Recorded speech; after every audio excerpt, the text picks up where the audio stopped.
camera and greeted subscribers. B-rank hunter YouTuber, Dokal, greeted subscribers on the Any Raid channel, where he does dungeon raiding. He smiled and said that today's monster is a C+ class monster. According to him, this video will be about attacking an arachne. He pointed his finger at the spiders and said that arachnes live in a group. Like ants, they are also arthropods. He closed his eyes and said that they, however, did not look like spiders from the ground at all. For example, these guys did not attack from the beginning. Instead, they spat webs.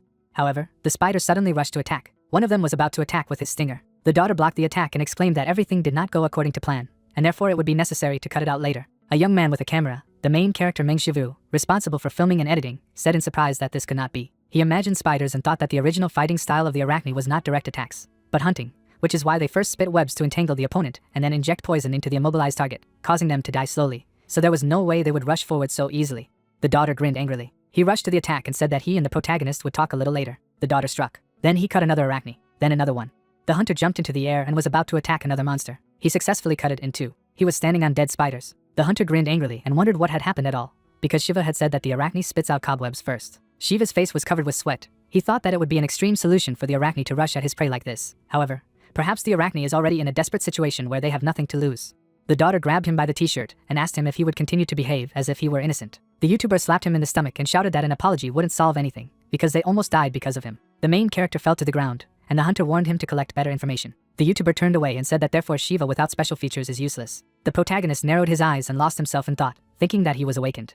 He recalled how he made a huge number of notes. Shiva mentally said that the ability he received after becoming awakened had no features. It was completely useless in the work of hunters, since he really could not do anything. The main character was standing with a phone in his hands. At that moment he was analyzing monsters. This is the way he chose to survive. The protagonist pointed his finger at the monster and immediately named its weak point. He did this to teach hunters how to properly attack monsters. The daughter closed his eyes and said that he had almost died because of this bastard. If it hadn't been for him, they would all have died. The members of the squad trembled with fear, pointing behind him.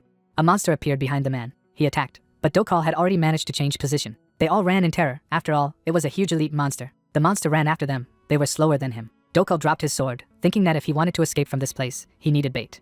He glanced at the running protagonist and said that the bait would be this non-entity. The daughter kicked him in the face. Shiva closed his eyes and shouted. The YouTuber turned around and said that it was all because of his incorrect information, so he should take responsibility. The protagonist was lying on the ground and grinning with anger. Suddenly, his eyes bulged out in fear. A huge monster stood right in front of him, and he was trembling with fear, not knowing what to do. The protagonist turned around, thinking that his body did not obey him. The monster opened its mouth and roared. Shiva was immersed in memories while he was in the hospital. Shiva looked pitifully at his mother, who wanted to say something to him. The woman, lying in a hospital bed, stretched out her hand and said that he had to protect his sister Soa. The protagonist's eyes bulged and exclaimed that he could not die here. He took the sword in his hands, thinking that he must survive, if only for the sake of his younger sister Soa. The monster was already very close and almost attacked. Shiva swung his katana and shouted that he would survive against all odds. A moment later, he was thrown back due to the explosion. He looked to the side, stunned. He saw a young man in a red cloak in front of him. The man wiped the sweat from his chin, a powerful aura raging around him. Then there was another bright explosion. The man turned around, noticing this. The guy with a purple aura and tattoos on his body began to shout that he would find the opponent anyway. Then he jumped. The gray-haired guy swung his fist and shouted that his opponent would finally stop running away. Energy began to gather around his fist. The man in red also swung. They began to fight, and the protagonist watched from the sidelines and wondered who they were and why they were fighting. There was a powerful explosion. Shiva covered his face with his hands and wondered what was going on. The villain slid back. The man in red was also thrown back. The protagonist looked at their faces and thought about how they were the ones who made even elite monsters tremble. The demigods began to move at an unimaginable speed. A man in red attacked the enemy. Shiva covered his face with his hands because of the shockwave and wondered who they were. The villain smiled insidiously, about to carry out another attack. Then he slammed his opponent into the rock. There was a strong explosion. The fire flooded everything around. The villain with the purple aura shouted at the opponent to stop hiding. The blonde man wiped his face and said that they had a long way to go until it was all over. He stretched out his hand in front of him, charging the attack. The villain also began to charge the attack. They both shot at each other. Their energies collided and filled the entire space. The villain frowned and shouted that at this rate, his opponent would not come out unscathed either. However, the blonde man smiled and stated that he didn't care. The man turned to the protagonist and said that he had left this possibility open. The main character opened his mouth in shock, because the man apologized to him for dragging him into this. The villain frowned maliciously as he began to suspect that they were all going to die here. The energy continued to grow. There was a powerful explosion. The blonde man was smiling. The villain, on the contrary, screamed in pain. Another explosion occurred. Then another one. They never seemed to end. The protagonist was standing nearby, and the shockwave almost caught up with him. He opened his mouth in fear, and the blonde man at that moment said that he would leave him something. A shield appeared in front of Shiva, so the explosion did not hit him. It was dark in the cave and only the light of the fire illuminated it. The main character stood in complete darkness. He remained unharmed. Shiva raised his head and wondered what was going on at all. He accidentally stepped on the phone, taking a step back. He lowered his head and saw a working smartphone. The protagonist took it in his hands and asked what the smartphone was doing here. A notification about the confirmation of a new manager appeared on the screen. The connection check began. The system then notified that the manager's position change was complete. The main character was shrouded in the aura of some people. His eyes began to sparkle. A splash screen of the GeoDTube app appeared on the phone screen, which greeted the protagonist, calling him the new manager. Meanwhile, it was sunny outside the cave. The team members sat on the floor and breathed heavily. Dokal lowered his head and wondered how lucky he was and what was the chance of facing an elite monster in AC+ dungeon. The crew members were smiling, saying that thanks to him, they all survived. Besides, according to them, using this nonentity as bait was a great decision. The daughter smiled and replied that he, of course, was ready for this. His eyes bulged in shock as the protagonist appeared behind him. The protagonist's fist almost reached the villain's face. However, the hunter repelled his attack with his elbow. The daughter slapped him back, asking if he had forgotten that he only had an F rank. Blood began to flow from the protagonist's mouth, Dokal saying that he was lucky to have survived. The YouTuber smiled maliciously and said that he would be too lazy to look for a new editor. Shiva looked up at him and asked if Dokal thought he would work for the guy who tried to kill him. The hunter poked him with his elbow and said that it was Shiva who begged and cried, saying that he needed money for medicines for his sister, and he helped the protagonist out of his generosity. So, according to him, Shiva could not do this to him, because he had to repay.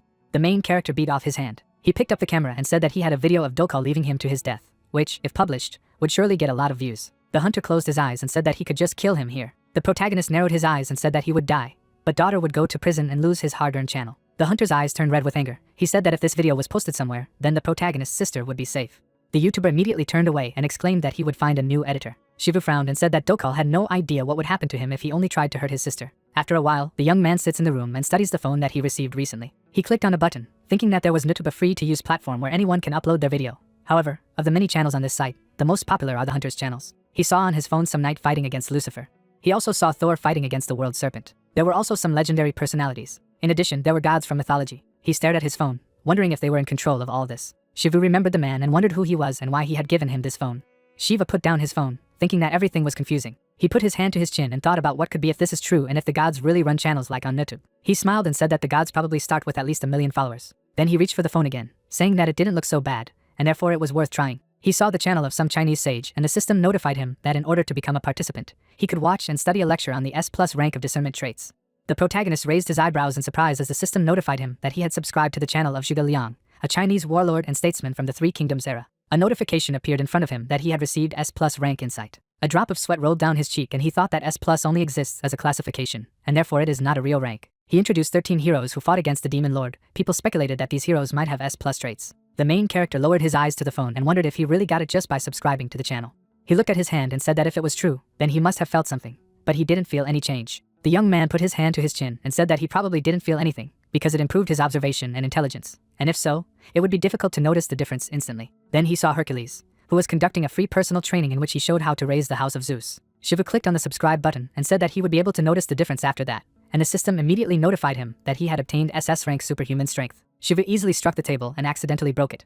His laptop was broken because of this. He wondered if he had really gotten the SS rank trait. Shiva crossed his arms and said in surprise that he had obtained the rank of SS just by subscribing to the channel. He held his head and started shouting that he didn't understand what GodTube was all about. But suddenly the system notified him that his skill of discernment had increased slightly thanks to diligent reflection, and at the moment the progress was 0.1%. He glanced at the phone and wondered if he needed to reach 100% to fully master this ability. Then he clicked to watch a video of Hercules' personal training. A crowd of people watched excitedly what was happening. Hercules pulled the column out of the ground. He began to squat with the column and exclaimed that it was amazing. His legs split insanely and looked very pumped. The ground beneath his feet began to crack. Hercules raised the column above him and shouted. The protagonist opened his mouth in amazement. He immediately clicked on the unsubscribe button, saying that now he understands why Hercules has only 1 subscriber. Besides, Shiva will never be able to do this.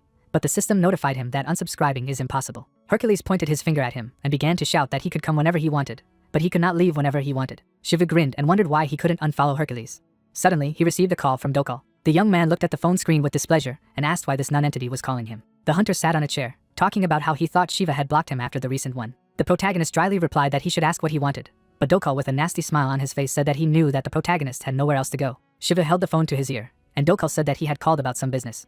The hunter smiled and told Shiva not to be so rude, as they had worked together until recently. The YouTuber frowned at his phone, because the main character angrily exclaimed that Dokal should tell him what he wanted, since he did not want to waste time on idle talk. The YouTuber leaned back in his chair and said that the group, SH, offered to stream together, and he invites the protagonist to join them. The young man opened his mouth in surprise. He imagined the company's building and mentally said that it was the #1 financial company in Korea.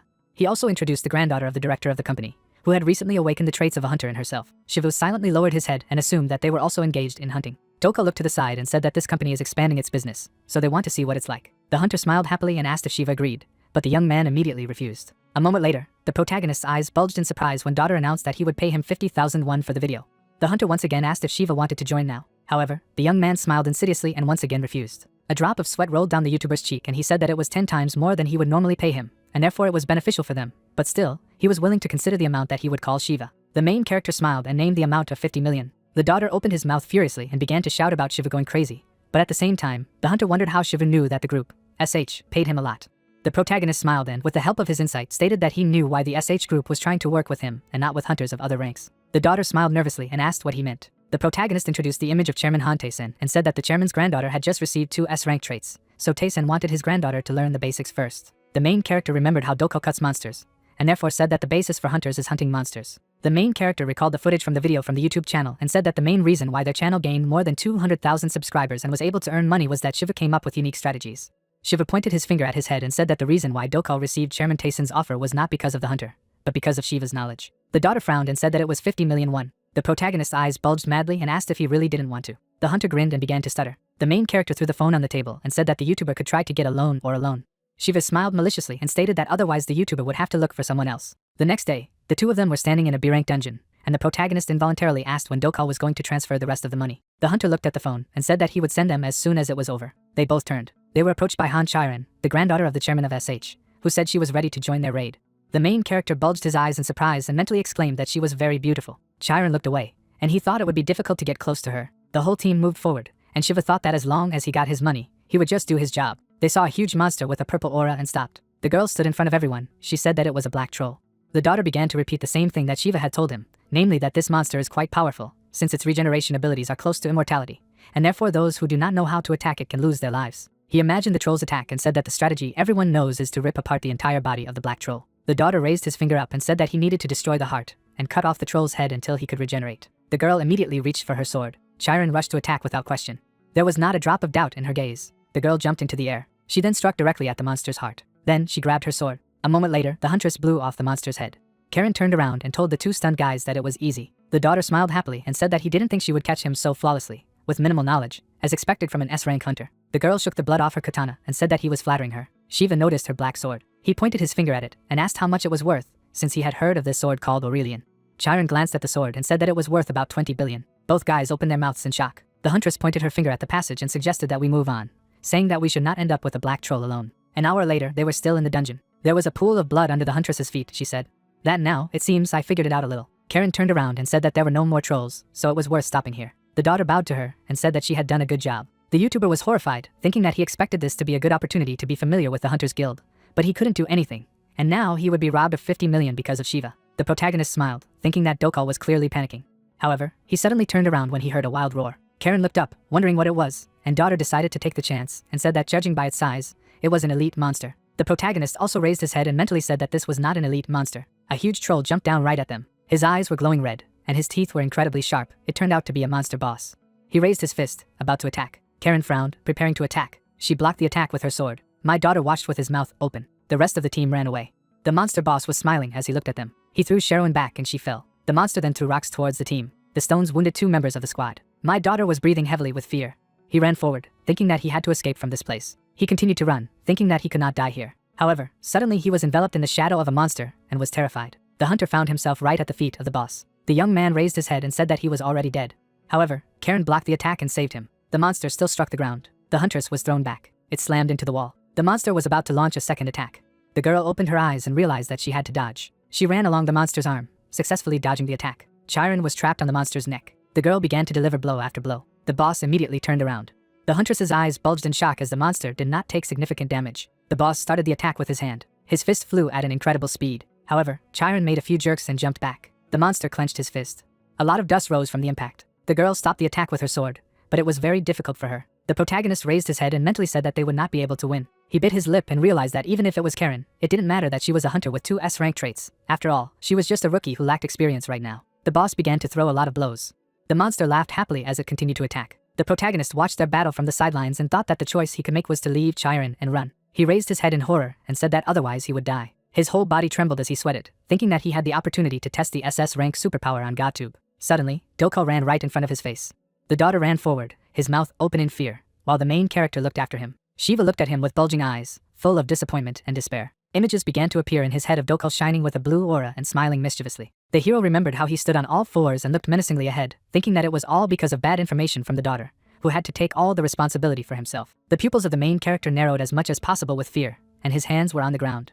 The huntress girl was still holding back the onslaught of this terrible monster with her sword. A drop of sweat ran down the protagonist's cheek, and he silently stared ahead, thinking that they would not be able to win. He froze in place with fear, and all that came to his mind was the thought that he had to flee from there. He decides to make a dash to the side, contemplating that he must run or just die here. Turning back and bulging his eyes, he began to shout loudly, attracting the attention of this huge monster. He stared forward menacingly and confidently, his brows furrowed, knowing that money and prestige would be useless when he died. The monster swung its fist, letting out a wild roar. Karen bared her teeth, and it was obvious that she was at the end of her strength. Shiva swung his fist, charging it with a bright blue aura. He decided to punch this monster with his fist, thinking that if he escaped, he would be no different from the villain daughter. The monster's arm flew back from such a strong blow, which made him angry. The girl opened her mouth in surprise, not understanding how he was able to deflect his fist. She looked at his back as he shone with a bright blue aura and wondered who he was. Right behind the main character, the image of a warrior from Blue Lines appeared. Tilting his face down, Shiva decided to take a deep breath. A bright light shone in his hand as the warrior still stood behind him. The monster broke through the ceiling with his fist, and two guys were standing under his feet. Then, swinging again, he made a strong blow. The hunter was able to defend himself from his blow thanks to his strength. From his block, a shockwave spread everywhere. Their opponent looked down, baring his teeth. The main character, continuing to block the blow, shouted that he needed to act right away. Sharon, hearing this, turned around abruptly. She soared up directly above the monster, swinging her katana. The monster opened its mouth in shock. She landed directly on his chest and plunged her katana into him. She jumped up with lightning speed. Doing beautiful pirouettes in the air, she landed on her opponent's shoulder. With a sharp jerk, she ran to his neck. She cut off his head with one very precise blow.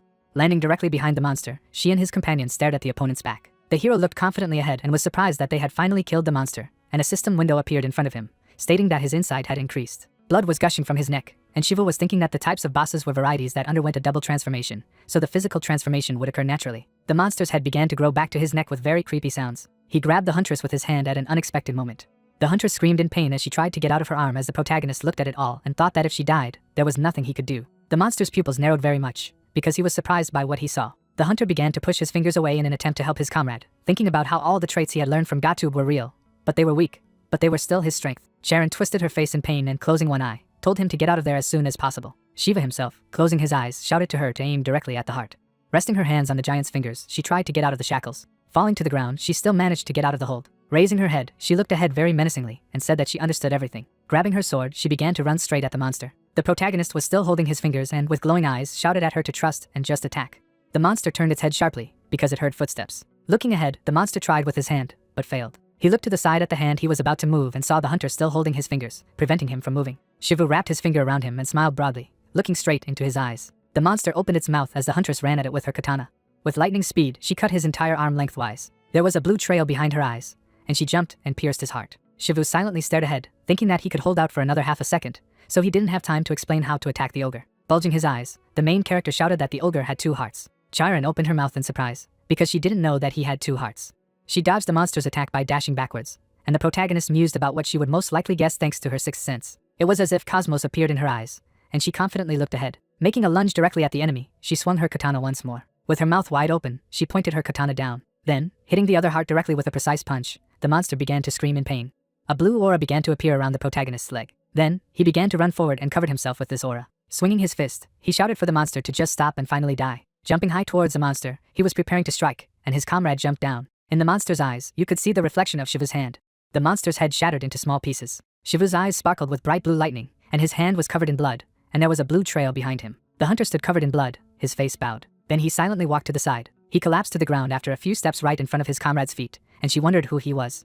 Suddenly, a moment later, he finds himself in a completely different room, where a TV, a clock, and a cabinet hang on the wall. Rising from his bunk, he saw a man in black robes in front of him, apologizing to him. Shireen herself was sitting on the bunk. She decided to visit him. His cheeks were a little red with embarrassment, and he also opened his mouth in surprise and asked what she was doing here. The huntress pointed her finger at the floor and said that it was all because she brought him to the hospital, as he was badly injured. All his muscles were torn, and his ribs were broken.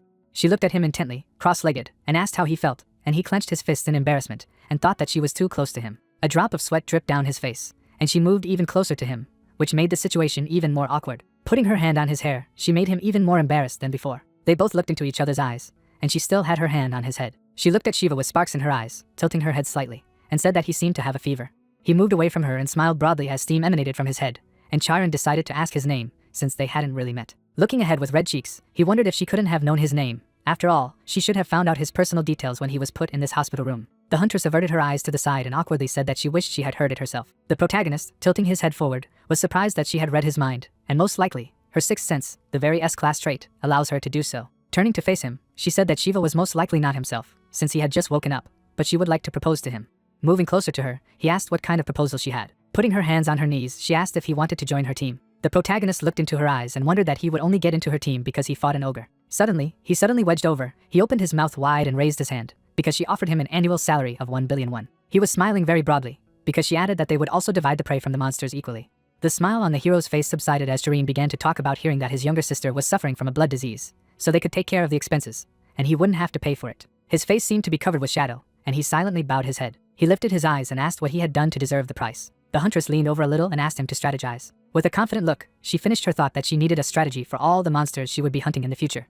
After a while, night fell on the street, and there was complete silence in the ward. The main character was lying on a pillow and wondered if he should have refused at all. Flashbacks appeared in his mind, where he sat in front of her and talked about how he refused. She looked at him in surprise and said that she understands perfectly well, but he should let her know if he suddenly changes his mind, since she still owes him for saving his life, so she will pay back the debt in the form of paying his sister's medical bills. Images of various abstract shapes began to pop up in his head, and he thought that he would try to test the possibility of GodTube, as it was a channel of the gods that easily turned S-class hunters into simple extras. Turning his head to the side, he began to look at his sister, who was lying with her eyes closed, and knew that he shouldn't be constrained by accepting the offer right away, but for Soa's incurable illness, he had to find a cure at all costs. She lay motionless on her back while Shiva thought about the fact that a long time ago she had been caught in an unexpected breakthrough into the dungeons and was now suffering from a blood disease, and there was no cure for this terrible fate in modern medicine, only the relief of symptoms. He presented several books, various jars, and realized that with the help of GodTube, he would definitely be able to cure his sister by wasting the traits of the class. Images of medical signs also appeared in his head, as well as various blue crystals. He imagined the monster skull lying on the red cloth and understood that all of these medicinal ingredients used for the treatment were very expensive. Opening his laptop in front of him, he said that he would need a lot of money, and in the meantime, he needed to finish editing a 50 million won video. On the screen, Dokal could be seen standing and watching Chiron fight the monster. Suddenly his eyes bulged out in surprise. The huntress peered into her sword and said that it was worth about 20 billion. The protagonist began scratching his chin, contemplating that he could make equipment and sell it. He imagined himself in the role of a blacksmith, where he forges a sword with the help of superpowers, because in this way he will be able to collect as much as billions of money in the shortest possible time. Making a disgruntled face and holding the phone in his hand, he realized that he only had one subscription left. If he wanted an additional subscription, then he had to subscribe for 1 million. The protagonist watches the god Hephaestus hold a hammer in his hand and realizes that the only way to make weapons and learn metallurgy is to subscribe. He presses his finger on the huge subscribe button. He opened his mouth wide in surprise as he looked at his phone. A window appeared on the screen in which it was written that for subscribing to the channel he received SS-class metallurgy. In the forge of the god Hephaestus, there was a pile of ingots and ore. The hand of God knocks on the Mjolnir with a blacksmith's hammer. With bright eyes, he swings his hammer and shouts that when you upgrade a weapon, you shouldn't be afraid of failure. Shiva twisted his face and was frightened, because Hephaestus shouted that people at the moment had no courage at all. They needed to be prepared for the fact that the weapons would be destroyed. Several system windows appeared in front of him, stating that he had corrected incorrect knowledge of metallurgy, so his level of mastery of god metallurgy had increased slightly. We are carried forward for some time to the street with a playground. The protagonist holds onto the horizontal bar with one hand. He begins to pull up on this horizontal bar with the same one hand. Two nurses look at each other and talk about how this patient's body has become much better.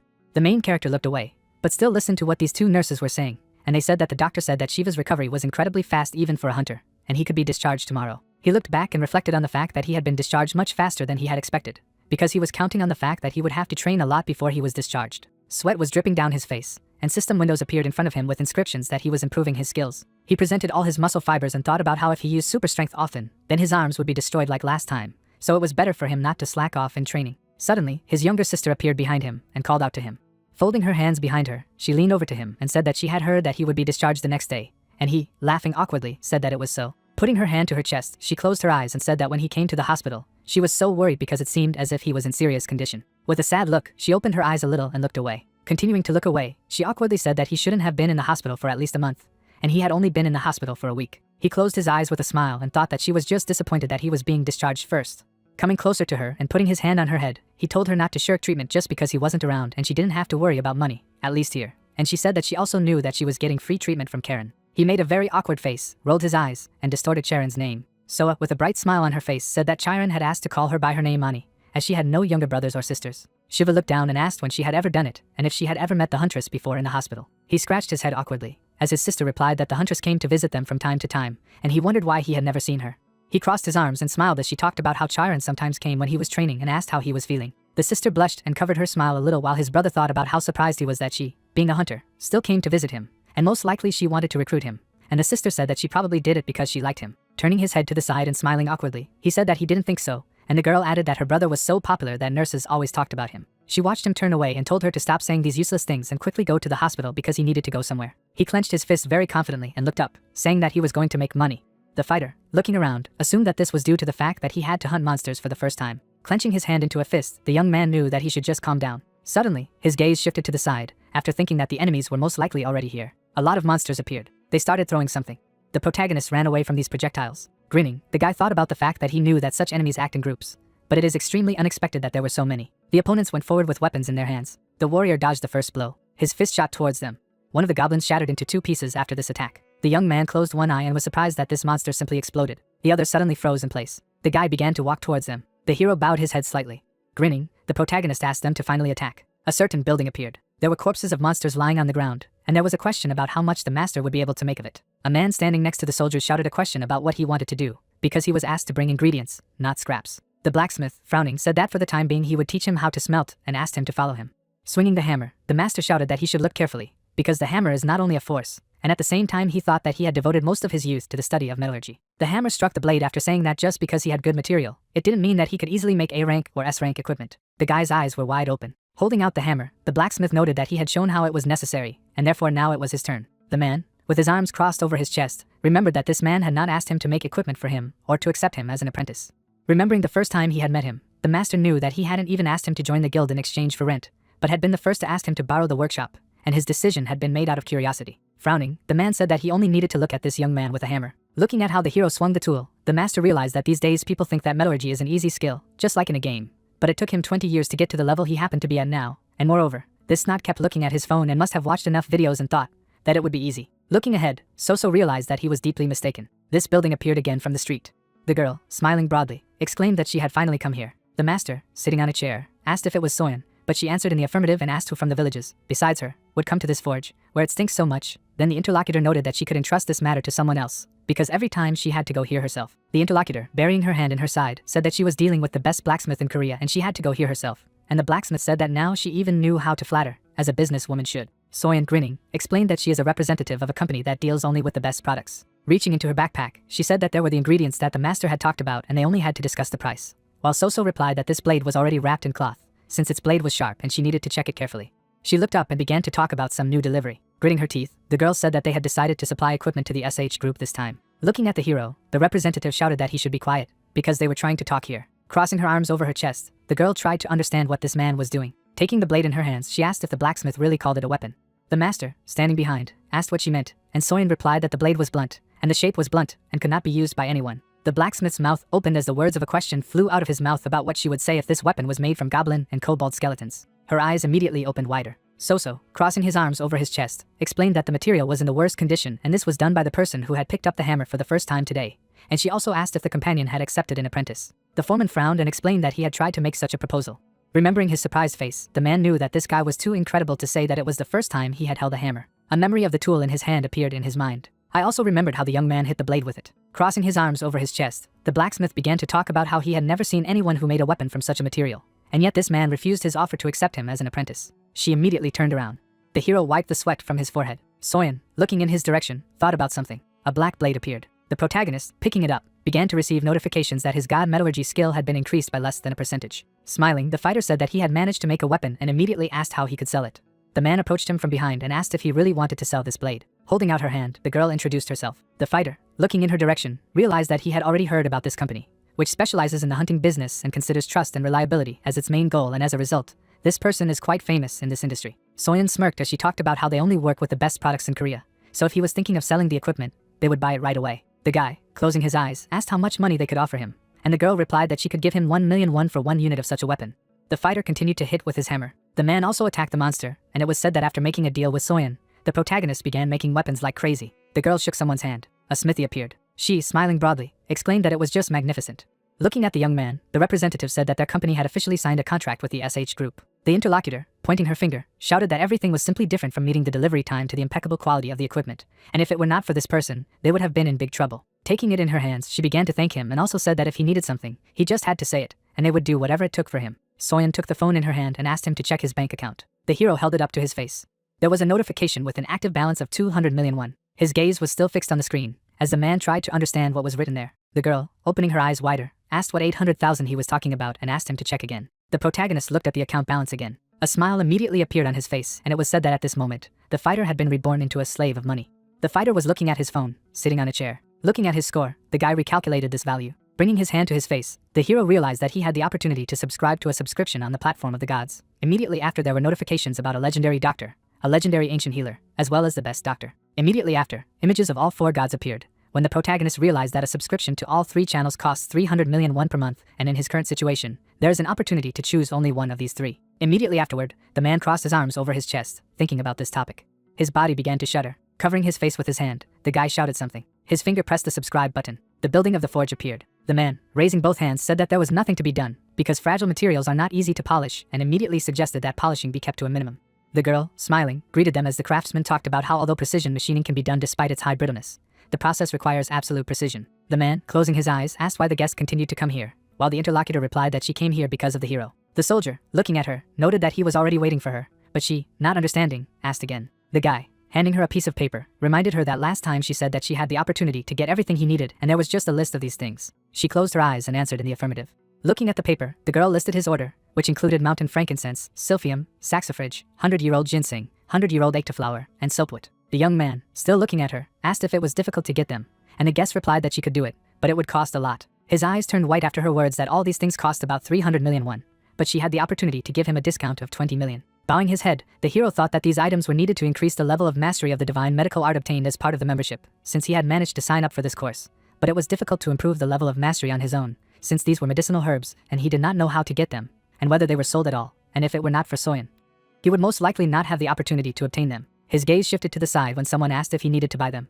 Smiling, the guy replied in the affirmative. The protagonist, rubbing his head, remembered that he had received 284 million won from this girl, but he had also given her 280, and at the end of the month, his current balance of 4 million would be lost, while the subscription cost was 100 million won, and considering the subscription he had to pay for at the end of the month, he needed to make more money right now. Exhaling, the fighter tried to understand how he could make hundreds of millions, even if he started making more equipment. His eyes immediately widened. Introducing one of the streamers, the guy remembered the platform on which this person posted his videos.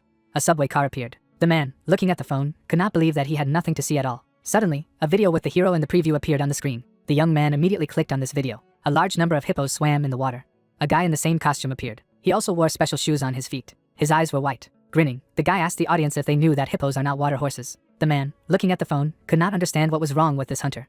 The protagonist, turning to the beasts, spoke of what the monsters they see now are called hippos. The camera showed one of them and the words were heard that these animals really look like hippos, but the hieroglyph horse is used to designate them. Stepping into the mud, the fighter also noted that such animals do not belong to the horse family at all. The viewer, putting his hand to his face, thought about the meaning of the hieroglyph. The hero, raising 2 fingers, explained that such animals actually belong to the hippopotamus family. Putting his hand in his pocket, the man began to say that, to be precise, they were cetaceans, but if we went into detail, the audience would have a headache and therefore he should stop there. A red cloth suddenly appeared in his hand. Holding it in front of him, the fighter said that he would now show how to subdue such a beast. Grinning, the hero explained that first you need to excite them with a red cloth. Sweat ran down the man's face because he did not understand what this hunter was saying. The protagonist, waving the cloth, began to call for hippos. They looked at him suddenly. Their eyes immediately changed color to red. All the animals rushed towards him. It was a huge crowd of hippos. The hero, smiling, said that now they would discuss the strategy of defeating them. The viewer was still looking at the phone and listening to the words that they just need to hit them and catch them. The fighter immediately ran in their direction. There was a smile on his face. The hippos immediately opened their mouths. A bright flash lit up the whole swamp. A large amount of dust rose. Suddenly the image of a man began to be seen. Showing his thumb, the guy said that it was very easy. The viewer's mouth was wide open in surprise.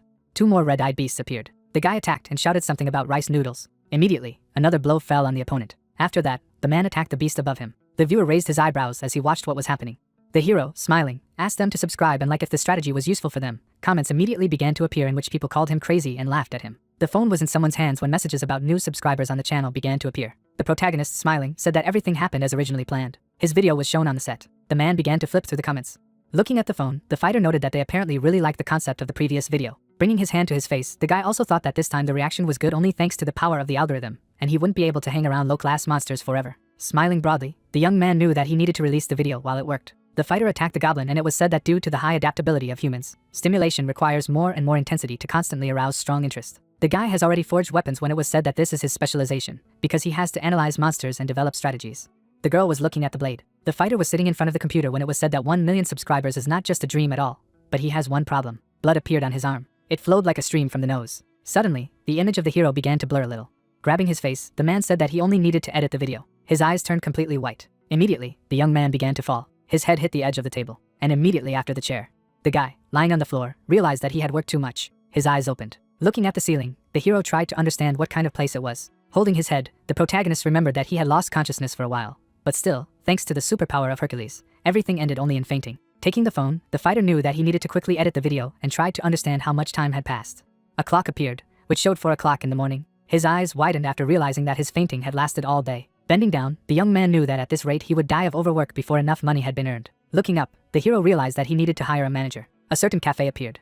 The soldier was sitting at one of the tables. Looking at the applications on the phone, the young man realized that he did not even expect that there would be so many applicants, and assumed that this was due to the high salary, and the application was as hot as listening to an idol. Smirking, the guy remembered that the base salary is 3,000,001 per month, as well as additional incentives based on the number of views, and as expected, money is the best item. Bringing his hand to his face, the hero also thought that he needed to choose the one who would bring a lot of money. Pausing one video, the protagonist noted that the sound effects in this video are quite appropriate and have a sense of humor, and the editing skills are much better than those of himself. Immediately after, time appeared on the screen. Frowning, the young man tried to understand why this man did not come at all. My eyes turned white after remembering that this editor's name was definitely Daka. An image from the phone screen was shown, in which they agreed to meet at 1 o'clock in the afternoon. The fighter, imagining an elderly man, realized that the name and manner of speech accurately indicated a sufficiently adult person.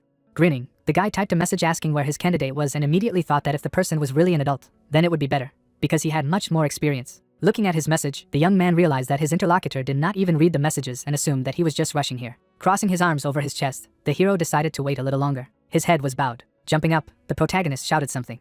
The door opened and someone began to apologize for being late. The fighter gritted his teeth forcefully as he listened to someone say that he had an appointment here for an interview with the editor. The girl, raising her hand, asked if she had come to the right place. The hero, with his eyes wide open, could not believe that it was her. Sitting in front of her, the protagonist asked why she was late and didn't even read his message. Daku replied that she edited the video late at night and therefore forgot to pack the lunchbox for her younger brother's picnic, and she was unable to read the message because she had to hurry to get there. At the same time, the young man asked about the video. She, looking up, replied that this was the video that was attached to her statement. The protagonist, looking ahead, asked if she was able to edit the provided video in just a day, while the interlocutor replied that it took her about 3 hours. Bowing his head, the soldier asked again. She, opening her eyes wider, tried to understand what was happening to this man. Opening his mouth, the hunter called her name. She suddenly closed her eyes. Smiling, the protagonist asked when she could start working, and the girl asked again. Looking ahead, the guy said that, as it was stated in the ad, 2 videos a week is the standard number, but it happens that you have to upload 3 of them, and in this case there will be an additional payment, and he immediately realized that it usually takes him 8 hours to edit. The girl blushed when the interlocutor talked about what would be under her supervision from now on. His eyes were closed. Daka banged her head on the table and shouted that she would work hard for him. They suddenly looked out the window as people started shouting about the dungeon breaking. They ran through the streets and an alert was heard that a C-rank dungeon had been breached and the residents of the nearby areas needed to evacuate quickly. The girl, raising both hands, shouted that she and her boss also needed to evacuate. The same asked if she would be able to work right now. Her eyes widened and she asked again. The soldier turned around, grinning. After handing her the phone, the hero asked her to take it and follow him, and the editor asked where they were going. The leader, raising his fist, replied that they would go to earn money. They ran together in the opposite direction. Pointing his finger, the protagonist shouted about the video. Daku immediately picked up the phone. The video showed the monsters coming out of the dungeon as screams could be heard around. The orc was looking ahead. The guy, running up to him, shouted about a large portion of rice noodles. Thanks to the attack, the young man passed through this monster. Baring his teeth, the hero asked subscribers to like and not forget about notifications. Wiping the monster's blood from his face, the fighter knew that now he could start earning real money. Agents, approaching people, shouted that it was very dangerous and they should all evacuate to the building, because if they stayed outside, they could be hit. Suddenly, the head of a monster flew over them. With their eyes wide open, they tried to understand what was happening. The hero continued to beat the enemies coming out of the gates. Immediately afterward, the young man stood on a pile of corpses. After showing his thumb, the fighter asked viewers to like if they liked this video. The girl was sitting at the computer. Reading the comments, the editor could not understand why this person was popular at all. After looking at his channel, she realized that she had made him a video, but she still did not understand it. Gritting her teeth, Daka thought about how her boss was a real psycho. Resting her head on her hands, she tried to figure out if she could succeed. Her brother and sister, holding a chicken in their hands, shouted that this food was very tasty and they would save some for the eldest. The girl turned to them as they started fighting and screaming over a piece of chicken. Smiling, the editor realized that she needed to work, at least for the sake of the 2 of them. The building of the smithy appeared. The young man, looking at the sword, realized that it was equipment that he had managed to make from the orc loot obtained from the dungeon, and also realized that unlike the previous ones, it was made from materials obtained from C-class monsters, so he had the opportunity to hope for a good price for nothing. And immediately there were notifications about the increase in the mastery of the divine metallurgy to 4.5%. Looking at his phone, the young man also noticed a message that he had managed to create a weapon that was worth giving away for free. Smiling, the hero realized that his skill had grown by such a percentage anyway, and it was already becoming a really incredible number. The girl, spreading her hands, noted that the quality of his equipment was only getting better over time, and the master asked how this was possible, because how could this happen to a person who began to do this business less than a month ago? The fighter, smiling, noted that he still had a long way to go. The girl, closing her eyes, asked if he was going to sell it, but the interlocutor answered in the affirmative and asked to do it at the highest price. Smiling broadly, she also noticed that the apprentice looked better. Remembering his face before, Soyeon explained that back then, his bags under his eyes reached almost the very end, and his face could be confused with the face of a zombie. The protagonist, looking at his hand, realized that since Daka began editing his video, he really has more time to sleep, but even so, he still has a lot to do. Putting his hand on his head, the fighter also realized that last time, after being paid his salary for the danger, he had little room left for personnel costs. But still, helping to shoot the video is not the editor's job at all, so it really needs to be paid. Gritting his teeth, the hero thought that Dokal was a real scum. Smiling, the young man also realized that he had no complaints about her editing skills, since she really tried very hard. After looking at the guest, the protagonist also asked what was going on with the medicines that were requested last time. She, taking the bag in her hand, replied that she had received everything she needed, because this was his first request after all. Opening his eyes wider in surprise, the soldier asked if she had managed to get them out so quickly. Smiling, Soyeon explained that her company only sells the best products from Korea. Taking it in his hand, the hero asked how much it would all cost, and she replied that the total amount was 212 million won. The young man, closing his eyes, noted that this was indeed a huge amount, and the interlocutor began to say that since it was his request, he would be given a discount, and the final amount would be 200 million won. Bringing her hand to her face, she also asked where he was going to spend so many medicinal herbs. The guy, smiling, replied that he needed them for clinical trials. A video appeared on the phone of one of the teachers, who said that herbal medicine refers to purified natural medicines obtained from animal, plant, or mineral sources. Looking at the wall with drawers, Wado also added that its forms are mainly divided into decoctions, powders, tablets, and creams, as these are the most common forms. The protagonist, looking at his phone, listened to the words that in this video they will talk about herbs, which belong to natural substances that have medicinal effects that spread to the roots, stems, bark, fruits, and seeds of plants. Frowning, the fighter tried to understand what the teacher was talking about, because at this rate, he would not be able to increase the level of mastery of the divine art of medicine at all. The hero was still sitting at the computer desk, when suddenly there were notifications that he had managed to gain high-level knowledge and his skill and insight had also been increased. After introducing various plants, the fighter realized that this all refers to the study of medicinal herbs used to treat diseases, as well as the study and acquisition of knowledge about their effects. The young man held the phone in front of him and suddenly received a notification that he had managed to understand the definition of herbal medicine, and thanks to this, his level of the divine art of medicine had increased by 0.5%. Then the question immediately came to his mind as to why the teacher would complicate simple words so much. His room appeared and suddenly there was a message that the student was able to prepare a decoction that could be useful for his body. The fighter stood in the kitchen and received notifications that his level of mastery of the divine medical arts had once again increased by another 0.5%. Looking into the mug, the guy tried to understand if it was really edible, because saying that it can be good for the body does not mean that it cannot be harmful. Bringing the cup to his mouth, the young man realized that he should still try it, since it was just a decoction prepared with the help of the divine art of medicine, which simply could not kill him. His body was lying on the floor. The hero, opening his eyes wide, spoke about money and the cost of all these herbs. Immediately after, the man took the phone in his hand. Tears flowed from his eyes after reading the reports that his super strength mastery had increased by 0.01%. On his knees, the young man realized that less than 3 seconds had passed and thought about licking this decoction. A huge array of bats appeared from the top of the cave as the fighter thought about what these E-rank monsters were. Looking at one of them, the hero remembered that there were several reasons why he had to come here.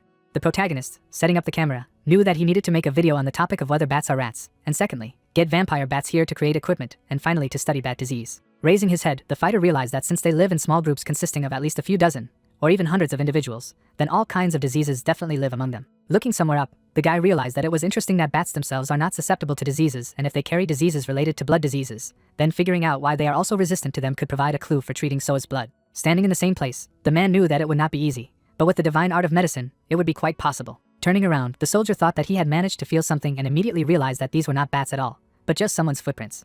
Crouching behind a stone, the hero decided to avoid meeting this creature. Suddenly noticing 3 people, the protagonist realized that they were Dokal's lackeys, but could not understand how they got here. Bowing his head, the guy knew that as long as he was assigned a dungeon in the Hunter Management Bureau, the others simply could not enter, although sometimes there were cases of coincidence and perhaps he accidentally managed to stumble upon them. Watching them, the young man also remembered that these people must be C-rank hunters and they simply had nothing to do in this low-level place, and then it could be deduced that they had come for him, since the dungeon was still an isolated space without the internet and communication networks. Still looking down, the protagonist realized that no one would even know if someone died here. Rising to his feet, the soldier asked himself why he should think about it at all. Grinning, the hunter decided to knock them down and then find out everything. These bats appeared and the question was heard whether the hunter was really here. Yuna, looking to the side, replied in the affirmative and explained that he had seen him climb inside, and his comrade-in-arms agreed with him. Jiwoo turned around and asked why he couldn't see him then, and then he suggested that their target might have died. The hunter, smiling, noted that this bastard was a useless awakened who was even worse than the F-class, and it was unclear what confidence he had to go here alone. One of them, raising his hands, noted that he did not know about all aspects other than his mind and he had to come up with a strategy on how to deal with bats, while the comrade replied that this was what such a talentless person should do. The hunter, putting his hand to his face, said that after watching his video, it did not seem that he trusted only his strategy. The colleague, turning around, explained that anyone can say that this is either manipulation or editing with the help of computer graphics. Smiling broadly, Mincheol asked if this place could be some kind of decoration instead of a dungeon. They suddenly started looking around when someone said something. The hero, putting his hand on the shoulder of one of them, asked where the daughter was. The hunter, turning around, realized that he did not even feel his approach. But the fighter noted that he did not think that he would tell him so simply. Standing in front of them, the protagonist added that he also hoped that they would not answer him. But they suddenly began to shout questions about where he came from, because a person really runs into a fight. One of them, rushing to attack, shouted that such a useless idiot could not do anything. The hero quickly hit him with his fist. The opponent's body flew into the wall. His body trembled as the young man asked if they wanted to know what he would do. A mad smile appeared on his face. After kicking the enemy, the protagonist said that they already had -1. The other two, wide-eyed, began to shout something to him. One of them had already been slammed into the wall. His companion immediately turned around. As he retreated, Una begged him to stop. The young man, stretching his fists, walked in his direction.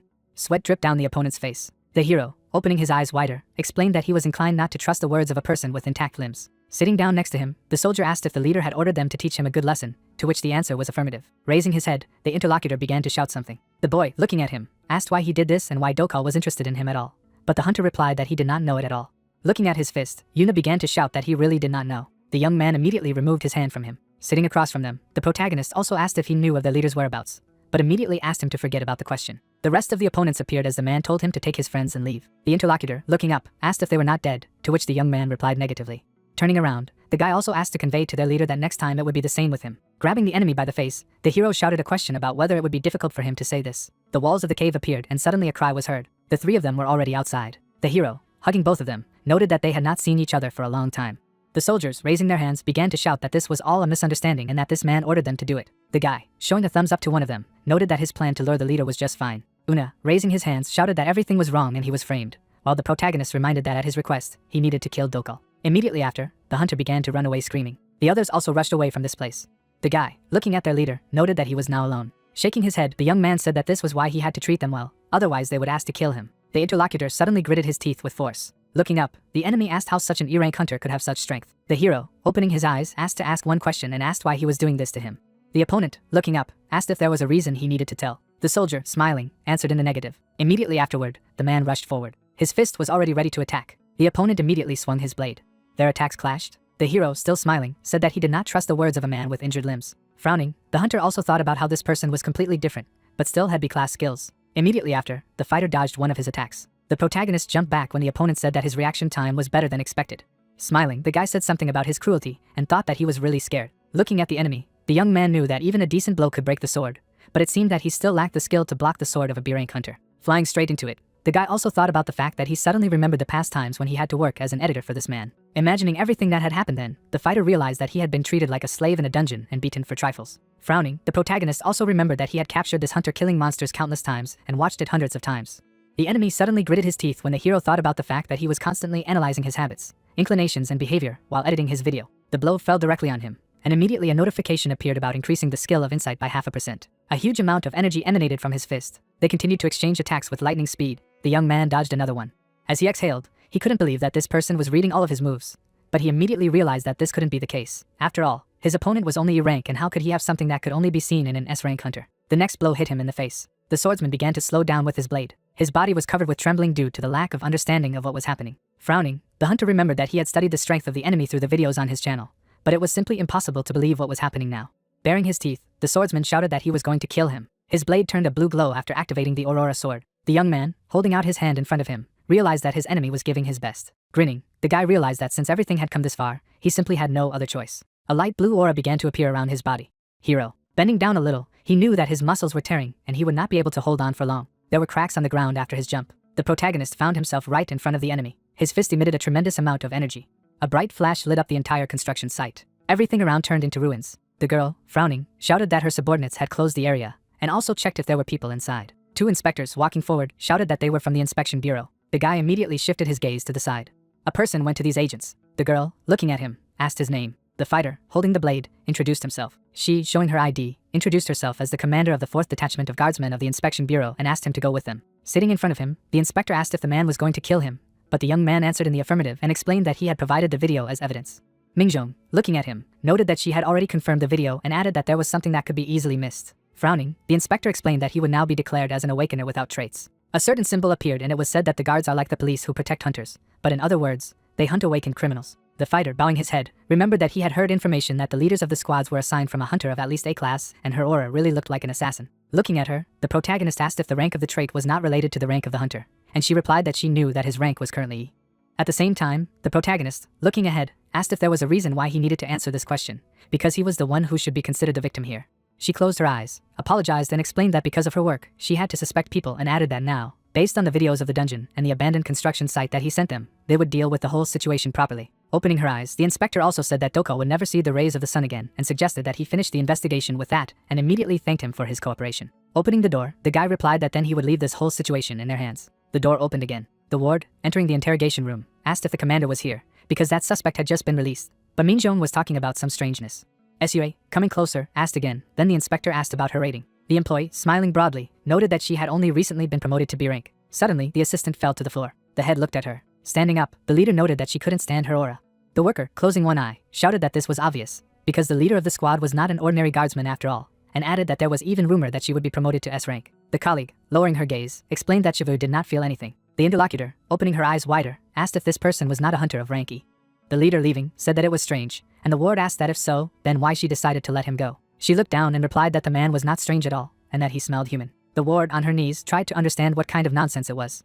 The hero, bowing his head, thought that everything was over and really well, but he did not know when it could happen again, because if his channel became more famous, then his personality could become a target for some criminal organization. Looking at the phone, the guy knew that with his level at the moment, even Dokal was a difficult opponent, and without the synergy of knowledge about this hunter's behaviors and habits and insight, he would have met with death. Looking at the screen, the fighter realized that if you think about the upcoming difficulties, then the most important thing here is superpower. Raising his head, the protagonist realized that this stat was not increasing at all. Immediately after, the hunter remembered the video with Hercules and the notification that he had managed to win an individual training session with him.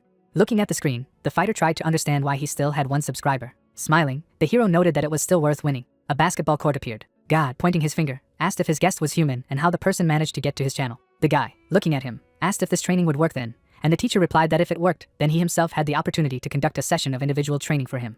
The young man, continuing to hold the phone in his hand, asked if this meant that he would not be able to accept this offer. Then Hercules replied that this was not the case at all, and that he would not be able to go to where the student was and therefore they would not be able to conduct a session of individual training face to face. The protagonist, frowning, thought about how he managed to connect to this system, because the blonde who left him a smartphone and the white-haired guy with whom he fought would no longer answer his questions. Hercules, clenching his hand into a fist, noted that even if he could not correct the student's posture on his own, he would at least be able to teach him how to do it, and therefore he should not worry, and immediately suggested that he start right away. Muscular people appeared after saying that now the balance of his body was in complete disarray, and especially the back muscles, and the hunter asked if he meant the muscles of the back. God turned his head and replied that the back muscles were the muscles on the back of the body, and the back muscles were also part of them.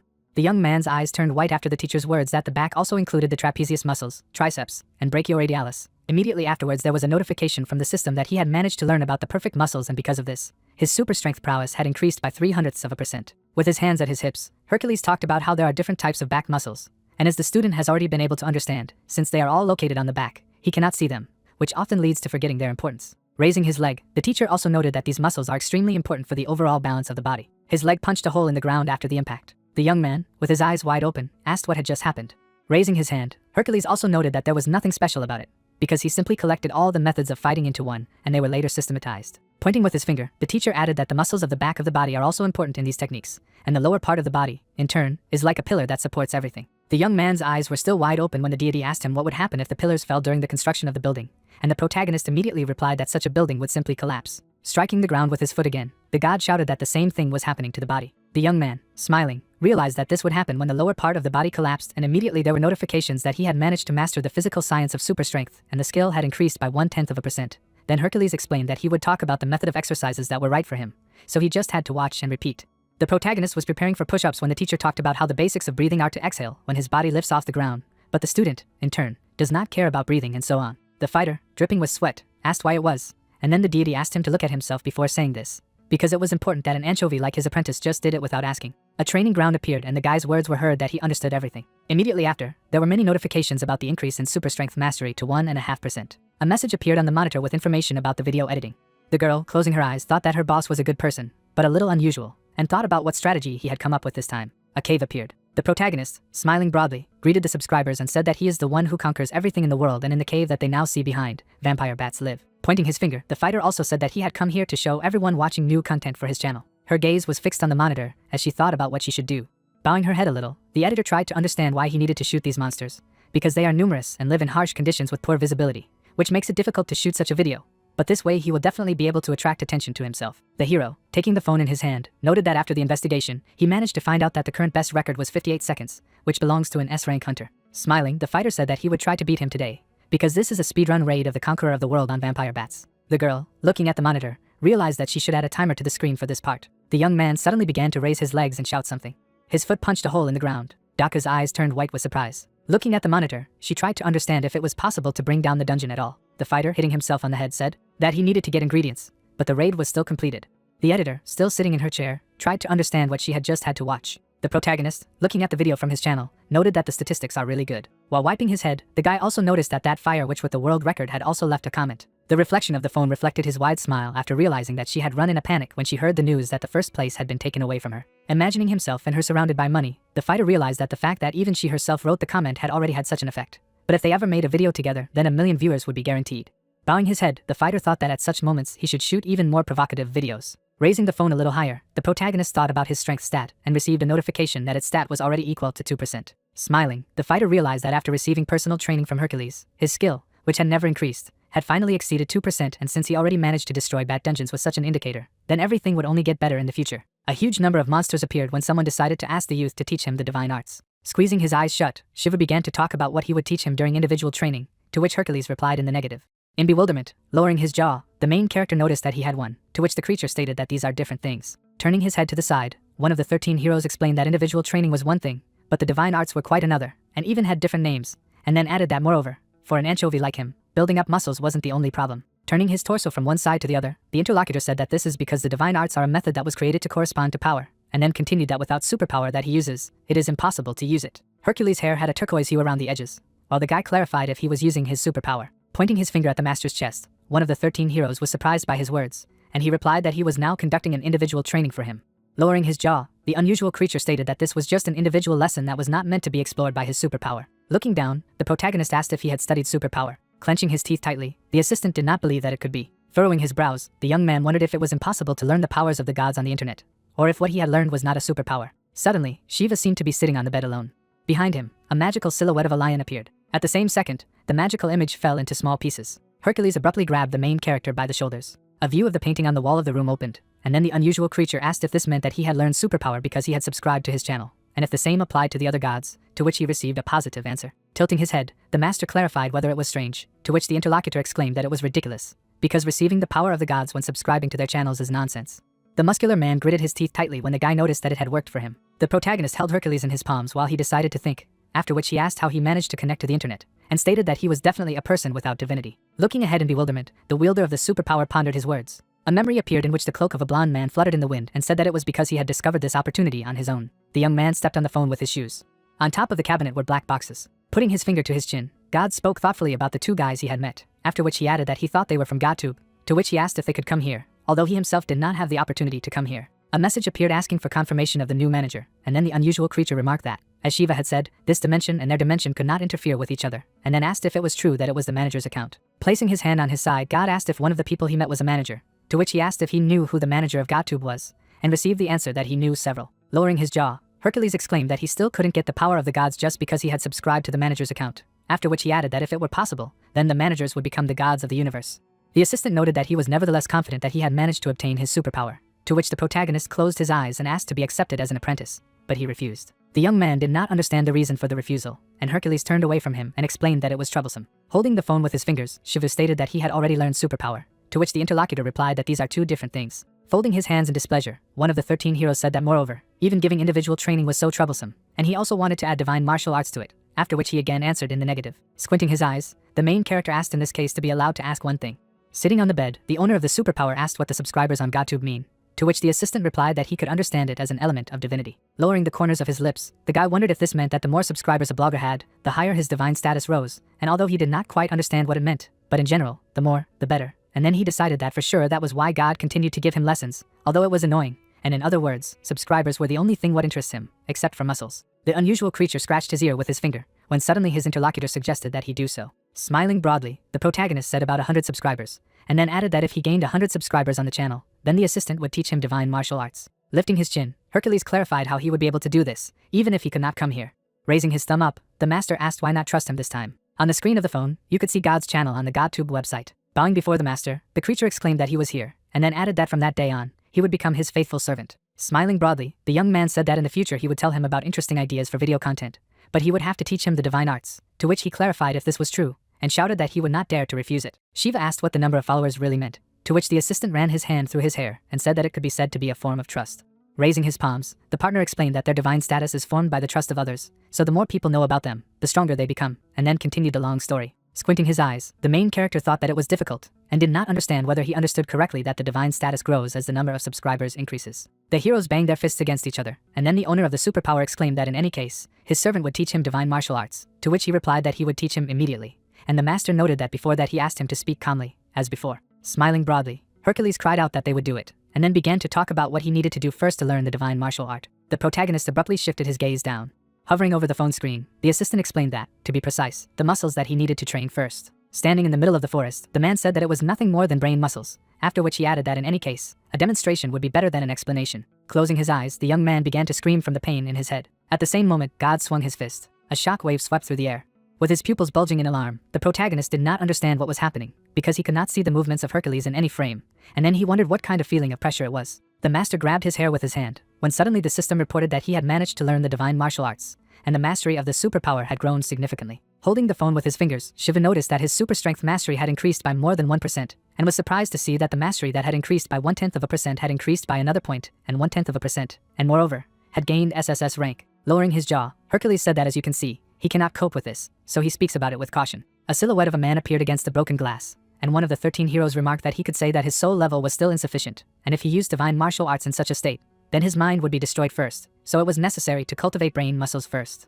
Furrowing his brows, the young man muttered in his mind that in other words, his servant meant the soul level by brain muscles, and more intuitively, it was mental strength, which meant that he needed a strong psyche to master the divine martial arts. Tilting his head forward, the superpower wielder stated that his assistant could have just told him that from the beginning, to which he remarked that he didn't talk very much, and the student clarified if it was true that he could still learn to do it. The protagonist sat on the bed and didn't know if it was real when God revealed that it would normally be impossible, and then added that in his situation he thought it was possible. Putting his finger forward, the assistant said that it was because he could get hold of their power. Furrowing his brows, the master sighed heavily and thought about what would happen if he could obtain the power of the gods, who specialized in the mental power that could support the extraordinary power of Hercules. The silhouette of Jesus, Buddha, and Confucius appeared, when suddenly an unusual creature said that he was recommending the channel of the master Confucius. Looking down, the young man asked if he meant Confucius, to which he replied that it was. With his pupils bulging in alarm, Shiva decided that this meant that he needed to subscribe to the channel and pay him for this crazy monthly subscription. Sitting on a chair, the main character looked at the account balance and wondered if he only had 153 million in his possession. Holding the phone in his hand, the owner of the superpower recalled that a subscription to the Watto channel cost 100 million, and Confucius had 1 billion a month, after which he realized that at this rate it was absurdly unprofitable, and did not understand whether he should do it, or rather, whether it was really right. Waving her hand, Soyeon exclaimed that she had returned. Stretching the unusual object forward, the girl shouted that it was the ogre's tendon he wanted to get. The guy was indignant that she said that the cost would be 1 million, to which she closed her eyes and cried out that it was exactly 113 million. Lowering his eyelids, the protagonist thanked the interlocutor, and she expressed words of gratitude in return for using her products, when suddenly the system reported that the account balance was 40 million. The girl asked where he was going to use the tendon, to which he smirked slyly and stated that this time he was going to make equipment. Raising his eyebrows contentedly, the master said in his mind that the ogre was an A+ rank monster, so he couldn't hunt it on his own for the time being, and yet, if he learned divine martial arts, he would need 1 billion, which meant that he needed to use good materials to make good equipment and sell it, and he would also have the opportunity to practice using the equipment for his own purposes. Tears flowed from the young man's eyes, and he wondered when he would make equipment for himself, and then he realized that money was his eternal enemy. When Shiva decided to get down to business, he rolled up the sleeves of his clothes. The man furrowed his brows in bewilderment. Standing behind Soyeon, the blacksmith inquired about what had brought her here. Suddenly, the heroes rounded their eyes in surprise and began to shout loudly. Streams of flame hovered near the body of the main character. Suddenly, there was a surge of magical energy in space. The owner of the superpower smiled broadly, and the people behind him began to understand what it was. Holding a metal glove in his hand, the guy thought about how even though he had given it his all, it was still a disposable product, while the system reported that he had made a disposable product, and his divine metallurgy prowess had increased significantly by 5%. Running up from the side, the man asked how he managed to do it. Turning his head to the side, the protagonist clarified how much it could be sold for. Soyeon raised her eyebrows in bewilderment, and asked if he wanted to sell it, and then added that it was beyond her ability, since there was no one among their customers who could buy equipment of this caliber. Wrapping his fingers around the pieces of equipment, the master realized that there was no point in making this glove if he could not sell it, and what would happen if he subscribed to Confucius, paid for a subscription to Watto, and paid for Soa's medicine. Smiling broadly, the young man asked his interlocutor not to worry and sell him together with him, because it was still a disposable product. Shutting her eyes, the girl said that since she had been entrusted with him, she would do everything possible. Stretching her palm forward, the company representative Soyeon asked if Shiva could leave it to her, and then asked the blacksmith for his name. The The lady said that she was thinking of putting it up for auction, and the main character lowered his jaw in surprise. In a spacious hall in front of the stage, a large audience was sitting, and the host announced the next lot. Holding the microphone in her hand, the girl exclaimed that she would finally unveil the equipment that even Master Palwan couldn't help but admire.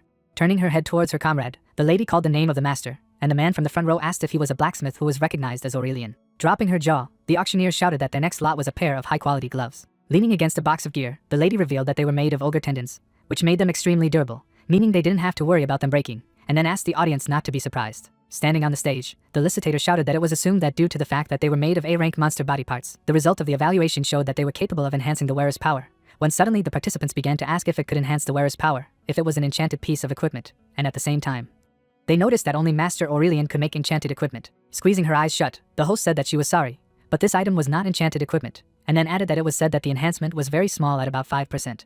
The lady lowered her chin and noted that it was still equipment with a special effect, and her interlocutor confirmed that gloves were also effective as auxiliary equipment. Putting her elbow on the glass box, the girl said that judging by their reaction, she could be beaten to death if she delayed it, and offered to start bidding, and then announced that the starting price was 10 million with a subsequent increase of 5 million. The participants were holding signs with numbers in their hands, and the licitator said that they offered 15, 20, 25, and then even 30 million, but with the increase in value, she decided to change the step to 10 million. There was a view of the lights on the ceiling, when suddenly the presenter exclaimed that the bid had risen to 100 million, so they were increasing the amount to 50 million, and then people began to bid 150, 200, and 250 million. Turning her head from side to side, the girl noticed that the current price was 350 million, after which she wondered if there was no higher rate.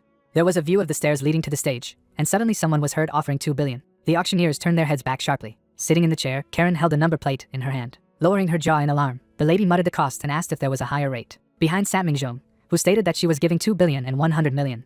The girl's expression was stern, and the people around her did not understand if it was her. The boys looked back and asked if it was the butcher. Lowering her eyebrows, the awakened woman offered 3 billion. Gritting her teeth tightly with anger, the commander of the 4th detachment of guardsmen interrupted her headquarters. The huntress's pupils instantly shrank in size, and she claimed to pay 4 billion. Turning her head from side to side, the presenter asked if there was a higher offer. Raising her hand up, the lady counted down and shouted that the gloves had been sold for 4 billion. The talented swordswoman resolutely headed towards the exit. A satisfied grin appeared on her face. A view of a 2-story building opened. Bringing her palms to her chin, Son admitted that she never thought they could be sold for so much. On the phone screen, he could see the account balance, and he thought that this was crazy. Gritting his teeth tightly, Shiva read that the winning bid was 4 billion. But even after excluding the 5% of the auction fee, tax, and service fee of the Sohn company, there were 3,600 million left. Hugging the girl tightly, the main character shouted that he loved her, to which she asked to wait a minute. Closing one eye, the assistant muttered that she could not breathe because of his strength. Resting her hands on the table, the lady began to cough loudly, while the owner of the superpower said that he was too worried, but now he would gladly give her something for his problems. Pressing her fist to her chest, the interlocutor objected, because he had already paid her for her services, and then added that first of all, thanks to him, their company had become a VIP in the auction house, and that was enough for her. Turning his head back, the guy turned to Mr. Palwan, to which he replied that he also did not mind, because he did everything on his own, and did nothing on his own. With a sly grin, the protagonist decided that in this case, he would teach him how to beat the rhythm of Allegro, which Hephaestus had recently learned in the video, and there is also a 4-beat rhythm, so this should be fine. Taking the phone in his hand, the master subscribed to the Confucius channel worth 1 billion a month. Gritting his teeth tightly in anger, the young man thought that if he wanted to learn divine martial arts, he should subscribe, but decided that he could not be stingy, although it was a lot of money. Shiva bit his lips in alarm, when suddenly the system announced that he had subscribed to the Confucius channel. Stroking her elder brother's shoulder with her palm, So asked if it was an expensive place. Raising her eyebrows with sadness, the girl said that she did not have to eat here, to which the main character remarked that they should try something like this at least once in their lives. Holding the cup in his hand, the owner of the superpower was surprised that the account came out to be 600,000 per person, but decided that no one should care about this, because he still has 2,600,000,000, and now the subscription to the Watto channel is 100 million, and the Confucius channel is 1 billion. Closing his eyes, Shiva said in his mind that he should stop thinking about it. Soa started tossing her head from side to side until her older brother decided that he would just watch GodTube until the food was brought to them. The main page of the Confucius channel appeared. Lowering his jaw in bewilderment, the main character was surprised that he had 34,000 subscribers, which is a lot, and did not understand whether all his students had subscribed to his channel, which means that school networks also exist on this platform. While watching the video, an SSS rank notification appeared, and the guy wondered if Hercules had said that learning divine martial arts needed brain muscles, so he thought it would be SSS rank. Holding the phone in his hand, the protagonist decided that considering that this was not a martial work, then such a rank meant that it was a higher rank than the divine martial arts. Putting his finger on the screen, the master thought that since he needed to improve the level of skill, he first needed to watch the video and understand it better. Sitting in a wooden gazebo, Confucius began to talk about a gentleman. Closing his eyes, the mentor explained that this is a person who cares and cares for those around him. With his pupils bulging in alarm, the young man said in his mind that he felt a feeling of extreme boredom, when suddenly the artificial intelligence notified that he had mastered the basics of Confucianism, and the level of benevolence, righteousness, decency, and wisdom had slightly increased. A hologram of Hercules appeared in the room, who asked if his interlocutor meant that although he was over the master's brain muscles, but not completely, to which he replied that this was so, because he needed to improve his skill. Putting his fingers thoughtfully on his chin, the servant noticed that, as he had already said, divine martial arts were not something that could be used at his level, but he didn't know how to tell him, and then said that it was like changing the laws of the world, and not just using superpower. A surge of blue magic appeared inside the human body, and then one of the 13 heroes said that he would draw mana and concentrate on veins and pressure points, and mana was the source of existence, and then added that in order to use it more actively, it was necessary to have an organ of enhancement that would project his intention and facilitate the impact on mana, and the Eastern gods call it the center of chi. Shiva's eyes widened in surprise when the assistant asked if it was true that he thought it was very boring and wondered what he was even being told about. Suddenly, the phone screen began to emit a bright glow, which is why the main character was frightened. Pointing his finger at the head of the owner of superpower, Hercules exclaimed that he just wanted to learn the divine martial art, wanted to gain this power, and not study these complex concepts. Lowering his jaw, the unusual creature asked if he was wrong, and then added that even if he wanted to say no, he didn't think he could, to which he said that he was right. Placing his palm on his side, the god cried out as expected, and then continued that he had come up with a way to help him master the divine martial arts more easily, and this answer lies in his muscles. Smiling broadly, the servant explained that if his body was in bad shape, his head would suffer, so he would learn complex concepts on his own as he built up muscles, to which the young man asked if it was the other way around. After showing the muscles on his arm, Hercules advised him to leave knowledge that caused headaches to his muscles. A view of the SH Group headquarters opened up, and someone was heard to say that she had bought equipment this time. Sitting in the chair, Karen replied that it was true, and that she was very pleased. Grandpa remarked that he knew that it was worth 4 billion, to which the girl lowered her chin and said that it could not be compared to Master Aurelian's sword. Looking at the metal gauntlet, the awakened woman stated that it was a great auxiliary equipment, and then added that she felt that her skills had risen to the next level with just one piece of equipment. Tae-san smiled contentedly and said that he was glad to hear it, and then said that if she needed anything, she could tell him. Nodding her head, the huntress thanked her grandfather. The chairman of the SH Group furrowed his brows angrily when the granddaughter remarked that she thought they could start. Placing her palms on her knees, the talented swordswoman explained that she was referring to a raid in an S-rank dungeon. A view of the dense forest in front of the mountains opened up. As Shiva lay on the floor, he thought that he couldn't even keep track of it, and that he had yet to learn the divine martial arts properly. Suddenly, the main character raised the phone above his face. After rising from the ground, the owner of the superpower realized that there was no way he could raise his level so much, and then he wondered if he would be able to do it at all. The man asked if there was a way not to lose a fight that would never be won, to which Confucius closed his eyes and replied that there was, and at the same time it was necessary to never end this fight. Tightly clenching his hand into a fist, the guy sighed heavily. Lowering his eyelids, the protagonist reflected on the fact that Hercules was once a man, and now he is a hero who surpassed God in human form, but did not understand whether he would not make an effort, whether he would not fight, and would not be disappointed. The silhouette of a servant appeared behind him, and the protagonist said in his mind that divine martial arts are a power that makes you doubt that a person can achieve it at all. After all, it is not just an art of fighting. Squeezing his eyes shut, the master decided that he was not talented, so what he needed now was endless effort. Green leaves rushed through the air. The young man abruptly stood up in a fighting stance. Shiva lowered his eyebrows, when suddenly the system announced that an unbending will permeated his body. The level of benevolence, righteousness, decency, and wisdom increased slightly. At the same second, the main character bulged his pupils in alarm. A huge moat formed in the ground in front of him, and a notification appeared that he had managed to master the divine martial art Hercules. The shape of the trees was distorted by a powerful shock wave. Holding his hair with his hand, the wielder of the superpower saw that his skill had increased, after which he assumed that he needed to find a private training center, and wondered how much money it would take to pay compensation for this. Placing her hand on her chest, Dao could breathe a sigh of relief when she read the boss's message that this was a video to be uploaded to the internet, and asked to edit it for him, after which she thought that it was the same vampire bad video as last time. It seemed as if the sorceress released a stream of flames from her palm, and the girl remembered that the fire which had broken her boss's record on the channel, and thereby took first place again. The editor began typing on the keyboard with her fingers and thought that the incredible record was 11 seconds, because the attack ended as quickly as it began. Moving her cursor over the notification that the download was complete, the lady reflected on the fact that he had made a video with the same concept. The protagonist in a witch costume waved his palm and greeted the dear viewers of the World Conqueror, after which he exclaimed that he was a man who conquered everything in the world. Putting his fingers thoughtfully on his chin, the young man reported that he had heard that a new record had been set on the Fire Witch channel not long ago, and then shouted that 11 seconds was truly an incredible record. Daku frowned angrily when she heard the words that Shiva wanted to try to defeat Hannah, and stated that he would show everyone how to do it. With a sly grin, the protagonist remarked that the observers must be wondering why he suddenly decided to target her, after which he added that if he really tried to target her, he would most likely be roasted, and asked if it was true that he could not do it unprepared. Running his foot across the grass, the wielder of the superpower shouted that he would tell a strategy that would help defeat Hannah, who took first place. Raising his knee up, the guy shouted that now he should stop talking, but he should start. The protagonist's boot rose high into the air. Suddenly, a bright magical flash appeared near him. White cracks were visible. Daka placed her hands on the table in confusion. Wrapping her fingers around the computer mouse, the girl said that she had been sent 2 videos.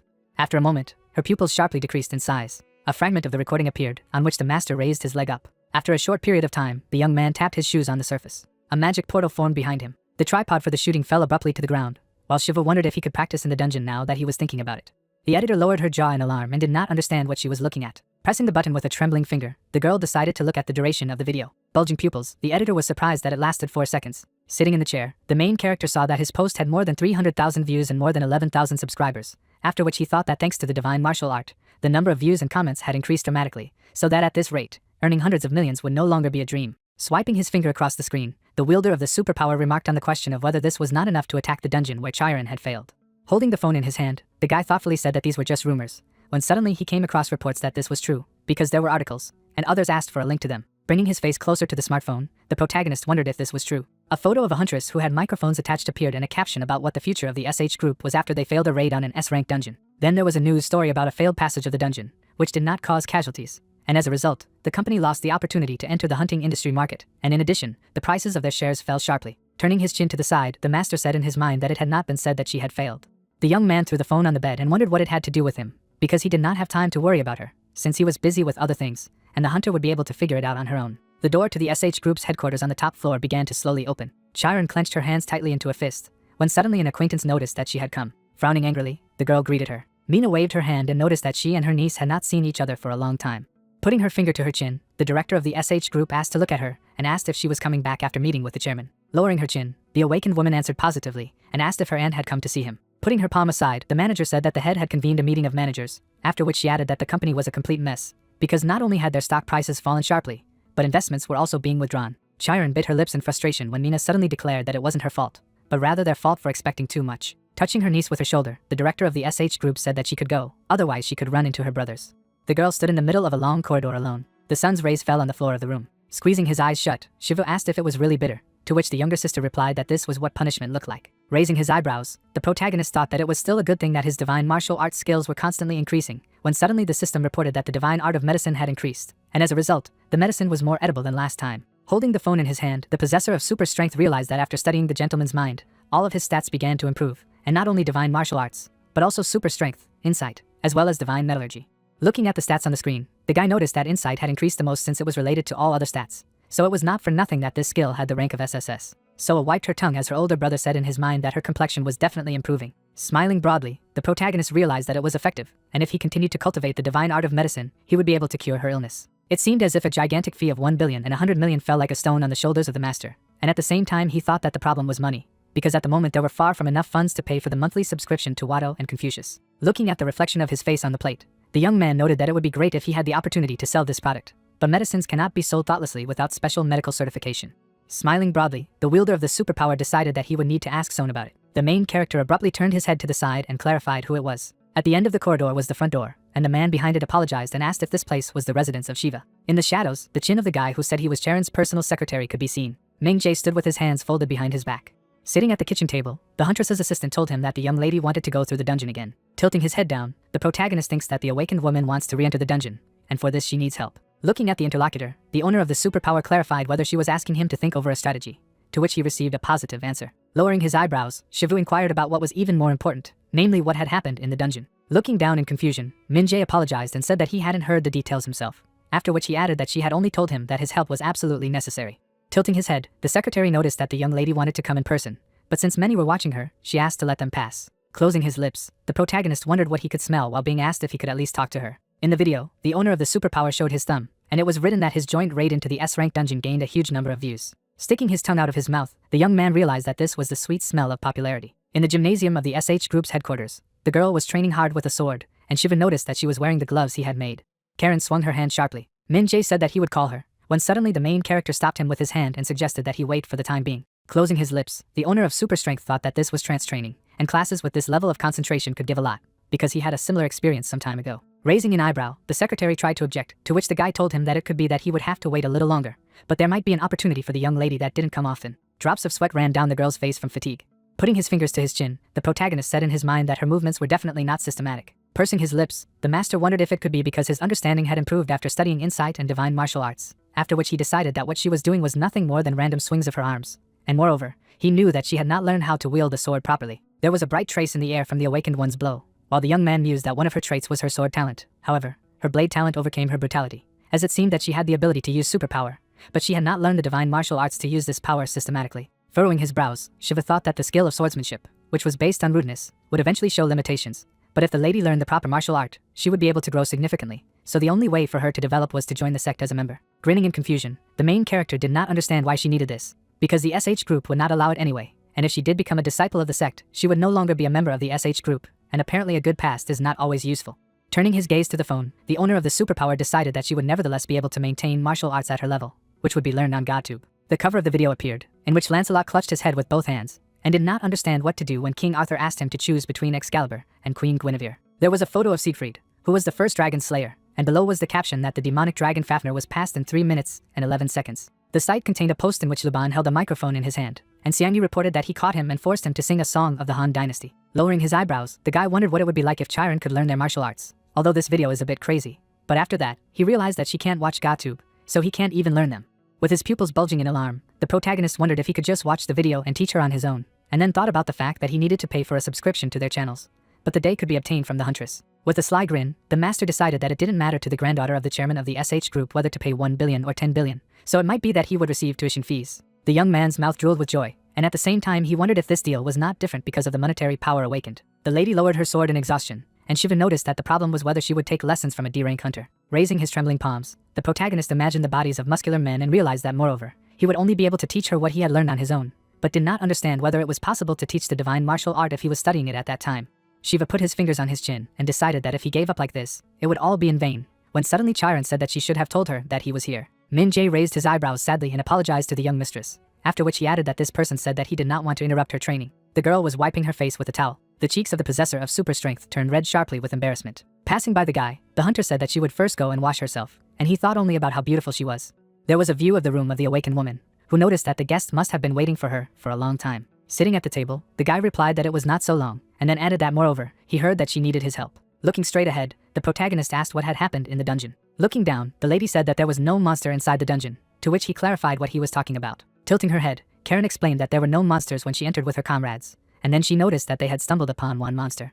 Lowering his eyebrows, the master asked if this meant that the undead were still there, to which he received a positive answer. With her eyes rounded in alarm, she remembered her bright red eyes and said that although he looked like a wolf, it was hard to call him a monster because she had never seen anything like it. Closing his lips, the young man thought that the monsters of the wolf family were very diverse, but as far as he knew, there were no such individuals in S-rank dungeons. The awakened woman's hands began to tremble, and she confessed that she could do nothing against the enemy. Looking at her interlocutor, Shiva asked if she had been able to deal with him, to which he received a positive answer and began to reflect on how even though it was an S-rank dungeon, it was impossible to say such a thing with the power of an A-rank hunter. Shifting his gaze to the side, the main character muttered in his mind that moreover, this lady did not participate in this raid alone. After all, she was accompanied by talented crew members with incredible equipment, but they still failed, and not just failed, but it was something more than what they could handle. Sitting at the table, the owner of the superpower offered to summarize, and then stated that there was only one monster in the dungeon that was so strong that even she could not cope with it. When he suddenly remembered that the rank of the dungeon is determined based on the total amount of mana within the dungeon. There was a view of a rock that was overgrown with grass, and the young man noticed that this was why there were almost no cases when the rank of a dungeon was determined by a single monster. But nevertheless, rare cases when the rank of a dungeon was determined based on one monster still existed. Looking ahead, Shiva thought of the mutation. After imagining a direwolf, the protagonist muttered that a concept other than a mutation is a capo monster.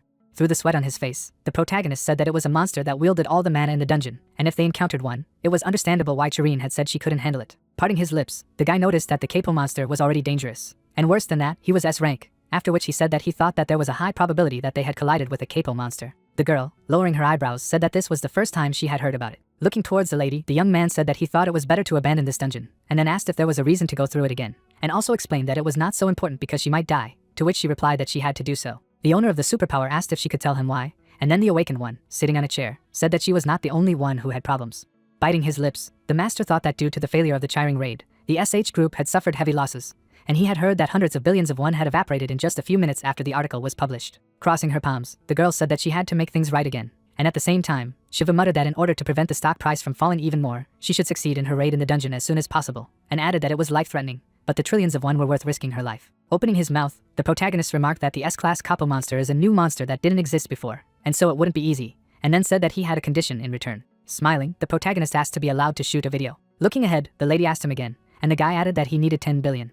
Lifting the corners of his lips, the young man said that he could not sink below this. After some time, the owner of the superpower, holding the phone in his hand, noticed the advance of a billion, and then realized that he should have asked for more, and also wondered who would have thought that she would agree so easily. Sitting on a chair, the master noticed that there was no need to be too greedy, because 10 billion is already a lot of money. Turning his head abruptly, Shiva thought that an S-rank monster capo had never existed before, and therefore he wasn't even sure that he would be able to come up with a strategy, and if he asked too much, it would be burdensome. Placing his palms on the keyboard, the protagonist muttered that his level of insight was 24% nonetheless, and then wondered if he couldn't analyze the monster, and realized that he could and would do at any cost.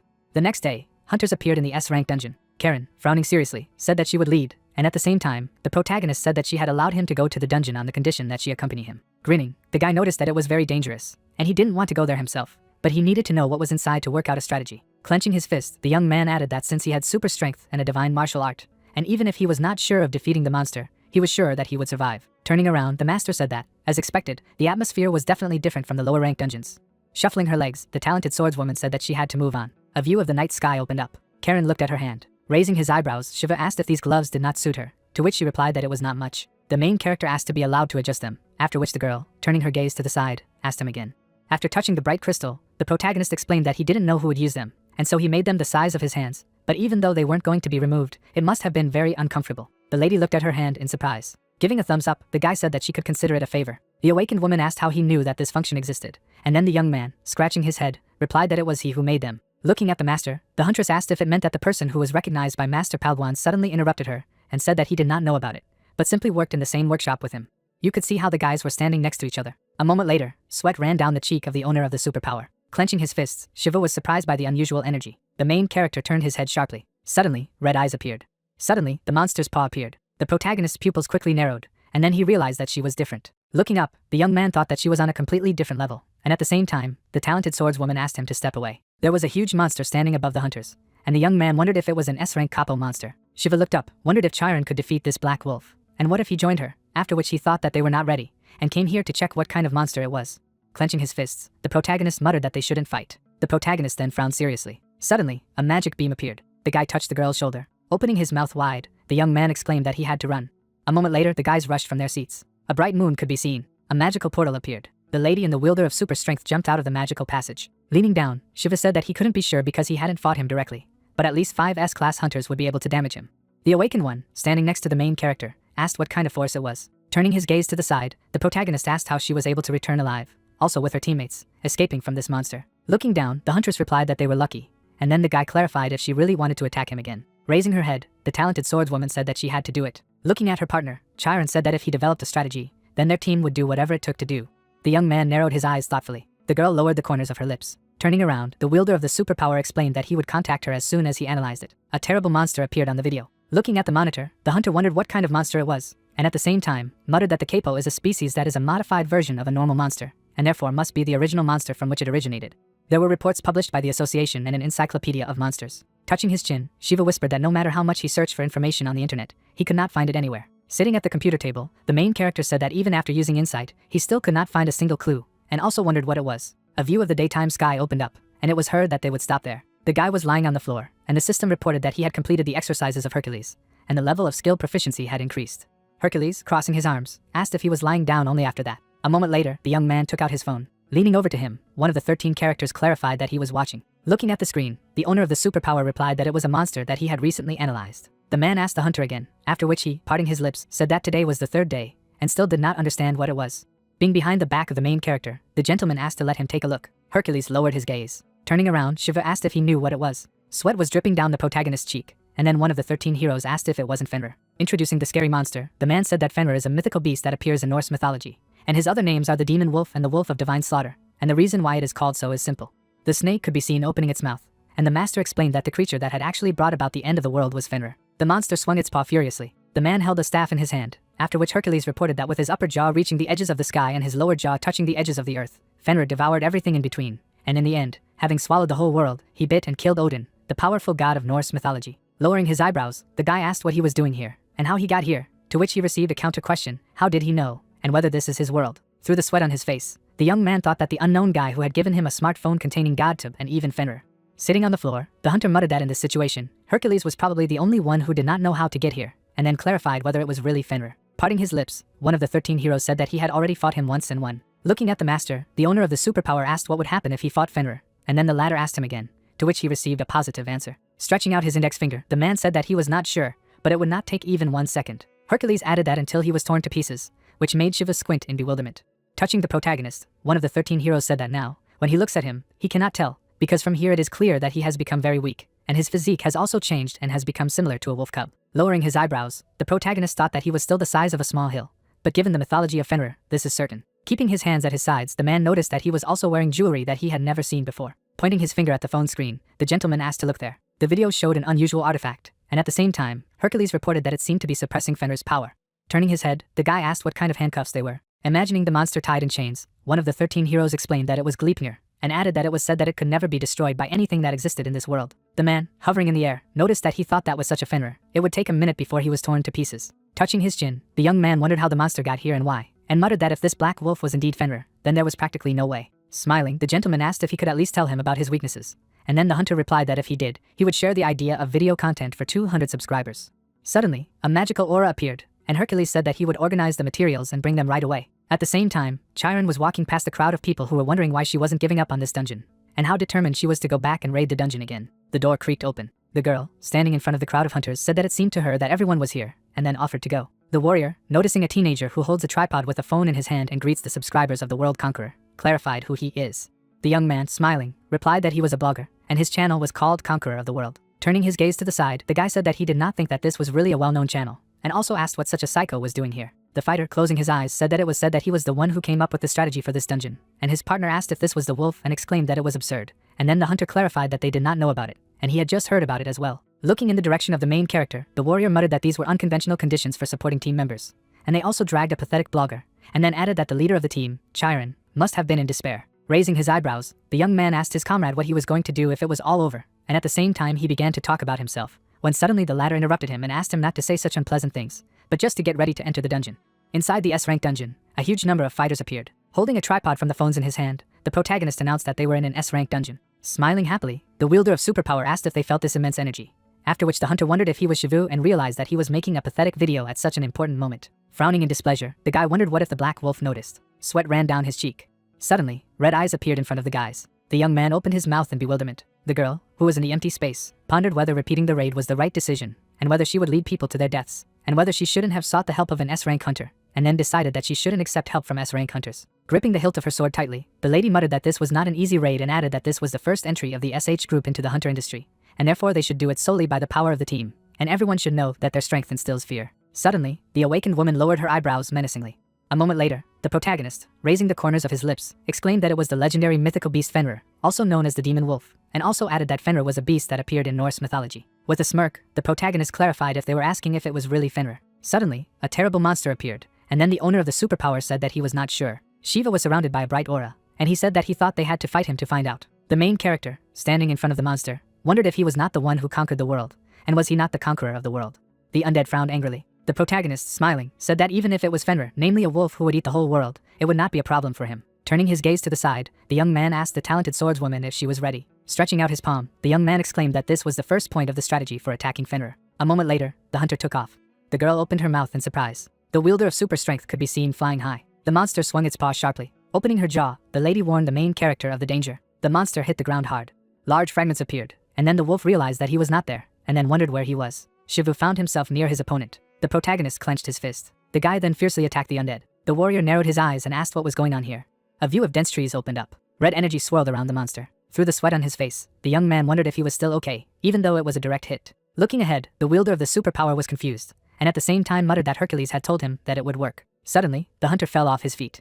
A moment later, a powerful explosion rang out. Shiva clenched his jaw in bewilderment. Karen turned around and said that it was time for them to move too, to which she received a positive response. Suddenly the girl rushed from her place. Then the lady turned her gaze to the side. The wolf was swinging his paw furiously, covering his face with his hand. The main character said that he thought it was possible, and then added that this Fenrir was real. In the past, one of the 13 heroes hovered in midair, remarking that he thought it would take 1 minute with such a Fenrir until he was torn to pieces. Baring his teeth, the protagonist realized that he would not be able to hold out for 10 seconds. The monster's eyes burned red, and the guy muttered that Hercules' strategy was meaningless, because it only worked with him, because he was Hercules. Suddenly, the young man noticed the shackles and decided that as long as they hindered Fenrir's movements, there was a chance. Clenching his fist, the hunter noticed that it was not so bad that he could not win, but it would be bad if he could not attack. Suddenly, a magical trail appeared, and the awakened woman slashed at the enemy. Her expression was serious. Wolf sharply looked at the talented swordswoman. The monster opened its mouth, and the owner of the superpower thought that the most important thing was that he was not alone now. A fireball appeared above the undead, and at the same time, Shiva muttered that they had a hunter with magic. The soldiers, with their mouths wide open, shouted that let their opponent get it. A powerful energy slammed into the monster's body. Raising his head, the wolf suddenly howled. A moment later, the magi released a bright flame again. The monster could be seen consuming the fire. Lowering his eyebrows, the sorcerer asked if he had swallowed the fire sphere, and at the same time, his partner asked if he had really eaten it. A red aura swirled around the undead. Abruptly opening his jaw, the guy exclaimed that he could not retreat.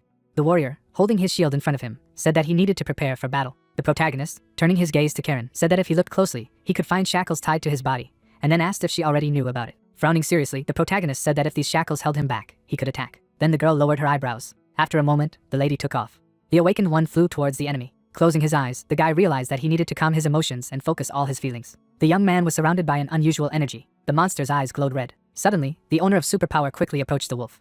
The hunter stretched out his fist. The monster slammed its paw on the ground. Shiva flew over the head of the undead. A powerful aura could be seen near the protagonist's hand. A moment later, the protagonist struck a furious blow at his opponent. The monster jumped back and growled in displeasure. Biting his lips, the guy realized that the superpower was working, and then decided that now he had to continue to press. Sweat was dripping down his cheek. Suddenly, a trace of a blow appeared near the young man. In a second, the hunter hit the ground. Looking at the deep wounds, the wielder of super strength muttered that it was dangerous, because if he had reacted a little later, this attack would have torn his entire body apart. Suddenly, Shivu opened his mouth thoughtfully. Looking down, the protagonist said that he wasn't sure about it, but before he touched his body, he hesitated for a moment. At the same time, Chiron slashed at the wolf. Her expression was serious. Splashes of blood were visible. The protagonist, squinting, noticed that it could definitely have killed him. The monster opened its mouth in pain and screamed loudly. A deep wound appeared on his body. Parting his lips, the guy thought that he had to pull himself together, because he had to seize the opportunity. After a moment, the young man rushed from his seat. The hunter flew past the undead. Unexpectedly, the owner of the superpower dealt a powerful blow to the enemy. The monster frowned in bewilderment. A wolf's paw appeared above the head of the main character. After a moment, Shivu grabbed the red chain. The monster's eyes widened in surprise. The protagonist clenched his jaw sharply. The undead opened their mouths menacingly. The guy's pupils suddenly turned white. Then the young man managed to push back the enemy. The talented swordswoman quickly moved her legs. The owner of the superpower turned his gaze to the side. The girl's blue katana appeared. Suddenly, there was a powerful explosion. The warriors, through the sweat on their faces, were stunned. A view of a huge crater opened up. Charon lowered her eyebrows, and then Shiva shouted that he was alive and did so. Suddenly, red lines appeared. The main character was flying quickly through the air. The guys opened their mouths in surprise and said that this could not be. Suddenly, a surge of dark energy appeared. The monster furiously opened its mouth. Squinting, the fighter said that this was a battle they couldn't win. The monster's eyes burned brightly. The protagonist, hitting the ground, could not understand why. Lying on the surface, the young man thought that Fenrir, shackled, was clearly limited. The sharp fangs of the evil spirits could be seen, and at the same time, the young man muttered that no matter what, it was still the demon wolf that had brought the world to an end, as well as the divine slaughter wolf that had swallowed the god himself, and added that with his current level, it was impossible to attack Fenrir, and no matter how he thought about it, everything was strange. Chiron, her mouth wide open, shouted that everyone should run and take Mr. Shiva with them. It seemed as if the warriors had picked up the wielder of the superpower, and then he said that this was the same situation as in the dungeon with the black troll, and perhaps she had slept in this way and the crew members in the last raid. But no matter how hard they tried, they could not defeat Fenrir, and he did not understand why. Suddenly the main character clenched his jaw. Through the sweat on his face, the protagonist noticed that he finally understood, and could not believe that he found out about it only now. Lowering his gaze, the young man muttered that he was a fool and it didn't make sense from the beginning, after which one of the hunters asked if he thought he could move. The young man, looking at the owner of superpower, clarified what he was doing. The awakened woman could be seen fighting the monster. Her expression was menacing. A moment later, the talented swordswoman noticed Shiva. The main character, standing in front of the wolf, thought that, as expected, he was not attacking, but just looking at him. Lowering her eyebrows, Chiron asked what he was doing now. The protagonist looked up, and then the girl asked if he was crazy and also asked him to come back soon. The guy came close to the undead and reported that it didn't make sense from the very beginning. A red aura swirled around the monster, and the young man said that he didn't know what about the S-class hunter group, but with their current group, attacking him from the beginning was foolish, and fighting him made no sense from the beginning. Parting his lips, the hunter remarked that this was why it was strange, and then clarified why he did not die. The guys opened their mouths in surprise, and at the same time, the owner of the superpower asked how everyone returned alive.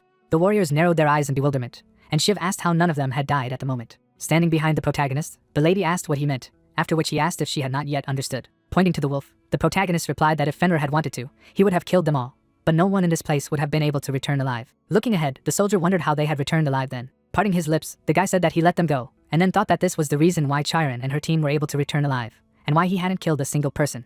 Frowning seriously, the young man said that he was telling them to run away because he didn't want to hurt them. Lowering his eyebrows, the hunter muttered that it was hard to believe even him. But if you think about it, Fenrir never attacked first, and then explained that if he were just a monster then it would not make sense, and added that at some point Fenrir destroyed Asgard. In the past, the beast walked in the snow, and the owner of the superpower said that as soon as he was born, he was abandoned, and from birth he struggled with hunger and loneliness, but persisted, not giving up, and survived, and at the same time wondered if rumors spread that Fenrir was alive. It seemed as if the Asgard gods had found Fenrir, and one of them said that he had heard that he was strong, and then asked if he could untie this rope as well. The little monster's expression was joyful, and then Shiva said that he didn't even resist the unexpected offer of the gods, and in the end, it was like an invitation to play together for him, who had always been lonely, and it seemed to him that he had finally made friends.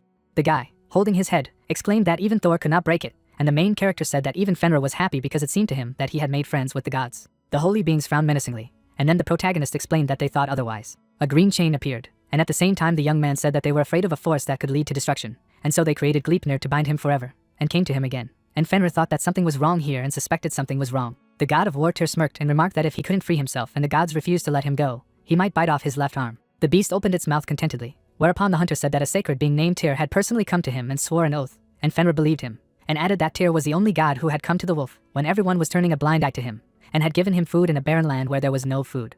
The man lifted the corners of his lips, and then the possessor of the superpower reported that it was because he was a friend. The small monster was seen shackled, and Shiv was told that it was bound by Gleipnir and could not free himself. The god stood in front of the unusual creature, and then the main character said that, as expected, they did not free him. Tyr looked sideways, and the protagonist reported that he had also turned a blind eye to him. The master put his left hand in Fenrir's mouth, and at the same time, the boy noticed that it had been promised.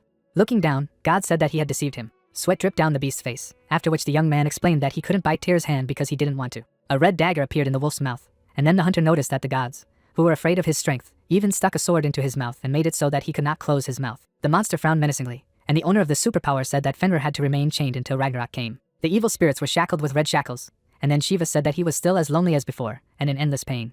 There were people in the monster's mouth, and at the same time, the protagonist reported that after the onset of Ragnarok, his madness seized Fenrir, and in the end, he swallowed the whole world and tore the gods apart. A man was sitting on the floor, and the protagonist noticed that the wolf could not kill Tyr after all. A powerful energy circled around the unusual beast, after which the guy explained that although his mind was consumed by madness, he had not forgotten it. The master looked happily at the small creature, and then the young man told that it was the only friend who had returned to his abandoned self, and who had given food to his starving creature. The monster ran up to his comrade, and the hunter said that Fenrir considered Tyr a friend as always, and perhaps this was naive and stupid of him. The wielder of superpower, standing near the mouth of evil spirits, muttered that Fenrir in mythology was definitely not a wolf worthy of being called a wild demonic animal. Parting his lips, Shiva said that the beast did not want to harm them. Through the sweat on his face, the warrior asked if he wanted them to believe it. Karen opened her mouth and said that they had to get rid of him anyway. Lowering her eyebrows, the girl explained that if they neglected the S-rank dungeon and the dungeon was breached, then there would be no turning back. Looking towards the monster, the lady noticed that even if the destruction of the dungeon did not occur, Fenrir would emerge from it during the breakthrough, and there was no guarantee that he would not harm people. Laying down her sword, the awakened announced that they would retreat and report it to the association, as well as receive help from S-rank hunters. Frowning seriously, the huntress said that she would refuse to clear this dungeon. Biting his lips, the protagonist thought that the talented swordswoman was right, because in order to prevent the possibility of disaster, they must kill Fenrir. The mouth of the monster was visible, and then the protagonist did not know why the beast was there. Squinting, the young man wondered if it could be that the undead had been abandoned again. In the past, the creature walked in the snow, and the young man muttered that in mythology, the end of the whole world called Ragnarok was cut off by Gleipnir, and Fenrir was able to escape. A terrible monster appeared, and at the same time, the owner of the superpower added that for some unknown reason he was again attached to Gleipnir, and wondered if it was possible that the wolf had been abandoned here again. Lowering his head, the master said that this dungeon was used as a barrier to lure the monster into a trap so that he could not escape to another place. Looking down, Shiva noticed that, as in the myth, he had been abandoned as soon as he was born so that he could die a lonely death here. Standing near the undead, the protagonist revealed that this also explains why the dungeon's rank was measured as S-rank, and then added that only the mana of the dungeon in which Fenrir is imprisoned was measured, and not the mana of the dungeon itself. Looking up, the protagonist thought that the power that could trap a weakened monster was measured in S-rank. Frowning seriously, Chiron said that they would go back. Lowering the corners of his lips, the young man realized that there was nothing he could do for Fenrir with his power. Following the hunters, the young man muttered that the beast had no intention of harming humans, and even if he had already committed suicide when they returned, he would not chase them now. In the past, Tyr smiled, and the owner of the superpower noticed that this was stupid, as it was in the myth back then. Looking down, the master explained that it would all be over as soon as they left the dungeon. Opening his mouth, Shiva said that even if he was a Fenrir, he still wouldn't be able to face the S-rank hunter squad, and all they had to do was gather the warriors and clear this dungeon, and if the wolf was weakened and tied up like it was now, then it would definitely be possible to attack, and that would be enough for them. And he also wondered whether it is true that it cannot endanger people. The girl's long hair was visible, and then the main character decided that he just needed to get rid of the beast, and even if they left like this, there would be no problems. Clenching his fingers, the protagonist thought that all he had to do was live as usual, and return to his daily life. The guy imagined spending time with his comrades and sister, and then muttered that he needed to make equipment, and make videos, earn money and learn GotTube so that he could cure Soa. The back of the young man's head appeared, and he said that was all he could do. Standing still, the owner of the superpower wondered why he couldn't take these steps. Suddenly, the master turned around, and the lady clarified what he was trying to do. Shiva lifted his heel off the ground. A moment later, the main character approached the monster. The protagonist's expression was thoughtful. Blood was visible on the animal's paw. The guy, standing in front of the abandoned wolf, noticed that he had never harmed anyone, and did not dare to harm anyone even when he could have hurt himself. Looking up, the young man explained that after all, it was a monster in the dungeon and a demon monster that threatened humans, and therefore they had to get rid of him, and also added that they couldn't let him live, and unfortunately, there was no other way. Introducing the legends from GotTube, the owner of the superpower said that they never give up under any circumstances, and did not lose even those battles that could not be won. A magical aura swirled around the guy, and the master muttered that they had overcome the impossible and eventually become heroes. Shiva clenched his fist sharply. Smirking, the protagonist said that he would destroy this dungeon, and then whispered that if there was no way out, they would create it. Through the sweat on her face, Chiron was perplexed. The protagonist was surrounded by a bright aura, and he noticed that the problem was in this dungeon, and the barrier that bound Fenrir was a dungeon that could be destroyed, and decided that he would destroy it. It was heard that it was impossible. After all, to destroy the dungeon would be to destroy space, and only God could do that. And at the same time, the guy closed his eyes and explained that it was still dangerous to summon such a level of power. The young man, looking ahead, said that he could not stop. There was a splash of water that the river does not drink. Apples hung on trees that do not eat their own fruits. There was a bright flash on the surface of the sun, and it turned out that it was not shining for itself. A bouquet of flowers was visible, and it became clear that they did not smell just like that. The master leaned forward. Lifting the corners of his lips, Shiva said that gentlemen do not think only of themselves. Smiling, the protagonist said that he really spoke like a scientist and thought that he could only laugh because no one would admit it, and he wouldn't even be able to make money from it. After introducing the old gentleman, the protagonist wondered if he wasn't a gentleman if he wasn't angry even when others didn't recognize him. Closing his eyes contentedly, the guy muttered that a gentleman is not angry, even when the world does not recognize him. Sweat was dripping down the young man's cheek, and he noticed that in the modern world it was enough that he was not called an idiot, but for some incomprehensible reason, he just wanted to be a decent person. The sister and companions of the superpower appeared, and then he explained that he did not want to be someone who was good in himself, but someone who was nice to the people around him. Looking ahead, the master said that he did not know why, but this thought came to him suddenly. Parting his lips, Shiva muttered that after watching the video of Confucius, and after looking at the wounded Fenrir, such a thought came to his mind. An unusual aura flew around the main character, and he reported on the divine martial arts of Hercules. The monster's eyes glowed red. Frowning seriously, the protagonist remembered that God had told him that divine martial arts are not only used for battles, and space is the most important law by which the world works. Suddenly, a bright flash appeared, and at the same time, the guy used the first technique. The young man swung his leg furiously. The master bit his lips sharply. The owner of superpower left a magical trail behind him, and at the same time he used a descending dragon strike. Magic lines could be seen. An unusual energy appeared. Suddenly, there was a powerful explosion. A view of the night sky opened up. Suddenly, cracks appeared in space. Karen watched the splinter in the sky. Lowering her eyebrows, the girl said that it was impossible. Noticing Shiva lying on the ground, the lady asked what it was. Awakened, touching the main character, she realized that he was still alive. The huntress then looked at the magical space. Sweat was dripping down her cheek. Suddenly, a wolf appeared in front of her. Blood flowed from the protagonist's mouth. The talented swordswoman remembered how the guy rushed towards the monster and muttered that she knew that he was not an ordinary awakened man without features when he fought the troll. Lowering her head, Chiron wondered what kind of terrifying force was it that had destroyed an entire dungeon. Trying to lift the young man, the girl said that now was not the time to be surprised. After a moment, the lady turned around. A calm Fenrir could be seen. Shuffling her legs, the awakened woman noticed that before the dungeon was completely destroyed, they had to get out of here. Shiva woke up. Opening his eyes wide, the main character thought that he was alive. Having filled his torso, the protagonist assumed that he was in a hospital room. Crossing her arms, the girl asked if he was okay. Looking ahead, the guy asked why Chiron was here. In turn, the lady showed her hand, asking if her presence was uncomfortable for him. Grinning, the young man thought about whether she would be comfortable in his place, asking who does not like to be with a beautiful woman. Confucius appeared to say that men and women could not sleep together after the age of 7, continuing that men and women could not be in the same space after the age of 7, and in turn the man wondered why this was so. Making a strange face, Shiva asked what he was carrying. In turn, the girl asked that he would not even ask what happened. Suddenly, memories of how the lady was carrying the protagonist appeared, making it clear that after the dungeon collapsed, Chiron pulled him out after he lost consciousness. Placing his hand on the bed, the protagonist said that after various procedures, he woke up, asking if he was right. The lady's face showed surprise. Looking uncertainly ahead, the guy asked if she didn't like it when they got straight to the point, while the lady said that, as he said, the dungeon was destroyed, and as a result, it was recognized as cleansed. The news agenda in which the heroine was appeared. Glancing ahead, the young man asked what had become of Fenrir, and in turn she said that she was not very sure if he meant a wolf monster, adding that she had seen that he had gone somewhere at the end. A man appeared against the background of the monster, making it clear that since the dungeon that served as a prison for Fenrir had been destroyed, he hoped that the monster would be able to return safely to the realm of the gods. Sitting on the bed, the lady stated that she would not reveal what happened in the dungeon for the time being, adding that she also asked her comrades to keep their mouths shut, because there was an announcement that they were the ones who conquered the dungeon. Without showing her face, the lady said that if he wanted, they would fix it. In turn, the guy asked what she meant that she would make it so that Shiva became the body who purified him. In the end, the miss answered positively. Looking ahead, the protagonist said that it was better for them to say that it was done by a girl. In turn, the lady asked if there was a reason why he was hiding his power. In turn, the protagonist did not understand what she was talking about. Holding on to the gavola, the young man asked why she thought so, adding that it could not be, because if it were, he would not have created his own channel. The girl kept her hand close to her mouth, listening to him not intend to hide his strength, given the situation. Smiling, the young man said that it was now necessary for the SH group to be known as the one who cleared the S-rank dungeon, adding that they would say that Chiron had done it. Lowering her head, the girl was in doubt. In turn, Shiva thought that she must be in doubt now, thinking about whether it was possible to do so, despite the fact that she did not have the skills to clear an S-rank dungeon, that the girl would have enough ability to pass it.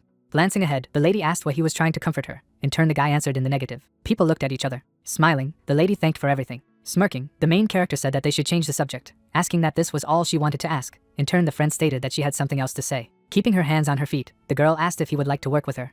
A window appeared. The man was looking at the phone. Holding the phone in his hands, the protagonist realized that many of its characteristics had increased. Making a face full of surprise, the guy said that the characteristic had increased by 13%, although usually only 0.3% was added. The young man's eye appeared, and it became clear that the martial arts prowess had increased by 9.3%. Moreover, the gentleman's mastery of insight and wisdom had increased by several years at once, suggesting that it was because of the dragon's downward strike. The man's face was blue. The young man struck, and it became clear that in his videos he only showed how he cleared the dungeons.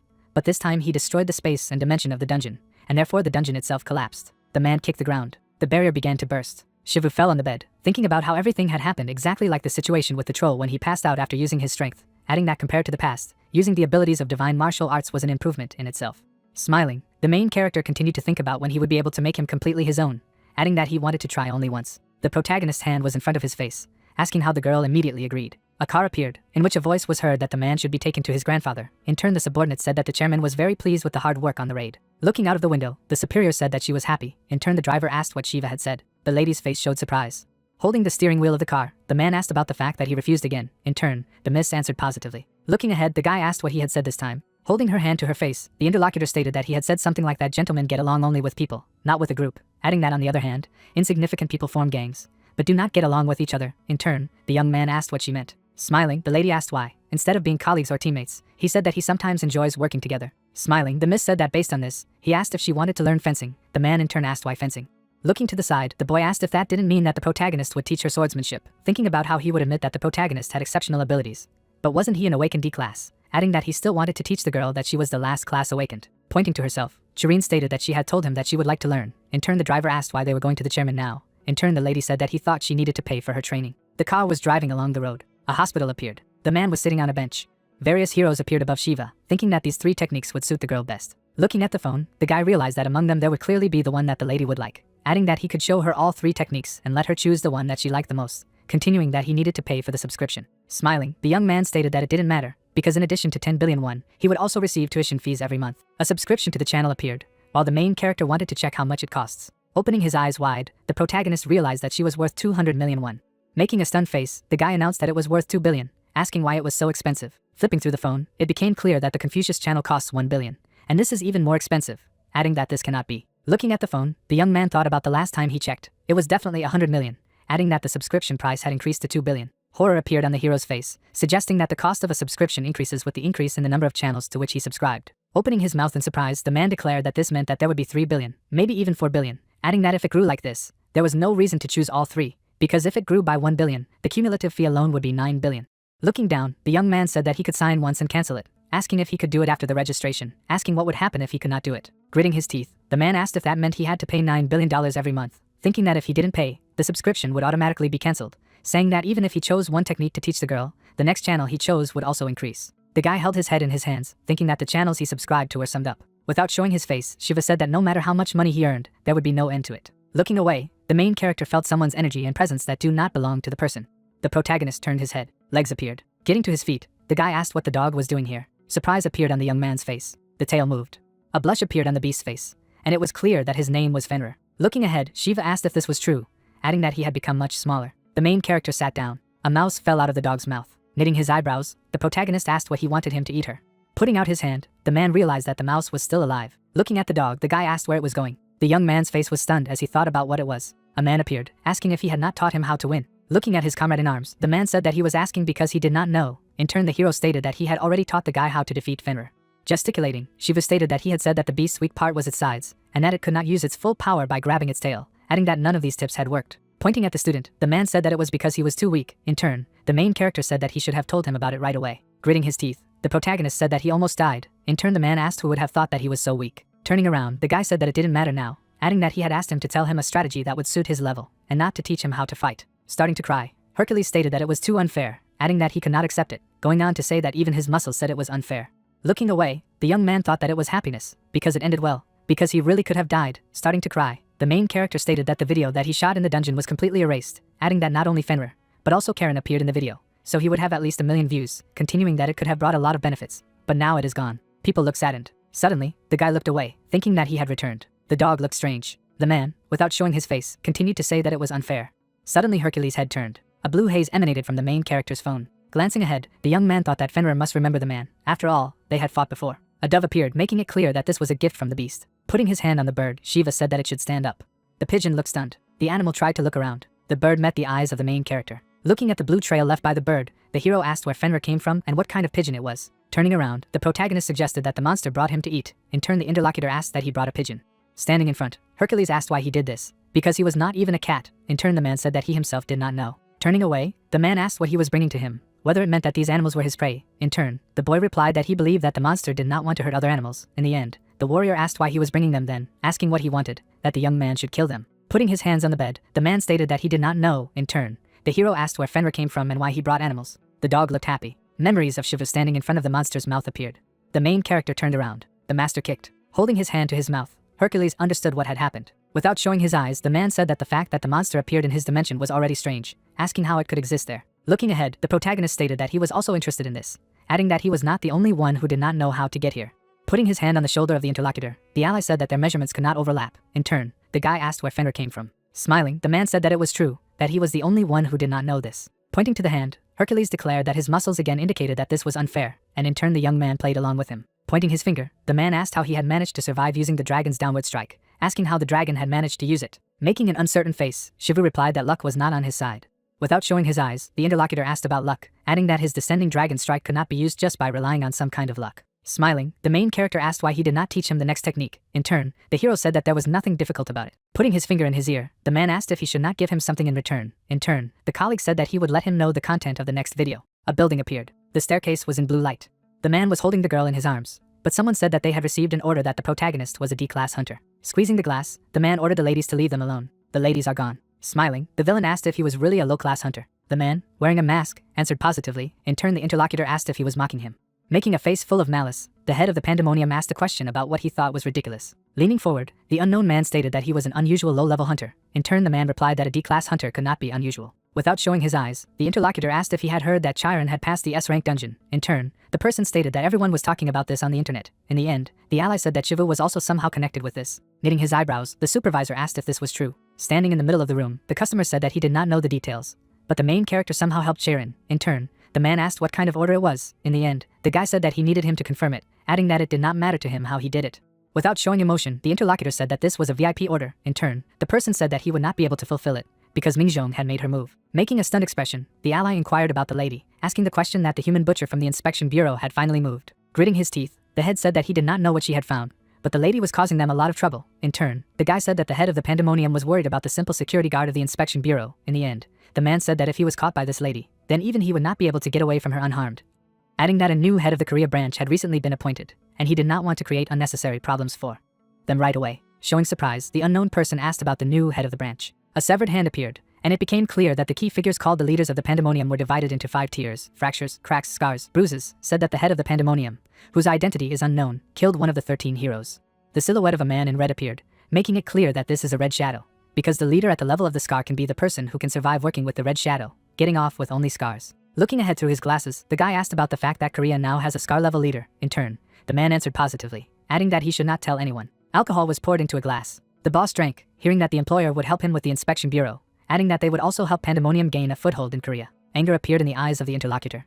Gesticulating, the man said that, in other words, they would help the new head of the branch to establish himself in this position, adding that this was a man's chance to win favor. Smiling, the villain said that it was not just a VIP order, but a super VIP, asking about the conditions. In turn, the guy replied that the man should not simply kill Shiva. Clenching the glass with his hand, the man asked that, in other words, he was allowed to cut off his limbs. The hand that held the phone appeared, and it became clear that if you take care of the patient, progress slows down significantly. Smiling, the main character said that, at least, the indicators are increasing.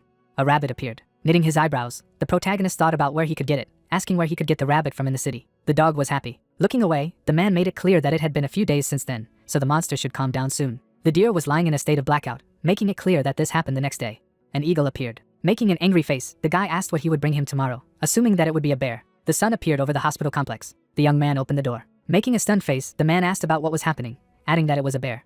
Looking ahead, Fenrir's eyes told him that he hoped that the bear would please his master. Looking down, the master stated that it seemed that he needed to take special measures. A brick house appeared, making it clear that it was in a week. The girl, looking ahead, asked if Shiva was feeling well. Smiling, the protagonist said that he was fine, because it wasn't such a serious wound, thinking that if he hadn't taken Karen to the hospital when she fainted, the girl would have died there.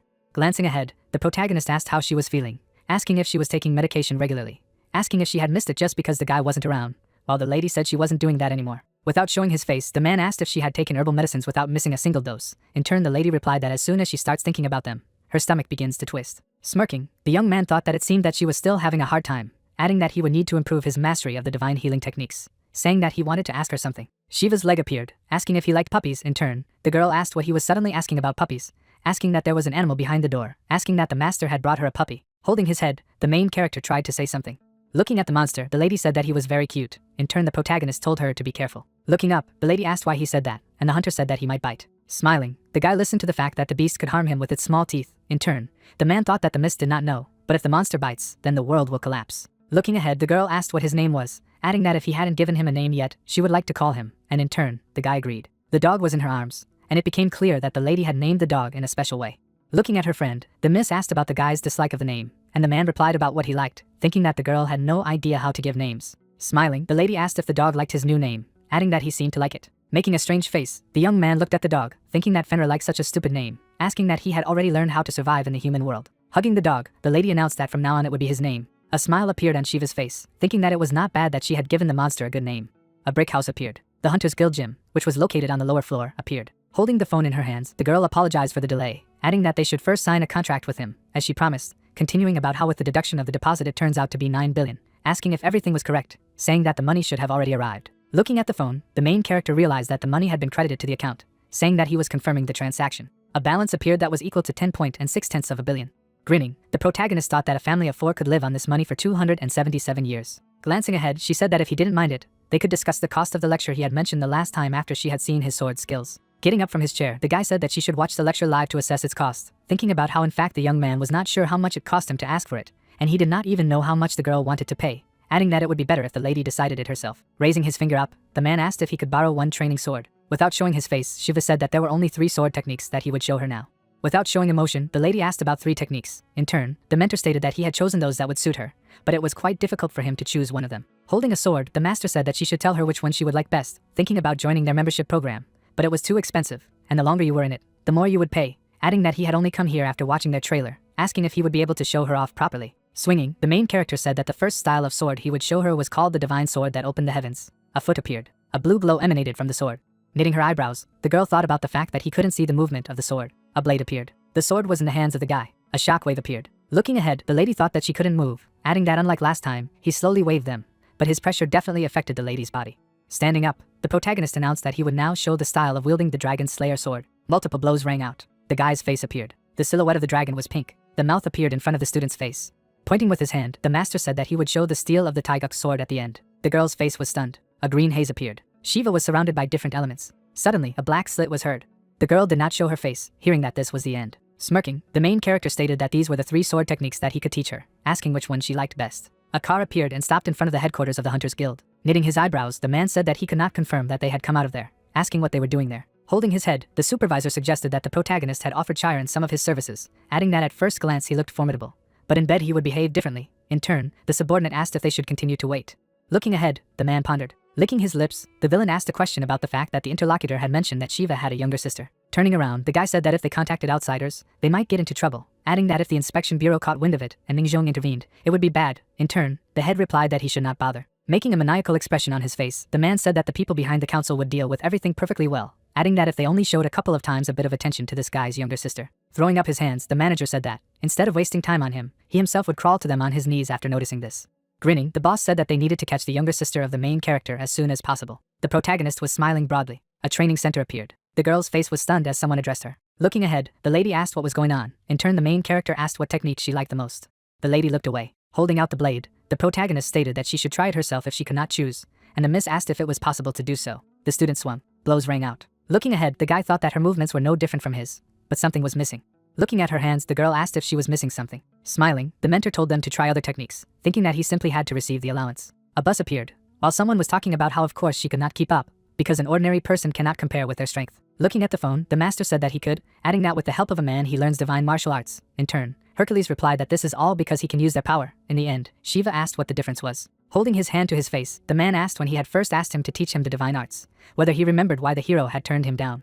Knitting his eyebrows, the main character said that he was just lazy. Looking at the image, the protagonist stated that he had said that he would only be able to learn divine martial arts if he understood how to use superpower, adding that he had said that she was worse than ever, and that was true. Lowering his head, Hercules stated that he did not mean it, adding that just as he learns the basics of divine martial arts, the guy must also learn the rest of the martial arts of the gods. Without showing his face, the hero said that due to the fact that this girl does not know the basics, she cannot repeat them, adding that she was able to keep up with his movements, also a kind of feat. In turn, the interlocutor said that the reason why he was able to use them without registering in their membership program is precisely this. In turn, the colleague said that he thinks that a person is an exception. Pointing his finger, the man said that he had no features, but he woke up. In turn, the young man said that this was so, but why did he ask so suddenly?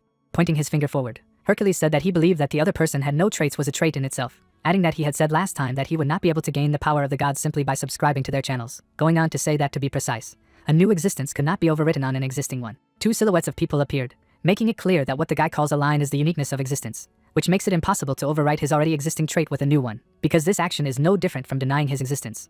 But you can draw on him as on a blank slate, because there is no uniqueness in his existence. A green silhouette appeared, and it became clear that this meant that he could easily learn the traits of other gods. Holding his chin, Shiva said that this meant that no one else could know about GodTube's capabilities. Folding his hands, the colleague said that this could really be the case. In turn, the main character thought that this does not mean that he cannot teach Chiron. Smiling, the man asked that perhaps if he taught her what he had come up with himself, it would not be so important. Putting his hands in his pockets, the man asked if this was the protagonist's house. His hand reached for the door lock. The pen was in the hands of the villain. The opponent entered the house. The girl was lying in bed. The dog was looking at the enemy. Looking down, the guy asked what wouldn't matter if he taught her how to do it, and Hercules said that while people couldn't master their martial arts, if he mastered them and then taught them, it wouldn't be that important. Smiling, the hero said that since this power cannot be taught. Looking ahead, the master thought about how he was still teaching her martial arts after all, adding that the fact that she wouldn't be able to learn wouldn't change. In turn, the hero said that among the techniques he listed, the story with Master Taiju would be a little different. Without showing his face, the man stated that the master was an important figure in the martial arts world, adding that the master had helped him when he was just mastering the divine martial arts, continuing that if he subscribed to the master's channel, there was a high probability that he would be able to master the technique, and after mastering the technique, he would be able to build his martial art on it, making it clear that it was impossible to directly teach martial arts to the gods. But he could create another martial art based on it and teach it to her, so there should be no problem with that. Smiling, the man thought that this meant that he would master Taiju, and also be able to practice divine martial arts. In turn, the interlocutor said that this was so. Holding his hand to his chin, Shiva began to think that it was not so easy to create his martial art, adding that he was sure that he would not have any problems with it. Looking ahead, the main character thanked for giving Hercules about it. In turn, the man said that he was not worthy of gratitude, but if he really wanted to, then when did the protagonist give him the video he mentioned earlier? The man covered his mouth with his fist. Glancing down, the guy stated that he would take care of it, and would immediately let him know when it was ready, adding that this time there was a problem with him. The bus doors suddenly opened. The young man's leg appeared, and it became clear that it would be difficult for him to create his martial art or practice divine martial arts now, asking how he would teach the girl martial arts. The foreman glanced at the doorknob. Shiva's face was filled with rage. The main character broke into the apartment. The lady was fast asleep. Exhaling heavily, the protagonist said that the fact that she was still asleep was a great relief. Looking at the man, the guy thought about who he was and why he was lying unconscious in his house. Stroking the dog, the master asked if the monster had protected it. Knitting his eyebrows, the young man thought that they had never seen him before. Looking at the guy, the hero thinks that, judging by his energy, he is definitely awakened and not an ordinary person, suggesting that he has bad intentions, although he does not know how he got into their house. Taking the monster in his arms, the man thanked Fenrir, asking him to look after the house temporarily. Confidence appeared on the pet's face. Shiva's expression became furious.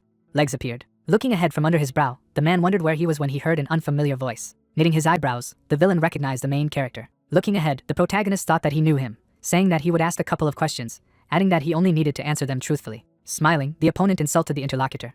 Having freed himself from the ropes, the opponent asked that he really thought that he could take it. Putting his hand on the man's shoulder, the guy said that he thought that he had come to their house with bad intentions. Blue energy appeared from the palm of his hand. A hand covered the man's mouth. The young man used a martial art. Looking down, the master told him to shut up, adding that if his sister woke up, he would simply kill him. A powerful blow rang out. Taking his opponent by the scruff of the neck, Shiva declared that he was not the kind of person who would take the word of someone who still had his limbs intact. The night street appeared. Something caught people's attention. A foot appeared. Clenching his hands into fists, the man did not show his face. Looking ahead, the protagonist asked where Jigwan was. The protagonist stood in front of the crowd. Making a furious face, the guy ordered them to answer where the leader was. The man, knitting his eyebrows, asked what he was talking about. Putting his hand on his shoulder, the opponent told him to go home until they did anything to him. Showing an angry face, the opponent asked if he knew who Jigwan was, adding that he should leave if his life was dear to him. Without showing his face, the young man repeated the question. Gritting his teeth, the man asked if he wanted to be beaten. Looking at the villain, the master asked where he was. Taking the hand of the interlocutor, the opponent told him to let him go. Horror appeared on the man's face. Shiva was hit hard. Looking ahead, the hooligans did not understand what was happening. Swinging, the guy asked what he was doing. In turn, the comrade-in-arms asked if he knew who they were. Drawing his sword, the man said that he was very confident in his skills. A leg appeared. A powerful kick was heard. The fist was surrounded by stones. A blue shockwave rang out. People looked stunned on their faces. The main character took the villain by the head. The opponent's face began to tremble. Looking to the side, the protagonist asked where Jigwan was. The Hunter's Inspection Bureau of the Soul Branch appeared. Without showing his face, the subordinate said that the pandemonium had made his move. In turn, the girl asked if he had found out about their location. Knitting her eyebrows, the worker replied in the negative, adding that the traces of their movement were clear enough to track them, so they would soon find out. Pointing her finger forward, the lady ordered to immediately gather all members of the 4th squad and request reinforcements from all possible guardsmen. Continuing to point forward, the lady said that they should gather even those guardsmen who could not walk. Making an angry face, the boss thought that she also had to go. In turn, someone said that she should stop, apologizing for disturbing her in the middle of the service. Looking ahead, the man said that they had received an urgent task, adding that it seemed that she was needed there. In turn, the girl asked for forgiveness, adding that she did not think that she could help them now. In the end, the guy replied that it was a special order from the head. Knitting her eyebrows, the manager asked that this was the order of the head. Smiling, the employee said that a C-class dungeon had appeared in Sandudan, adding that he thought she should go there as soon as possible. Turning her head, the lady asked if she really needed to go there, asking for another squad. In turn, the man said that he had heard that she had requested reinforcements. Looking ahead, the guy stated that he could refuse this request, adding that he did not think that the head would turn a blind eye to this, continuing that he was telling her that he could not be held responsible for the consequences of her choice, so she should be prepared for this. Gritting her teeth, the girl thought that such a person would be the head of a division of the Hunters Inspection Bureau, saying that she did not care whether she was fired or not. Clenching his hands into a fist, the man called out to the lady. In turn, the boss said that he should do what he wanted. People were ready for battle. Gritting his teeth, Shiva said that there were about 100 awakened among them, judging by their appearance, making it clear that this would not be an easy battle. Clenching his hand into a fist, the main character thought that if he did not fight back, these people would take up their own again, and again aim at her. Looking ahead, the protagonist said that he was obliged to destroy them, thinking that they were beasts, rejected by morality and ethics, acting more instinctively than reasonably, adding that he should deeply root fear in their instincts instead of reasoning with them, continuing that they should never cross his path. He said that they should scream in horror at the mere mention of his name. Without showing his face, the man asked if he knew who they were. The scope appeared. There was a blow. The enemy was thrown back. Looking ahead, the enemy said that he was not an ordinary guy. In turn, the villain said that they should not rush at him in the heat of the moment, adding that he should be surrounded and attacked. Gritting his teeth, the guy thought about how in a fight with several opponents, they attacked 3 at once, a maximum of 5, adding that they knew that attacking a large number of opponents would definitely lead to confusion and chaos, so it was much less effective than fighting one-on-one. The art of construction appeared, and it became clear that dozens of people forming a huge formation, attacking in unison, without confusion, and perfectly exchanging tactical information with each other. Showing 2 fingers, the man said that the key to breaking the art of construction was simple, adding that it was first worth learning to distinguish between the door of life and the door of death, continuing that there were several types of construction arts, but they all necessarily followed the same principle, because at the end of both there were 16 arrays of heavenly charge, and in the center there were 12 arrays of earth charge. The master went on the attack. A ray of blue energy appeared. Knitting his eyebrows, the man thought that even if he tried to remember, he did not understand what the sage was saying, but the character vaguely saw it. A small space between people appeared. A bundle of energy appeared, making it clear that he was a huge door to life. There was an explosion. Looking up, the villain said that this could not be. Shiva's face showed fury. Pointing to the mannequin, the man said that there are several vital points on the human body. A ray of light burst out of the finger of the main character.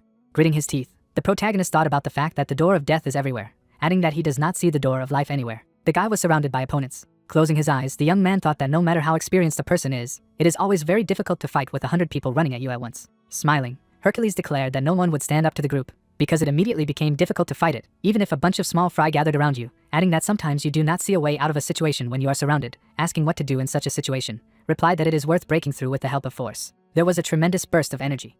Horror appeared on the man's face. He said that this could not be. Looking at the master, the guy declared that he was a monster. Shiva struck while the hero was talking about how when he took out all the enemies, one by one, the strongest of them would appear in the end. The leader, knitting his eyebrows, asked what the noise was. With a furious face, the man asked what was going on here, asking who the man was.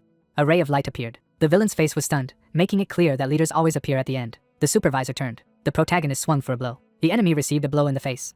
The opponent's body was thrown far away. Looking ahead, the guy listened to him killing the man. Man was surrounded by blue energy. Making a face full of horror, the villain asked how this was possible. The comrade-in-arms in turn called the leader. The opponent sat against the wall, not showing his eyes. The young man knitted his eyebrows. Blood came out of the man's mouth. The enemy was standing, leaning against the wall. Looking ahead, the head thought that this guy didn't look very strong, but if the attack had really been sudden, he would have really died. Shiva clenched his hands into fists. Rubbing the place of the blow, the man asked what he needed. The leader did not show his eyes. Knitting his eyebrows, the chief listened to the fact that it was he who ordered the kidnapping of his sister. He began to gesticulate. The man recognized the main character. In turn, the protagonist asked if he ordered the kidnapping of the girl. In the end, the man answered positively. Making an angry expression, the opponent thought that he was watching and realizing that this was the face he saw on the site. But the opponent said that the guy had a D rank, continuing that no one can be trusted here. Looking ahead from under his brow, the young man said that he was asking for the last time, asking that he had given the order to kidnap. Smirking, the man asked what would happen if it was true, thinking that he knew that his level was higher than indicated, and nothing more. A rapid acceleration appeared. The man was right in front of the boss. There was a vibration outside. Catching the interlocutor's fist, the enemy said that he was really fast. Continuing to look ahead, the manager said that he had strained all his feelings, and even almost missed a blow, adding that even if it was not so bad, he would not be able to win. Starting to glow red, the guy said that he lacked strength. A building appeared. Smiling, the villain said that from what he had seen, he could assume that his power was due to his will. The person became taller by using a skill called enhancement. Having hit his opponent, the man said that this means that the stronger he is, the weaker Shiva is. The main character was surrounded by blue energy. The protagonist wiped the blood from his mouth. A mark from the blow appeared on the villain's abdomen, making it clear that he still managed to strike. But no one with D rank is capable of this. A memory of how the guy struck a blow appeared. Grinning, the man addressed the young man by name. Standing in front of the man, the opponent said that he had already done enough, adding that it was time to open his eyes. The subordinate looked up. Pointing his finger, the leader greeted him in the pandemonium. Glancing to the side, the superior ordered him to shut up. A stunned look appeared on people's faces. Raising his hand, the opponent said that he had a lot of power, asking if there was any point in living an ordinary boring life, adding that they were special, saying that there was a difference between them and ordinary people who were no better than garbage, asking if it was fair, continuing on why they had to live by the rules created by those insects, declaring that let them live by the laws that they created for their own safety. The night city appeared. Smiling, the leader said that super beings like them would not live an ordinary life, because there was no point in sacrificing their lives for the weak. Knitting his eyebrows, Shiva listened to the fact that the weak should not offer their sacrifice to them, because they are supermen. Looking down, the man said that a strong man should oppress the weak, because the strong can do anything. Spreading his arms, the man declared that they would create a world where power determines power and justice, adding that there would be no rules and laws, continuing that if you want something, take it, you can get drunk, you can rob. Without showing his face, the protagonist asked what he was talking about, saying that he wasn't really listening, adding that he seemed to need to talk it out, asking if he had finished talking nonsense. Anger appeared on the villain's face. Raising his hand, the leader asked if it was all because of his sister, adding that it was stupid to give in to such feelings. Looking up, the man asked why this was stupid. Smiling, the head said that if he was ruled by personal affection, then he was a weakling. Pointing with his finger, the guy replied that this meant that he was a human being, and not an animal like him. Smirking, the opponent said that this was nonsense, continuing that he admired his abilities, and therefore gave him a chance. But if he was ready to sacrifice his life, then let him not regret it later. Suddenly the gold chain broke. Swinging, the villain said that he would not defeat him. There was a blow. The giant's face was stunned. Looking ahead, the man realized what had thrown him back, thinking about what moment it was. Shiva appeared right in front of the man. Knitting his eyebrows, the leader announced that he had evaded twice. An exchange of attacks began. The opponent waved his hand. Looking ahead, the chief thought about what he had missed, adding that it could not be. A blow to the torso appeared. The enemy's mouth drooled as he thought about how this was a completely different level, adding that it wasn't like what had happened before. The enemy fell to the ground. Pointing with his finger, the man said that he would not give up, asking what he thought he would leave alone after this. Knitting his eyebrows, the main character said that he could take a risk if he wanted, adding that in this case he would destroy the entire pandemonium. Sitting on the ground, the man asked that he was going to fight them alone. Without showing his eyes, the protagonist told him to take a closer look. The guy clenched his hands into fists. Hopelessness appeared on people's faces. The young man began to use the technique. Looking ahead, the man thought about what he didn't think, adding that this superpower is so unattainable that no one has succumbed to it. Closing his eyes, the master was ready to use the divine art of Hercules of the first form. A foot appeared surrounded by blue light. The villain was hit by a falling dragon. Mingjong approached her squad and demanded to report on the situation. One of the hunters gloomily reported that everything was already over. It was easier to see for yourself than to explain. When they arrived, the crowd of people was already unconscious. The commander quickly walked forward when she was told that some of them had already woken up, and when asked what they should do, she demanded to first find out who they were. With a gloomy look, the woman ordered to identify even those who are unconscious, as soon as they come to their senses, murders, violence, beatings, to check everyone for these crimes. Suddenly they already have a criminal record, and if they do, then to kill. The huntress turned to Sua and asked for her help. At one of the victims, Mingjong stopped. Jiguan, one of the leaders of Pandemonium, lay unconscious. The commander frowned when she realized that even if all the guardsmen of the 4th squad had rushed at him at once, it was unlikely that they would have been able to win. Even she would not have succeeded. She looked to the side and wondered who was able to do this. At this moment, Shiva winced, sticking a needle into his forearm.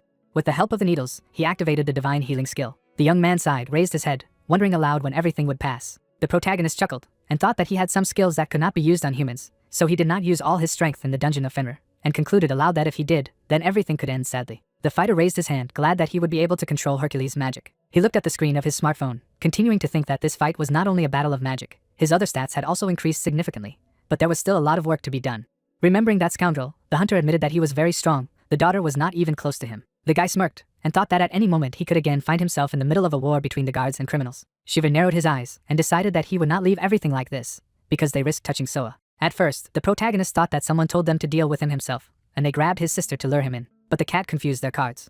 The young man stretched and admitted aloud that now he would have to be on his guard forever, asking himself what to do. Joan asked his assistant who had wounded Jiguan. He called the name of the main character. The man gritted his teeth and clarified how a D-class hunter could have attacked one of the leaders. The secretary lowered his gaze, expressing uncertainty. The leader put pressure on the speaker and was indignant that he was given unverified information, and in response he heard that there was an inspection bureau. The scoundrel eased the pressure to hear more. The assistant got to his feet and said that the scene was immediately cordoned off by bureau employees. There were survivors, but for some reason they went crazy. The leader arched an eyebrow and clarified why the guy had done so, and heard that the victim had received an order before. The guy straightened up and added that the target of the order was Shiva, and the incident occurred during the execution and he was not caught.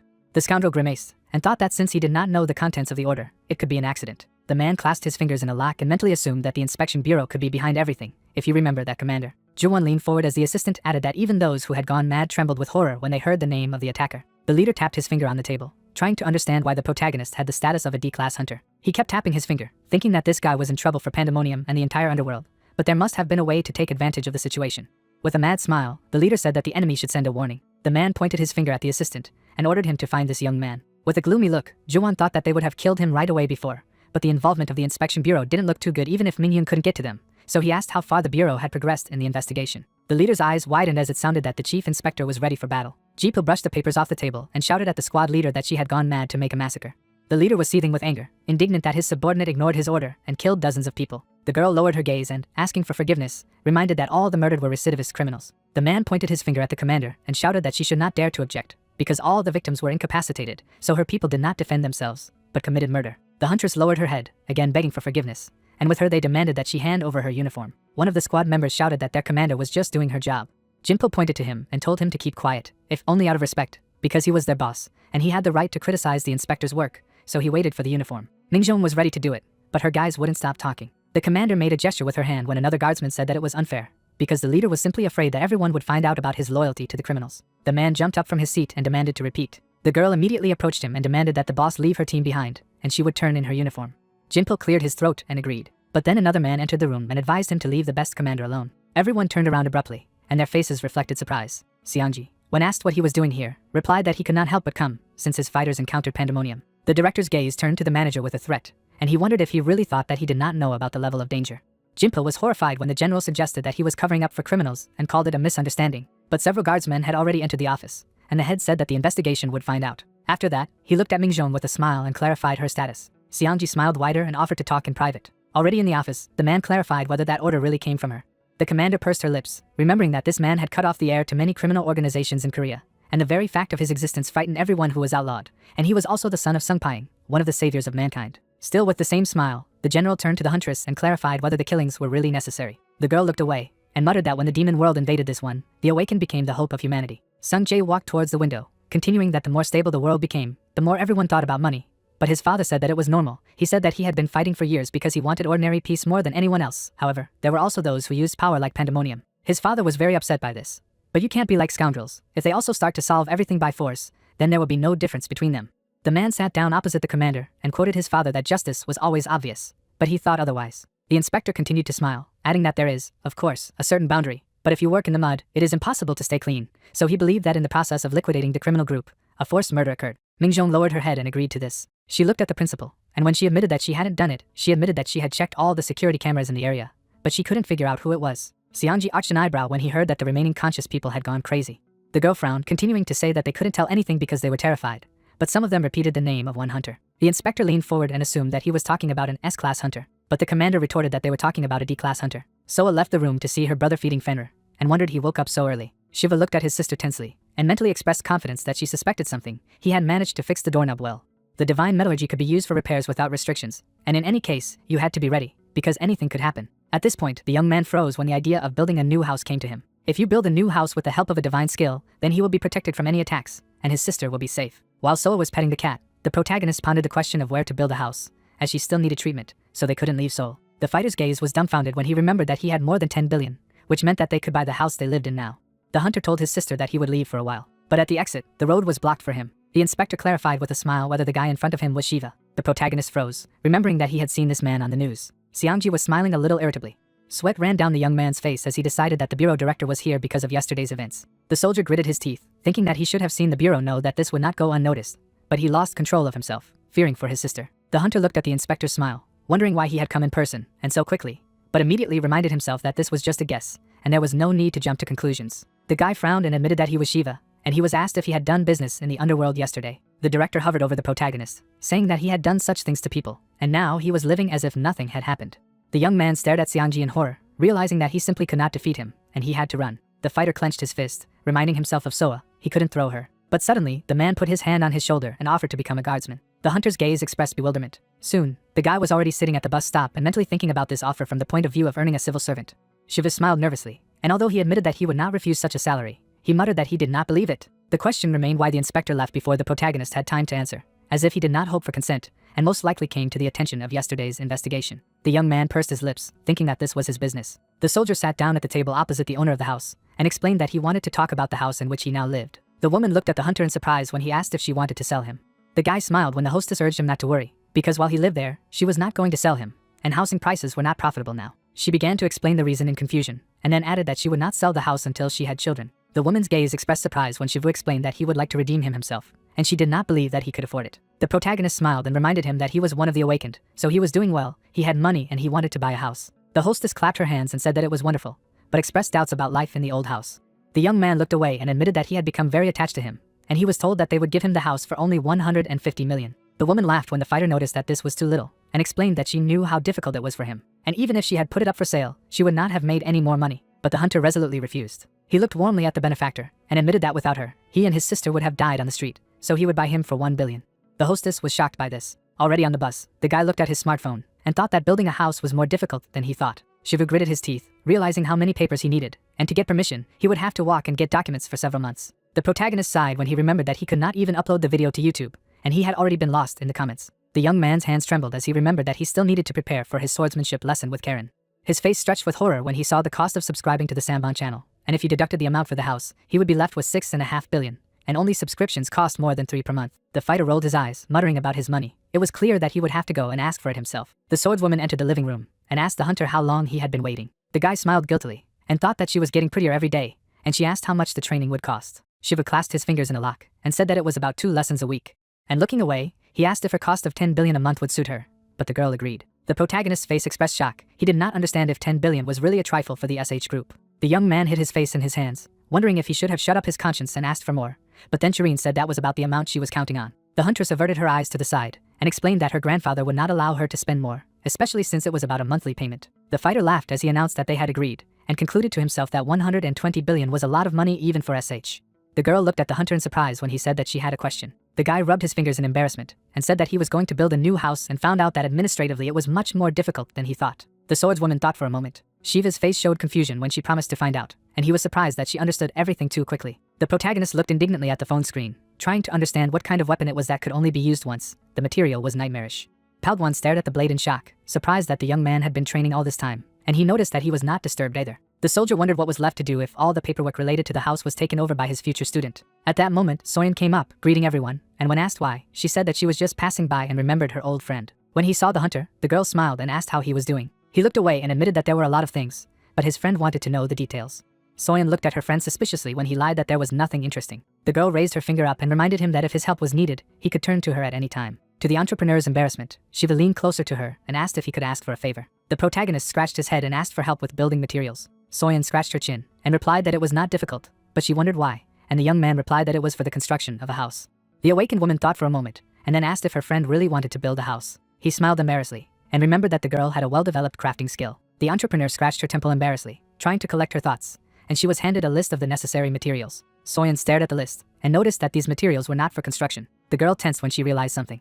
The girl indignantly asked if Shivu had decided to build a house from the remains of monsters, and he agreed that this was exactly the house he was going to build. Seongji was drinking on a bench, and asked the leader who came up what had happened. Minpak said that the leader of the enemy did nothing, and he himself realized who was behind it, and they clearly tried to hide what happened. The inspector drank from the can and called it a disgrace. With a smirk, the man asked why the subordinate looked like that, because people were predictable, or it was because he drank alone, and offered to try, but the interlocutor asked why he did nothing to him. Minpak clarified that he was talking about the protagonist, and the director explained that it was all because of Mingjong. Song Jae smiled broadly and explained that the commander had said that nothing was as it seemed, and that guy was much more human than the others, and then asked how long his employee had been working in the bureau. The director lowered his head, and when he heard that it had taken 7 years, he told him that he had woken up at 11, trained with his father for 8 more, and then he told him to go see the world, and he wandered for another 5 years, then joined the bureau and worked there for 20 years. The old man looked at his palm, continuing to say that he had caught many criminals. Many tried to kill him, but he killed them himself. Otherwise there could be many more victims. The inspector frowned, and admitted that he was tired of being human. People were much worse than monsters, and he felt in his gut that this guy was not a criminal. Minpak looked thoughtful when the boss added that he didn't trust people at all. You had to be vigilant when talking to them. Seongji lowered his head and admitted that everyone looked like a potential criminal in his eyes, but there were still people who continued to believe in him. The leader arched an eyebrow and, when the old man asked who these people were, replied that he was not sure, and heard in response that they were those who needed to feed their families. The inspector folded his hands in his lap and added that it was not easy and that sacrifices had to be made, which is why all the parents were admirable, but Shiva had something else. The director rose to his feet, explaining that the young man needed to save his own sister. Minpak looked intensely at his boss, and noted that engaging in such activities and lying about his level was suspicious for the fact that he had almost destroyed the underworld single-handedly, and his interlocutor suggested that it was a matter of an unfair assessment. The man's eyebrows curled up, and he clarified what Sunjay meant, and he recalled that people called them butchers, when they weren't. The old man threw the jar into the trash can, and reminded that the sword blades of the guards should be aimed at criminals, and he liked a society where people lived in peace. The inspector walked away, saying that this was the kind of world his father had defended, and when he asked his subordinate where he was going, he replied that he was going to the office of the SH group. The supervisor stared at his boss in shock. The director smirked and recalled his words about the sword. Shiva said with a smile that he wanted to build a house himself. Palgwan looked at his friend in surprise and asked if he was confident in his skills, but the friend, admitting that he had never done such a thing before, expressed confidence. Soyeon looked at the list with doubt, and when asked if it would be difficult to find the materials, she replied that she would try to find them, although everything rested on the financial issue. The girl listed dragon scales, ore from the golem, and the armor of the Death Knight, because these were all not ordinary monsters. All the materials that the protagonist indicated could only be obtained from monsters above rank B. The awakened swiped her finger over the list, and added that these materials are constantly needed by all hunters, and they do not sell them, so it was almost impossible to get them. The fighter looked away, acknowledging that the businesswoman was right, but she objected that her words only meant that they would simply cost more. Soyeon looked at the phone screen and warned that her friend should count on 3 billion won. The hunter's face twisted in horror, though it wasn't a problem because Chiron had paid for her tuition. The guy rubbed his chin with his fingers, thinking that it was possible to reduce the level of materials, but the house had to be safe for Soa, so there was no way to save money. Shiva looked hopefully at his friend, and asked if she would be able to get the materials, and she promised to do her best. The protagonist clenched his chin, reminding himself that the main problem was that the things he needed were not on sale. At this point, he raised his eyebrows, deciding that he would have to farm himself. The young man immediately smiled nervously when he remembered that her hunter level was still not high enough, and it was simply impossible to get permission to hunt such monsters. The fighter clenched his fist and decided that it was time to increase his rank, and there were two main ways to do so. The first was to improve skills and gain recognition. The second required retaking the exam, and at first the first method was the only one. Then the awakening happened, and the second method appeared, and the exam was a kind of confirmation of awakening. The awakened were divided into two types, those who had awakened special abilities and those who strengthened existing ones. The hunter clenched his phone, remembering that the reason for waking up had not yet been discovered. Those who had woken up early had their rank raised by a second exam, which meant that it could be postponed. The guy looked at the screen to test his abilities now.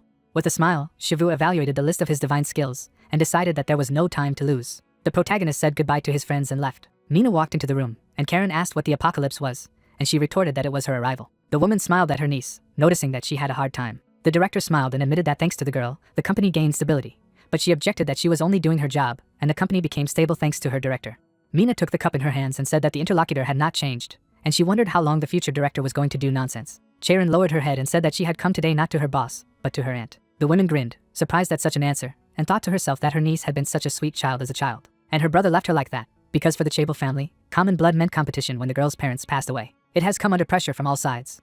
The director looked at the guest sympathetically, mentally adding that in such conditions, it was impossible not to change. She herself would not have been able to survive if not for her father and brother. Anne put down the cup and thought that she couldn't help the swordswoman much when she was little, but now it was different, and asked aloud about the reasons for her visit. The girl looked at Ming seriously, and stated that she wanted to build a house and take advantage of SH's influence. The director raised her eyebrows and asked if her niece wanted to build a villa, but she objected that it was an ordinary house. The woman was frightened, and decided that her guest did not like the house in which she lived now, so she could not stand aside. The aunt laughed nervously and promised to inform the president of their construction department that if they didn't involve subcontractors, then everything could be done quickly. The swordswoman arched an eyebrow and explained that the house was not for her, but wanted permission from the company. A dumbfounded Mina almost choked on her coffee. At this time, Shiva was sitting in the waiting room for the re-examination at the Soul Hunter Control Bureau, observing the people. The protagonist thought intensely that the confidence of the examinees was so high that everyone denied the possibility of getting a low grade. The young man grimaced, remembering that he was like that too. After waking up from the magical explosion in the dungeon, he thought that at least an A-class ability had awakened in him as well, and even looked forward to the results of the test. But the result disappointed him. The fighter turned out to be an ordinary person who did not even reach the F class. The hunter grinned smugly and decided that everything was different now. The guy turned when he was finally called. Going inside, he saw a scanner for re-examination, which confirmed the person's awakening. Shiva stood up where he was told and announced the start of the scan. The protagonist clenched his fists to keep from moving, as he had been asked, reminding himself of the amount of his skills. The young man closed his eyes, continuing to think that the whole world would soon change, and it was in vain that he did not dare to revise it for so long, but he was not up to it. The fighter clenched his fists tighter, thinking that the fight against Pandemonium had given him confidence, that he would be able to defend himself, that he had the strength, that he did not want to give up or obey anyone. As the scientists grabbed their tablets in surprise, the hunter was sure that there was no longer any reason to hide. With a confident smile, the guy decided that for the first time in the world, an awakened triple S class was recorded. But when he saw the results himself, he was confused. Shiva looked at the monitor, and saw the same inscription on the screen as at the very beginning. The protagonist's face expressed incomprehension, and he could not understand anything, as well as the people who conducted the test. The young man shouted in horror that this was some kind of mistake, but he was thrown out, ignoring the demands to conduct the test again. Soon the soldier was already sitting on the bench, his head bowed, not understanding why nothing had changed. The hunter's gaze expressed confusion. He couldn't believe that the test was unable to identify divine power. He speculated that the highest rank that existed now was S, but his scores were even lower than F. But then the test would show that he couldn't determine the result. The guy remembered that Hercules had said that he was an empty place, and apparently without personal abilities, the results of the test did not change. Shiva looked at the phone screen and decided that there was a point, although he was not sure. The protagonist flipped through the list, noting that the level of proficiency and skills was far from 100%, because he had not yet fully mastered them, and was still learning. The young man sighed. He was at a loss for conjecture, having no idea about the abilities of the gods. How could they even be learned and used? The fighter looked up, and remembered that the hero had said that he was unique in his lack of abilities, which was why only he could know the powers of the gods. But the hunter was haunted by that blonde. Maybe he knew something about him, that's why he came. The guy remembered the stranger's words when he apologized for dragging him into this. Shiva pushed himself away from his seat, thinking that the stranger knew something. The protagonist looked gloomily at the screen, thinking that the retest was useless. Now he would have to increase the number of dungeon raids and increase the rank so much. Now his grade was D, and he needed at least A. The young man's face expressed irritation when he remembered that he had not uploaded anything to the YouTube for a long time. But then the fighter smirked when he came up with an amazing video that was suitable for such a situation. Seonji smiled when his appearance did not go unnoticed. The inspector laughed, and noted that even with a sudden visit, the hospitality was up to the mark. Gwankuk held out his hand to the guest, inviting him to sit down. The old man sat down, and when asked about the reasons for the visit, he asked if the SH group was not a pillar for the Korean economy, and admitted that he had always wanted to meet with its director. The man smiled and noticed that he was looking at the inspector general, who ensured security throughout Korea, but he objected that running a company meant being able to direct his efforts in the right direction. With a smile, the awakened man added that not only business acumen was important for pleasing investors, but also the ability to sell. Then he grinned wider, continuing that he could not forget about his family, because sometimes he had to plunge a knife into the back of a loved one. The inspector immediately added that, despite his position, he had no intention of meddling in other people's family affairs, and he didn't care if the company was tracking Chiron or not. Gwankuk's face darkened when he heard the protagonist's name. The man stared at Sanji, knowing that he was aware that they were trying to force the heiress out of the company because that guy had helped her in the raid, and he was afraid that the bureau had conducted an investigation with the help of Pandemonium. The director's hands trembled when he decided that if the group contacted him again, the inspector would not stop at warnings. He was rude and arrogant, but he had nothing to say in response. One of the 13 heroes who saved humanity, Sun Pyong, although SH could influence politicians and influence the inspection bureau, this old man could not be touched under any circumstances. Gwankuk gritted his teeth, trying to understand why the bureau chief was defending that guy until the visitor concluded that the name was indeed familiar, but he wasn't going to ask where it came from. Seonji hovered over the man and demanded to stop the squabbles, both family and others. Daku folded her hands in a prayer gesture, admitting that there was no money this month and begged her boss not to fire her. Shiva stared at his subordinate in puzzlement and asked to clarify the reason. The protagonist raised eyebrows when the girl explained that they would not be paid until the number of subscribers increased, and when he tried to realize this, she assumed that he planned to close the channel. The young man looked at her in confusion and asked why she decided so, but he immediately opened his mouth when he remembered that he rarely uploads videos now. Ranker looked guiltily at the editor, realizing that she did not receive a salary, and she replied that the conditions were still not bad, and the boss was good, she just did not work that month. The hunter laughed nervously, reminding that from the very beginning he promised a basic salary, but he was not going to leave the YouTube. On the contrary, he met with Daku to talk about new content. The employee joined her fingers and asked to continue working with her. The guy looked at the phone with a smile, and reminded me that today was payday, and he had already sent it, so let him buy something for his younger ones. The girl lowered her head when the boss said that when he was little, he was very happy when his father brought a delicious chicken from work, and she was the parent for his younger ones. The embarrassed editor suddenly asked to address her simply by her first name. Shiva stared at her in surprise as she repeated her request. Daku panicked as her older boss sat in front of her. The protagonist laughed, and aloud, but added that then she could call him Big Brother. The young man scratched his cheek in embarrassment when he heard the employee's embarrassed agreement, but then the girl raised her head to find out what new content the ranker was talking about.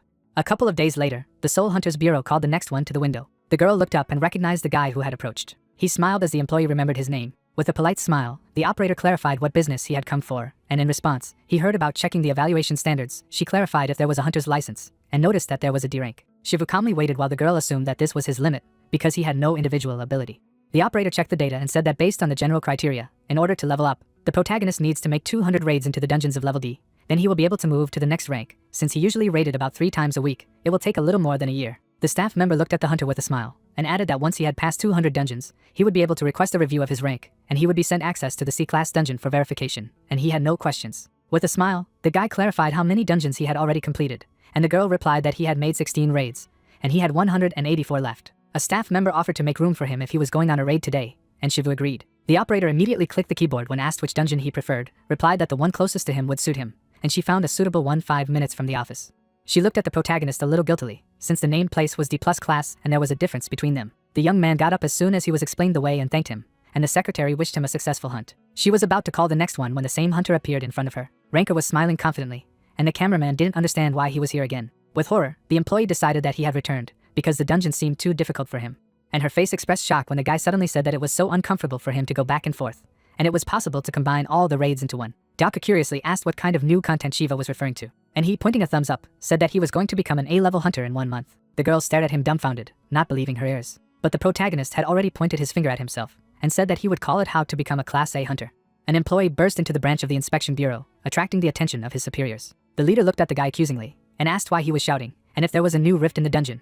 But he reported a mass raid by the same hunter who was now passing one dungeon after another. The man was confused and asked how many dungeons he had already passed, and heard that we were talking about 150 raids. The employee was breathing heavily, and when the boss called nonsense that a simple awakened person had gone through so much, assured that they had checked the results, and that they should report to the head office. At the moment when the next employee ran up to the supervisor from behind, he assumed that the protagonist was illegal, but heard that he had already requested a promotion to level C. The man with a dumbfounded look looked around, because he knew that to reach the level you need to go through 200 raids, but wasn't there 150 a minute ago, and offered to just write a message to the central office, but the subordinates demanded to call. Soon, at the Seoul branch, Minjun was holding a stack of documents in her hands when she was informed of the message. Confused, Yue said that one hunter had upgraded his level from C to D in just 3 days, and the management had asked for an investigation. The commander's eyes rounded as the subordinate called Shiva's name. The girl pressed her finger to her lips, wondering if that guy was trying to officially fix his rank, but retesting seemed to be an easier way. But since the level had been boosted by achievements, it was impossible for some reason. The inspector looked at Aaron, suggesting that the protagonist had become stronger illegally. The girl from the response team looked at her boss, and when asked if she had encountered an awakened who had gained power through dark magic, she replied in the affirmative. With a bored face, the employee began to give a lecture as possible, but the commander did not understand anything. Mingjong sighed tiredly and asked for a simpler explanation. The researcher raised her finger and explained that black magic was based on negative emotions and the so-called family of human passions, and the stronger they were, the stronger this magic was. But the soul burns out quickly, and the end of those who wanted power through the dark arts was preordained. They lost their human form and became monsters who only wanted to kill. The commander frowned and asked how they could be identified, but in response she heard that it could be understood at a glance. Aaron shook her head, and added that you didn't even need to be awake to do this. Such people looked as creepy as possible. The inspector clasped her fingers, remembering that the director had recently met Shiva in person, and even asked to take care of him. With a smile, Mingjong asked to tell the leadership that they would sort everything out. The commander herself stared at the papers, thinking about this mysterious person. Shiva looked at the phone in confusion, not understanding why it turned out to be nothing but trash. He sighed, and thought that the reason was that he was trying to create tools that were definitely lower quality than weapons, but he hoped to get used to it. The protagonist examined the pipe, remembering that it was much worse initially, but it was still garbage. The young man put the piece of iron on the table, deciding that it was time for him to level up the hunter again. While Soyeon had not yet obtained the building materials, he needed to have time to raise his level enough to be able to build a house. At this point, the voice behind him caught the ranker's attention, just as he wondered if he could handle it. The girl he had just mentioned came into the room, stating that she thought she would find him there. The hunter turned to the awakened woman and asked how she was doing with his request, and she said that it was difficult for her to find such a number. She tried to find a way. She even asked her younger brother, but it was difficult. The guy was very surprised, because he had not heard before that his girlfriend had a younger brother. The entrepreneur gave a thumbs up and explained that his name was Liz Hong, and he had turned 20 this year. He was also awake, so he was now working as a hunter, and she asked him to help. As Soyeon rubbed her nose contentedly, Shiva remembered that he was talking about B-class monster parts and learned from her that her brother did indeed have the same rank. The protagonist opened his mouth in surprise when he heard that his friend's brother was already close to the A+ rank, and found it cool. The awakened waved her palm, acknowledging that it hadn't been long since Liz Hong had awakened, so she was still worried about him. But he had the ability to regenerate, so it was fine. When asked by a friend about this, the entrepreneur explained that this is something like the ability to respawn, somewhat reminiscent of the regeneration of trolls. Even if you cut off their limb, it can be restored. Soyeon showed the young man 2 fingers and asked him not to worry, because with the help of her brother, he would definitely get some materials. Palgwan at that moment approached them, noticing the girl, and she said that she had returned from the world seminar on metallurgy, and wanted to know what was happening with the equipment. While the friends were talking, the ranker thought that Soyeon's efforts were not enough, which meant that he should try to get the materials himself, so he said goodbye and left. Daka shouted happily that she had finished. The girl lowered her head wearily, admitting that it was not easy to process 184 videos with a total duration of 22 hours, but she had already been resting last month. He looked at the monitor with a smile, thinking about how it took other hunters more than a year to advance from D to C, but it only took 3 days for her boss to advance, and it was incredible. Suddenly, she received 300 more videos from Shiva to edit. The editor stared at the monitor in shock, exclaiming that the protagonist had already moved to level B. Her face stretched as it dawned on her that she would have to do all the work again. But at the same moment, she saw a notification that 10 million won had been credited. Daku was in a real stupor when she read that this is an award for editing, and if the views are high, she will receive another bonus. The girl turned to her younger brother and sister sleeping next to her, deciding that she would definitely try for their sake. With a satisfied face, the ranker looked at the growing number of views, and praised out loud the skills of his subordinate. After all, they had gained 840,000 views in just 1 day. It turned out better than he thought. The hunter smiled nervously, admitting that it was not so easy to shoot videos himself. He had broken so many cameras. But he could not ask the girl to shoot as well, because she was an ordinary person. The guy shuddered after remarking aloud that he could hire someone awakened to take pictures. Soyeon bit her finger nervously, muttering that someone wasn't responding. The girl turned to Shiv, and when he asked him what had happened, she replied that she could not contact her brother. The entrepreneur's gaze was alarmed as she clarified that Liz Hong had entered the Dragon Turtle dungeon yesterday, and hadn't responded since. The protagonist frowned and asked if she had called the department, and in response he heard that he had been registered at the entrance. The awakened woman looked anxiously at the phone while her friend tried to console her that hunting was always unpredictable. With a smile, the young man assured Soyeon that her brother had just decided to have a drink with his squad to celebrate the passage, something that often happened in his 20s. The girl hugged herself, protesting that Liz Hong wasn't like that, but the ranker was sure that the lack of news was good news in itself, and nothing bad could happen to a person with the skill of regeneration. The hunter pointed his finger at the phone, adding that he would report it to the inspectorate just in case, and his friend thanked him. After that, she ran away, continuing to try to contact her brother. The guy followed her with his gaze, acknowledging that she had the right to worry, but all that remained was to wait. At this moment, Liz Hong came to his senses. The hunter found himself chained to a chair and could not understand what was happening. The young man was in a panic, but he was able to remember that he had hired a squad and attacked the dragon turtles to help his sister. They hunted, and then they called him for a drink. The boy's face stretched as he realized that he had been kidnapped. The guy raised his head when a man entered the basement and told him not to twitch, since even an S-class hunter couldn't break this chain. Liz Hong fearfully asked what the kidnapper was going to do, but the stranger brought his face closer to his, called the young man curious, and asked if he had heard of the illegal awakened. The psycho covered his face with his hands and announced that it was all thanks to him. The stranger was furious and demanded an answer as to why his test subjects did not recognize his efforts and died, although he only wanted to make them stronger. If you lose a lot of blood, you can die. If you cut off limbs, you can die of pain. The man grabbed the hunter by the face and said that he was not like that. Yapka looked at the boy maniacally, said that the result would be different, he just had to be different. Chiron jumped up sharply.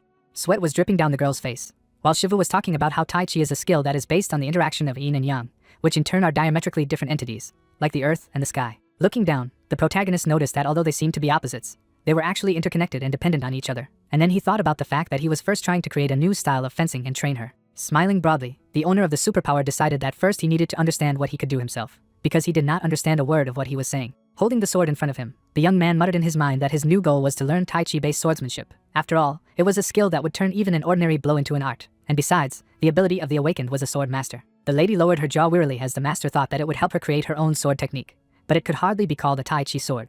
Lifting his heel off the ground, the young man realized that no one could call himself a swordsman, so he thought that he would be able to develop swordsmanship at least to the S level, after which he asked the student to feel the interaction of yin and yang and tried to transfer it to himself and the weapon. The blade of the granddaughter of the chairman of the SH group spun sharply in the air and fell, and Shiva noticed that this way he could easily repel the enemy's attack. Shifting her gaze to the side, Karen stated that it was very difficult, to which the mentor replied that she did not need to worry, because everything was fine. Happily raising his eyebrows, the main character thought that in fact, without the skill of discernment, he also understands little, but if she listens to his explanations, then she will succeed. Squeezing his eyes shut, the wielder of the superpower explained that he would repeat it over and over again until she could remember, so she didn't have to worry, to which she thanked him.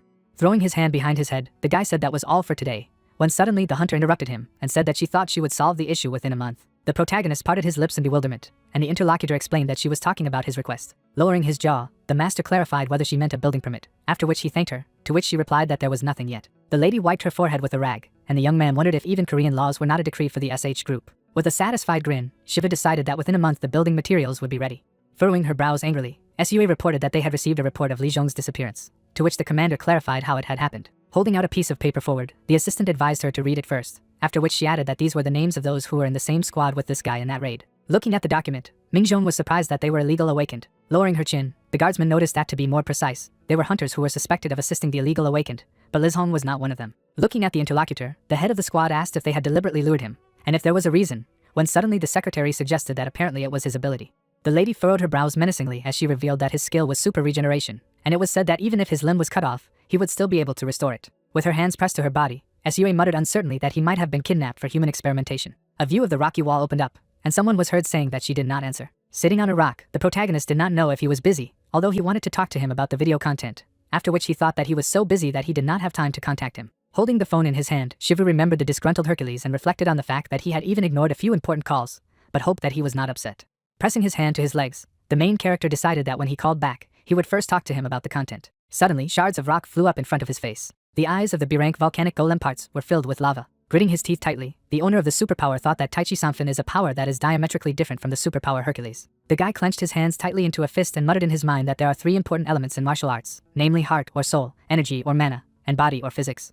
Confucius appeared, and it turned out that the politeness of his mind corresponds to the heart. The big man held his wrist with his fingers, and it was clear that the mighty power matched him. Closing his eyes, the protagonist realized that the energy corresponds to the power of Tai Chi. Suddenly, streams of magic enveloped his palm. At the same moment, the master put his hand out in front of him.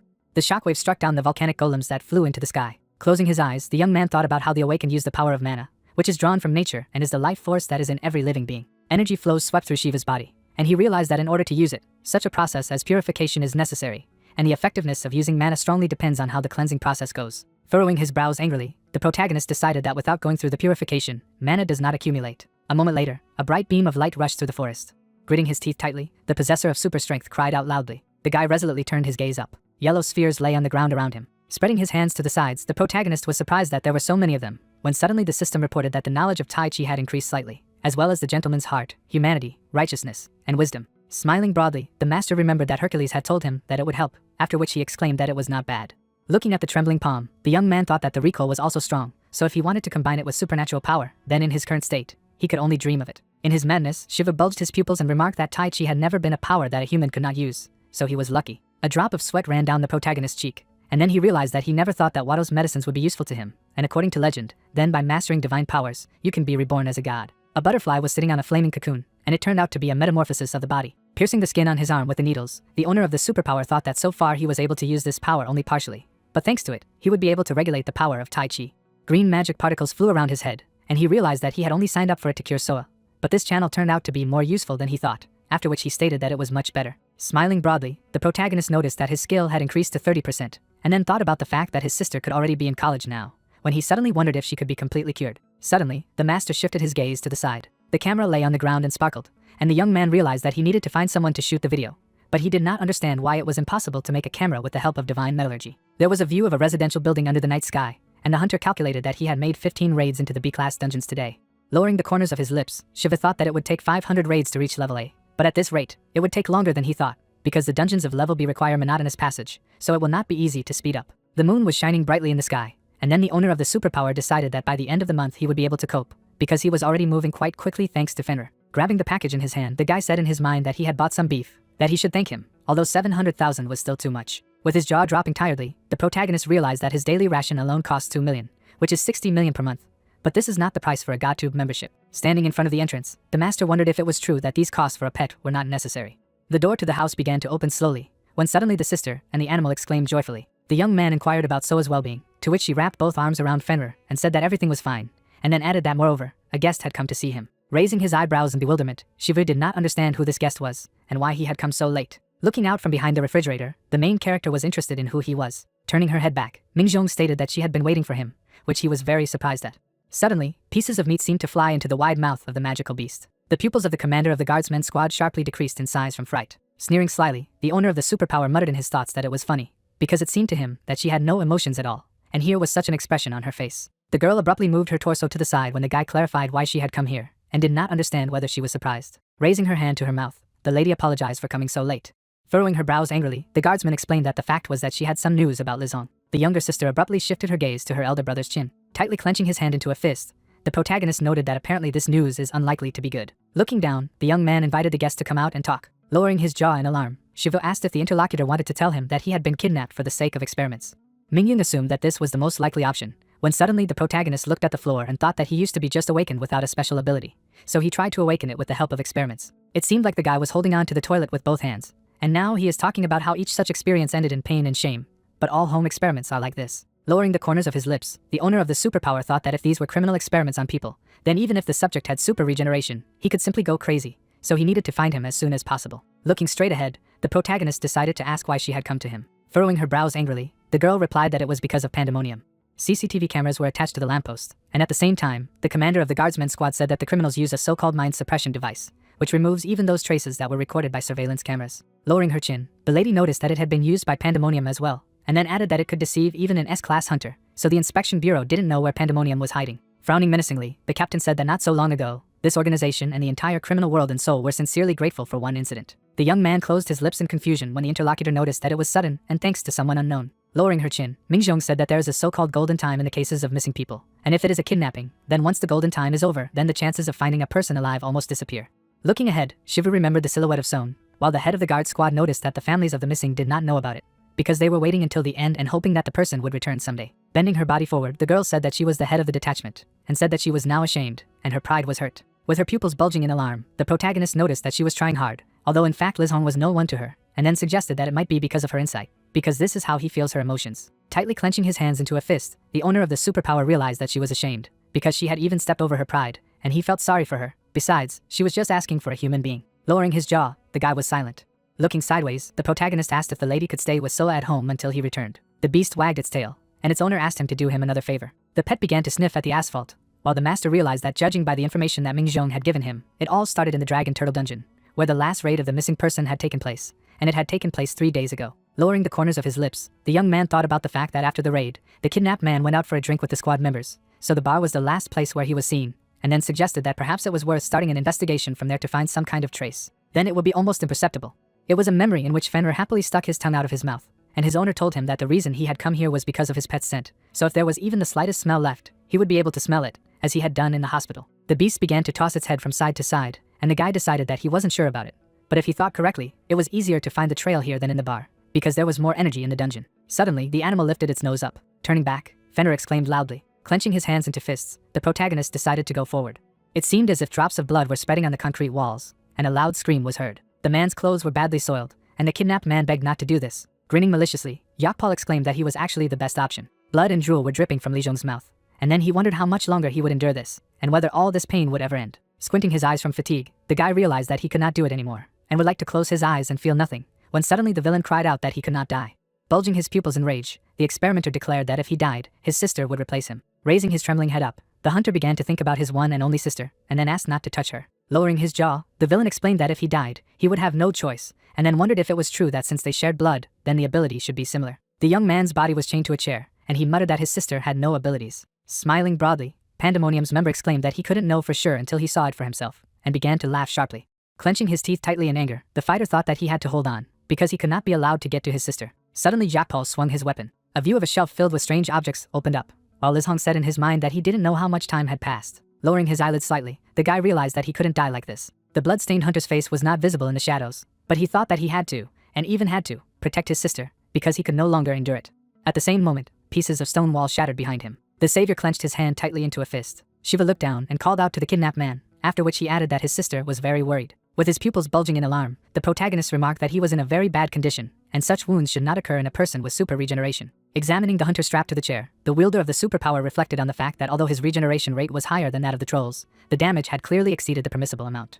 Lowering his chin, the protagonist muttered in his mind that in such a state, the body was no longer important, and this person might have gone mad from pain. Tilting his head down, Liz Hong continued to talk quietly about his sister. Taking the needle out of the metal box, the master realized that not yet, and maybe he would be able to make it. Sticking a sharp iron object into the hunter's skin, Shiva asked him to be patient a little longer for his sister. Wounds and abrasions were visible on the face of the exhausted guy.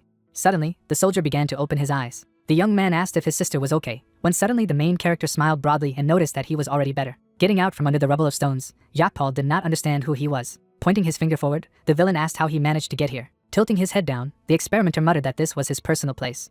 Grabbing his head with both hands, the Pandemonium member began to scream that this was only his personal space. Particles of magic dust abruptly fell to the floor. The possessor of superpower clenched his teeth tightly in disgust. At the same second, his pupils narrowed sharply. Looking at the floor, the young man noticed a bunch of different body parts, and then he assumed that there were other people besides Liz Hong. A drop of sweat was dripping down the protagonist's cheek, and he wondered if this man had done it all. Lowering his chin, the master asked why he was doing this. His mouth wide open in anger, Yakpal did not understand what he was talking about. The face and hands of the villain were stained with human blood. Spreading his arms to the sides, the experimenter clarified whether it was true that he was looking at an ordinary person.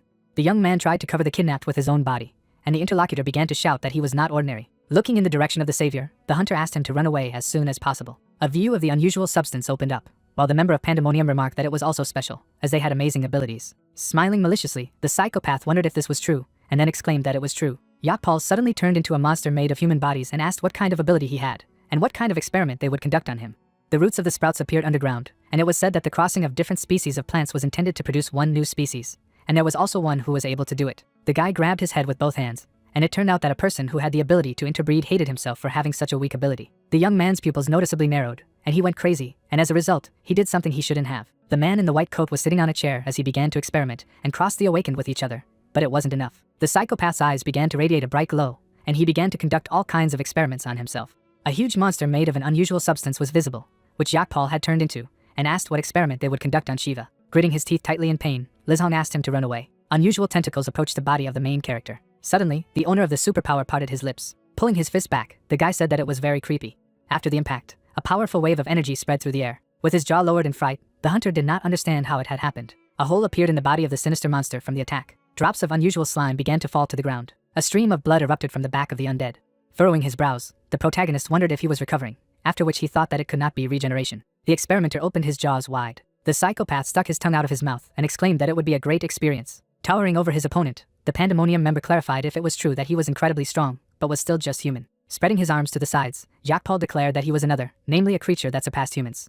Smiling broadly in madness, the experimenter declared that ordinary people would never be able to reach his level. A huge fist of the monster approached Shiva's head. Lowering his jaw, the kidnapped man shouted that he had to run away. Placing his hand on part of the monstrous body, the psychopath noticed that it was too late. At the same moment, the stone shards of the floor scattered in different directions. Shutting his eyes, the guy screamed loudly. With the help of one hand, the main character held back the attack of the enemy, who said that this was already ridiculous. Lowering his eyebrows in bewilderment, Pandemonium's member asked if he had pushed him, and if his strength contained the skill of an ogre. Spreading his hands to the sides, Jacques Paul shouted that this could not be. The owner of super strength released a powerful stream of energy from the palm of his hand. The monster abruptly shifted his gaze to the side. The guy's body was enveloped in an unusual blue glow. Lowering his hand, the experimenter did not understand who he was. With the help of a huge magic fist, the protagonist chopped off the opponent's hand. Raising his head, Liz Hong asked if he had been injured. The master ran from side to side, delivering successive blows to the enemy. Drops of substance fell to the floor, and the undead muttered that it was impossible. A part of the body of a vile monster appeared, which did not understand how a person could do this, and how he could be so strong. The back of the young man was visible, and his opponent asked if he was born with this ability, after which he began to shout that he hated him, that he wanted to kill him. Shiva smirked and asked him to stop when the interlocutor talked about how strong guys are always like that. Lowering his jaw, the main character asked why he was doing this, and whether he wanted to become stronger. Holding out his tentacles in front of him, Jacques Paul cried out that he didn't know anything, because he had no ability, so he had to do so, and then asked if he knew how terrible he felt. Blood was dripping down the monster's teeth, and then he asked if he even knew what it was like to be weak, even though he was born strong, so he would never understand how miserable and slave life they lived. The owner of superpower pressed his lips tightly, while the experimenter said that children born with abilities from the very beginning had strength, and did not achieve it themselves, did not try. Heads popped out of the monster's body, and then he exclaimed that they only gained power because they were born with it, and then tell the others that they are very weak because they don't try. With its jaw wide open, the creature declared that it was very disgusting and even infuriating that everyone liked them. The eyes on the faces of the undead shone brightly. Streams of black magic crossed over the young man's head, and his opponent shouted that he would therefore kill them all. Shivu abruptly lifted his heel off the ground. Putting the back of his hand to his forehead, the main character admitted that he also thought so before. Sitting on the floor, the owner of the superpower was interested in what Hercules was thinking about when he performed the 12 labors. Smirking, the guy remembered the monsters that had figured in the 12 feats that had made this man a great hero, and didn't know if he was afraid. God lowered his jaw in confusion. Putting his fist to his chin, the servant said that he had tried to commit suicide at the time, and his interlocutor wondered if it was a joke. It seemed as if bloody people were lying on the floor, and at the same time one of the 13 heroes reported that in the grip of madness, he killed his own family. And because of the feeling of guilt, every day seemed like hell, so that he thought that it was no longer worth living. In the past, the muscular fighter held on to a noose of rope with both hands, and now he said that Theseus stopped him and asked if it was possible to atone for his guilt by committing suicide, after which he added that this was not a matter of grandiose aspirations and courage, and these feats were for the sake of redemption. Lifting a heavy mirror sphere above himself, Hercules said that it was difficult for him, and more than once he was threatened with death, because every day he thought that he would not be able to, and that now he could give up. God clarified whether a person believed him, to which he lifted his chin and thought that his interlocutor always easily went through trials and tribulations, so it seemed to him that this is an ideal that always wins. Raising his fist to his face, the muscular man remarked that the results were certainly important, but if asked if they were the main ones, he would answer in the negative. A notification appeared on the phone screen, while the servant said that it was important how exactly he managed to achieve such results. This is the most important thing. Grinning, Hercules noticed that people said that he managed to perform 12 labors, because that is his name, but he achieved such results because he was initially great. One of the 13 heroes took off the mask of the beast from his face and explained that no one is born great, because only trials immediately become like this. Stretching out his palm forward, God said that greatness and success are not so important, but there are different situations, after which he added that sometimes it is simply impossible to win because of the existence of circumstances that cannot be overcome. Pointing his finger at Shiva, the servant said that in order to achieve greatness, it is not necessary to overcome the impossible, but it is important to ask yourself why he wants to become great. Lowering his chin, Hercules said that there is only one reason, which can be stupid or childish, but you always need to remember it, because when you want to do something or achieve something, there will always be tens of thousands of reasons why it is impossible to do it.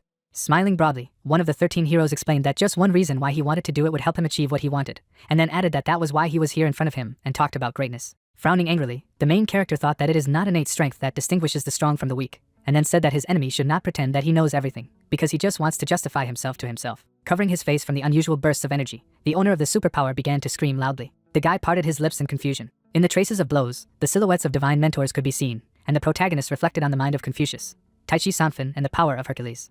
Closing his eyes, the master thought only of the harmony of strength, energy, and body. The young man surrounded himself and the kidnapped man with a magical protective sphere, and Jacques Paul began to scream loudly. The possessor of super strength furrowed his brows and spoke about the art of God. Holding out his fist in front of him, Shiva decided to use the second skill of the magic martial technique. The main character unleashed a heavenly crushing blow forward.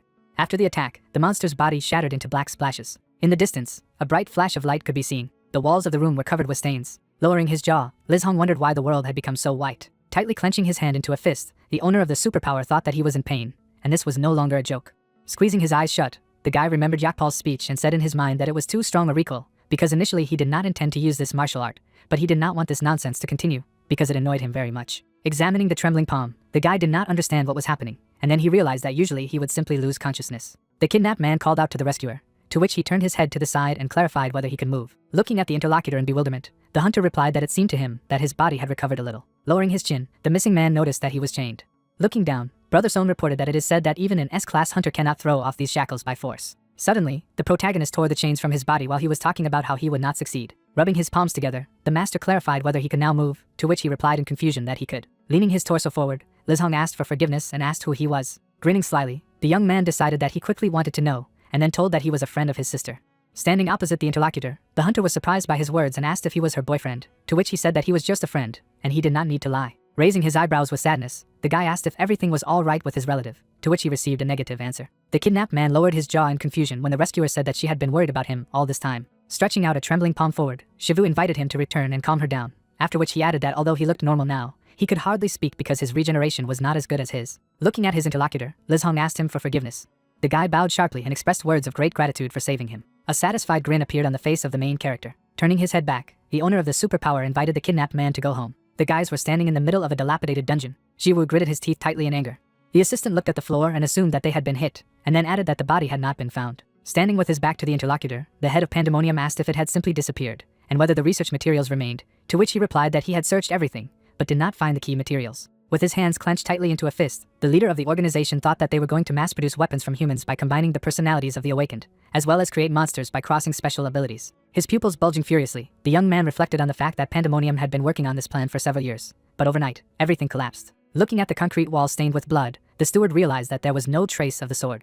Furrowing his brows menacingly, Jiwoo asked who had done it and who the bastard was. Standing behind the chief, the secretary said that the inspection bureau would arrive soon, so he had to leave while he continued to talk about who could have done this. Clenching his jaw tightly in anger, the guy told his assistant to find out everything. Opening his lips in alarm, Shivu asked if his younger sister knew about everything. Furrowing her brows in bewilderment, Min Young explained that she thought she knew his profession because he even had an internet channel, and then added that she hadn't told her all the details.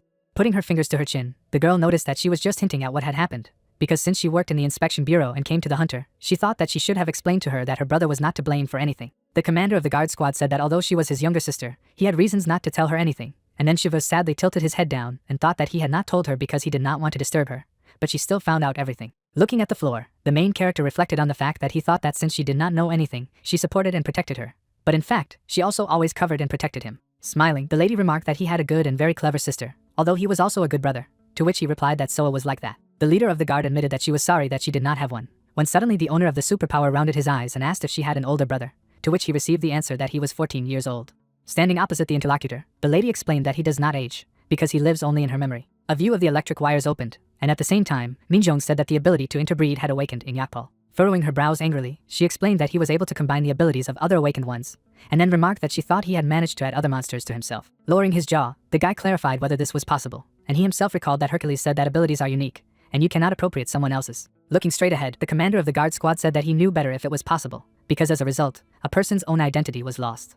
Looking at the floor in confusion, the lady imagined the sinister monster and revealed that Pandemonium had planned to mass-produce such monsters, and then added that she was afraid to imagine how many victims there would have been if their plan had not been thwarted. Lowering her chin, the team leader stated that she could not speak on behalf of the inspection bureau. Bowing, the lady said that she thanked him personally. Xianji put his palm on the piece of paper, and it turned out that after the failure of mass production of Pandemonium monsters, the inspection bureau had launched a full-scale investigation. A huge screen was viewed, and it turned out that this would have frightened the public, so the investigation was hidden from the media and even from the world.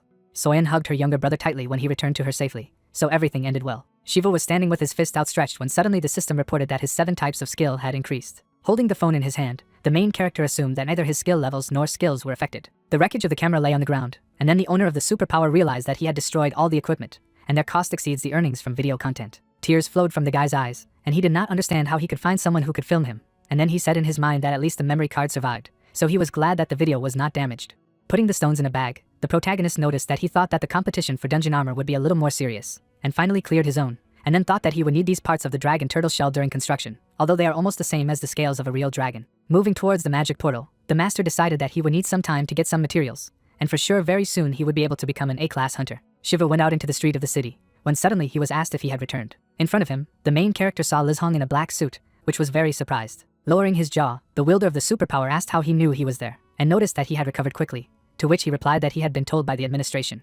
Holding a piece of paper in his hand, the guy explained that he was not exactly told, after which he added that there were no more dungeons to book, but he was given a list of all the cleared dungeons. The protagonist clarified if he was looking for him in all these places, to which he closed his eyes and exclaimed that he thought he would die of exhaustion. Raising his eyebrows in bewilderment, the master asked why he simply did not call him, to which he replied that he did not know his number, and then Shiva asked why he did not ask his sister. Li Zhong's eyes widened in alarm and said that he was just a genius when Liz Hong suddenly asked why he was looking for him. Smiling broadly, the hunter revealed that his sister had told him everything, so he knew that he was collecting monster byproducts, and then cried out that he was the one who had saved his life, so he had come to help. Shifting his gaze to the side, the main character said that he did not need help, and then added that his interlocutor was a B-class hunter, so he could not just exploit his talent. Bright stars appeared in the eyes of the owner of the superpower, and then he asked if he wanted to help him for free, to which he explained that he heard that he helped his older sister. Turning away from the guy, the protagonist said that it was because his sister also helped him, so there was no need to worry, to which he asked him to wait, and clarified why they didn't go on a raid at least once, and only then make a decision, and sharply shouted that he had booked the Dragon Turtle Dungeon. Turning his head back, the master was surprised by his words and thought that this creature was so popular that it was impossible to get to it, and did not understand whether he had killed someone for armoring. Bringing his fist to his face, Liz Hong invited him to go together so that he could prove that he could be of use to him, and then added that whatever they got would go to him. Looking up, Shiva thought that it did not seem that he could be deterred by rejection, and even more so if he gave him everything they obtained, he would lose nothing. The main character clutched the broken lens in his hand. With his pupils bulging in alarm, the guy remembered that this person was a B-level hunter, but his regeneration was A-level plus. The fighter's silhouette was enveloped in streams of flames, and the owner of super strength realized that even if he suffered, he would recover even from the divine arts, so there was no need to worry about him during the battle. Suddenly, the protagonist put his hand to the shoulder of the interlocutor. With a sly grin, the young man asked if he knew how to handle the camera. Suddenly, there was a powerful explosion. Shiva then clenched his fist. The monster opened its mouth in pain. A moment later, the monster fell to the ground, and the main character thought that it would be harder. Looking at his palm, the protagonist muttered that instead of breaking, the armor seemed to disappear, and therefore did not understand what was happening. Earlier, the guy stretched out his hand forward, and now he said that the last time he used the destructive super fist, he was hunting a dragon turtle. Smirking, the young man noticed that Tai Chi's true purpose was for the power to dissolve into nothingness. Taking an unusual artifact, the owner of the superpower reported that Tai Chi nullified the hardness of the dragon turtle's armor, and this goes well with his skills, and Hercules recommended it for a reason. Suddenly, the object in the master's palm began to crumble, after which he said that it was necessary to adjust the power. Turning his gaze to the side, the hunter asked if the filming was going well, to which he received a positive answer. Liz Hong, through the sweat on his face, wondered if he had killed 20 dragon turtles in 1 minute. Snatching the video camera from him, Shiva said that his salary would be 10 million won, but he would not receive incentives for viewing, and also asked him not to worry and added that there would be an additional payment for working in dangerous conditions. Younger brother Soyen's gaze was confused. The main character lifted the corners of his lips when he heard that he would try. A light was burning in the window of the building. Daku, looking at the screen, asked if the boss had hired a cameraman. Behind the S-class hunter were terrible monsters, and he asked the protagonist to leave it to him, and added that he would figure it out. Suddenly, the evil wolf waved his paw. A moment later, the guy hit the ground. Narrowing his eyes, the young man asked if he thought he was so easy to handle, and then exclaimed that Shiva had given him the camera. Opening his mouth wide, the teenager shouted that he would protect her, and even at the cost of his life. The girl's pupils turned sharply white, and she did not understand what it was. Stretching out his palm, Liz Hong said that the protagonist didn't have to worry, and the protagonist asked what he was doing. Sitting at the computer desk, the lady heard that he could be a cameraman, and this was a great honor, and then she noticed that she thought that the video could have been better.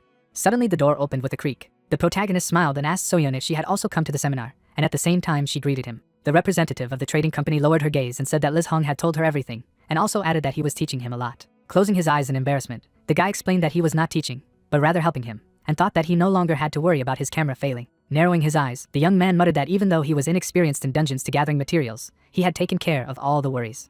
Blushing sharply, the girl said that he had saved her brother anyway, and did not know how to thank him. The lady raised her eyebrows in surprise when she heard that he was her family. Looking at her, the master said that there was no need to thank her. Standing in front of Soyeon, the wielder of the superpower asked if it was true that he was her younger brother. Shiva asked if she was worried about anything, and then the representative of the trading company, through the sweat on his face, answered in the negative. Covering her mouth with her palm, the girl said that Liz Hong was already starting to call him son-in-law, but this was strange, and then the main character asked her again, and she exclaimed that it was okay. Suddenly running away, the lady remarked that it didn't matter and it was time for her to go, and also asked him to forget about it, and at the same time, the protagonist wondered what was wrong with her. Holding the phone in his hand, the guy muttered that in any case he would soon become a hunter of the level, and 100,000 subscribers were just around the corner, and said that almost all the building materials he needed had been collected, and the building permit was almost ready. A view of the daytime sky opened up, and the young man realized that preparations for the construction of the house were coming to an end. Sitting on a chair, the owner of the superpower asked what he was doing, after which the system wrote that Hercules offered to take a video call.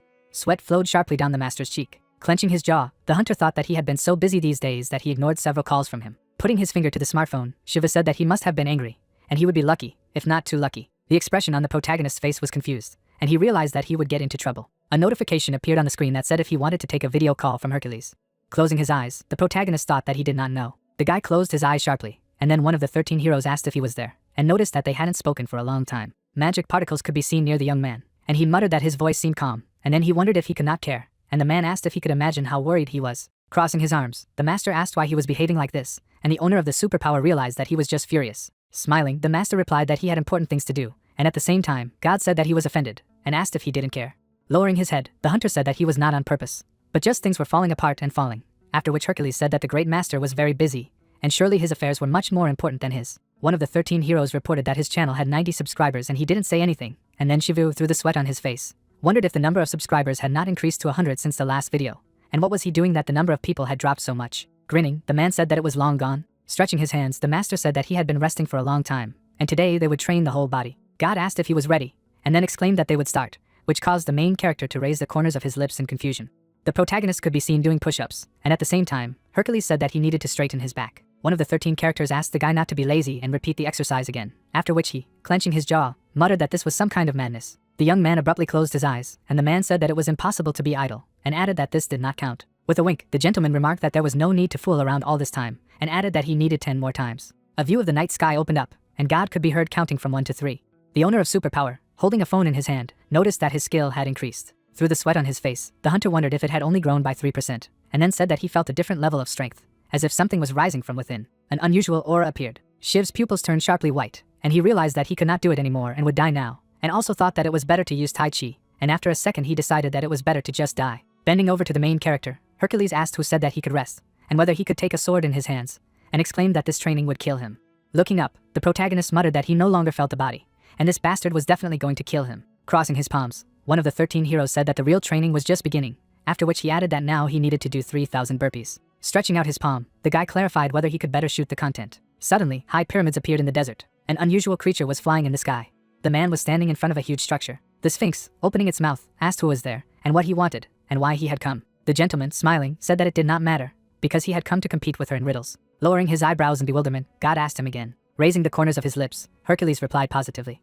Waving his palm, the man noticed that just making riddles was not interesting. Stretching out his index finger, one of the 13 heroes announced that they would add a new rule. The gentleman asked again about the riddle battle with the Sphinx, and then the young man, bringing the jar of the drink to his mouth, explained that it was a riddle contest. God, grinning, wrote that the first subscriber who guessed the riddle would get the right to dinner with the most beautiful woman in Egypt, namely Cleopatra. And then the owner of the superpower said that as far as he knew, there was a video about it on the Sphinx's channel. Smiling, the master said that no one had solved that riddle yet, and at the same time Hercules said that he had seen it, and asked that it was possible to guess it. Looking to the side, the hunter asked a counter question that there was something impossible for him, after which he noted that perhaps this was the mystery, and one of the 13 heroes said that he did not really understand. Raising his palm, the man asked if he knew Thoth, the god of wisdom, and then explained that even he had lost to the Sphinx, and although he himself had lost to Oedipus a long time ago, she had not been defeated since. Through the sweat on his face, Shiva said that it was even better, because if he defeated the Sphinx, then the audience would grow by itself. Smiling contentedly, the gentleman asked how to defeat her, and then the main character replied that he had no idea. Waving his hand, the protagonist said that despite the ability of omniscience, that god of wisdom had lost, and at the same time asked how they could win,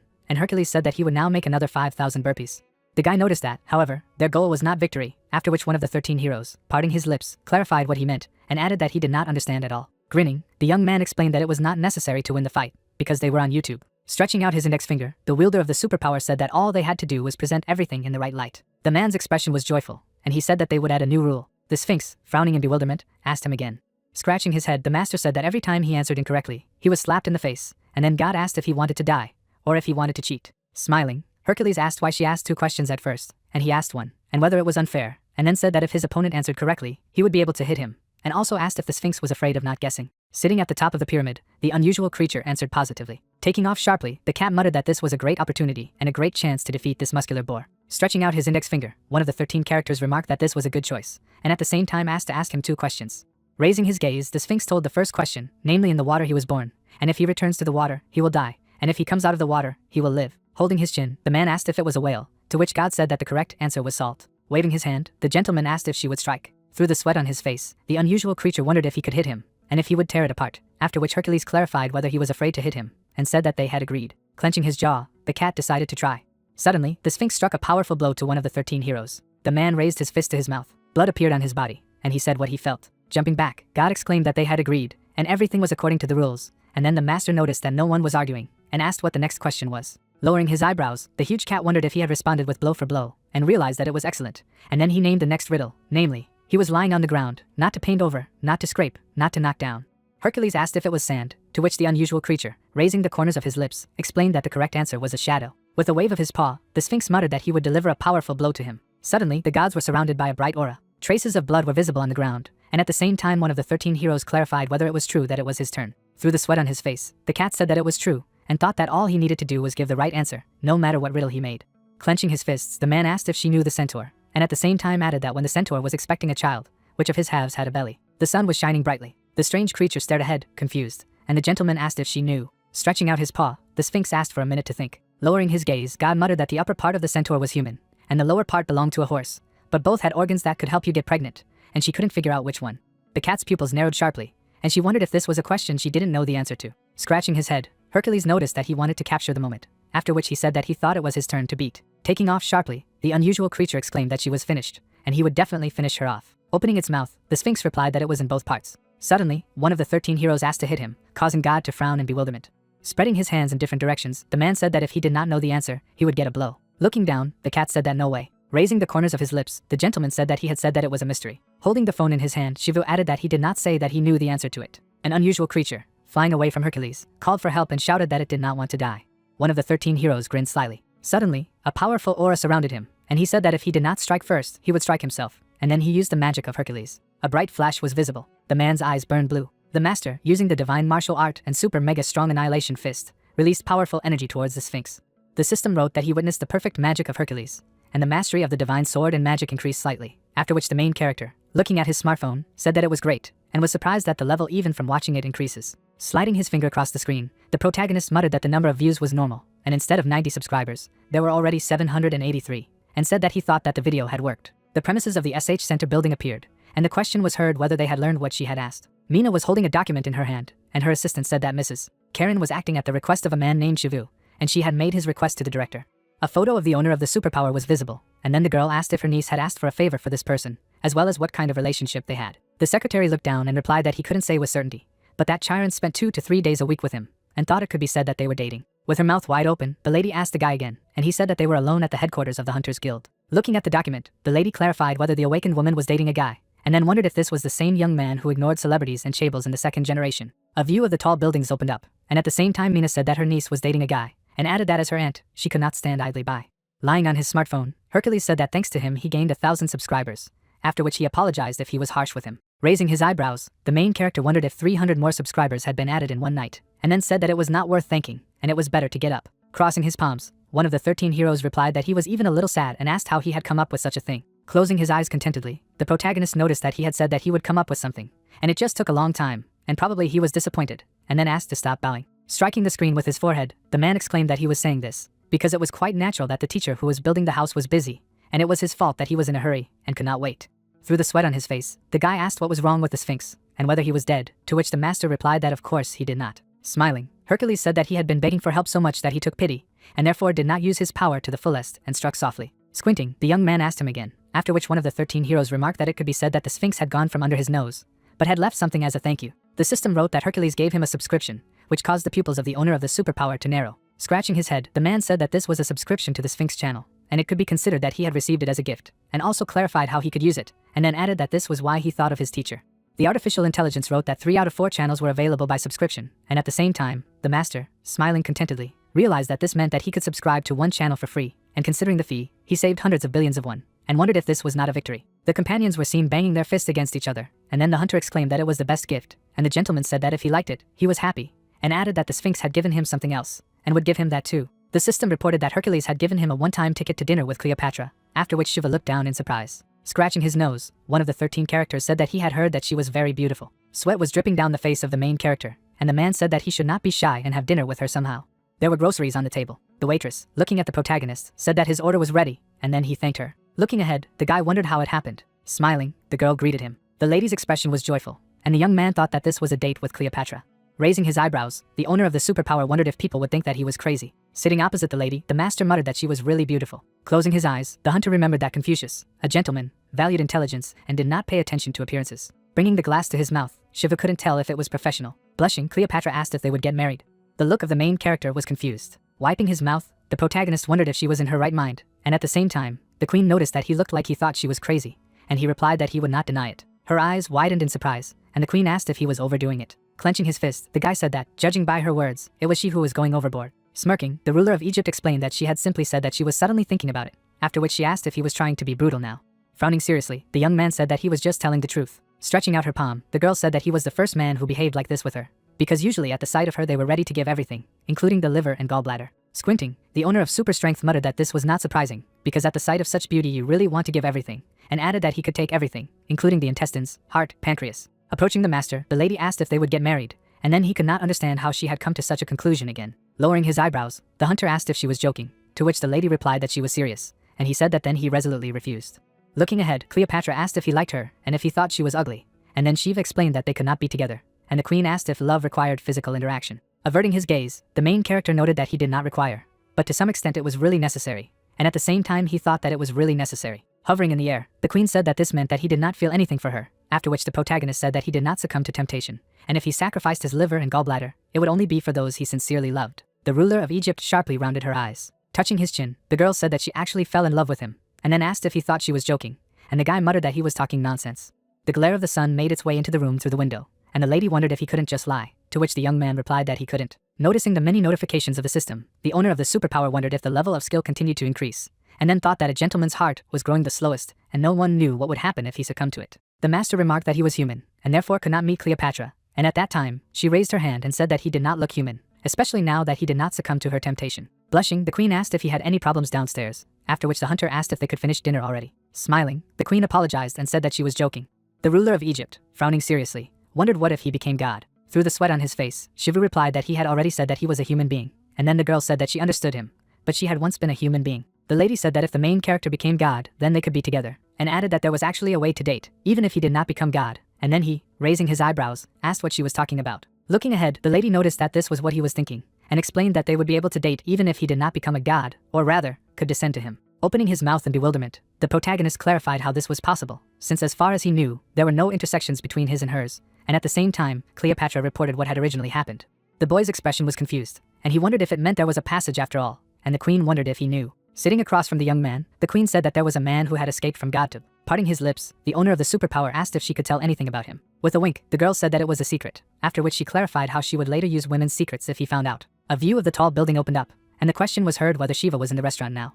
The secretary, turning his gaze to the side, replied positively and added that he had ordered portions for two, and they seemed to be eating now, and also asked what Mina would order. The director of the SH group, through the sweat on her face, muttered that he seemed to be interested in Chiron, and hoped that she had met a good person. Biting her nails, the girl thought that the awakened girl would be able to figure everything out on her own, but girls in love are always naive for everything, and he does not dare to treat her beloved niece like this, and therefore she must see everything with her own eyes. The car was seen speeding down the road, and then the lady exclaimed that it should go at once. At the same time, the chief squinted thoughtfully, and Cleopatra noticed that she could not even tell her husband.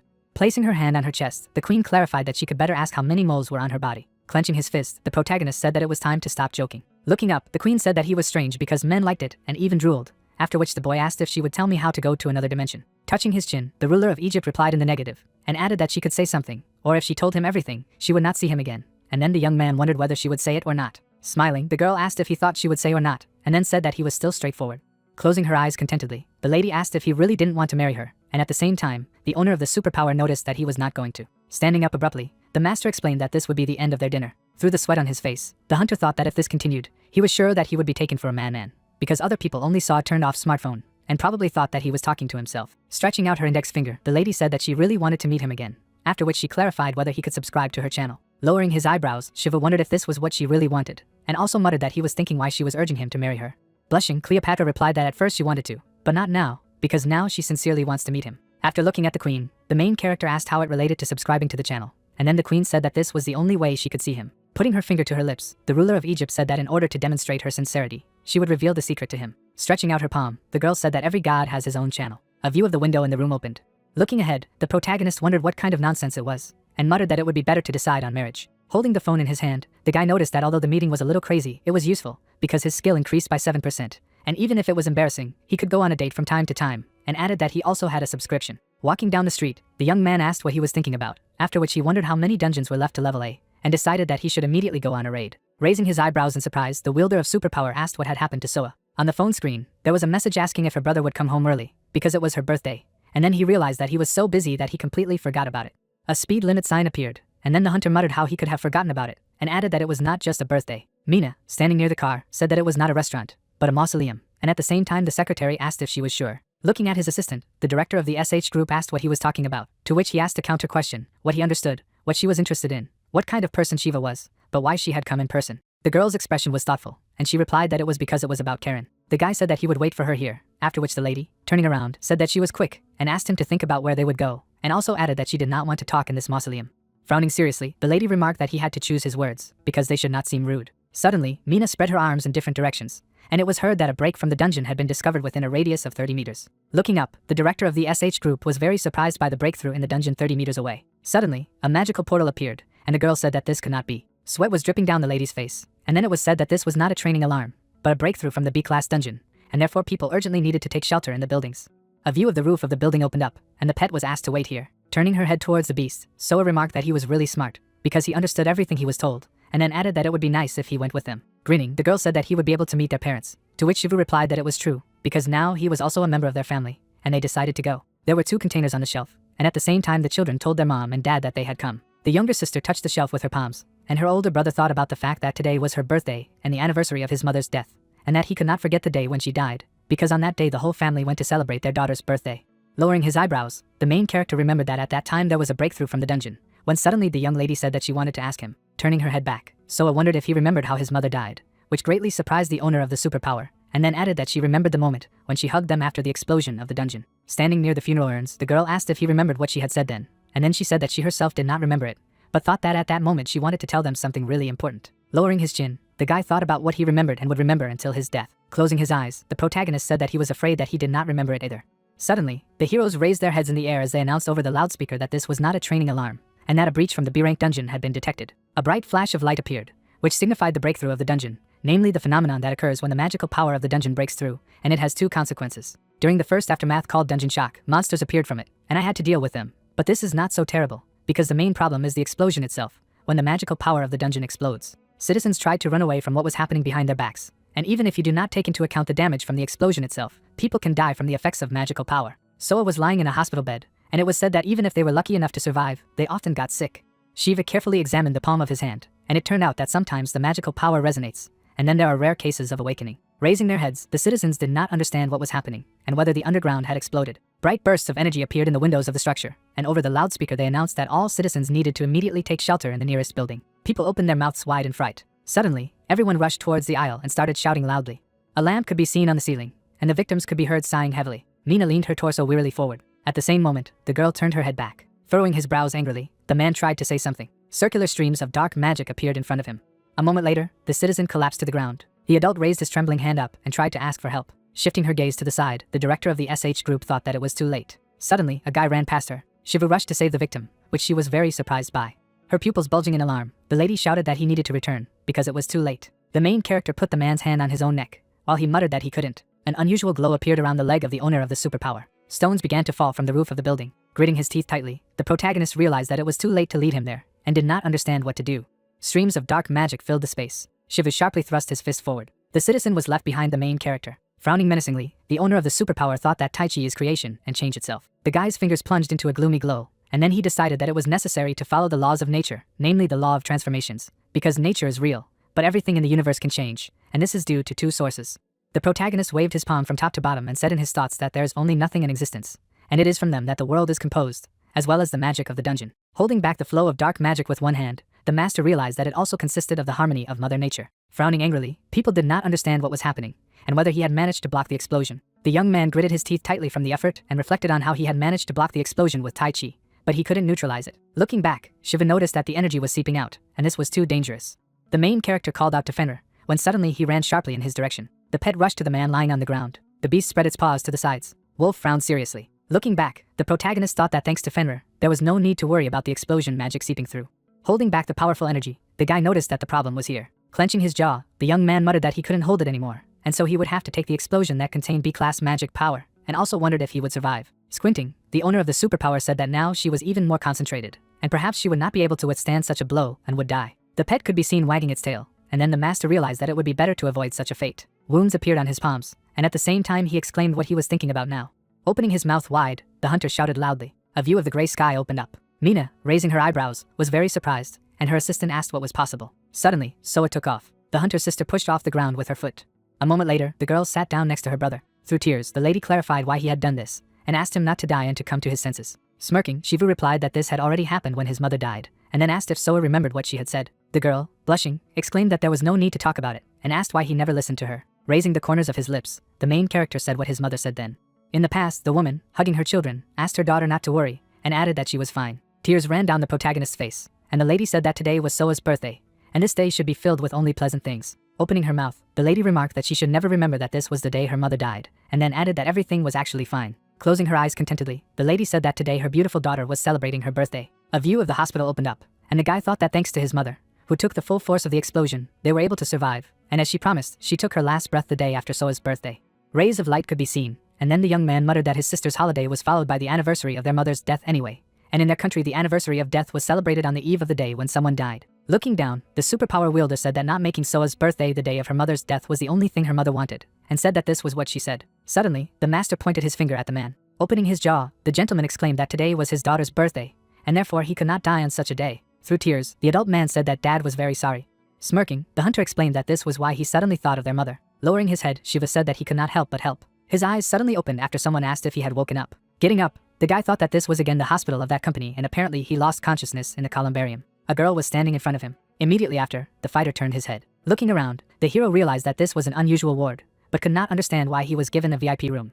She, pointing at herself, introduced herself and explained that she wanted to talk to him, and therefore came to the columbarium. Closing her eyes, she asked if he wanted to know what had happened there, and how he had been here. The fighter, looking away, noted that this was not the first time. Raising her head, the hero also asked where his sister was. The interlocutor, crossing her arms over her chest, explained that his sister was shocked after he lost consciousness, and eventually fainted as well.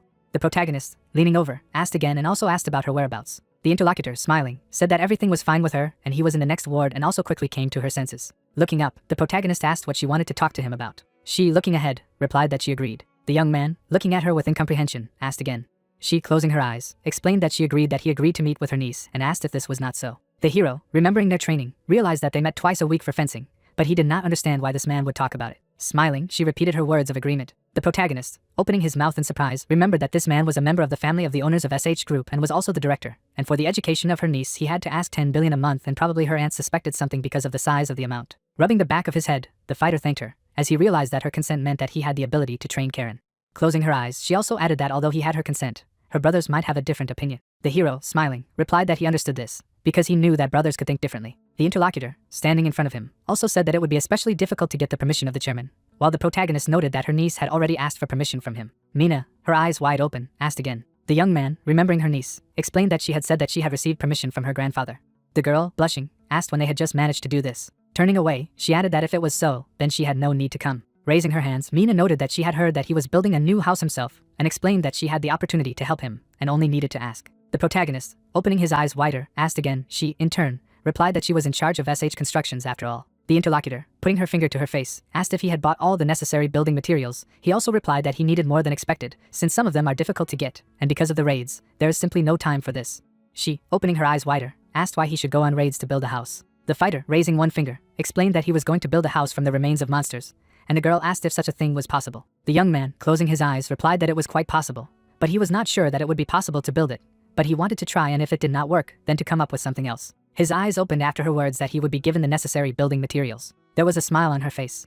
Pointing her finger, the director said that she liked it, and all expenses would be covered. The protagonist, with his eyes wide open, realized that this was not some pennies at all, because the entire cost was about 3 billion won, but perhaps it was really a penny for their company. Looking at her, the hero asked why she wanted to do this, while the interlocutor noted that it would still be a house for newlyweds. The guy, opening his eyes wider, asked again. She suddenly exclaimed that she must have looked far into the future. Taking the paper, Mina explained that in any case, she would take care of it, because the sooner the better. Thrusting the sheet into his hand, she explained that there would be her number, and he would be given a business card. But she had too many branches under her command that she didn't have separate business cards. As she was leaving, the girl said that it was her number anyway, and that he should just call him if he needed help. The hero, raising his hand, tried to ask again about the house for the newlyweds. They were already sitting in the park. Smiling, the young man realized that Chiron and her aunt treated him in a special way, and apparently they had some misunderstandings that needed to be clarified. Looking at his sister, the fighter also thought that she was better off in this hospital, because her condition had begun to improve. Squinting, the protagonist tried to figure out how to explain everything to her. Smiling, the guy remembered that Mingjong had already told her about his life as a hunter in the channel, but how to explain all this to her and where to start in the first place. The young man suddenly turned around when someone called out to him. Looking at the man, the protagonist asked if he had been to the columbarium. Standing up, the fighter also asked about the man's well-being. The man, rubbing the back of his head, replied that thanks to him his condition was normal, and the hospital said so. There was a smile on the guy's face, when suddenly someone asked about his identity. The interlocutor, bowing his head, replied to his daughter that this man saved his life. Her eyes widened. Smiling broadly, the girl thanked him for saving her father. She suddenly turned around when she saw the dog. Running up to him, the girl asked him to play with her. The man, looking at his daughter, explained that her mother died in childbirth. Bowing his head, the man began to say that if death had overtaken him, then it would have no one left.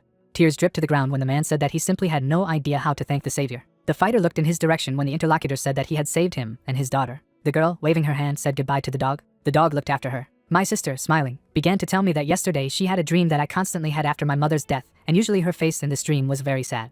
Looking up, Soa said that her mother in this dream seemed to want to tell something, but they could not, and therefore she was sad. Turning her head, the interlocutor exclaimed that this was not the case this time, because the woman thanked them. The guy looked down when his sister said that she only thanked her, but did not give reasons. Looking up, the relative noted that she would most likely not dream of it again. The protagonist, smiling, said that he wanted her to come at least occasionally in good dreams, and she replied that this was what she meant. Closing her eyes, Soa explained that although she was sad, she still had an older brother. Stroking the dog, she also added that she also had Fenrir. The young man looked up. His gaze was fixed on the sky. Smiling, the guy knew that starting next year, Soa's birthday would be very different. The hero, lying on the bed, realized that if he had been at least a little faster then, he could have saved the man and at the same time avoided the explosion. Smiling, the protagonist knew that Hercules would certainly be able to do this, because he would have been able to simply destroy the explosion itself. Getting up, the fighter realized that he was not a Hercules himself, and it was unlikely that even an S-rank hunter would have endured such a thing, and also remembered that he had received a new free subscription and suggested that perhaps it was worth signing up for someone who specializes in speed. The young man looked thoughtfully at the screen. Typing a message, the guy knew that it was better for him to ask Hercules first. The god appeared and asked if his name was his. The protagonist, raising his head, asked if he had trained, and the interlocutor replied that today was the day of the triad and his call was during one of the exercises. Smiling, the fighter asked how many attempts he had already made and also thought that he had forgotten about his exercises and simply ran away. Bowing his head, the interlocutor also noted that he had lost a little strength due to the fact that he focused on the video and lifted only 34 megatons. The young man, opening his mouth in surprise, remembered that 1 megaton was equal to the amount of energy released during the explosion of TNT weighing 1,000,000 tons, which meant that when it made a deadlift, it was equivalent to the explosions of 34 TNT bombs. Looking at him, the hero apologized for distracting him. The latter replied that his teacher called him, and he needed to come. Then the man asked him to stop addressing him like that. The deity, looking away, began to say that he was a teacher for him, and he would not succeed in this. The guy said that he was uncomfortable, and then Hercules agreed. Stretching out his hand, the interlocutor asked why he had called him. Bringing his hand to his face, the student explained that studying the speed of movement and technique separately was not the best idea and he had better not do so. Pointing his finger, Hercules also noted that a person is currently studying Tai Chi, which is not only blows, since it also includes the movement of the whole body and therefore it is impossible to use one without the other, and if he begins to master another technique, then his fighting technique will be distorted. The young man, putting his hand to his face, realized that he had no way to give up this technique and suggested that perhaps it would be enough for him to just subscribe to someone who was moving quickly. Smiling, the disciple assumed that everything would be fine if he just got faster. The guy looked up and asked again, and the guy replied that the muscles of the arms were not the only muscles that he used when he clenched his fist. Raising his finger, the god said that starting from the lower part of the body, this requires the participation of all muscles, including the lower back and shoulder muscles, and here the coordinated work of the entire muscular skeleton is important, and Tai Chi, in turn, systematizes all the movements of the body. Clenching his hand into a fist, Hercules explained that if he could learn to move faster, then his fighting technique would be improved, which meant that the effectiveness of the divine martial arts could be upgraded even more. The hero, lowering his gaze, thought that if he could just add speed, then there would simply be no problems, and the interlocutor noted that if he succeeded, then his power of magic would also be incredible. The young man, smiling, replied that this was unlikely, but the interlocutor reminded him that he learned the best qualities from the gods and he would definitely succeed. Immediately after, the protagonist imagined himself with a barbell, when Hercules said that he would look forward to it. Taking the phone in his hand, the protagonist thinks about the existence of the god of speed, because he cannot remember anyone with such skills. Looking down, the fighter understood that until he subscribed to the channel, he would not know what power the god had, but then he would not be able to cancel the subscription.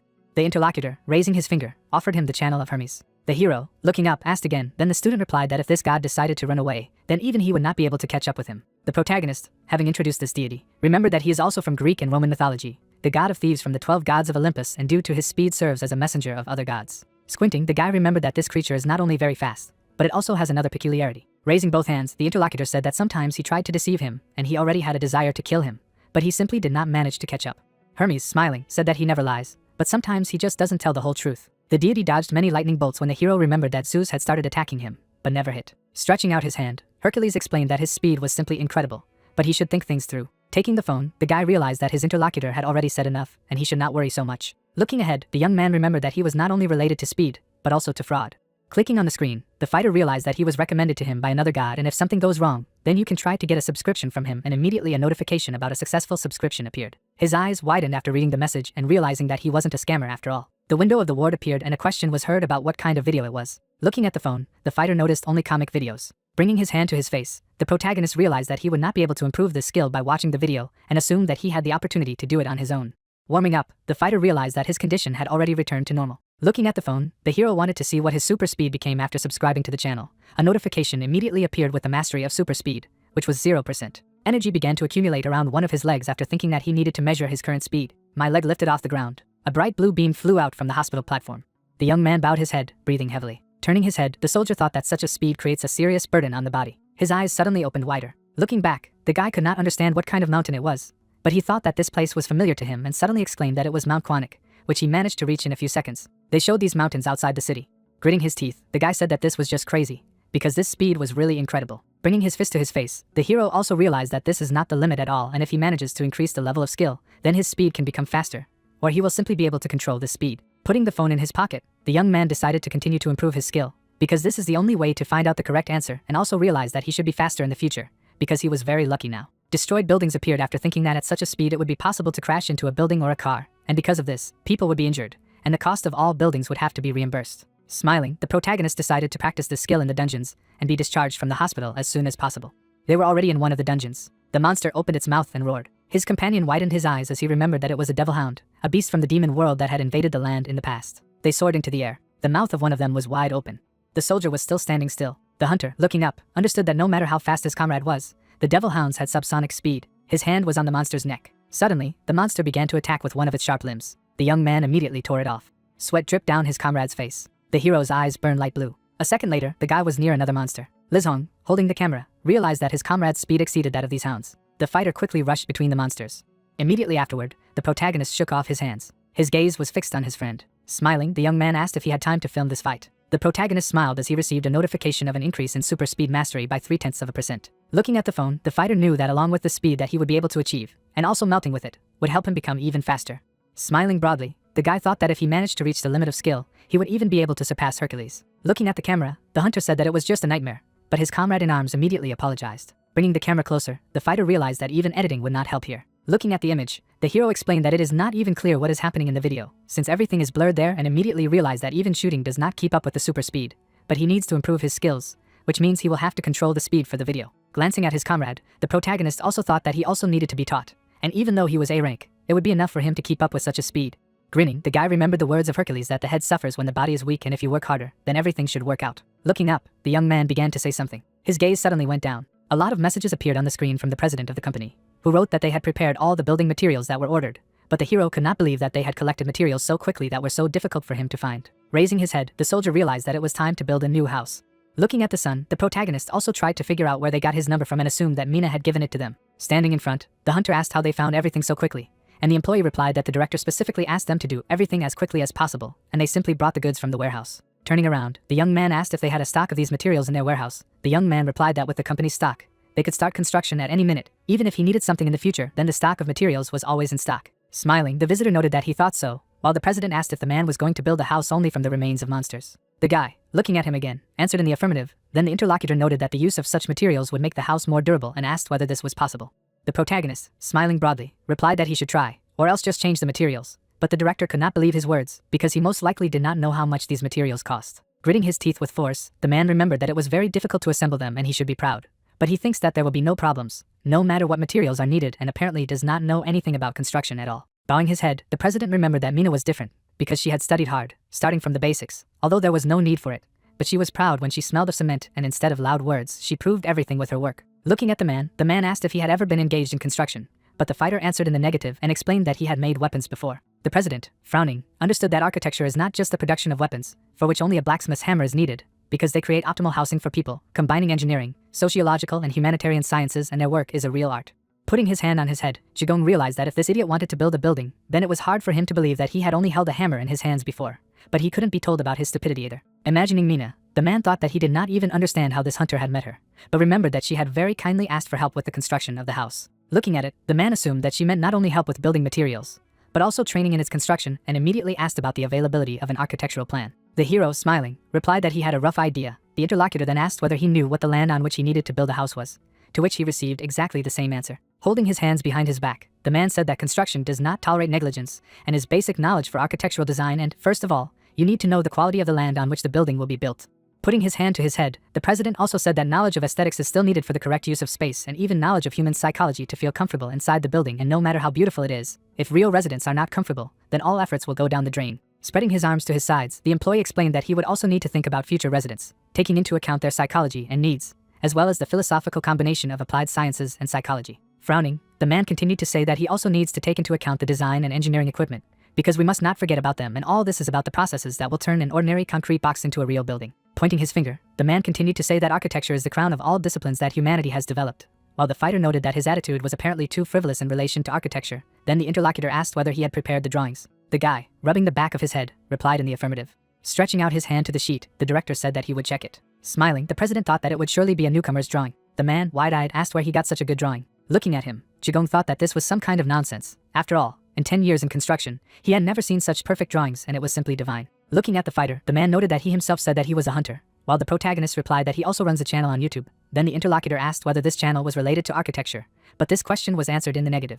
The man's hands trembled when thoughts came to his head that the plan was just a drawing, or a projection of an image from his head. Pointing his finger, the president said that they should then start building, because he knew that turning imagination into reality was another matter altogether, and that in practical work this hunter could turn out to be a complete clumsy. The protagonist, raising his hand, exclaimed that they should first destroy the old house. The fragments immediately scattered to the sides after the impact. Immediately afterward, the man shook off the shrapnel from his t-shirt.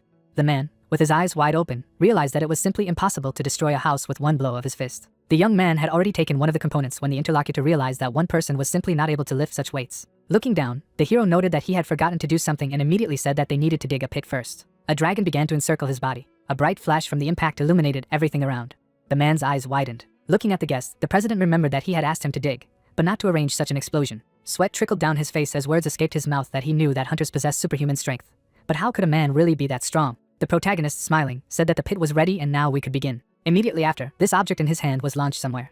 The beams began to fall into place when the builder said that it would be better to go home. A comrade in arms, appearing in this place, said that he had come to help. At the same time, the fighter asked him to bring building materials. Grasping one of the beams, the hunter asked if he needed these items. Tilting his head slightly, his comrade realized that he did not even have the opportunity to move him. Frowning, the man shouted something.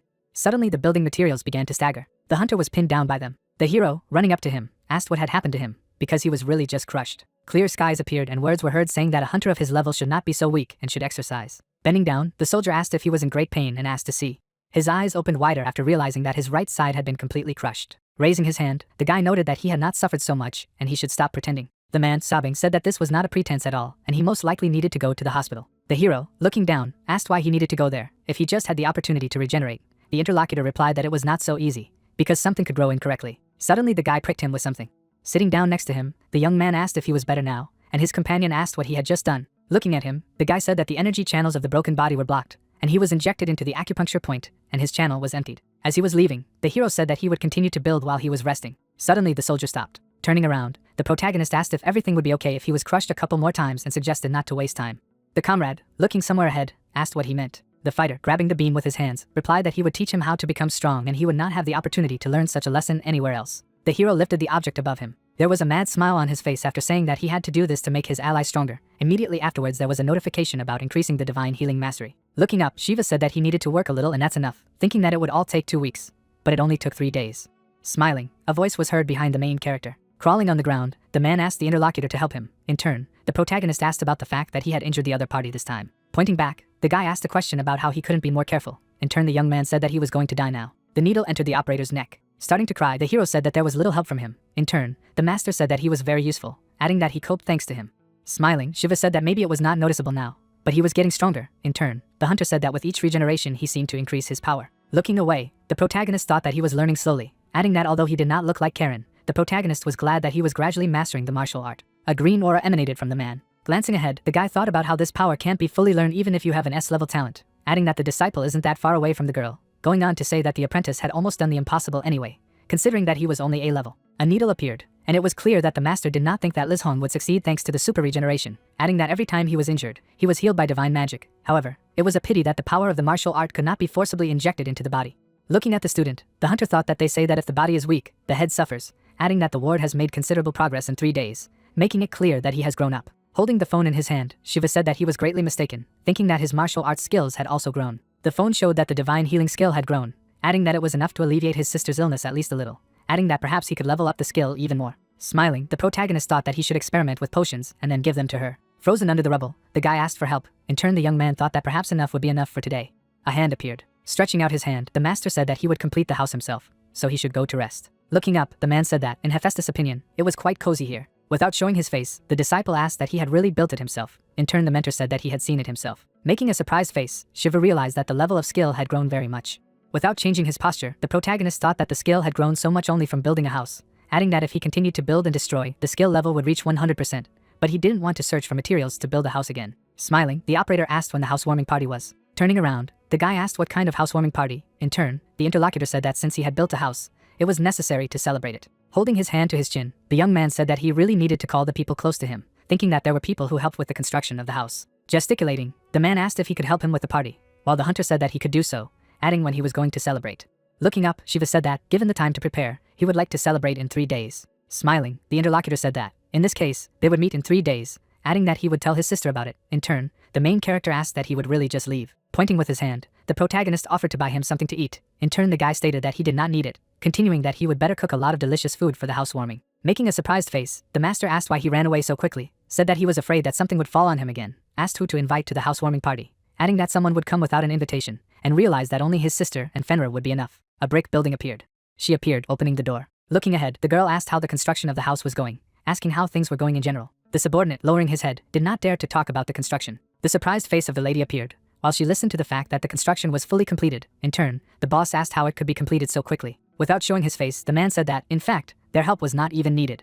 Making a stunned face, the lady asked what he meant by saying that the house had already been built, adding that hadn't he said that construction had begun only 3 days ago. Sweat flowed down the employee's face, saying that this was true, answering that he had done everything with his bare hands. Starting to gesticulate, the guy stated that the main character dug up the ground like soft tofu, as if it was flying. In turn, the girl asked what he was carrying at all. Lowering his head, the man declared that he himself did not know. The lady's face showed surprise, thinking about what he was doing at all.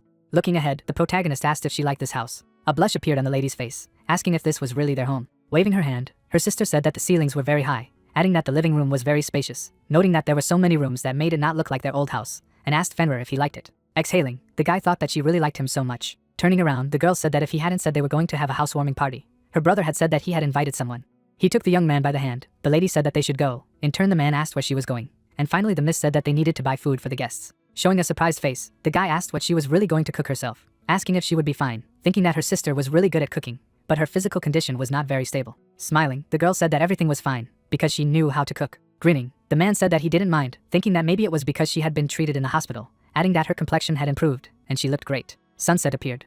The chief, sitting at the table, was talking about Shiva. Without showing his eyes, the man thought that he had destroyed the Pandemonium branch in Seoul, thwarted the plan for the mass production of illegal awakened people, which had been in the works for several years. Looking ahead, the man asked where he was. The subordinate knitted his eyebrows and said what he would learn. Making a stunned face, the guy asked if he really wanted to meet him himself. Holding out his hand, the man said that if the chief went himself, the director of the inspectorate would notice it, continuing that it was too dangerous. Turning around, the villain announced that the main character had attracted his attention for the second time, adding that he should tell him where he was. Without showing his face, the interlocutor said that he had better leave it to him. The leader, smiling, asked why they should shoot sparrows from a cannon. Knitting his eyebrows, the opponent said that he should not deal with the protagonist, adding that he would cope with him himself, because now was not the time to speculate. Smiling, the man said that if he told him to, he would resign. Raising his hand, the villain said that they had a problem. Without showing his eyes, the chief asked what this meant, and in turn the supervisor said whether he could smell it, adding that it was the stench of the bloodhounds of the inspection department. The ceiling appeared. Showing a purple aura, the man said that he did not repeat twice. In turn, the subordinate asked for forgiveness. Looking ahead from under his brow, the man stated that it was worth finding a suitable person as a victim to be resurrected, adding that it seemed that the inspection had become too excited, continuing that even Sunjay understood this. Knitting his eyebrows, the guy said that the inspection had prevented him from doing so because he had personally participated, adding that he had come here because only a leader could stop a man. There was rage in the boss's eyes, thinking that the plan to create illegal awakened was just a stepping stone for the work they were preparing. A man on a red background appeared, and it became clear that the inspectorate most likely also knew about it. Putting his hand on his shoulder, the man said that this guy had also attacked him. Looking ahead, the superior asked if he would be able to handle it. In turn, the guy asked that he was comparing him to Jigwan. Looking ahead maniacally, the man told him to leave it to him. Shiva's face showed surprise. Glancing at the table, the main character asked that his sister really cooked so much. In turn, the girl said that he was waiting for guests. Smiling, the protagonist asked if she had overdone it. In turn, the lady said that it was better to stay than not enough. Looking at the dog, the guy asked what he was also hungry. Making a sad face, the young man thought that he should not give him food, because the guests would have nothing left, asking the monster for forgiveness. Smiling, the man said that they would cook separately for the monster. Turning around, the lady asked when the guests would come. Looking at the phone, the master said that he had made an appointment for dinner, adding that they should already be here. A message appeared from the mobile device that an unknown object was approaching. Grinning, the hunter announced that it looked like someone was about to arrive. The friends, smiling, said that they had come. Glancing ahead, Shiva asked what was in the package, and in turn the disciple said that they were having a housewarming party, adding that they could not have come empty-handed. Looking in different directions, the girl asked if they had built everything themselves. In turn, the hunter apologized for being late. In the end, the man said that they were just in time.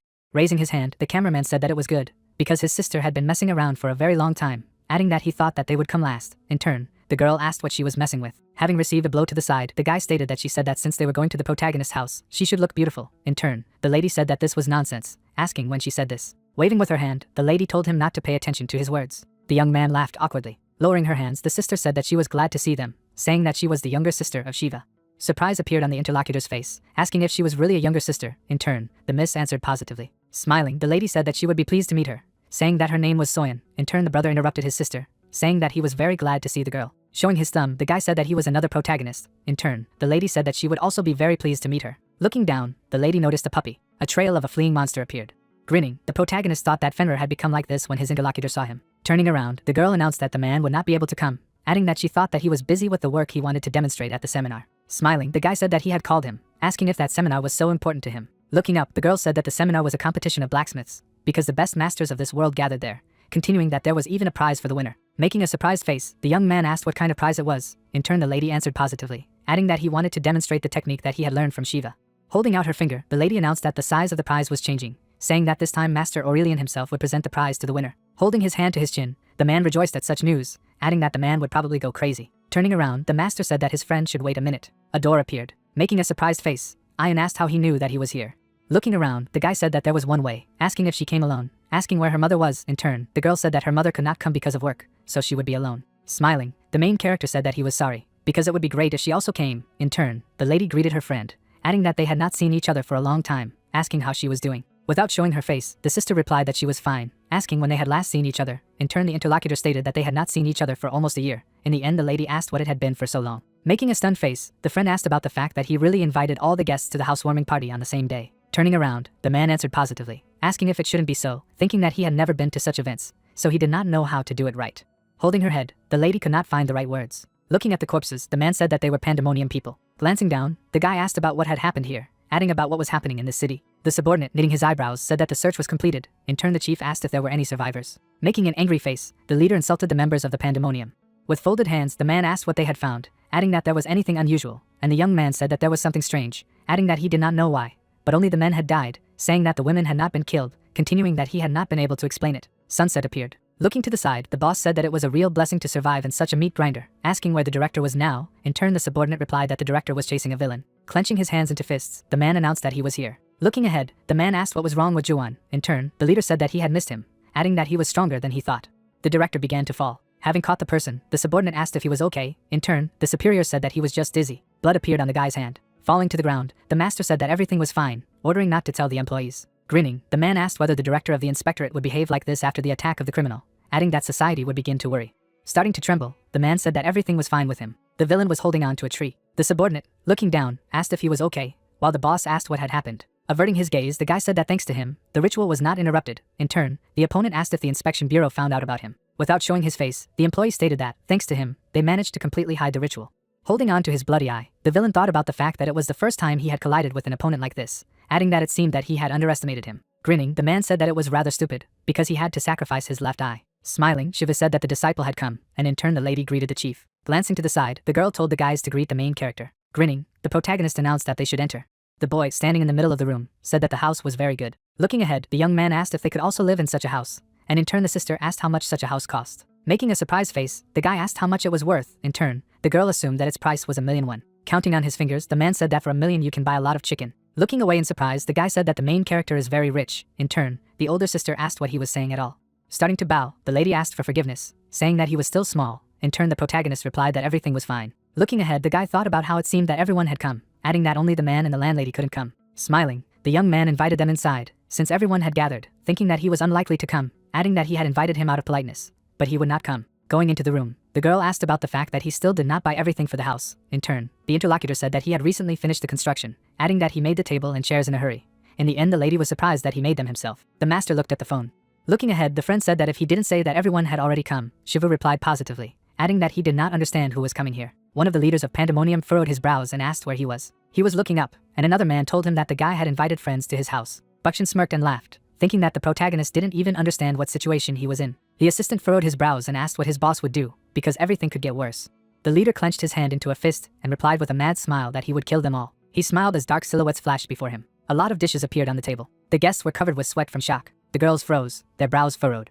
Soa coughed into her fist, and her brother whispered that he should take matters into his own hands to improve the atmosphere. He pulled on a big smile and said that he would introduce everyone to each other. Shiva gave his name with a joyful expression on his face, and so did his sister. Ayun closed her eyes and revealed that she was the daughter of those who owned the house. Soyeon and Lizhong also introduced themselves with smiles. Daku scratched her cheek awkwardly and said that she was a video editor and editor. Then she pointed her hand at her two younger siblings. Minyoung introduced herself with a serious expression as the head of the inspection team at the Seoul branch of the bureau. Chiron looked directly and revealed that she was the master of the SH Hunter Guild. The protagonist was covered in sweat and thought that he had called them all out of politeness and did not expect them to actually come. Soa shook her head and laughingly told the guests to start eating. Daku opened her mouth in amazement as her younger brother and sister immediately looked at the goodies in admiration. The guy replied with a smile that this is what they have prepared all this for. The light was on in the house. Soyeon raised her hands and said that they had prepared a gift, and her brother turned around to take it out.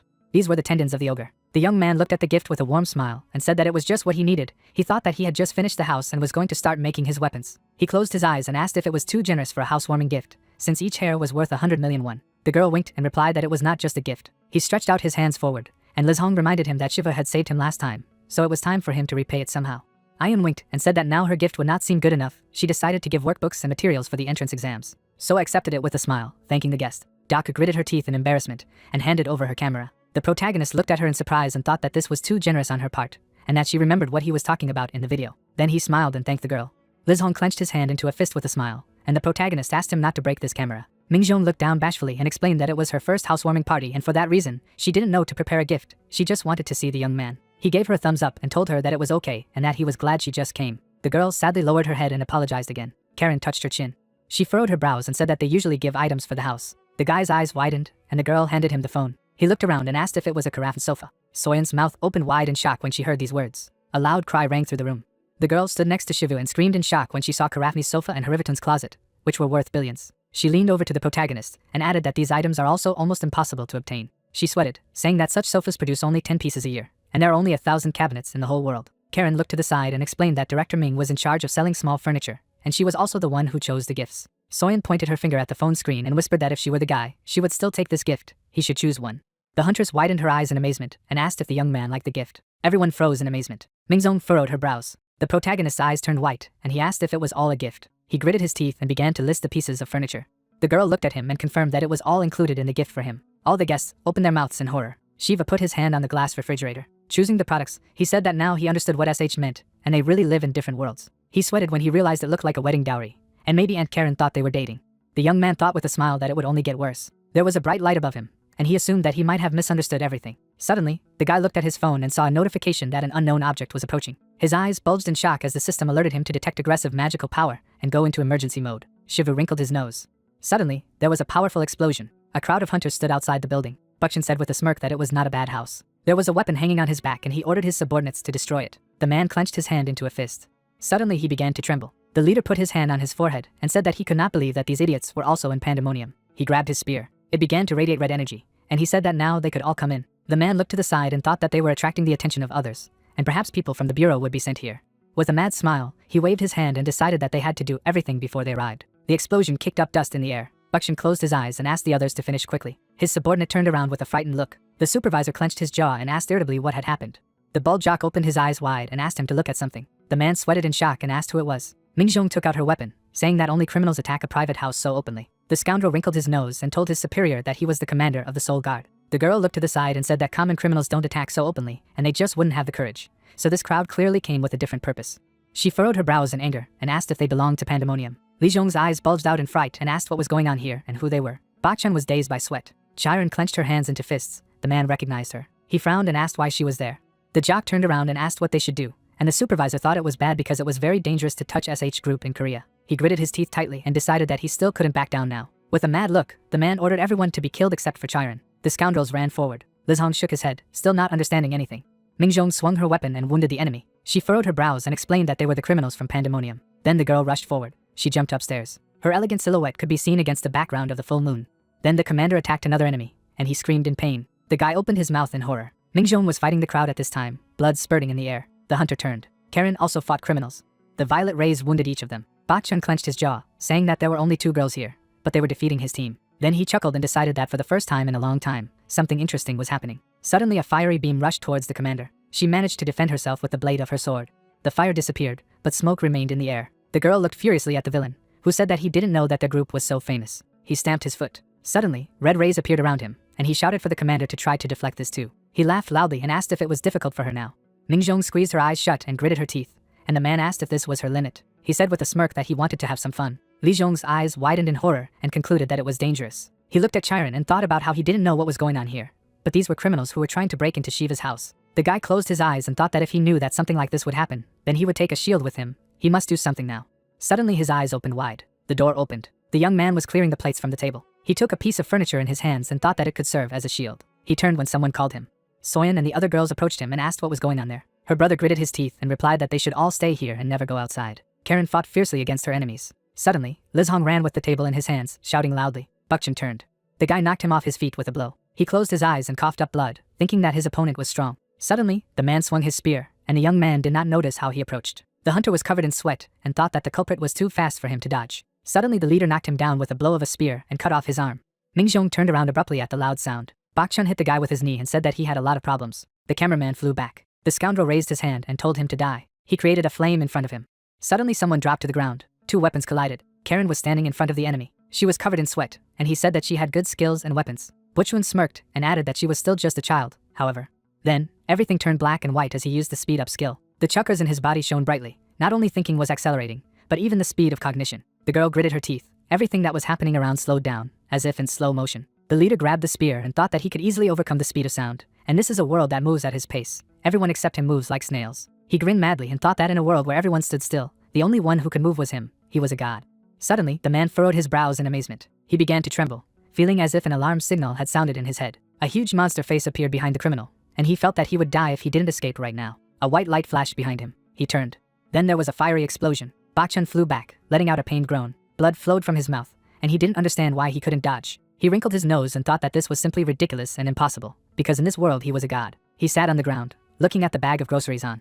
Someone reached down, saying that he had dropped all the ice cream. Shiva looked at the enemy and added that it was his fault. He rolled his eyes and asked what was going on here. Liz Hong clenched his jaw and called out to his friend. The main character looked down and asked why the cameraman was holding the table and where his left hand had gone. They were standing in the middle of the yard, and the owner of the house said that he understood what was happening here. He turned around and asked who they were, and Mingjong reported that they were people from Pandemonium. The protagonist began to emit a blue light, saying that the scoundrels probably did not understand the first time. Bak Chan looked at him in horror. Shiva furrowed his brows and concluded that he would have to repeat once again that they had messed with him in vain. Behind him was a blue mist. Standing with his back, he said that they had made a mistake. The guy's eyes began to emit a red light with anger. The supervisor furrowed his brows in amazement. He remembered how Jiwon turned around and said that it was better not to go to Shiv because Jigwon had already suffered because of him. A drawing of a predator appeared in front of the young man. The man stood up, breathing heavily and saying that the protagonist was rumored to have injured Jigwon. He smirked and added that he wasn't that easy to deal with. Showing the middle finger, the criminal said that the protagonist failed to kill him with one blow, and he would soon regret it. The leader's body began to emit red light. The hands on the clock slowed down, as did the rest of the world. The scoundrel thought with a cunning smile that this world was under his control, and only he could move here. Suddenly, the guy's fist hit his chest. He opened his mouth wide and lost his balance. Red blood flew out of his mouth. Shiva furrowed his brows as he moved quickly. Bak Chun sweated as he looked at him. He looked to the side dumbfounded, not understanding how the protagonist could move. The young man raised his hand, preparing to attack. The enemy's eyes turned red, and he thought it was nonsense. He stomped his foot on the ground and decided that it was impossible. Then the man grabbed his weapon and screamed shrilly. The red and blue light collided. Suddenly, the criminal's eyes turned white, blood spurted. He gritted his teeth and thought that he had hit the target. But then something incomprehensible was happening. The guy stomped his foot on the ground. He walked slowly towards his opponent, who thought it was just ridiculous. Butchwin was sweating, not understanding why he couldn't keep up with this guy. Shiva's eyes emitted a red light. The leader furrowed his thin brows, realizing that it was not only a matter of speed, but also of a murderous blow. The protagonist's fist sparkled brightly. There was an irresistible force in it that he could not bear. The man imagined the face of the boss and realized that he was right, that the main character cannot be defeated. A silhouette of a monster appeared above him, and he realized that he was finished. Blood ran down his white teeth, red rays formed a cross, and Butchwin shouted loudly. Chiron looked away, stunned. Minjun gritted her teeth, not understanding what was happening. Liz Hong was still holding the table, saying that he couldn't make out a single move. Flashes of light could be seen in the air. The battle was completely indistinguishable. The enemy landed down, letting out a loud scream. He opened his mouth wide and thought that Shivu was just a monster who was getting faster and faster. There were red spots on his face, and he thought that even he couldn't be that fast. However, he couldn't give up. The man clenched his hand into a fist, concentrating more strength in his body. He opened his mouth wide and screamed deafeningly. Suddenly, a ray of light attacked the criminal. The main character clenched his hands into fists. His silhouette was indistinct. He furrowed his brows maliciously. He then opened his mouth and sighed loudly. There was a red mist in the air. The guy looked ahead seriously. Liz Hong and the others were hiding behind the table. Mingjong furrowed her brows and shouted to her comrade that Bak Chun should not be killed. Without turning around, the protagonist replied that he knew about it. With a mad look, he added that, however, he couldn't promise anything because that was the power he couldn't control. There was a crimson mist around the guy as he thought about how they had only competed in speed until now, and without realizing it, he was limiting himself. He imagined the silhouette of the enemy and thought that he understood it by observing his ability to speed up the entire body. The young man became surrounded by green light, and he concluded that it was the same as a divine skill. Something cracked, and he thought that he had broken the stereotypes about speed and erased his subconscious limitation. The owner of the house closed his eyes and decided that he would expand on the concept of SS plus super speed. The chakras in his body were activated. A bright moon shone above the building, illuminating the street. There were white clouds in the sky. The night breeze was blowing. The young man imagined this universe and thought that everything here is subject to time, day and night. Without opening his eyes, the young man thought that this was a world in which they felt every second of 24 hours. And even if they sped up a minute and a half, everything would already change. A green aura covered his body. He thought that everything in the world was slowing down. Even the sounds seemed to hang in the air. Bachun smirked, and Shiva thought that if he sped up for 2 minutes, he would get a world accelerated to the limit. A green mist enveloped everything around him, and the main character thought that it would be a world that is inaccessible to other people. He furrowed his brows and opened his eyes. The silhouette of Hermes appeared in front of him. When he used the SS plus super speed skill, he already had a divine skill. The owner of the house looked straight and thought about the world of the present moment. In the reflection of the glass, I could see how the enemy was running away. Suddenly, a ray of mana struck him. The man turned, breathing heavily. The protagonist was already behind him, his hand clenched into a fist. Deokshan looked at him dumbfounded and called him a monster. A beam of energy approached the criminal. He flew back, screaming loudly in pain. The young man clenched his hand into a fist. The young man, looking at his phone, realized that in just one use, his skill had increased by 9%. Remembering the activation of this ability, the fighter assumed that it was related to the rest of the skills, and now he had the ability to control this speed, and now at least the environment would not suffer because of it. Introducing his teacher, the hero realized that it seemed that even Hercules could not catch up with Hermes, and this is only 10% of skill. Raising his hand, the protagonist said that he almost killed him. She looked at the body of the enemy. Sweat appeared on her face after the words of gratitude. After presenting the huge number of corpses, the young man said that she really had a hard time and thanked her for protecting everyone while he was gone. Looking away, the hunter thought that working as a guardsman, she must have faced such situations hundreds of times, and it was unlikely to be a problem for her. Looking at his friend, the guy asked about his condition and immediately noted that his arm had apparently already grown out. Immediately afterward, his gaze focused on the girl. Standing in front of her, the hero understood that outwardly everything was fine with her, but she probably had to face this for the first time. Looking down, the fighter knew that this was most likely a real shock for her. Noticing her trembling hands, the young man thought about how fighting monsters and fighting humans are completely different things, especially for the first time. She was looking down somewhere as the fighter remembered that she had always looked emotionless, word robot, but in reality, she was still a young and fragile teenage girl, just hidden behind her talent as a genius from a construction company. Closing his eyes, the hero also remembered that the girl came to the housewarming party for the first time in his life and immediately thanked her. Chiron immediately looked up. She bowed her head again when the teacher said that if it weren't for her skills, these guys would have been seriously hurt. Taking her hand, the guy explained that if she also fought pandemonium, then it would happen again in the future, and if she wasn't ready for it, then she should simply refuse. Her gaze was directed somewhere forward. The young man, still holding his hand in front, understood that it was great to fight and win, but sometimes retreating could be the beginning of the path to victory. The image of Confucius appeared after thinking that he himself said that if a person decides not to do something, this is not failure or avoidance, but a choice in favor of another opportunity. Smiling, the guy began to talk about how their spiritual growth should not be unattainable, and therefore she should not always try only to win. The main thing is just not to succumb to emotions. Her eyes were wide as the teacher talked about how she was the most important. The soldier still continued to hold it. Smiling, Chiron thanked him. The protagonist, standing in front of her, understood that she simply did not have enough experience, and if she did not get upset and did not give up when faced with this, then one day she would become a hunter known all over the world. Also smiling, the young man thought that until then, she should develop her skills while being safe, and he needed to ensure it as a teacher. Imagining mountains of money, the hero remembered that this is why he earns 10 billion a month and immediately thanked her. They showed the inspector after the soldier's thoughts that they had arrived very soon. He also remembered how he said goodbye to the guests and realized that the housewarming party ended very hectic. But none of the guests were injured and everyone returned home safely. With his hands on his hips, the boy knew that his enemies couldn't even enter thanks to his comrades.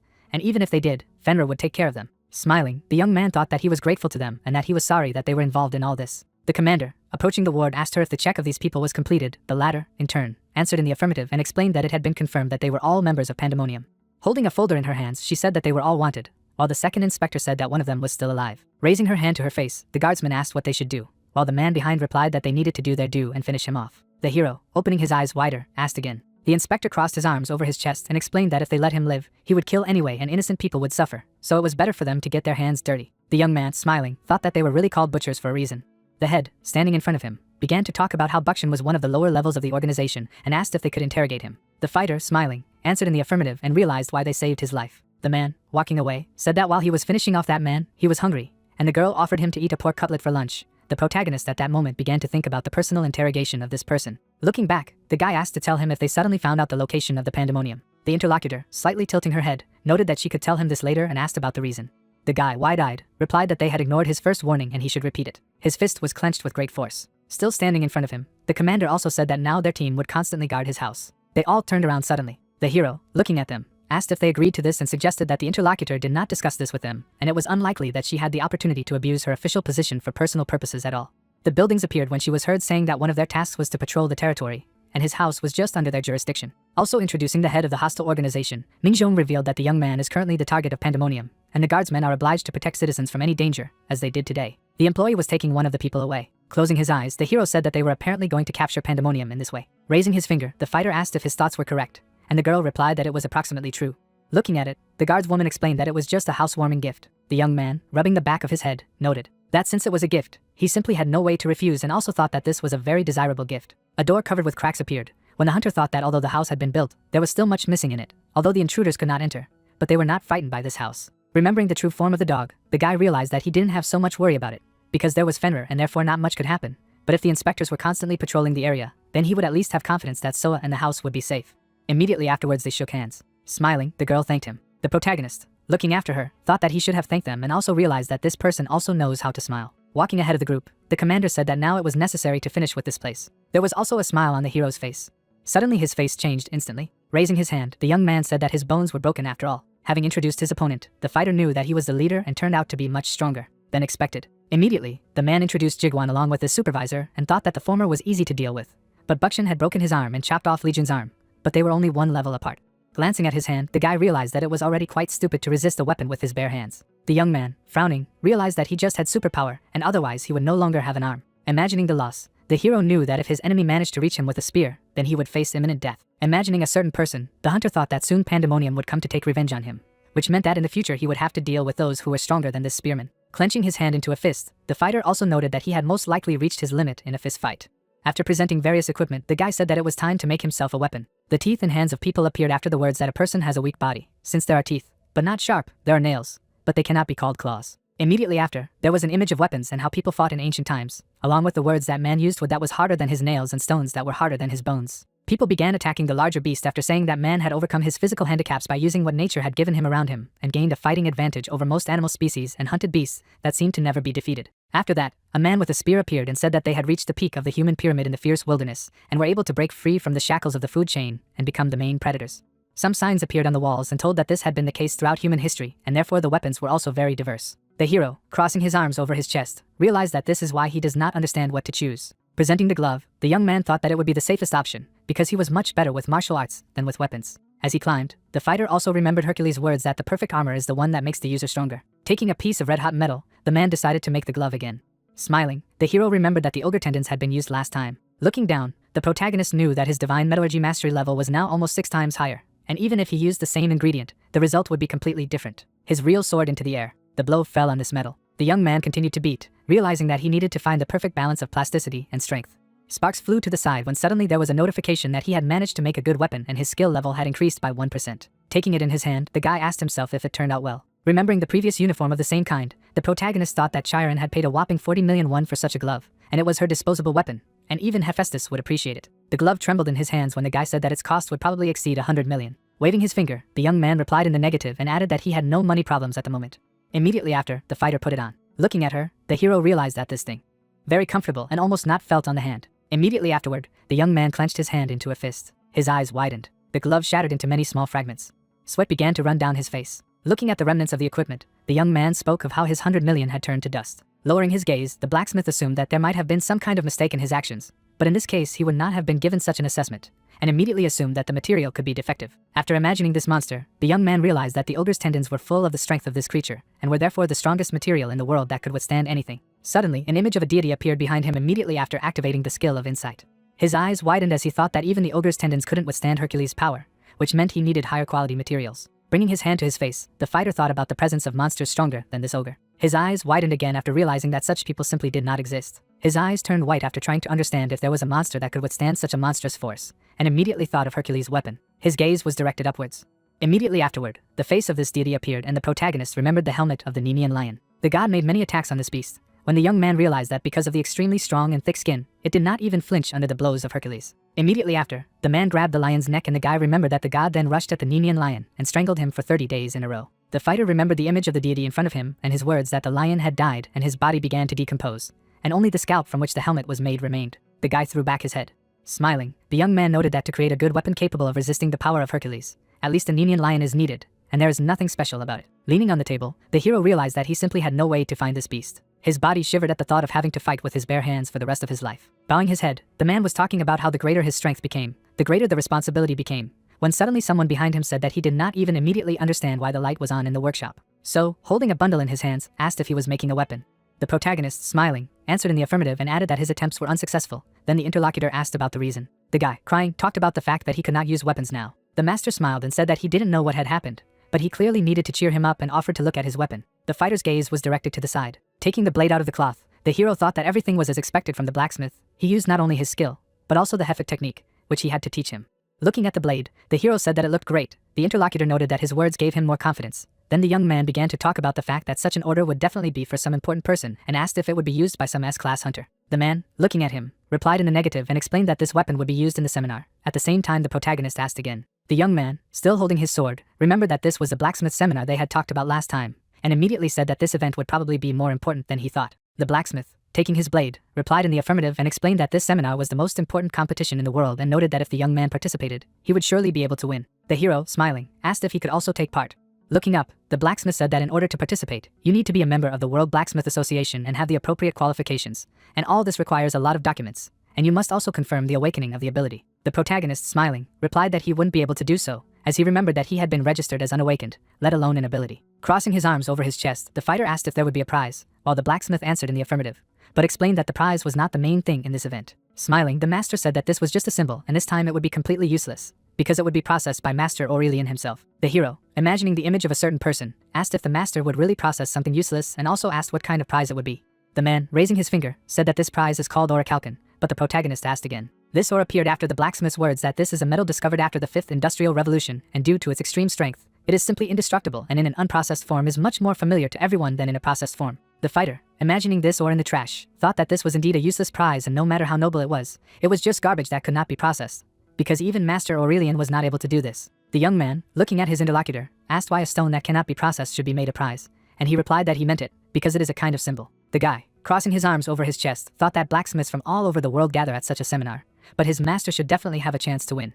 His eyes suddenly widened at the thought of a metal that could not be destroyed and that no blacksmith in the world had ever worked. Bowing his head, the hero realized that he had definitely seen the process of forging orichalcum before, and the Mjolnir forged by Hephaestus was made of orichalcum. Clenching his hand into a fist, the young man thought that he could do it with the help of divine metallurgy. Smiling, the fighter remembered that Hephaestus had made a bunch of weapons for the gods using this metal. Sweat appeared on his face after thinking that he needed to do it, but he didn't have the opportunity to take part in the seminar.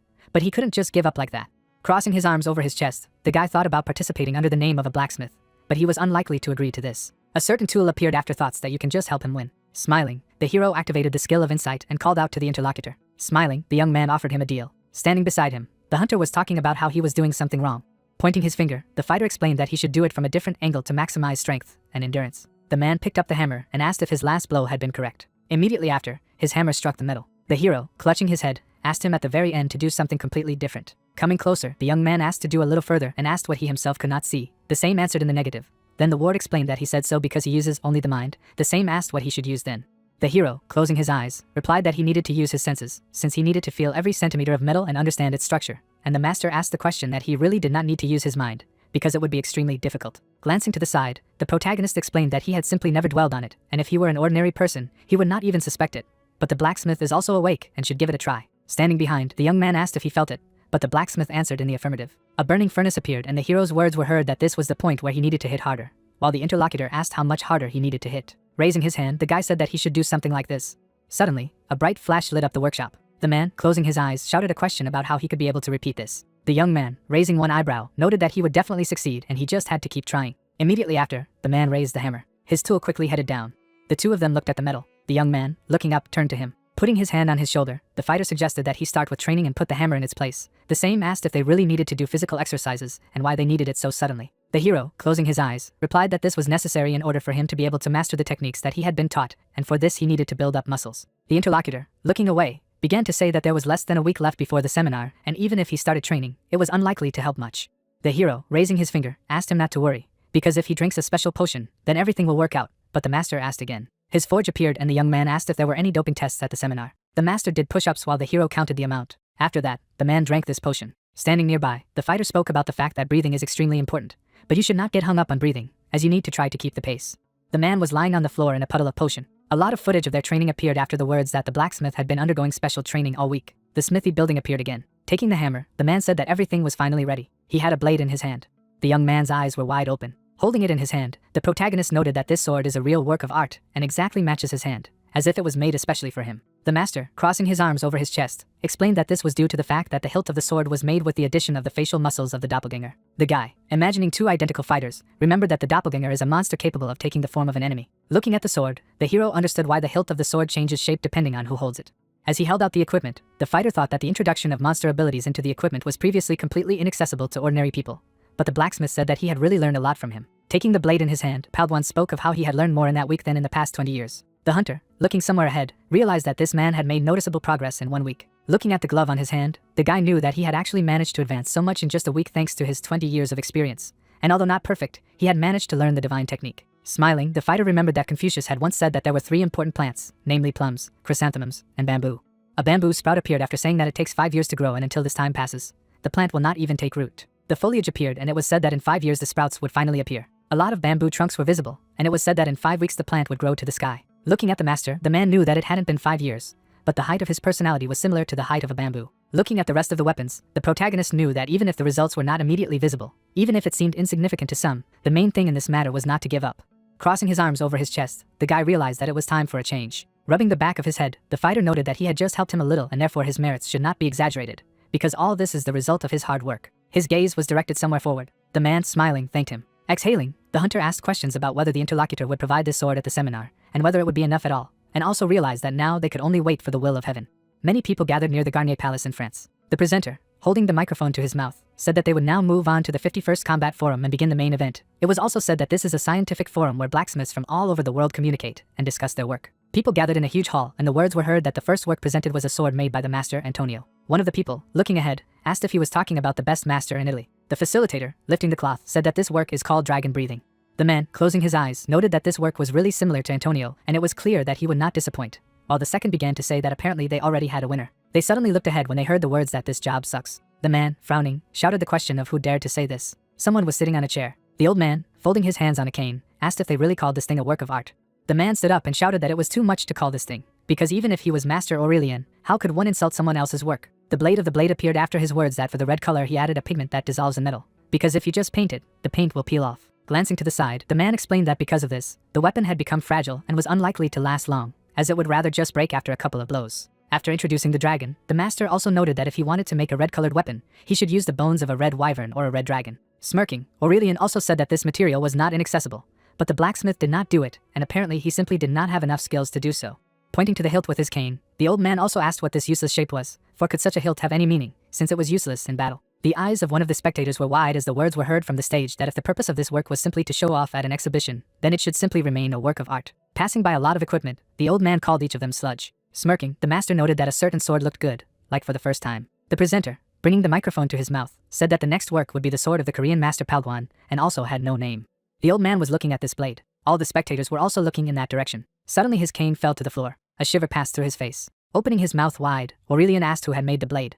The headquarters of the Hunter's Bureau appeared. Chongyu, making a surprised face, asked why he was only now saying that Master Aurelian would come to Korea. Lowering his hands, the subordinate said that he had suddenly decided to come to Korea. In turn, the boss asked what it meant suddenly, adding that it was too much even for him. In the end, the employee asked what he should do. Uncertainty appeared on the leader's face. Keeping his hand on his chin, the man asked why he should go to Korea. In turn, the guy asked what was wrong with it. In the end, the gentleman asked when exactly he planned to come, while the subordinate said that he had heard that he had just arrived in Ikian. With a stunned expression on his face, the superior could not utter a word. Getting up from his chair, the man ordered to cancel all the meetings scheduled for today. In turn, the employee announced that today was a meeting with Sangyu. Gritting his teeth, the gentleman asked what he really thought was so important to meet with the congressman, adding that he should cancel all the events planned for the day without further ado. Putting on his jacket, the leader ordered everything to be cancelled while Matzo Aurelian was in Korea. People appeared, and it became clear that the highest point that a person can reach is an S-rank hunter. There are few of them in the whole world, and there are only 6 in Korea. A white ogre appeared, class A with a plus. The man was standing in front of the monster. A sphere of white energy appeared. The mage used the spell on the enemy. The monster was covered with ashes. Sion, adjusting his glasses, said that ogres usually cannot resist lightning. Holding a staff in his hand, the wizard asked if he had resistance to the elements. A snap of fingers appeared. The ball of water was surrounded by flames, and it became clear that an explosion was about to occur. The monster was on fire.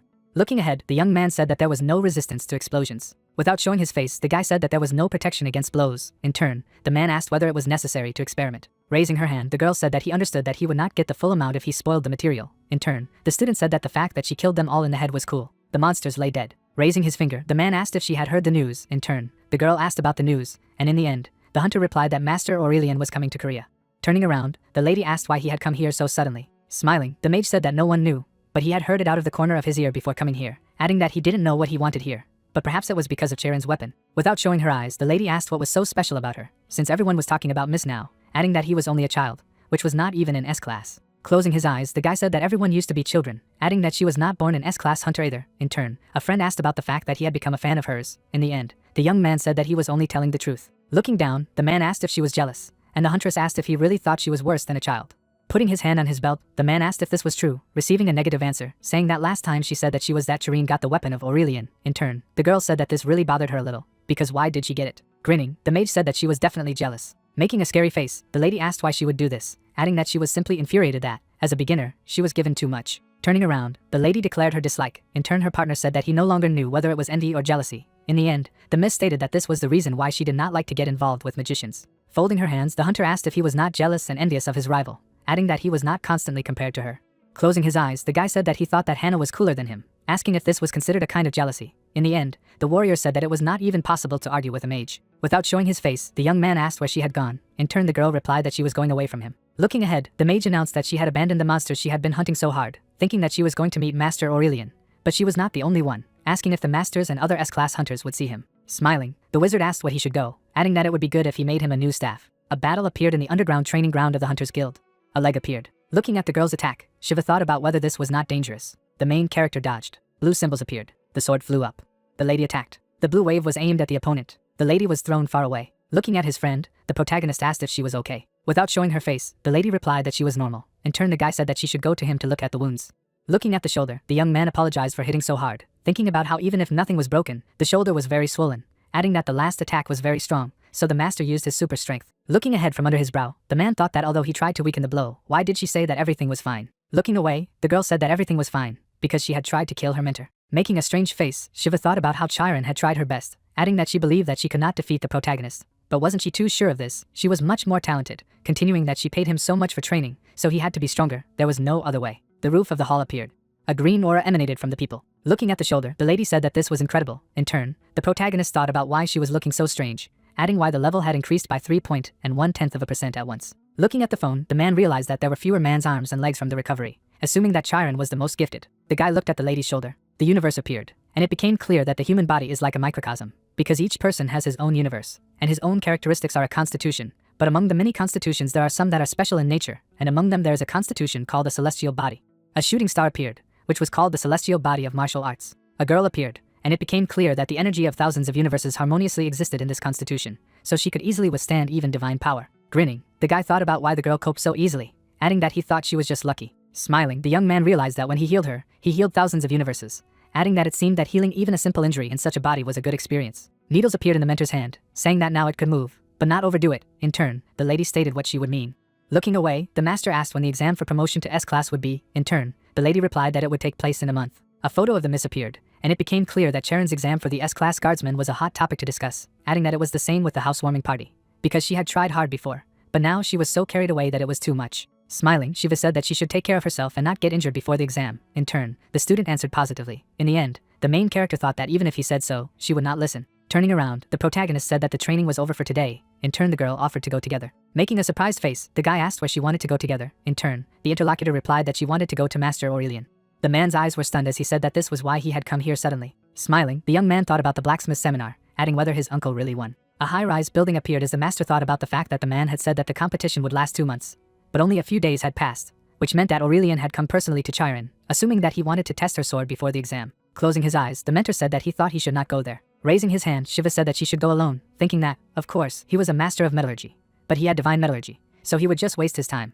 A room with many screens appeared. The man grinned and spoke of Aurelian. With a sparkling eye, the leader announced that he was finally here. Looking ahead, the old man announced that they had not seen each other for a long time. Smiling, the girl answered positively, asking how he was doing. Closing his eyes, the man asked why she asked. Because he was an ordinary blacksmith. In turn, the lady said that, although they had not seen each other for a long time, he remained the same, adding that they had prepared a festive dinner. Looking down, the lady said that he must be tired after a long journey, so he could rest, and the old man said that he shouldn't, because he had already eaten, adding that she should take a look. The eyes of the student appeared, who asked what it was. Smiling, the man stated that he wanted to meet the person who made this sword. A camera appeared, and it became clear that after the construction of the house, Shiva continued to live a normal life, shooting videos for the channel, creating equipment from the mined materials. The man wielded a hammer. Looking up, the main character said that he almost died from training with Hercules. The figure of 177,885 subscribers of the channel appeared. Looking at his phone, the protagonist stated that after uploading a video about how he had raised the rank to A in 1 month, the number of viewers quickly increased, asking why they clung to the B class, continuing that it was strange that the speed of editing and uploading videos was maintained, realized that he would need to reward the girl for a good job. Daka looked at the screen. Warming up, the guy thought that everything was fine on the channel, adding that he thought that he would soon become an A-class hunter, continuing that he was also progressing in the powers of Hercules. Exhaling, the young man said that now he needed to make his own equipment, because the uncle must win. The clock appeared, making it clear that it was already 4 o'clock, and the man still did not go to the seminar. Looking ahead, the master said that it seemed that the training was difficult for him, adding that he hoped that he did not break anything, but if he came, the mentor would examine him with the help of divine healing. Pressing the switch, the man thought that maybe he should first improve his skill in mastering the divine metallurgy, and prepare the materials that he mined.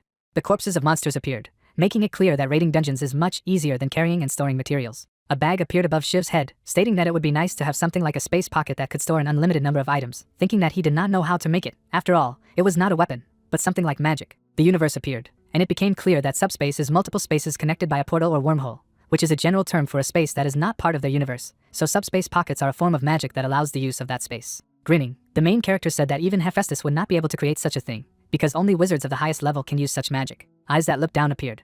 A green silhouette of a man appeared, and it became clear that this ability is called the super speed of Hermes, at which the power of divine magic increases several times. In addition, Hercules said that it can be called a power that surpasses all conceivable human power. A telephone and a hammer appeared, making it clear that, perhaps, with the help of the metallurgy of the gods, it would be possible to do something similar. Looking up, the man thought that with this he would be able to cast an enchantment on his weapon, or create subspace pockets. A building appeared. Looking at the phone, the guy asked who he should choose, because in order to strengthen SS, he needs an incredibly strong personality. An idea appeared on the guy's face. Making a foolish face, the master stated that if he chose Isis, it would help all the skills. Sitting on a chair, the main character said that it would be nice to understand what aspects of the personality it develops, adding that, probably, those that are related to magic, but nothing comes to mind. Holding the phone in his hands, the protagonist thought about asking Hercules, saying that he did not understand anything about magic. The doorbell rang, thinking that first I just need to watch some video from the girl's channel.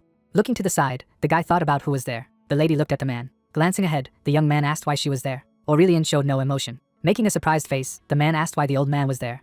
Making a stunned face, the girl asked what he was doing here. In turn, the mentor replied that he worked here. In the end, the lady asked if it was really him. Holding her chin, the lady said that if she thought of it, the same person had told her about that glove from the S-rank dungeon. In turn, the person had stated that it really happened. Looking ahead, the young man asked why Master Aurelian was here. The old man showed no emotion, making it clear that he wanted to meet with Palwan. Making a surprised face, Shiva asked why he wanted to meet him, thinking that it was too sudden. Showing the blade, the girl asked a question about the fact that the creator of this blade was that man. Looking ahead in surprise, the main character said that Master Aurelian was a judge at a blacksmith seminar and flew to Korea to see Palwan, and also captured his work, which means that the Orahankan will be theirs, because, it seems, the uncle won. People stood together. Raising the gauntlet, the guy announced that the armor would finally be able to withstand his power, adding that he would be able to make it. Holding his head, the young man said that the man was not here yet. In turn, the girl translated the words of the master. In the end, the old man asked where they could see him.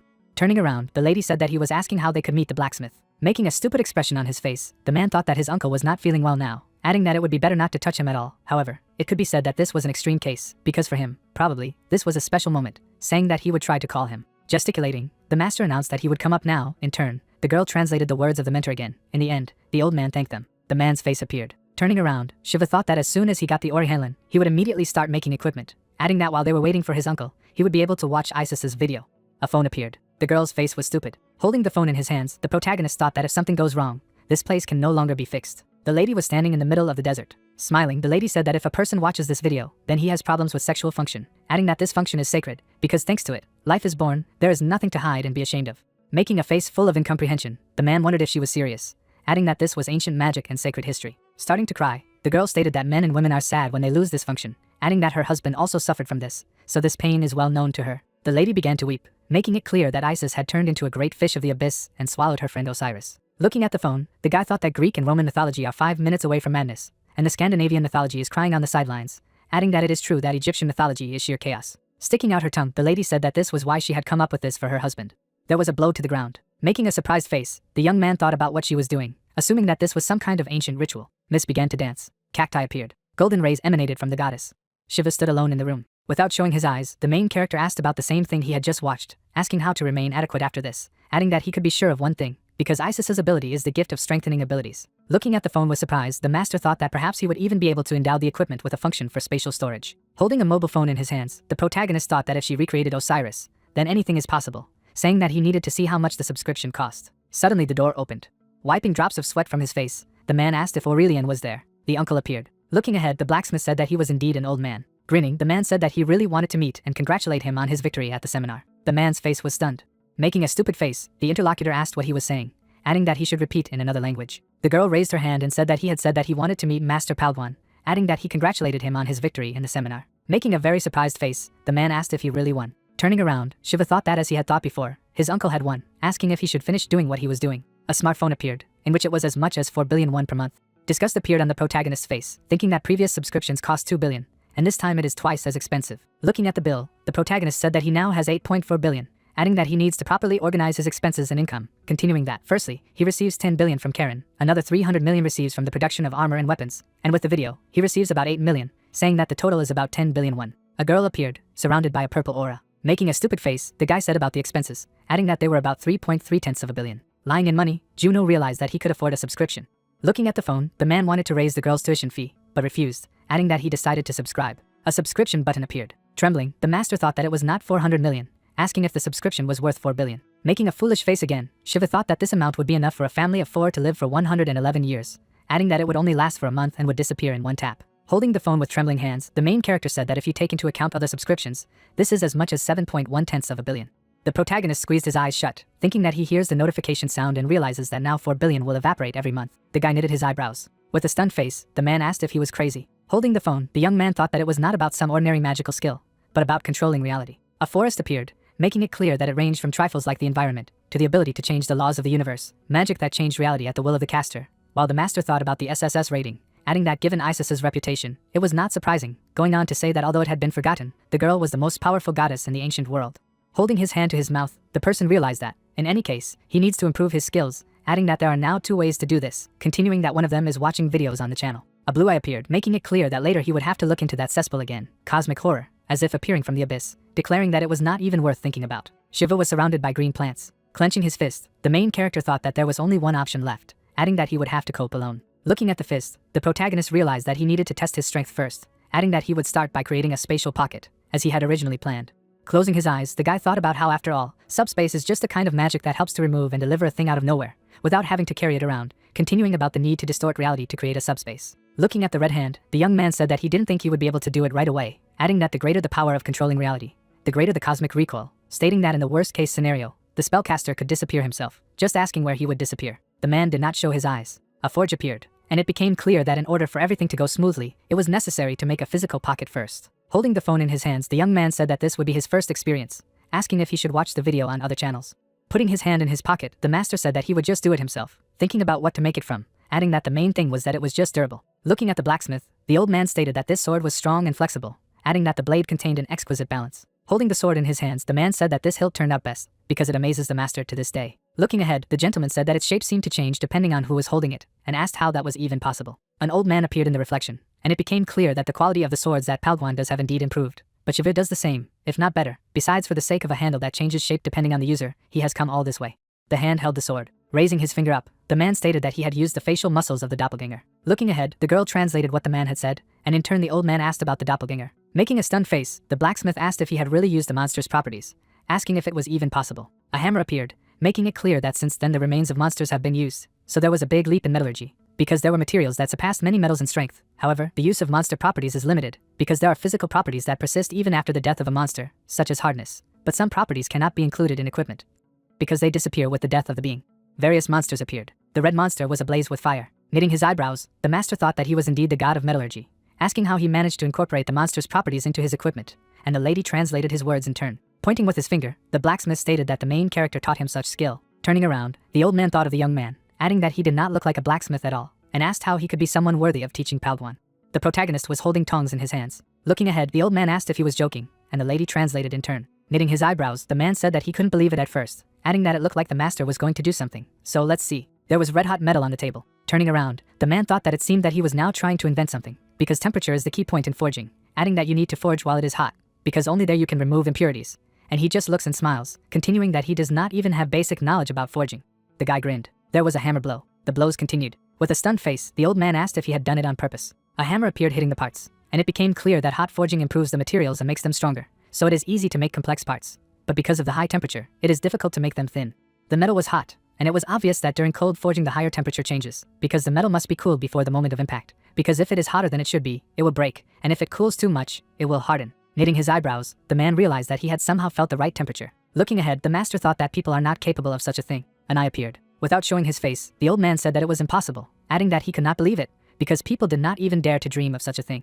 The man looked ahead. A man was striking with a hammer. Holding a piece of metal in his hands, Shiva thought that it was difficult to spin a thread out of metal. Looking at the threads, the main character thought that it doesn't matter to him. The main thing is that they are strong, adding that now he will try to make him the function of subspace. A piece of metal began to glow red. Standing at the table, the protagonist thought about how to do it. Grabbing the man by the shoulder, the man said that it was just ridiculous. Incheon Airport appeared. A large plane appeared. The leader, sweating down his face, asked how the old man had been brought into the smithy. Turning around, the man said that there was no need to panic yet, adding that he needed to find out where he was going next and where Master Aurelian was now.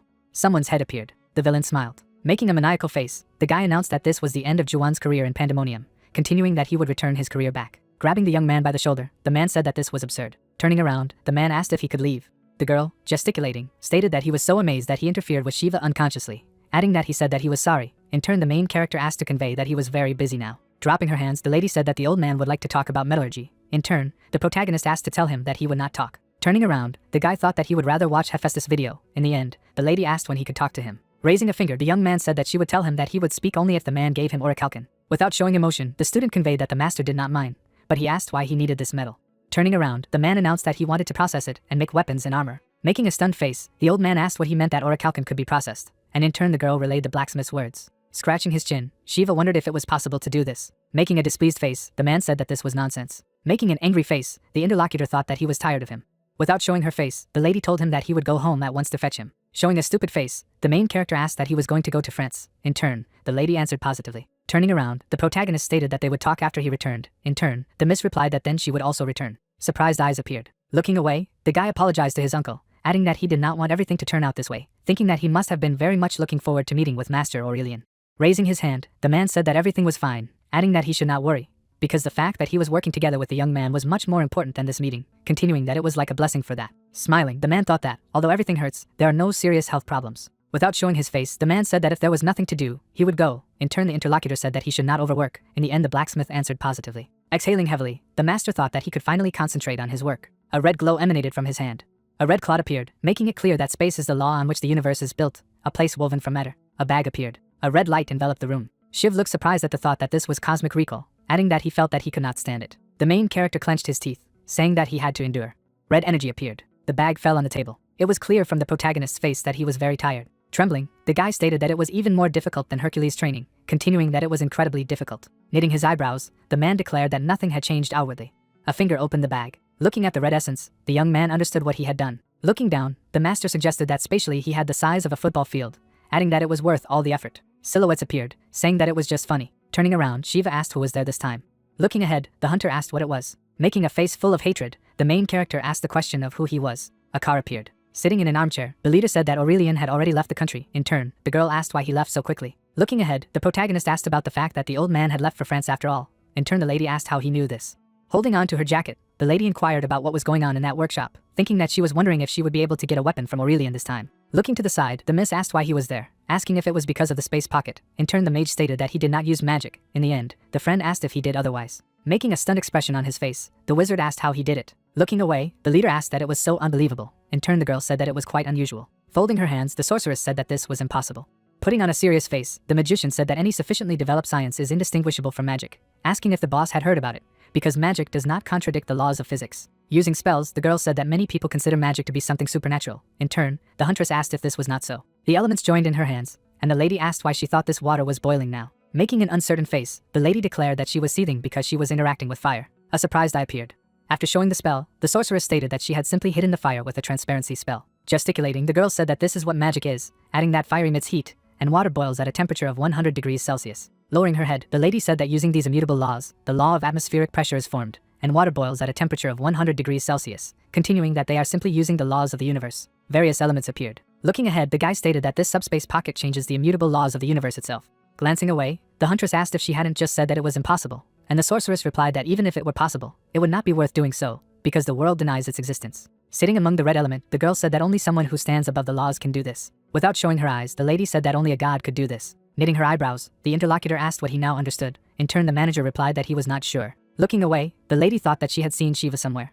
The director appeared. Leaning forward, the man listened to the master Aurelian. A high rise appeared. Without showing his eyes, the man said that he felt sorry for the director, adding that he was told that his right eye could not be restored to sight. A scar appeared on the leader's face. The director, raising his head, asked what had happened to Song Jae. In turn, the employee said that there was no special news, but the investigation in the capital was suspended. In the end, he ordered to tell them not to do anything that could attract attention for the time being. Looking down, the man asked if he knew that Master Aurelian was in Korea, and the master replied positively. Knitting his eyebrows, the subordinate stated that the pandemonium in Gyeonggi-do seemed to have attacked the master. Fury appeared on the man's face as he heard that Chiron had been affected in the process. Squeezing his hand, the man asked who these children were, adding that the damage to the organization had already been enormous, and they had also climbed on the organization. Without showing his face, the supervisor asked what it meant that she had been affected, and in turn the worker replied that it appeared that they had been abducted. Gritting his teeth, the guy thought about how Master Aurelian was a very important person, adding that he was a world-class person, saying that if they were involved, the world's attention would be focused on Korea, which was why it was worth leaving him alone. Sitting in the chair, the chief asked how they had done it, since it was clearly not easy for them to cope with the old man's guards, especially if Chiron was there. Lowering his head, the subordinate said that since this time Aurelian's trip was a spontaneous decision, the French side did not have time to send security personnel. Standing behind the chair, the guy said that Tabam herself was in charge of the case. Closing his eyes, the supervisor thought that it was impossible for her not to know what was happening in Pandemonium right now, but she still took the risk. A smile appeared. Grinning, the chief said that she intended to get rid of him, asking that it was funny. Putting on a serious face, the worker said that he still had something to tell, adding that it seemed that Shiva was involved in the case in addition to Master Aurelian. Anger appeared on the leader's face. A snake appeared. The monster was holding the creature. Suddenly the stone hit the basilisk. The eye of the monster appeared. Blood came out of the snake's body. The man looked at what was happening. Starting to tremble, the hunter said that he had passed the B-level dungeon in 47 seconds, while the man said that Liz Hong should not just stand there. The basilisk attacked the guy. Making a surprised face, the student said that he would not do this again. Carrying the monster on his shoulder, the young man thought that it really weighed a ton. Looking at the bag, the man asked what he had misunderstood, asking that he really wanted to put this Hulk in there. The monster approached the bag. The snake easily plunged into his pocket. Without showing his eyes, the disciple asked what had just happened. In turn, Shiva asked if he had put everything down, if he could move aside. The man carried many snakes, while the hunter asked if he really made this bag himself. In turn, the protagonist asked the question of who else could make such a thing. Monsters climbed into the bag. Looking at his mentor, the subordinate thought that even Master Aurelian would not be able to do this. Without showing his face, the young man asked if it was hard for him. In turn, the guy replied that it was a little hard, but since there was another dimension attached here, it was not so heavy. Handing the artifact, the master asked if he wanted to try. In turn, the interlocutor refused, thinking that he also did not talk hard about building materials. The man was carrying a lot of beams. Pointing his finger up, the operator suggested going to the next dungeon. Looking at the rift, Shiva asked that there were 4 more left, while the student replied that there were only 3 left. In turn, the main character said that he should be careful with the camera. Buildings appeared. Mingjong looked ahead. Standing in a strange costume, the protagonist asked what she was doing here. Making a serious face, the girl asked him to take a minute, adding that she needed to tell him something. A plane appeared at Incheon International Airport. The director, clenching his hands, asked what had happened. In turn, the subordinate replied that Aurelian had apparently been kidnapped from his private jet. Without showing emotion, the manager asked about what had happened. In turn, the employee said that, most likely, the kidnapper was on the plane. Knitting his eyebrows, the man asked how this was possible, adding that the culprit was the old man's entourage. Holding out the documents, the guy said that they also doubted this, stating that he had checked the list of airline employees. The man looked at the papers. A drop of sweat rolled down the chief's face. Making a serious face, the leader said that Tabam had been friends with Aurelian for a long time, but whether he was on the list of employees. The man, without showing his face, said that it was as if he had been brainwashed, and in turn the man asked what it meant. Looking ahead, the mage assumed that mental magic had been used, as there was no trace of combat anywhere. Glancing to the side, the superior said that there was Chiron, who could be considered an S-class hunter. Knitting his eyebrows, the leader stated that since the criminal had used such strong mental magic, it was most likely a top-level magus if he could defeat a hunter of that level in an instant. Turning around, the girl announced that Chiron was still a child, and in turn, the boss asked if it was too early to think about mental magic. Lowering her hands, the sorceress noted that there were traces of teleportation. Without showing emotion, the sorceress stated that this meant that there was a mage among the kidnappers. Holding the document in his hand, the man said that if she was sure of this, then it was so, asking if it was possible to track him. Turning around, the mage declared what he had done so many times. Clenching his hands into fists, the guy said that in this case, even the magic was distorted so that he could not be tracked, adding that he would try, but it would hardly be easy. Glancing to the side, the young man stated that he was a very high-level magus, and perhaps even stronger than him. A glass appeared. Knitting his eyebrows, the villain said that he had heard Shiva's name for the 4th time, adding that he would like to deal with him now, but he needed to focus on repairing the damage that the organization had suffered, continuing that now was not the time. There was no emotion on the leader's face. The employee, lowering his head, said that the main character is connected not only with Aurelian, but also with Karen. In turn, the boss replied that he may well stand up for them. Anger appeared on the man's face, thinking that his opponents annoyed him, but in the end they would clash in each other. People started a fight. Smiling, the leader said that now everything is not as bad as he thought. The bodies of people were lying, making it clear that if these two collided, it did not matter which of them would win. Placing his hand on the table, the villain stated that he would not lose anything in any case, thinking that the bigger the battle, the bigger the battlefield, continuing that his earnings would also increase. The man was looking at the night city. A message appeared that they should kill the captive Bukshan so that he could tell about the whereabouts of Aurelian and Sharon. Without showing her face, the girl stated that this video was uploaded to the site that night. With a serious expression on her face, the lady said that the villain he had caught was connected with Pandemonium, as was the kidnapper. Without showing emotion, Shiva asked why the kidnapper would do this, asking why the public should draw attention to this. In turn, the interlocutor stated that she did not know, suggesting that it was related to Pandemonium, continuing that perhaps they just wanted to cause chaos. The main character was sitting in a cafe. The eyes of the guy who was looking down appeared, saying that their demands were also unusual, thinking that wasn't it normal to demand release, but murder was too much. The man closed his eyes. Activating his divine insight, the young man said that he thought Bukshan knew something important, otherwise they wouldn't have demanded that he be killed. Without showing his face, the master asked what the leader thought. In turn, the girl said that, in principle, they did not conduct any negotiations with the criminals. Knitting her eyebrows, the lady stated that it was the kidnapping of Master Aurelian and Chiron, adding that since the video was published not only in Korea, the attention of the whole world was riveted on this situation, continuing that if any of the abductees were injured, their leadership would not be able to hide it, saying that, most likely, they would have to comply with their demand. Without showing his face, Shiva said that this should not be done. Making a stunned face, the lady asked why it was not possible to do this. In turn, the main character said that he understood what she wanted to say. Looking ahead, the protagonist said that this was not the first kidnapping for her, adding that he thought she had encountered this more than once, asking what criminals usually demanded. Showing concern, the lady replied that in 9 cases out of 10 they asked for money, saying that they asked for a certain amount and a period in which this money must be provided, adding that if the conditions were met, the hostages would be released. The lady's face showed surprise. Looking ahead, the young man said that it was customary to say that they would free the hostages, and refused to say where they were. Knitting his eyebrows, the master said that this meant that he was not in control of the situation, adding that he could only tell where the abductees were, suggesting that the person who published the video was not the kidnapper. Raising an eyebrow, the interlocutor asked why the video was posted at all. In turn, the guy replied that he needed it, because he wanted to get some benefit. An eye appeared in the blue light as Shiva said that he did not know who it was, but if they gave in to him, he would simply play with them. Putting his hand on the table, the main character said that this could not be ignored either. Rising from his seat, the protagonist said that they could use the situation. The Bureau of Inspection of Hunters and Soul appeared. The girl looked ahead. Surprise appeared on the faces of the employees. Shiva appeared.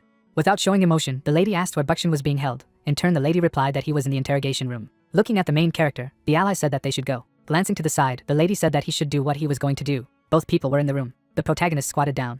Lowering his head, the villain asked what he was doing. People's hands appeared. Suddenly, the opponent's finger broke. The man raised his head, screaming in pain. The worker, looking away, asked what it was. In turn, the guy asked if there was no soundproofing magic in the interrogation room. In the end, the lady replied that the scream would not break through such protection. Anger appeared on the guy's face. Lowering his hands, the man said that there are many points of influence on the body. Showing his fist, the master said that in addition there are many organs that can feel pain. Taking the villain by the head, the young man said that he should not worry, because he would not die. An image of Shiva appeared in red shades, saying that he would be in so much pain that he would dream of death. But compared to what he had done to innocent people, this was nothing. A building appeared. The girls were looking at the screen. Glancing away, the manager asked if she could rewind. In turn, the employee answered positively. His hand was on the mouse, while he heard a voice that begged for death, because it was taboo. Bending down, the lady ordered a video to be played from that moment.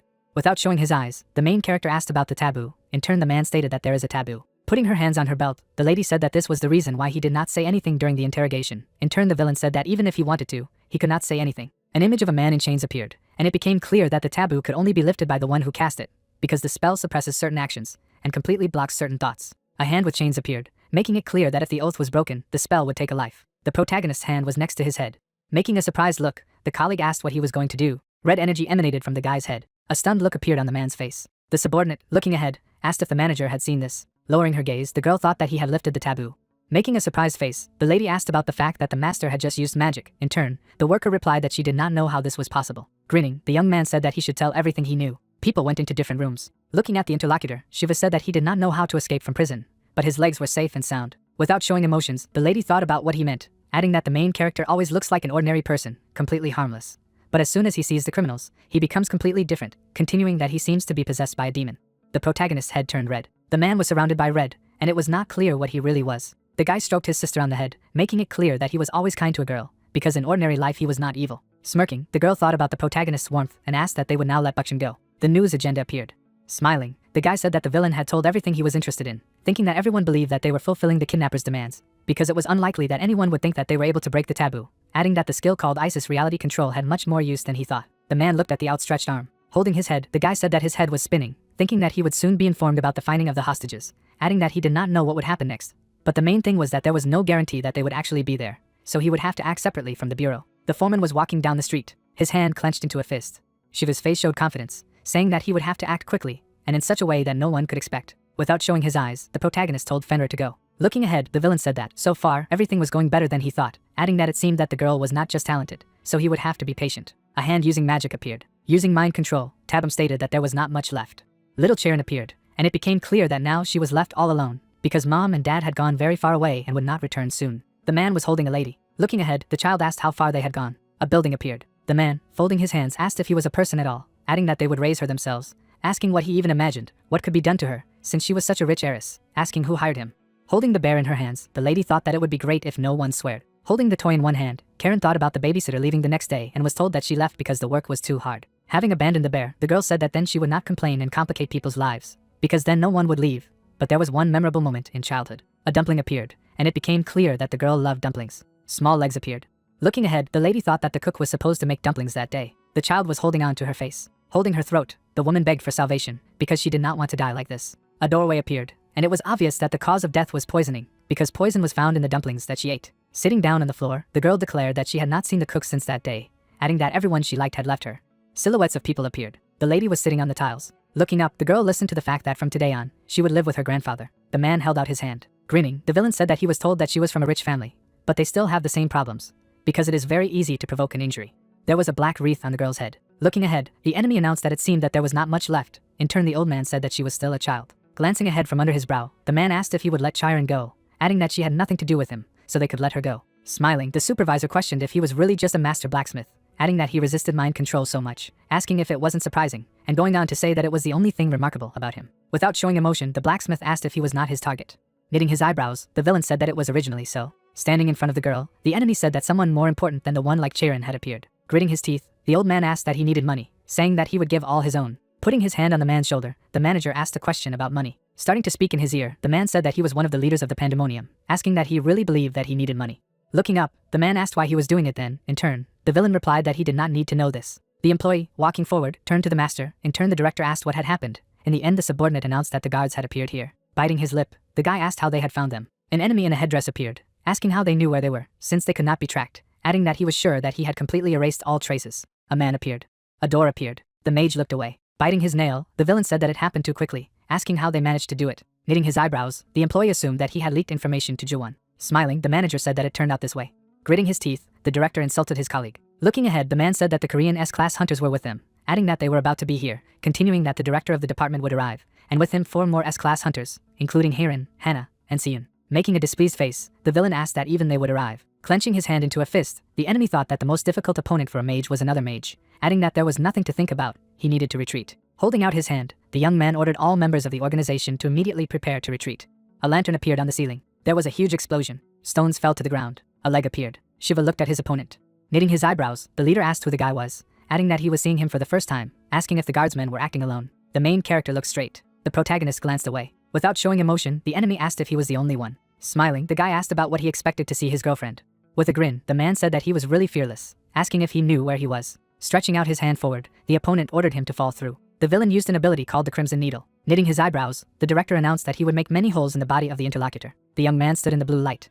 The master did not show his eyes. Ruko repelled the enemy's attack. A blue barrier appeared. Making a stunned face, the guy asked about what had happened, thinking that it didn't matter, because he couldn't believe that he just put his fist forward, asking if he was a human at all, asking what kind of strength it was that surpassed human abilities. Uncertainty appeared on the opponent's face.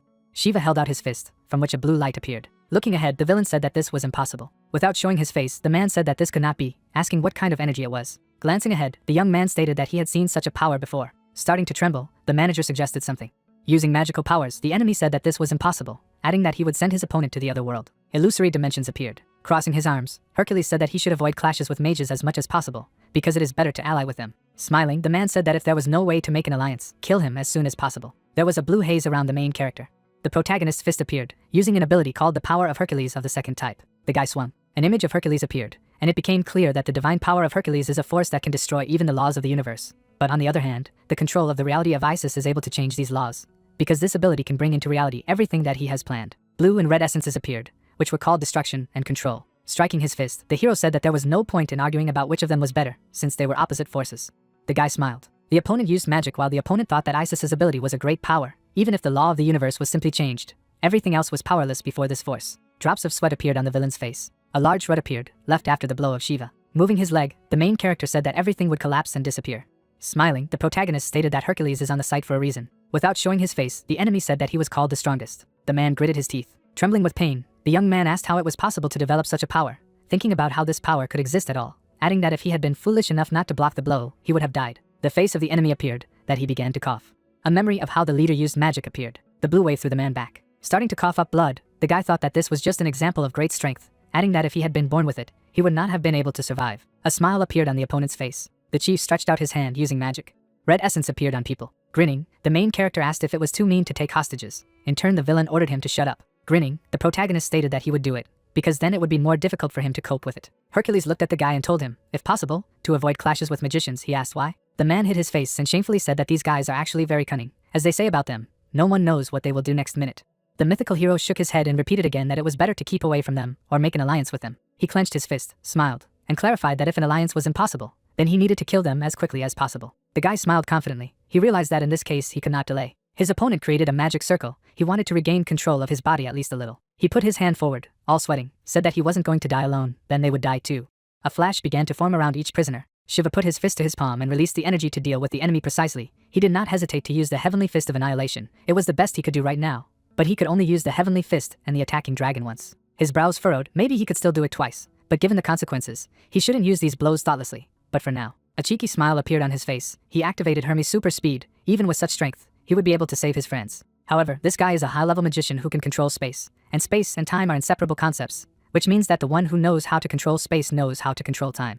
The foot rests on the ground. Even if it exists at a given moment in time and space, there is no guarantee that it will continue like this. Shiva made a powerful leap forward. This time he needs to see it through. Tabam smiled maliciously and asked who the hero was and how he knew how to use these powers. A new red aura flashed around him. He said that the guy was finished. Red waves of magic began to absorb the hero's magic. Tabam smiled relaxedly, his ability being mind control, and anyone in his sight could fall victim to it. Shiva looked at him in amazement, the enemy remarking how much he was focused on him. The guy approached. His fist was already very close. Even if he had superpowers, there was no way he could escape his mind control. Suddenly, Tabam found himself in a dark space. Strange sounds could be heard from afar. The magus looked ahead in confusion and asked if this could be the mind of his rival. By nature, the human mind is confused and disordered. The magician began to explore the hero's memories, especially strong ones. He could use traumatic ones and affect the mind. The guy looked around and asked why there was nothing here. A laugh rang out behind him. Tabam looked at the source of his voice in surprise. A huge man with a beast skin on his head was doing a squat with a barbell. The sorcerer was covered with perspiration and began to suffocate. The giant stopped and asked, couldn't the intruder see that he was training? Tabam bent even more. Hercules told him not to distract him. He turned angrily and told him to leave. The guy shuddered all over. His body emitted a powerful magical pulse. He clutched his throat, coughed, and asked what it was. He couldn't remember anything, as if the memory itself had been blocked. He looked ahead between the fingers on his face in fright. The hero sat in front of him, but a terrifying aura of a mythical hero emanated from him. The magician asked what kind of creature Shiva was. Everything around shuddered. Siyun and Hannah looked around in surprise. They didn't know what was going on yet. The witch wondered, could it be that someone had come here before them? Chongyu frowned ahead and thought that the information about the whereabouts of the pandemonium was confidential, and only those present knew it. However, the corridor ahead continued to shudder and screams echoed through it. The man said that he did not know what was happening, but it was better for them to look inside. He confidently went forward. Tabam put his surviving hand forward and screamed. A portal opened near him. The guy looked at the soldier tiredly. He was already flying at him with a loaded fist. Shiva struck, but the hand only passed through the haze of magic. The mage managed to come out from the other side. He looked at his enemy in shock and in horror told him not to approach. From his hand, he released red threads that rushed forward across the room. The hero looked at them carefully and immediately decided to launch a counterattacking blow. Tabam began to teleport and called the guy just a monster. He managed to avoid the blow, his projections rushing to the ceiling of the room. The mage raised his hand up along with his copies. A spell began to be created in each hand. He suggested that we try to reflect it. The lightning blast spell shot at the guy in sports shirts. He calmly straightened up and used the Hercules divine martial technique. The foot rested on the ground. The first type began. The energy attacking dragon rushed into a counterattack. The hero shook his head in displeasure. The enemy fled through the portal again. Where did he go? At that moment, the one-armed man came out of the portal directly to the prisoners. Shiva looked at them tensely and cursed. He had already exhausted all his strength. He didn't have time to think about it. He was covered in green mana and ran forward. This time he would have to exert all his strength. Suddenly he noticed something ahead. The prisoner flew right into him. The guy caught him. At that moment Tabam entered the portal and said that it was too late. He smiled and said goodbye, taking the girl with him. Suddenly, Shiv's hand was almost at his face. A formidable guy in a tracksuit crossed the entire room in an instant. He looked intensely ahead and said to himself, well, no. He smelled the magic trace and knew that it could be used. His eyes closed tightly and the rancor began to manipulate reality. Suddenly, the guy began to have a bloody cough and the skill was interrupted. Shiva looked ahead with displeasure. He had spent too much energy in the fight, but even in this state, he could use reality manipulation. He could create a portal to chase the wizard, but he wouldn't have the strength to endure the consequences. If he wasn't careful, then using his powers would simply destroy him. Sharon's face appeared in her head. She was currently under mental control, and if her mind was completely destroyed, then even divine healing would not fix it. Shiva closed his eyes. He understood. It's either now or never. His arms began to curve in a bizarre way. He needed to catch up with the mage, even if he had to risk his life. The technique began to collect energy from the void in the form of red lines. The hunters who arrived did not understand what was happening. Siyun looked at the hero in amazement and asked if he had been here all this time. What does he do? Shiva was distracted by the arrivals. He knew that his strength would not be enough now. Too much needed to be changed. But Hannah and Siyun, if two genius mages could open the portal and do all the dirty work for him, it was quite possible. The hero looked at them excitedly and said that he didn't have time to explain if they knew how to use teleportation magic. Hannah looked at Shiva uncomprehendingly and replied that they could do it. But why did he need her? The hero looked at her seriously and informed her that they needed to go after them immediately. He would piece together the traces of the teleportation that Tabam had used. They would have to trace where he had escaped. Siyun threw up his hands and said that the completed teleportation could not be tracked. Even if you were guided by magical power, it would not be possible to calculate spatial coordinates. He looked at the guy with excitement. He was sorry, but it was impossible to catch up with the enemy. However, Shiva said that if both hunters helped him, then he would. He showed the skill of controlling reality and explained that he would connect the two spaces. Hannah looked at him in shock and asked what he was saying. A spatial concept that was impossible. Suddenly, the guy looked at her menacingly and shouted that they didn't have time, and then the hunters decided to try. The guy and girl concentrated and began to work magic. A blue light flashed in front of them, and blue smoke filled the room. Shiva applied all his strength using skill. A huge amount of mana has accumulated on the roof. The protagonist gritted his teeth. It seemed to him that his head was about to burst. His heart was beating so hard that it seemed like it was about to explode. Streams of energy broke through the darkness of the universe. The young man clenched his jaw until it screeched. Suddenly, the accumulated mana exploded. When the portal was formed, the young man fell to his knee. Siyun's mouth dropped open in shock. The guy, trembling all over, said that they should go, and he would follow them. Hongyu suddenly appeared and sneered. Starting to walk towards the portal, he told the mages that it was time for them to go. They had to save the mistress. Glancing at the captured people, the man told his subordinates to clean up here and take care of Master Aurelian. The four, without waiting any longer, went to the portal. Tabam, standing in the middle of the hall, said that it was a pity that Aurelian had to be abandoned. Grinning, he said that that ridiculous monster was too terrible. Lucky that he got out alive. Looking at the shackled Karen, he couldn't help but rejoice. The girl who had been sitting motionless had almost gone mad. Tabam grinned, wanting to make her his puppet. Suddenly he coughed, clutching his throat. Looking at his hand, the guy said that he was having problems due to the lack of an arm. His magic chain inside was completely destroyed. If he was careless, he might lose his magic for the rest of his life. Standing up, Tabin said that the main thing was to survive. Suddenly, a portal opened behind him. The guy turned around. Hongyu and Heron came out of the portal. The guy's eyes widened in shock. He shuddered all over his body, assuming that Shiva was also there.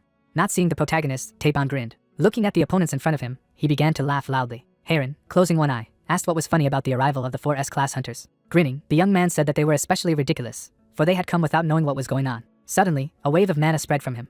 Glancing at the pentagrams, the young man asked the hunters why, in their opinion, he teleported here. Looking at the enemies ahead, he said that they had come to the tiger's mouth with their own feet. Hannah, frowning, said that the magic circle of amplification was used here. Siyun, raising his head, said that this force permeates the entire space. Grinning broadly, he said that this was the final arena for him. Magic circles in the room lit up. The hunters frowned, sensing danger. Grinning, Taeban said that here his power of mind control had no limits. Here he was almost a god. The movement of air, even dust, was under his control. Even the space and time within the sphere were controlled by him. Here he controlled all the laws of the world. The hunters began to fall. Smiling, Taeban said that now everyone must die. Suddenly, a ray of mana burst out of the portal. The guy's eye flashed when he realized that that monster had come here. He couldn't help but smile, saying that even if he was a monster, he was just a bug in front of God. Pointing his hand at the portal, he accumulated darkness. His dark mana collided with a ray of mana. Theban's pupil narrowed. He froze in shock, not understanding what was happening. He saw the outline of Hercules and assumed that the enemy had drawn him into his mind, allowing him to be controlled. Suddenly, the mana around him vanished. Taebang turned around, trembling all over. Hercules, like a titan, stood in front of him. He swung, saying that he had already told him not to disturb him. A huge fist rushed towards the guy. Taeban gritted his teeth. At the same moment, a beam of mana struck him. The protagonist appeared in the air. The fallen young man began to grunt. The magic circles in the room broke. The hunters stood up and were surprised. Hongyu, looking at the young man, asked what it was. Taeban stood up, trembling all over. He frowned and shouted, telling Shiv not to approach. The man was trembling with fear, telling the guy not to approach him over and over again. The protagonist clenched his fist as he stood in front of him. He walked past the enemy, rushing towards Chiron. The girl sat with her head down. The young man stretched out his hand to her. He sat down in front of the lady, telling her not to try to do it alone. Putting his hand on Chiron's shoulder, Shiva said that if she tried too hard, she would burn out sooner or later. Parting his lips, the guy said that sometimes even the strongest just need to put up with it. The young man hugged the girl who was the youngest granddaughter of the owner of SH, a hope for the company's hunters, a girl who lives up to all expectations. The protagonist, staring at her, tried to understand what a heavy burden Karen had carried all her life. The guy raised his other hand. Placing her on the girl's other shoulder, he said that the way the world sees her doesn't mean she actually has to be. When assembling the pieces of the puzzle of your life, it is not necessary to correspond to them. All the secrets can simply be forgotten. Standing in front of the little girl, Shiva said that it was okay if the mosaic was not complete. Because imperfection was the norm, she needed to leave self-sacrifice and think about herself first. Karen looked up. Shiva, smiling, said that she should become the most important priority for herself. Holding the lady by the shoulders, the guy said that she needed to be selfish in order not to be liked by people. She also needed courage. The protagonist, smiling, said that she doesn't need to be liked by everyone. Then he withdrew his hand. Suddenly, the girl, opening her eyes, asked Shiva why he was there. The young man sighed heavily. He smiled broadly, saying that he was very glad. Getting up, Shiva said that now there was only one thing left. The old man narrowed his eyes, looking at the guy with displeasure. The protagonist, turning to the hunters, asked if they could help him. Soon, newspapers and articles announced the rescue of Aurelian and Sharon. The rescuers did not receive a single wound. The whole world praised the savior. Jawan closed one eye and asked if Tabium had been hurt. The man in front of him said that it wasn't the S-class fighters who had defeated him, and it seemed that Shiva had been hurt as well. Frowning, the secretary asked to be allowed to conduct another investigation. Jawan, tapping on the table, said that there was no need for this. Shiva was clearly not an ordinary hunter. He knew how to deal with leaders who were too confident in their abilities. Chuckling, the man mentally said that this guy was too arrogant, but this time his arrogance helped him. Frowning, Jawan asked what had happened to Pandemonium in the Gyeonggi-do area. The man replied by saying that ever since they lost Taebom, the branch manager had trouble attracting the remaining fighters. Jawan chuckled, saying that Taebium and Youngwoo were both splinters, so their deaths were even beneficial. Suddenly, a subordinate burst into the room, saying that they were in big trouble. Pandemonium had been destroyed. The man shuddered all over. Throwing up his hands, the subordinate told Jawan that all the strongholds in Gyeonggi-do had been destroyed by the hunters and the inspection bureau. Frowning, the head of Pandemonium said that they could not have known about the location of the points. The secretary tilted his head, saying that perhaps Tabum, who was in charge of the region, had revealed the locations. Clenching his fist, the man asked, wasn't it taboo? Squinting, he asked if they had found a way to take it off. Lowering his head, the man mentally said that the taboo had been lifted, although it was almost impossible, but he saw only such an explanation. He froze, imagining that Zhong's taboo could also break like glass, and he had all the information about Pandemonium, so he was trying to deal with it. The man bit his lower lip. Jawan realized that he was now a puppet, playing by someone else's rules. Veins appeared on Jawan's face as he asked who could lift the taboo. A subordinate standing in front of him said that he wanted to tell something else. The head frowned, asking what he wanted to say. He replied, saying that another video had just been added to the video that was uploaded to Shiva's channel last time. Jawan picked up the phone. He stared at the launch icon. Shiva, pointing to the camera, said that he would be next. The man clutched the phone in his hand. He broke it open and screamed in anger. The events take us to the top floor of the SH Group building, where the hunters have gathered. Hong Yu narrowed his eyes as Taesan thanked everyone. He smiled, saying that thanks to them, his Karen was safe now. If they needed anything, they just had to say it. Siyun became nervous, and Hannah, lowering her head, said that they could not claim the reward. All the hunters remembered that all they had done was scream and pass out. Frowning, the old man decided to ask something. He bent down, asking the chairman if he had heard anything about Shiva. Mingjong stood behind Shiva and thanked him. Parting her lips, she said that thanks to what he had set up in Gyeonggi-do, the underworld could be eradicated. However, they were still strong. Smiling, she said that he had done a lot of damage to them. Since Pandemonium had appeared, they had never encountered such a thing, and she didn't even know how to thank him. Her boss had also asked her to thank him. The protagonist waved his hand, asking to stop it. Shiva involuntarily imagined the old man and smiling, said that he had done it for personal reasons anyway. Frowning, the young man said in his mind that he had already warned them that he would protect those close to him. Mingjong, smiling, called out to the hunter. She involuntarily approached, about to say something. At that moment, Aurelian suddenly entered. The old man, accompanied by a guard, approached the young man. Frowning, Aurelian said that he did not know how to thank him, but he wanted to apologize for his rudeness. The protagonist raised an eyebrow and was puzzled. Aurelian, parting his lips, said that he was born a genius. Wrapping himself in mana, he said that the ability that had awakened in him was S-class metallurgy. He easily did what others couldn't, was ready for something that others didn't even dare. Clenching his fist, the old man said that he had not even had time to realize that he had been called the best blacksmith in the world. But it was not enough for him. He ran along the way, taking the highest prizes, constantly improving himself, rushing forward like a scrap horse. Suddenly, he bumped into a wall of divine skill. When he encountered an obstacle, he tried to overcome it, but he kept falling, unable to do so. Looking at the light in the distance, he had previously thought that there was no rival that could oppose him. Standing on his way, he finally realized that he really just couldn't overcome himself. When he saw himself from the outside, this drooping old man who hated metallurgy. Chuckling, Aurelian said that he, who had once loved metallurgy more than anyone else, had come to hate it, and the sword he had made for Karen was his last work. The protagonist looked away. The old man, remembering how the young man was engaged in blacksmithing, said that when he met such an amazing and incredible, he was amazed. He froze in place with shock and admiration. Aurelian turned around all the time. He was jealous and envious. Therefore, when he approached the young man, he was angry and rude, without realizing it. Now, standing in front of the protagonist, the old man said that he wanted to apologize for everything. Closing his eyes, he said that if he had met him a little earlier, perhaps he would have become very different. Smiling, Aurelian said that if it were possible to go back in time, he would. Turning away, the old man said that he would try to get rid of his pomposity and regain his fighting spirit, but he was old and weak. He stepped forward. Turning around, Aurelian said that he would send him orichalcum as soon as he returned to France. He would like to see the process of processing it with his own eyes, so he should try. The protagonist chuckled, saying that this was not divine metallurgy. Had he heard of Confucius? Aurelian turned, asking if he was talking about one of the three masters. Shivu, smiling, said that they were just like him, but they did not give up to the end. In those days, the average person lived about 37 years, and Confucius was already over 50. He even grew a gray beard. By modern standards, he would be more than 100. In such an old body, seeing pogroms, he tried to make his dream come true. Then there were constant wars. The whole world was in turmoil. After pouring mana into his eye, Shiva said that in the end, Confucius became one of the three strongest masters. So why shouldn't he make his dream come true? Parting his lips, the old man asked if he really thought he could do it. The young man sneered, saying that it was not too late to start over. In their world, it was never too late to do so. Slapping Aurelian on the shoulder, the guy said that the main thing was to try hard. The old man froze, amazed. He smiled, telling the young man that he had saved him twice. Standing in front of the guy, he said that he would start all over again. Stretching out his finger, the protagonist said that in order to revive his passion, he needed to create some new weapon. Pointing to Mingjong, he said that he, for example, could create armor for her. Raising his hand, the young man said that he had saved the old man only thanks to her help. The girl, blushing, said that Shiva had done everything himself, so it was better to do something for him. The guy, scratching his head, said that she was also guarding his house. Thanks to this he could work in peace, so her merits were much greater. Shaking his head, Shiva said that she, in addition, was in charge of the inspection bureau, and the weapon from the master would help her. Aurelian, smiling, said that he had heard a lot about the inspection bureau. These are people who work for peace, so he will make weapons for it.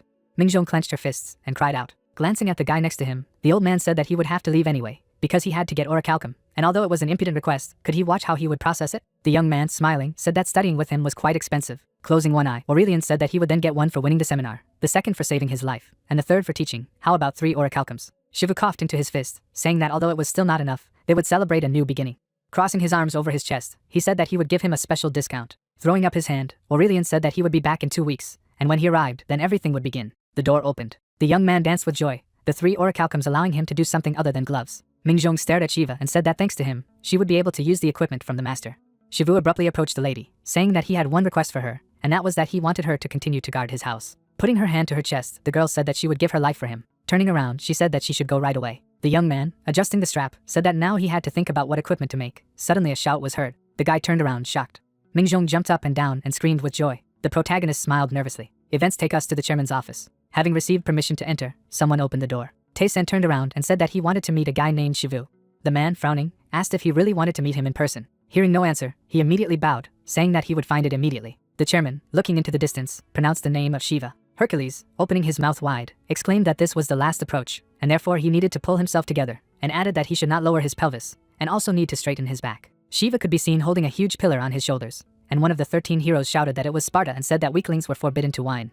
Sticking out his tongue, the main character said that it was too hard. Clenching his fist, the man asked how else he could pump up his neck, after which he asked him to stop chatting and start working. Lowering his eyebrows, the protagonist wondered how training could be harder than fighting Tab and the others. Suddenly the guy fell off his feet, and then the gentleman noticed that it was excellent, and praised him for his good work. Raising his hands, Hercules said that he had already said that he was still weak. One of the 13 heroes said that at least no one was disturbing like last time, and at the same time, the young man's expression was confused. Clenching his jaw, the man said that he was training, and suddenly some cockroach appeared, and added that he was busy, and therefore just told him to get out. The owner of the superpower was lying on the ground, and at the same time the master said that it was impossible to wander around other people's minds. The master, through the sweat on his face, used the skill of insight. Imagining Tabam unconscious, the hunter wondered if he was in such a state.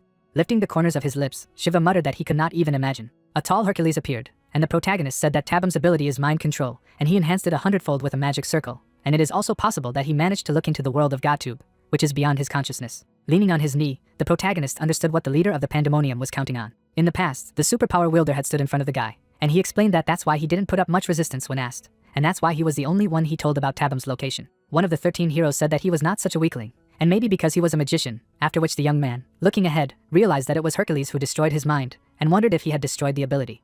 Through the sweat on his face, the master wondered if it was interconnected, and if the mind was completely destroyed, then if the ability was lost. Leaning forward, the hunter muttered that the guy whom he could not finish off, although he did his best, was destroyed by just one word of God. Lowering his eyebrows, Shiva decided that he should not give up, and added that he would never. The system reported that Hercules' training was completed, and it was written on the smartphone screen that the skill had increased slightly. The pupils of the main character narrowed sharply.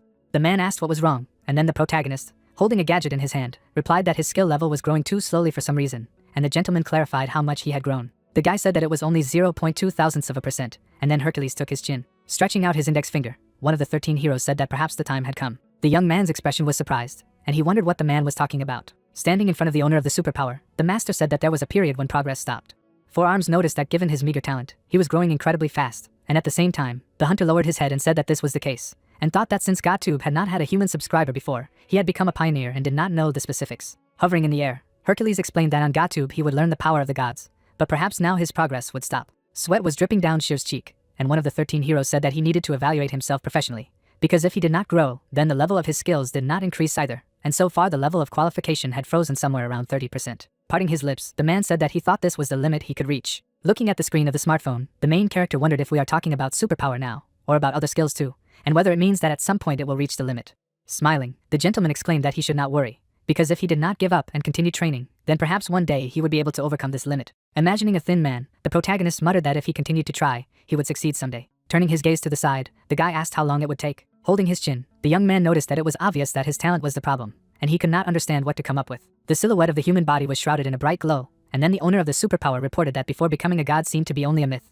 and wondered if it was really all about the body. Covering his mouth with his palm, the master said that even if he went to extreme measures. Looking down, the hunter said that in their time, even medicine did not always help, and believed that divine magic had reached its limit. Shiv's pupils narrowed sharply, and he said that there were ways to make stronger potions, and also added that he had seen them on the channel. Imagining the old man near the flowers, the main character muttered that medicinal and poisonous herbs are no different, and in addition to life, Mother Nature also gives protection mechanisms, and therefore, by absorbing the life force of nature, you can effectively use this philosophy of survival, and this is the cure. Turning his gaze to the side, the protagonist noticed that it was somehow too much to say to eat poisonous plants, although he did not know whether this plant was poisonous, but for some reason it seemed to him that it was poisonous. A puffer fish appeared, and at the same time, the guy wondered if he would have to eat it next time, poison mercury, and added that he would just eat it and die. Lowering the corners of his lips, the young man said that he was not going to give up. Lying on the floor, the owner of the superpower explained that, however, he did not want to die. Holding his chin, the master said that if he eats a little, he will gradually get used to it, but this method will also take too much time. Snakes were visible on the creature's body, and it was written about the secret of the success of the meat merchant Immortal Hydra, and the hunter thought that the only option was to subscribe to a new channel. Crossing his arms, Hercules asked why he suddenly started talking about the Hydra. Introducing the 9-headed Hydra, Shiva said that her ability was immortality, and she would regenerate even if her head was cut off. Grinning, one of the 13 characters said that it was nostalgia, and added that he had heard that she made a living by cutting off her head and selling meat, and judging by the conversations, it was very tasty. The man offered to go to lunch, after which the main character, biting his lips, muttered that there were only crazy people on GodTube. The gentleman clarified why he was watching her channel, and then the protagonist, holding a phone in his hand, replied that he wanted to gain resistance to poisons.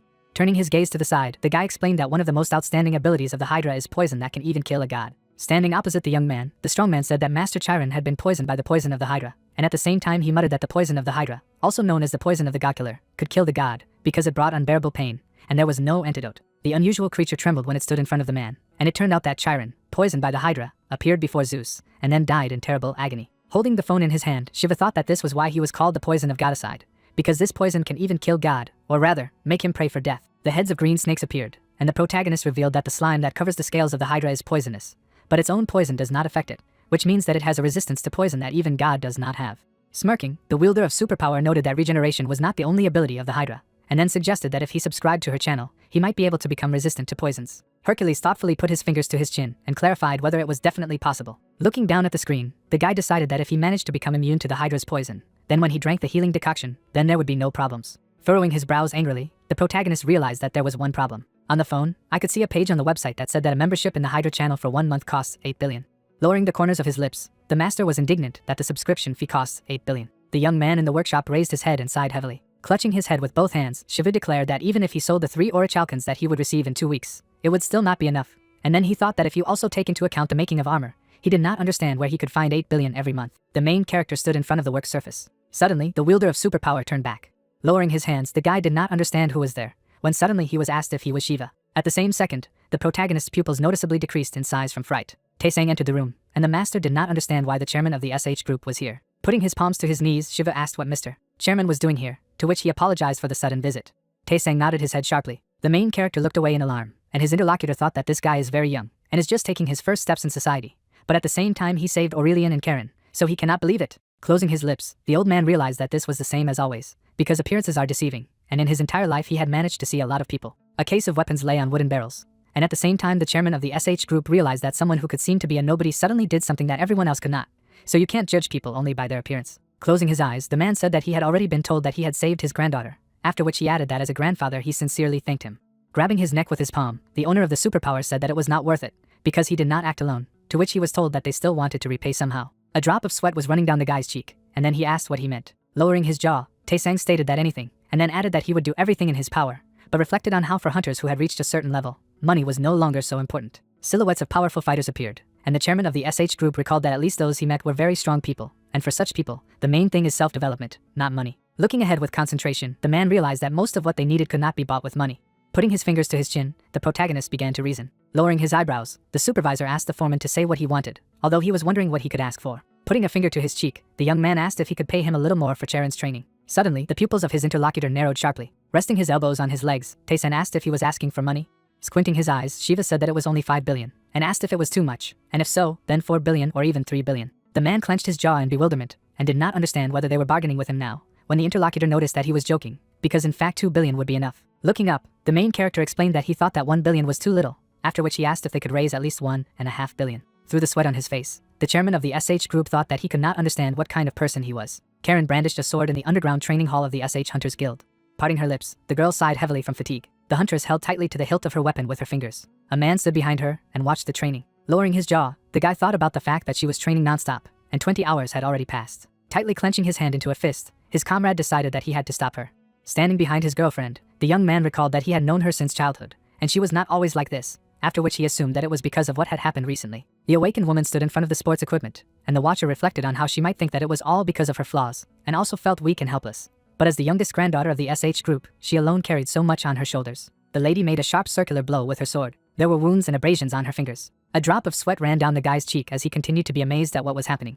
On the phone screen, a personal page in the banking application was visible. Looking down in bewilderment, the master noticed that he had 14 billion in his account, and then added that Charon's training fee had doubled, but he was immediately paid 10 billion. In the past, Shiva closed his lips in surprise when they agreed with him, but did not understand whether it was possible to transfer 10 billion at once. Grinning, the main character noticed that the SH group is still a serious organization, and then he talked about its chairman and GodTube. Taking the phone in his hand, the owner of the superpower said that he could now immediately subscribe to the Hydra channel, after which he added that he now receives 20 billion a month, so he can easily afford to spend 15 billion and 100 million on subscription fees. Raising his eyebrows in frustration, the guy was indignant at how he could spend so much money every month. Biting his lips, the protagonist decided that it was too late to retreat, so he had to overcome himself. A button to subscribe to the Hydra channel appeared on the screen, when suddenly the system reported that he had subscribed to her channel and acquired the skill Deadly Poison. Shifting his gaze to his smartphone, the master noticed that it turned out to be easier than he thought, and then he said in his mind that he thought that there would be something like divine poison. Thoughtfully spreading his fingers on his hand, the young man wondered if something had changed, because he did not feel anything. Lowering his chin, Shiva said that the Hydra's venom consisted of bile and blood, and then suggested that his blood had become toxic, but decided to test it for himself. Liz Hong was standing inside the B+ rank dungeon that the Hellhound was in. The main character sat down next to the body of the animal, and his partner asked what he was doing. Turning his head back, the wielder of the superpower explained that he needed to check something. The guy put his finger over the monster's mouth. Suddenly, a drop of blood fell on the beast's tongue. Grinning, the protagonist noticed that she had become poisonous after all. Lowering his eyebrows in bewilderment, the hunter admitted that he never understood what was in his head, when suddenly his partner asked where the herbs they had collected had gone. Stretching his palm forward, the fighter said that he had laid them out in this place, to which he asked why they were put aside, and received the answer that they were not postponed, but simply thrown away. Squeezing his eyes shut, the operator declared that the only thing his regeneration did not work against was poison, and then exclaimed that this was why he was well versed in poisonous plants. The master wrapped his fingers around the magic leaves, and his interlocutor said that if he ate it, it would turn his insides into mush in an hour. At the same moment, Li Zhong's pupils bulged out in alarm and began to shout loudly. With his mouth wide open in fright, the hunter asked if he was okay and if he felt anything inside, to which he replied that he was a little bitter. Looking at the phone screen, Shiva thought that he was glad that he had subscribed to the Hydra channel, because eating one poisonous plant reduces its effectiveness by 0.02%, so it seems to him that the Hydra's poison neutralizes other toxins. A splash of green liquid appeared in the blood, and at the same time, the main character reflected on the fact that the poisonous plant was trying to poison the body, but did not understand whether the Hydra's poison would be able to neutralize it. Examining his fingers, the owner of superpower wondered if poison fights poison here, because they react and mutually destroy each other, and then he thought that if he wants a full-fledged transformation, then he needs to achieve resistance to poisons. A view of the deserted rocks opened up, and the protagonist asked if his partner could ask Soyeon to give him poison, to which Soyeon replied that he would ask her to do so. Moving towards the magic portal, the hunter remembered that he had been planning to ask for a long time if it was true that he had saved Master Aurelian and Chiron along with the rest of the hunters. Looking back, Shiva asked how he had managed to find out about this, to which Shiva exclaimed that all the media were discussing it. Squeezing his eyes shut, Liz Hong reported that he had heard that the culprit was also an S-class hunter. After all, even Chiron had been injured. Lowering his chin, the main character asked why he called her that, and if he was younger, to which he replied that she was a year older than him. Pointing his finger at himself, the guy explained that he was 20 years old, and the huntress was 21 years old, which surprised the interlocutor. Putting his palm forward, the fighter clarified whether he knew this, to which he asked a counter question about whether it was so important, and his partner did not understand why it did not matter if she was his girlfriend. Curling his lips in confusion, the protagonist asked what kind of nonsense it was. The master was indignant at when this awakened woman became his girlfriend, to which the young man closed his eyes and asked if they were holding hands at a housewarming party, when suddenly he was asked if he wanted to say that holding hands only if they met. With a smirk, Lizhong wondered if there was a friendship between a man and a woman, to which he replied that there was, since he was friends with his sister. Raising an eyebrow in bewilderment, Shiva asked if he had any girlfriends, to which he received a negative answer, and then he asked if all the women he knew were his girlfriends. The hunter smiled and said that he did not have a girlfriend at all. Looking up, the main character asked if it was true that there was none, to which he was surprised at this, because he did not understand why he should lie. Looking at the other person, the guy asked what about him if he wasn't dating Karen. The owner of the superpower smirked in confusion when asked if he had ever had a girlfriend. Standing in front of the magic portal, the heroes were silent. Tightly clenching his hands into fists, the young man shouted that today they would surround all the dungeons of Seoul, to which his partner supported him and exclaimed that they were going to the next dungeon. Putting the leaves in his mouth, Shiva wondered if the poison was worth 200 million, after which he added that he had just tried it, and the level of skill had increased significantly, when suddenly the system reported that the level of resistance to the poison had increased. In the past, Son has given 2 fingers to the front and exclaimed that a single toxin on the market is worth about 200 million.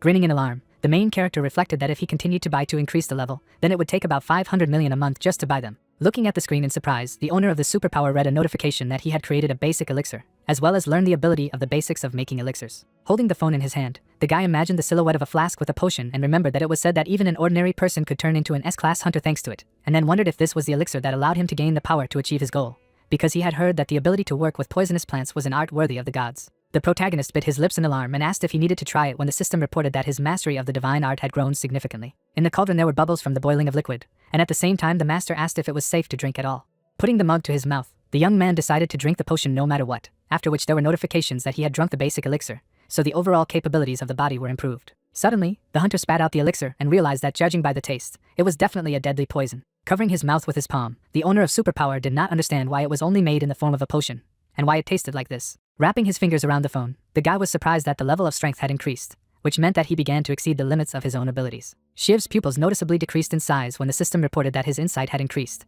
after which he wondered if it could be because this nightmarish taste had awakened his mind to a new awareness. Looking down, the main character sighed heavily and noted that in any case, if he wants to overcome the limits of abilities, he will have to drink this rubbish in the future. Holding his chin with his fingers, the owner of superpower wondered why everything useful is always tasteless, and whether this is a law of the universe. Suddenly, the guy's eyes widened in surprise. Smirking, the protagonist imagined the silhouette of a girl with red hair and wondered if controlling reality could change taste. Because if he changed the taste of the elixir by controlling reality, then it would not only improve taste, but also increase his skill of controlling reality. Spreading his fingers over the mug, the master exclaimed that this is a great idea, so you need to try it right now. Lowering his eyebrows, the young man cried out loudly as a notification appeared that the reality control of the goddess Isis had been used. Putting his hand in his pocket, Shiva realized that he could taste the sweet soda, when suddenly the artificial intelligence notified that his skill level had increased slightly. Rubbing his mouth with the back of his hand, the main character did not understand why there was such a return, if he just changed his taste. Squeezing his eyes shut, the owner of the superpower exclaimed that even if just the taste had changed, then so be it. A potion flowed down the guy's chin, and then he said in his mind that the taste had not changed, because they just added sugar. Biting his lips, the protagonist suggested that he was not strong enough to change the taste completely, after which he added that at least sugar was added. At the same second, the master covered his mouth with his hand, because he began to vomit. Shifting his gaze to the side, the young man asked Soa to come over to him and drink the medicine when the system reported that he had managed to create a dietary supplement to purify the blood. The younger sister peeked out from behind the door. Putting the mug in front of him, Shiva said that it had already cooled down, so it could be drunk. The girl sat down on her knee and began to speak, when suddenly her older brother clarified what she was doing. Shutting her eyes, the young lady shouted that she was very grateful to him. Sticking her tongue out of her mouth, the child muttered that it tasted like socks after a physical education lesson. The older brother asked if she had eaten the socks she wore at physical education, to which she began to turn her head from side to side and noticed that they probably tasted the same. Grinning, the main character thought that one thing can be sure of. Soa placed her palm on her lower abdomen, and the wielder of super strength realized that her well-being had improved, and his level of mastery of the divine art had already exceeded 50%. Looking at his younger sister enthusiastically, the guy decided that although there was still no cure for blood clots, he thought that in a year he would be able to cure her. Fenrir began to bark loudly, when suddenly the protagonist turned his gaze in his direction. The paint-stained pet closed his eyes, and his owner assumed that he had licked the medicine left in the bowl. Wrapping his fingers around the phone, the protagonist did not understand who it was when the system reported that an unauthorized person was approaching. Standing near the intercom, the man in black asked for forgiveness. Adjusting his glasses with his fingers, Min Jae revealed that he was Charon's secretary. A marble-colored clock hung on the wall. Sitting at the table, the guy said that he had heard that Master Aurelian had returned to France. Holding his chin, the master remembered that the man had said that he would return to Korea in 2 weeks, after which he added that he would surely return today or tomorrow. Min Jae looked down in confusion when suddenly he was asked what brought him here. The young man's eyes reflected the glare of light, and then he began to tell. Looking intently at the interlocutor, the huntress's assistant asked if he could help his mistress. In the past, the little girl tucked her knees to her chest, and her secretary explained that since childhood she tried to take everything on herself. Sitting on a chair, the young man noticed that she had grown up being attacked by many people. The guest dropped his chin sharply. Shiva closed his lips in confusion. Placing his hand on the table, Min Jae stated that this was why she wanted to become stronger so badly, and then added that only then would she be able to be sure that no one would abandon her. The protagonist lowered his chin and realized the reason why Chiron rarely shows emotion. A drop of sweat was dripping down the secretary's cheek, and then he assumed that because of the last kidnapping, she was training more than 20 hours a day. Shifting his gaze towards the interlocutor, the owner of the superpower said that this was too much, and began to think that this was not even training, but just a mockery of his own body, because this way it only slows down growth and destroys the body. Sitting on a chair, the protagonist pondered, and then called out to Soa. Smirking, the elder brother said that he would go and visit Karen. Holding Fenrir in her arms, the little girl exclaimed that he would tell her that if she came to visit again, she would cook something delicious. Standing in front of the interlocutor, the young man invited him to go together. A wave of weapons appeared in the air. The huntress tightly wrapped her fingers around the hilt of her blade as she trained at the SH Hunters Guild grounds. Lowering her jaw, the girl sighed heavily from fatigue. The palm of the awakened woman was stained with blood, and at the same time she thought that she could not stop. Bending her torso forward, the talented swordswoman reflected on the fact that she simply had to be strong. Pressing her lips tightly together, the lady said in her thoughts that only then everything would be as it should be. Karen swung her weapon sharply, because she realized that this was why she would be able to protect people. Drops of sweat ran down the huntress's face, and she thought that people would not abandon her. The girl leaned back when she decided that this was the only way she could be sure that she would not be abandoned. A view of the metal structure under the roof of the building opened. Shiva lifted the exhausted huntress in his arms. Shifting her gaze to the side, the awakened woman quietly pronounced his name. The main character looked at the lady in frustration. Tae-sang, holding his hands in his pockets, said that from tomorrow she would live separately. The guy, adjusting his glasses, said that perhaps she was taking on too much, but the young lady was still at an age when she needed protection. The chairman, standing at the window, said that as long as Chiron continued the SH group lineage, it would continue to face a variety of threats. The expression on the awakened woman's face was thoughtful, and the man asked how she would live on if she could not overcome it. A girl was standing behind the lord, and he announced that she would leave the mansion tomorrow, and Shivu explained that she was 13 years old at the time, and she was still a teenager and knew little about the world. Sweat ran down the huntress's cheek, and the question was heard if she was awake. Getting up, the girl asked the main character why he was there, to which he asked a counter question, how she was, and whether she felt better. Biting her lips, the talented swordswoman replied positively. Clenching her fingers, Chiron added that she was fine. Smirking, the protagonist was happy about this, and then asked if he could start training right away. Turning her gaze to the side, the awakened woman asked him again. Looking in the direction of the huntress, the guy noticed that since she said that she was better, he wanted to know if they could start practicing right now, and then clarified if she was still feeling bad. The young man said that then they could postpone everything until next time, and the talented swordswoman, through the sweat on her face, said that everything was fine, and thought that there was no time to just sit and rest. Getting out of bed, the girl said that she was ready and offered to start right away. Turning her gaze to the side, the lady asked if he was there. Chiron wondered if it was a workshop, and at the same time, the owner of Super Strength, holding his hands in his pockets, announced that they would be training here today. Following Shiva, the awakened woman clarified whether they would train exactly, to which he replied that today they would be engaged in blacksmithing. The huntress asked the main character, and he, looking back, noticed that this was part of the training. A powerful flame was visible, and at the same time, the protagonist explained that first of all, in order to make a weapon, you first need to melt the necessary materials, and for this you need to heat the metal and then clean it from impurities. The talented swordswoman could be seen putting on gloves, and the guy said that this was one of the processing processes called forging, after which he asked if she wanted to try. Waving the hammer, the girl answered positively. The lady then struck the ingot with a sledgehammer. Sweat was dripping down her face. Looking down, Karen said that she couldn't do it, and then the young man said that the temperature of the metal was not right. A piece of iron appeared, and the owner of Super Strength explained that if he began to forge insufficiently heated metal, he would not get the desired shape, and the metal could no longer be used. The awakened woman looked in the direction of the ingot, and at the same time the craftsman asked if she would try again. A moment later, the huntress raised her hammer. Suddenly, the talented swordswoman struck the metal. The girl opened her mouth in surprise. Shivu closed his eyes abruptly. Standing next to the lady, the main character said that in the manufacture of weapons, the quality of the finished product will depend on the metal used, and an analogy can be drawn with human talent. Smiling slightly, the protagonist noticed that in order to make a good weapon, you need high-quality metal, and if you compare it with people, you can say that a person is like metal. Looking at the awakened one, the guy said that if so, then Chiron is a very good metal. A piece of iron appeared, and the young man said that, however, no matter how good the metal was, if it was not heated enough, and if it was hammered in a hurry, it would become unusable and would be scrapped. Taking a piece of metal in his hand, the owner of the superpower said that making an effort on himself, cultivating endurance is great. Lifting the corners of her lips, the master explained that if she tore her veins for something she was not yet ready for, she would only ruin her talent like this metal. The huntress opened her mouth in surprise. Shiva smirked and said that the tureen he knew was the best metal in the world. A fire was burning in the stove, and the main character noticed that however, the best metal, and even the hottest flame will endure longer. The expression on the talented swordswoman's face was thoughtful. Frowning seriously, the protagonist asked how she motivated herself, and added that he could not even imagine. Introducing the secretary, the guy thought that he was worried about Karen, and it seemed that he was afraid of not being able to cope on his own, but his anxiety also meant that he supported her. An unusual aura appeared in the air, and the young man wondered what was heating the girl's metal, and what made her work without sparing herself, and then added that there was no need to put out this fire. The super strength wielder smiled slightly and said that now, using the flames in her heart, she needed to warm herself well. Looking ahead, the lady listened that beating herself with a hammer would be enough for now. Standing in front of Karen, the master asked her not to worry too much, and then said that even if everyone around her left, and even if everyone in the world left her, sweat ran down her awakened cheek. Raising the corners of his lips, Shiva said that even if she lost herself, he would definitely be there for her, and at the same time muttered that it was because he received 20 billion won every month for training with her. The huntress's expression was joyful, and she thanked the main character. Grabbing the talented swordswoman by the wrist, the protagonist remembered something. The guy asked if she could wait a minute, after which the girl blushed sharply. A view of the stone structure opened. Holding the bracelet in his hand, the young man noticed that it was a special gift. A moment later, the lady took the jewelry from the master. Putting it on her arm, Shireen thanked the owner of the superpower. Smiling, the awakened woman said that she would always wear it. Squinting, Shiva grinned in confusion and thought that he did not look very good for a gift. Looking down, the main character muttered that there was no point in changing his appearance now. Scratching the back of his head, the protagonist asked if she could return it for a minute, to which he received a positive answer. Suddenly, a red aura appeared, and at the same time, the guy used the skill and said what might happen. A bright flash appeared behind the young man, and he reported that using the skill of Hephaestus, it was as if he had understood a new way to use super speed. A magical portal was visible, and the owner of the superpower explained that thanks to Tab's magical circle of empowerment, his power had increased dramatically.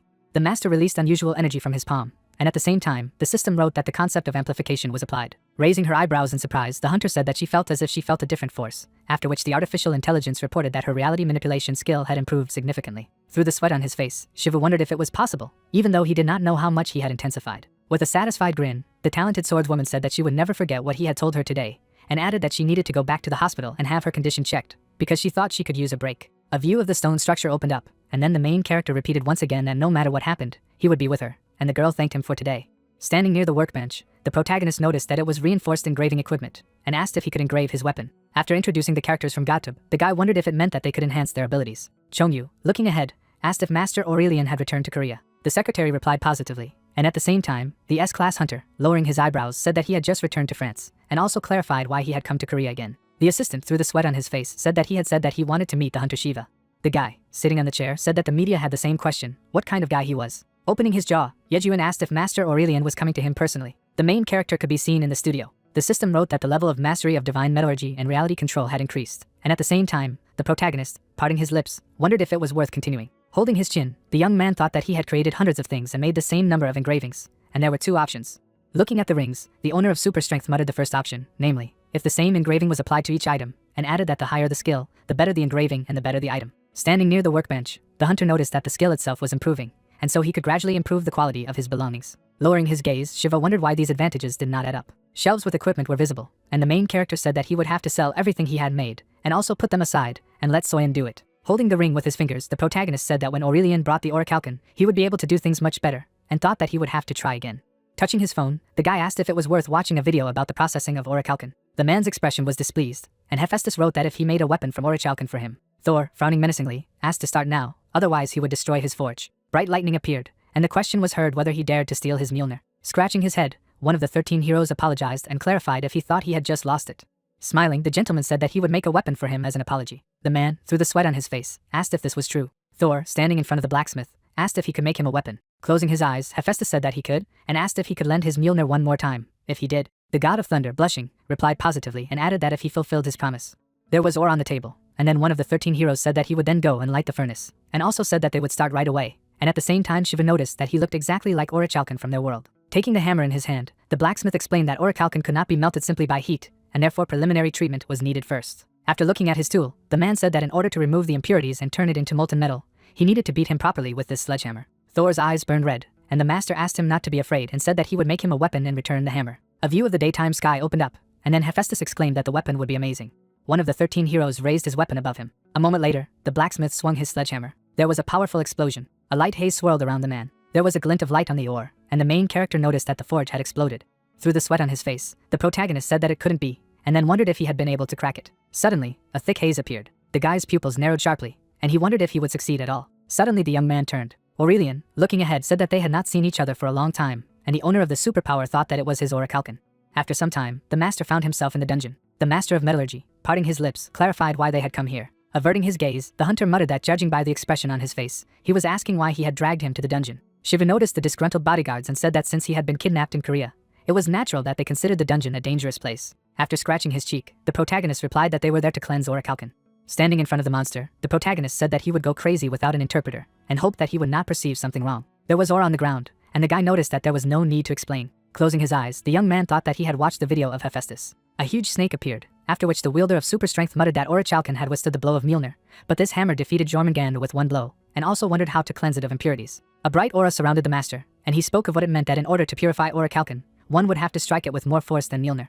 Imagining the hammer, the hunter realized that the main thing is the power of the blow, and then told that the Mjolnir is the most powerful weapon that can destroy anything, and only the end of the world in Scandinavian mythology can cope with it. A formidable god appeared, and then Shivu explained that, however, in Greek mythology there was a gigantomachy, and only Hercules was able to finish it. The main character clenched his fist sharply. Taking off, the protagonist thought that if he used his power, he would be able to hit as hard as Mjolnir. Lowering his eyebrows, the guy muttered that this was the first part of the divine battle of Hercules. The young man slammed his foot to the ground. The monster's hand shattered into small pieces. The silhouettes of the heroes could be seen in the grassy meadow. Aurelian, his mouth wide open, was greatly surprised. His guards clenched their jaws in bewilderment. A light haze swirled around the owner of superpower. Cracks appeared in the ore, and at the same time, the master said that the strength of the dragon's leg was stronger than the Mjolnir, and also wondered if it was more deformed than he thought, and if he had gone too far. Smirking, the hunter said that he wouldn't be able to improve his technique anyway, and thought that he needed to adjust his strength a little. Daku raised her eyebrows in surprise when she received a message that had a new video to edit and a request to do the editing as well, and said that she had already received a new video, although there was still a past titled How to Become an A-Rank Hunter in a Month, but it had not yet been fully edited. She looked at the main character's channel, which had 2,650,000 subscribers, and added that now they will begin to grow rapidly upwards. At the same time saying to herself that although this channel is not 6 months old, the number of subscribers continues to increase by 10,000 people a day. Drops of cold sweat flowed down the girl's cheek when she said that the only recent kidnapping of Master Aurelian was when she suddenly asked if the name of the chief would suddenly get into the media and what the consequences could be. Folding her hands on her chest, she trembled and said that she had heard that terrible criminals were involved, and as soon as she remembered the housewarming party at the boss's, the question immediately arose whether she would also be kidnapped. There was no emotion on her face as she said this. After a short pause, Daku raised her eyebrows and asked herself if the chief would save her if she was kidnapped, adding that if she was kidnapped, Shiva. But before she could finish speaking, a blush appeared on her face, and she exclaimed, asking herself what the hell she had just said. The girl suddenly clutched her head and shouted loudly that she did not understand what she was thinking. At the same second, she grabbed a computer mouse and said that she needed to work. A powerful magical explosion rang out in the video. Seeing this, Daku adjusted her glasses and asked if it was an explosion. The main character looked at what he created with just one kick. He held an orichalcon in his hand and said that it looked like the cleaning required for the treatment was complete. At what he saw, Aurelian opened his mouth in surprise. Looking at this, Daku folded her arms over her chest and began to wonder what he was filming this time and why the master was in this video. She suddenly saw a girl in the frame, in whose eyes there was surprise, and asked if it was YouTuber Clement. Daku immediately drew an image of this girl in a chef's costume in her head and said to herself that she was a C-class hunter from France called Monster Cooking, which had 33,090,000 subscribers. She has cooked dishes such as Minotaur ribeye steak, Basilisk marinated, Cyclops eyeball dishes and so on. She uses the monsters she hunts as raw materials. She is a celebrity who posts discussed food videos. After leaving her performances, the girl adjusted her glasses and wondered why the boss's video was so celebrity. At this time, the main character turned to his comrades and offered to return to the workshop. The editor's eyes were shocked by what she heard, and she asked herself in a shaking voice what the hell he was doing. A fire burned brightly in the stove. Drops of sweat dripped down the guy's face. After a while, black smoke was coming from the red-hot orichalcon, and Shiva was smiling and saying that this was what was needed. He wiped the sweat from his face and said to himself that in order to achieve this, he had to destroy the 31st dungeon. But at least he made a video for the channel. Picking up the phone, he looked away and noticed that Hercules' magic mastery had increased by 2.6%, and super strength mastery had increased by 4.7%, after which he asked himself if it was because of reality manipulation, adding that the skill level had increased significantly. Aurelian suddenly came up to him from behind and asked what he was going to do now. Then the guy grinned contentedly and replied that he was going to start forging, at the same time saying to himself that now he only had to make a weapon from it. Raising his fist, which was immediately enveloped in powerful magical energy, he said that it was time to start. Seeing this, the man pointed his finger to the side and said that the blacksmith's hammer was there. Then the main character with a wide smile on his face looked at the magister out of the corner of his eye and replied that he knew this, but would use Mjolnir. Hearing this, Aurelian frowned tensely and asked what Mjolnir meant. But as soon as he asked this, Shiva struck with glowing eyes. A madly powerful explosion rang out. The man opened his mouth in shock from what he saw. The main character, a few steps away from him, was beating the anvil with his burning hand at great speed. A drop of cold sweat suddenly appeared on the boy's face, and he asked himself if it was because of his mood. A burning piece of orichalcon lay in front of him, while Shiva wondered why it didn't work and if it could be forged at all, or if it just didn't have enough strength, if its power wasn't enough. The sun shone brightly through a hole in the ceiling. Suddenly the main character frowned and exclaimed that there was probably just not enough heat, and because of this, the orichalcon is simply not warm enough. After these conclusions, both of his eyes lit up in different colors, and the system screen reported that the Quality Insight S Plus and SS Quality Divine Metallurgy skills had been activated. All this time, the fire enveloped a piece of orichalcon, and the guy wondered if the fire had not penetrated at all. He looked at the furnace and wondered if ordinary furnaces were not enough, while saying to himself that the maximum temperature of the furnace was 3,500 degrees, and that was actually an incredibly high temperature. He stopped using his powers and added that it probably took 2 or even 3 times the temperature for the heat to penetrate inside, adding that the metal had reached the level of the gods not only in strength, but also in heat resistance. After a short pause, Shiva, putting his hand to his chin, presented the glove and said that if you make armor from orichalcum, then it may well turn out to be divine. Suddenly, his expression changed, because he realized that he could not survive at such a temperature on his own, and he thought that Mjolnir would be enough, and now he needed to get such a great heat somewhere. A drop of cold sweat ran down his cheek as he said to himself that the first thing that came to mind was magic. But controlling reality wasn't exactly magic, because you couldn't risk your life to create heat. Aurelian was with a guy all this time, who wondered what to do, because nothing seemed to be going the way he would like. Suddenly, the main character, raising his hand, remembered something. At this time, a red dragon was lying on the ground, and in front of it was a team of 3 hunters. Heirin suddenly turned to her comrades and asked what they were thinking and if they knew how many days had passed, so she was curious to know why they were so shocked. Siyun and Hannah looked away after such questions. Seeing this, the girl, waving her sword, said that some guy Tabam simply disappeared on his own, and it was already clear to everyone that he was not a low-level hunter. Then Hannah knitted her eyebrows in confusion and said that it was not just a teleportation, but a passage through space. Then her interlocutor drew a portal in her head and said that this was not such a great magic, but rather high magic. Hannah stood in front of Heirin and replied that it could not even be defined as magic, when suddenly the guy took a step in their direction and added that the connection of spaces was just a theoretical concept of wormholes, and in reality it was impossible, because, for example, a giant tree that had been growing for 1,000 years disappeared in one morning, as if it had given up life. As he spoke, he imagined it in his head, and then asked what Kareen thought about it. The girl looked away and calmly replied that it would be strange, but it could very well happen. The sun was shining brightly in the clear blue sky, and Siyun suddenly asked what if the sun suddenly stopped shining, to which she replied that it made absolutely no sense. Upon receiving such an answer, the guy frowned and said that he was trying to say that it was absolutely impossible and unrealistic, just like what the hunter Shiva was doing. After listening to her interlocutor, Kareen scratched her cheek with her finger and said that it was somehow unconvincing, anyway. After these words, the 3 comrades looked at each other in silence. Suddenly, Hannah took out her phone and told everyone to look at something, but unexpectedly, shock appeared in her eyes from what she saw. Seeing this, Heirin looked up at her and asked what else. Then Hannah put her hand to her chin and said that she had received a message from Shivu, the owner of the Ranker channel, after which she asked again if the owner was a Shivu hunter. Drops of cold sweat appeared on her face at the realization of this. Hannah, an S-class hunter called the Fire Witch, is a mega channel with a whopping audience of 41 million subscribers. All of them are attracted to her fire magic, which enhances her cunning 100 times over. Her ability is an S-level flame, the use of which generates a breathtaking spectacle, and this is what attracts many subscribers to the Fire Witch channel. At present, Heirin rested her hand on her side and asked what the hell a guy named Shiva thought he was for an unexpected offer of cooperation. She looked at Hannah standing in front of her and added that if this was a proposal for cooperation, then why was he calling to the S-class dungeon, and what did the dungeon have to do with it? And would she really go there? Lowering her head, the girl firmly replied that if she did not want to, she could not go with her. Out of the corner of her eye, she looked behind herself and added that the request for cooperation was addressed only to her. She then looked at Xian and said that he didn't have to follow her either, to which he replied that he was just curious. Smiling, he added that he was interested in what kind of person the hunter Shiva was, so everything was fine. Hearing this, Heirin gritted her teeth and was asked if she would go with him. Closing her eyes, the girl replied that she did not know, and at that moment a portal opened. After a few minutes, the main character smiled and said that they were quite fast. The guys shuddered from what they saw. Not far in front of them were Master Aurelian and a French S-class hunter Clement. Hannah looked at Shiva without any emotion on her face and asked what he was planning to shoot and why he offered cooperation. Then the guy, closing his eyes, put his hand behind his head and asked if she could light a flame for him. The question made a drop of cold sweat appear on the girl's face, and she asked him if he had called her to light a fire for him. There were 2 pieces of orichalcum on the ground. The main character replied that he was trying to smelt it, but the temperature was not right.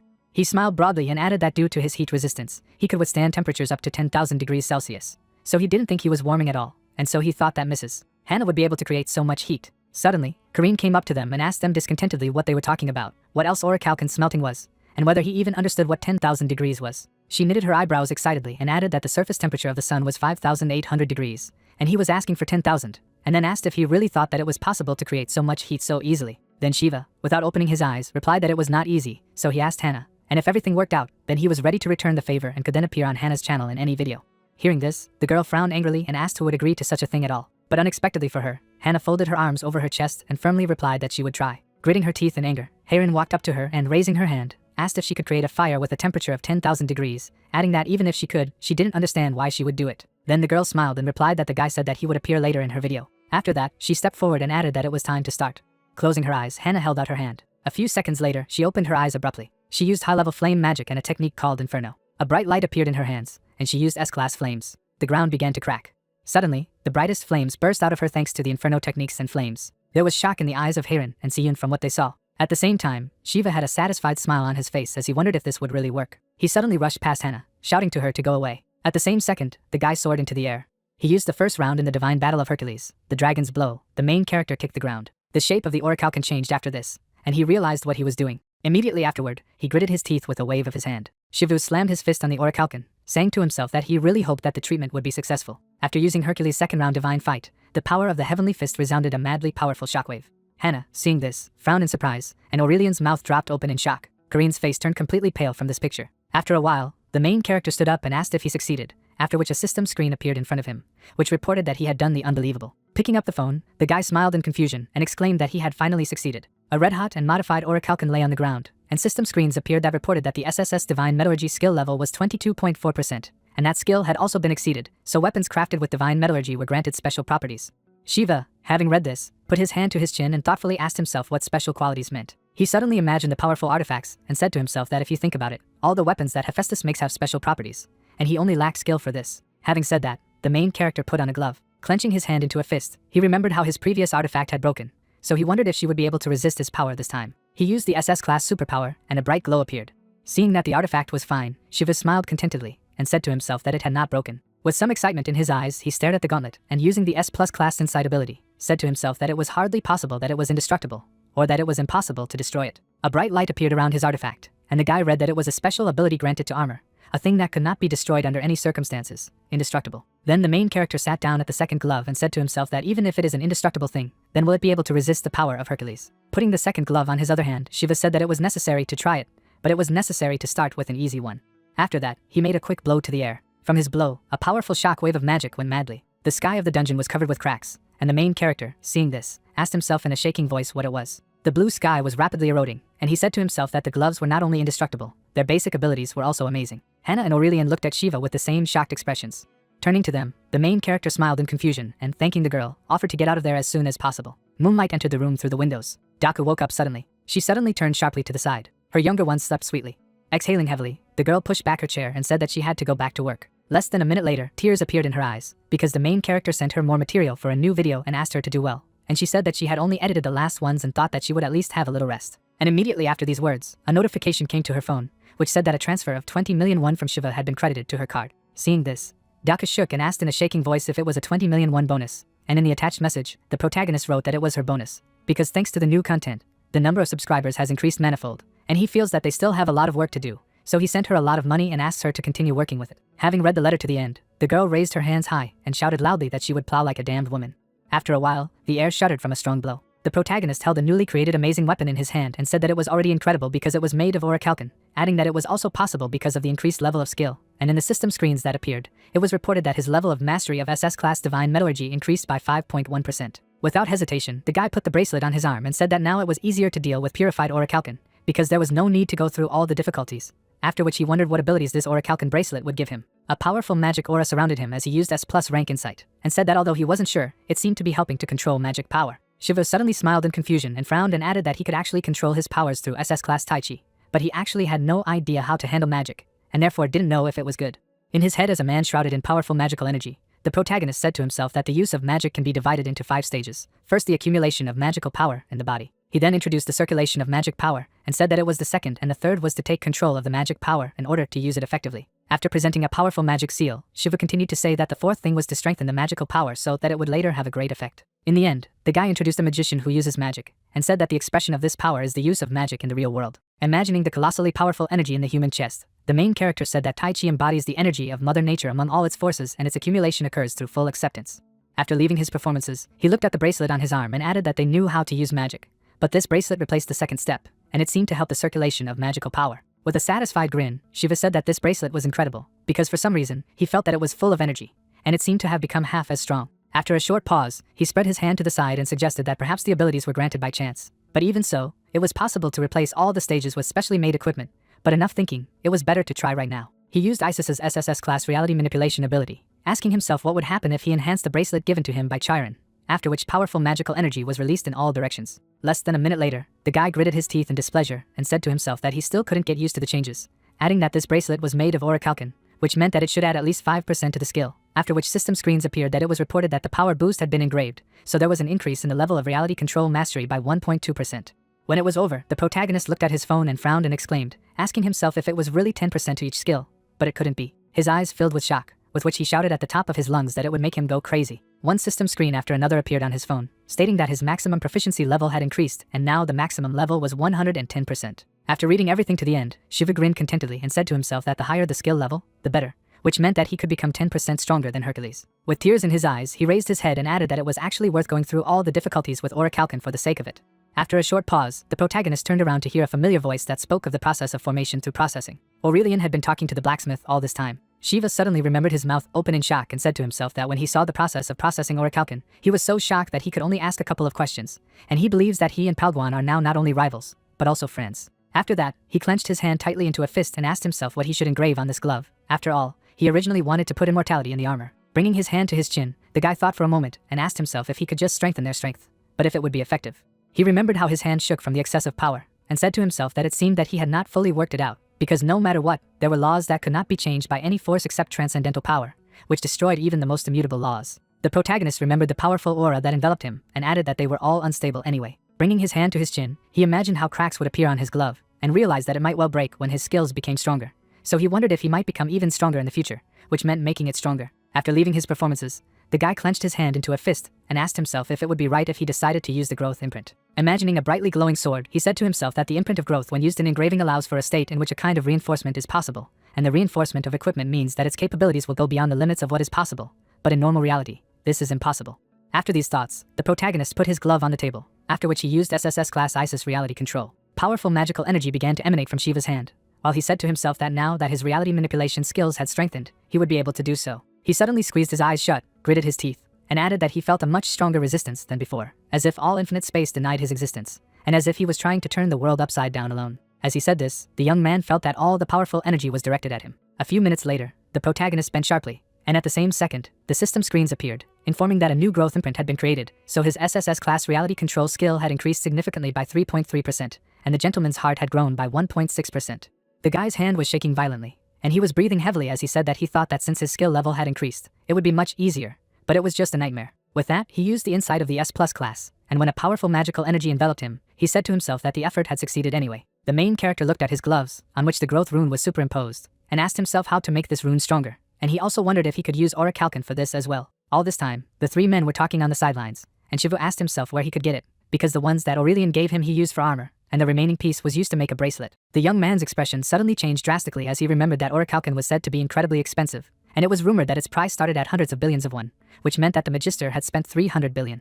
After realizing this, the main character looked at the man out of the corner of his eye and said to himself that it seemed that later he would have to reveal to him some methods of divine metallurgy. Smiling in confusion, he imagined the dungeon that the orichalcum was in, and said to himself that he had also heard that he could sometimes be found in S rank and higher dungeons, but since he was going to become an S-class hunter anyway, he would have to look for a suitable dungeon as well. Exhaling heavily, the guy continued to stand aside, thinking that he was glad that he had made armor from orichalcum, but now he still had a lot of work to do. After a short pause, he took out his phone and remembered that he had a lesson with Karen today. The sun was shining brightly outside, and Shiva wondered if there was no one among the gods who knew the technique of cloning. The rays of the sun fell on the Yejuan Guild building. The head of the guild was holding a phone in front of him. He opened Shiva's channel, which had more than 2.5 million subscribers, and wondered if he had dealt with the kidnapping of Aurelian on his own, adding that he must be just a genius. The guy was sitting at his workplace and, after watching one of the videos, said that the main character did not look like a bad guy. Suddenly, he raised one eyebrow in surprise at what he saw and wondered if he really thought that the dungeon could only be passed with the help of human power. He looked at Shiva's gloves and smirked, and said that it was some kind of stupidity, even if there were some special abilities hidden in his equipment. Yejuan continued to stare at the protagonist, adding that he thought he had received the armor in gratitude for saving Aurelian. Putting down the phone, the guy with the same grin on his face asked himself how he dared to do this, if the armor was from Aurelian. Rising from his chair, he added that it did not suit him at all, and it was a disgusting sight. Putting his hands in his pockets, the head of the guild began to leave, stating that he needed to find a suitable owner for them. After a while, the main character trained with Chiron. He frowned and said to himself that it seemed that the classes had benefited her. He stared at the girl who was holding a sword in front of him, and said to himself that martial arts had 3 elements: mind, energy, and body, adding that her energy was Tai Chi. Her body was also strong, but her mind couldn't keep up with the rest. Imagining a cauldron that stood only on 2 legs instead of 3, he said to himself that until now there had been no balance in her. But now everything had changed. Her heart and mind were firm and unshakable, and now everything was interconnected and balanced. Saying this, the guy imagined a cauldron, which was already standing on 3 legs.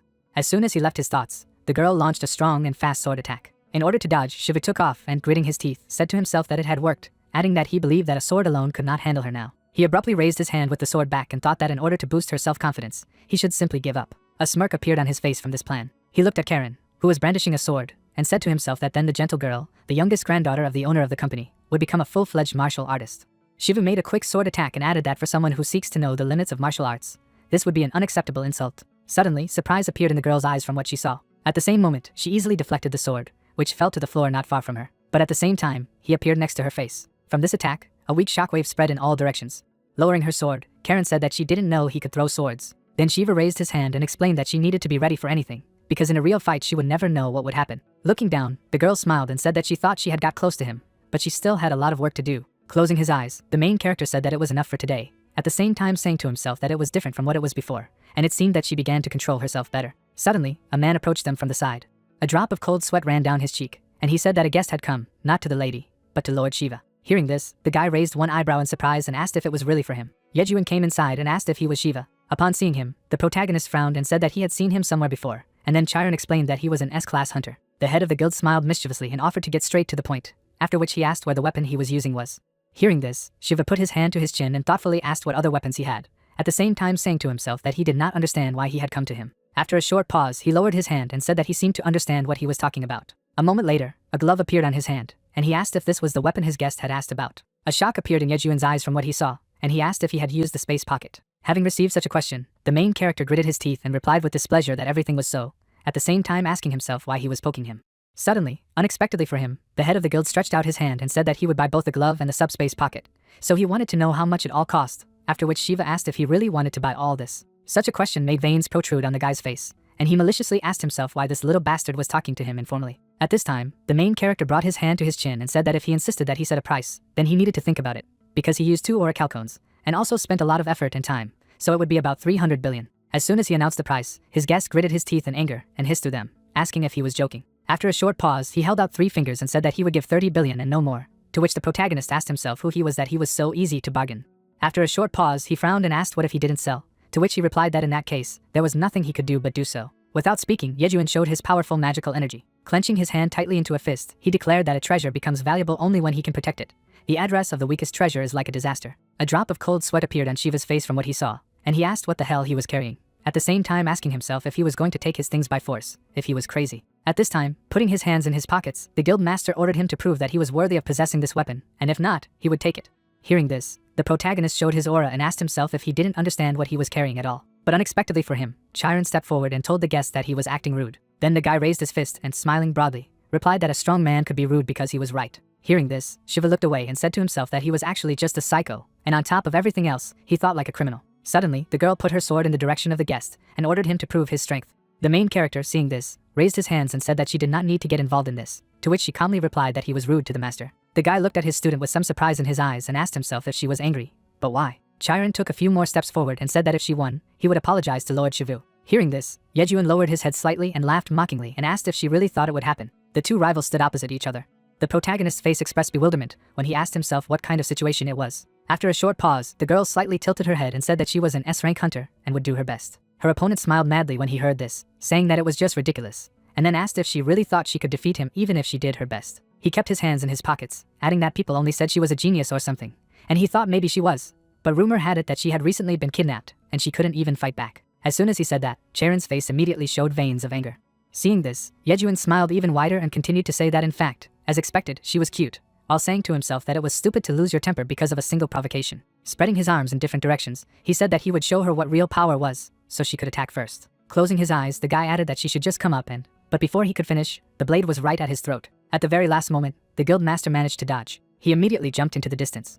Because of this situation, he gritted his teeth and asked himself when she had time to approach him, adding that he hadn't even noticed her moving, and then wondered what the hell it was. The girl stared at him with glowing eyes. Drops of cold sweat appeared on her opponent's face, and he realized that he needed to regain his distance. He jumped back over and over again, but unexpectedly for him, the blade reappeared at his throat, but from the back. There was no emotion on Chiron's face as she ordered her to admit defeat and immediately apologized to the protagonist. She was standing directly behind her rival. Yejuan pushed the blade away with his hand and said that he couldn't, because this was a very sudden and cowardly attack. Chiron then lowered her sword and replied that it was his initiative, to which he waved it off, saying that he did not give up on the fact that he had started everything, he just did not think that the attack would be so sudden. Then the girl raised her hand and explained that in the real world, he would never know when he would be attacked.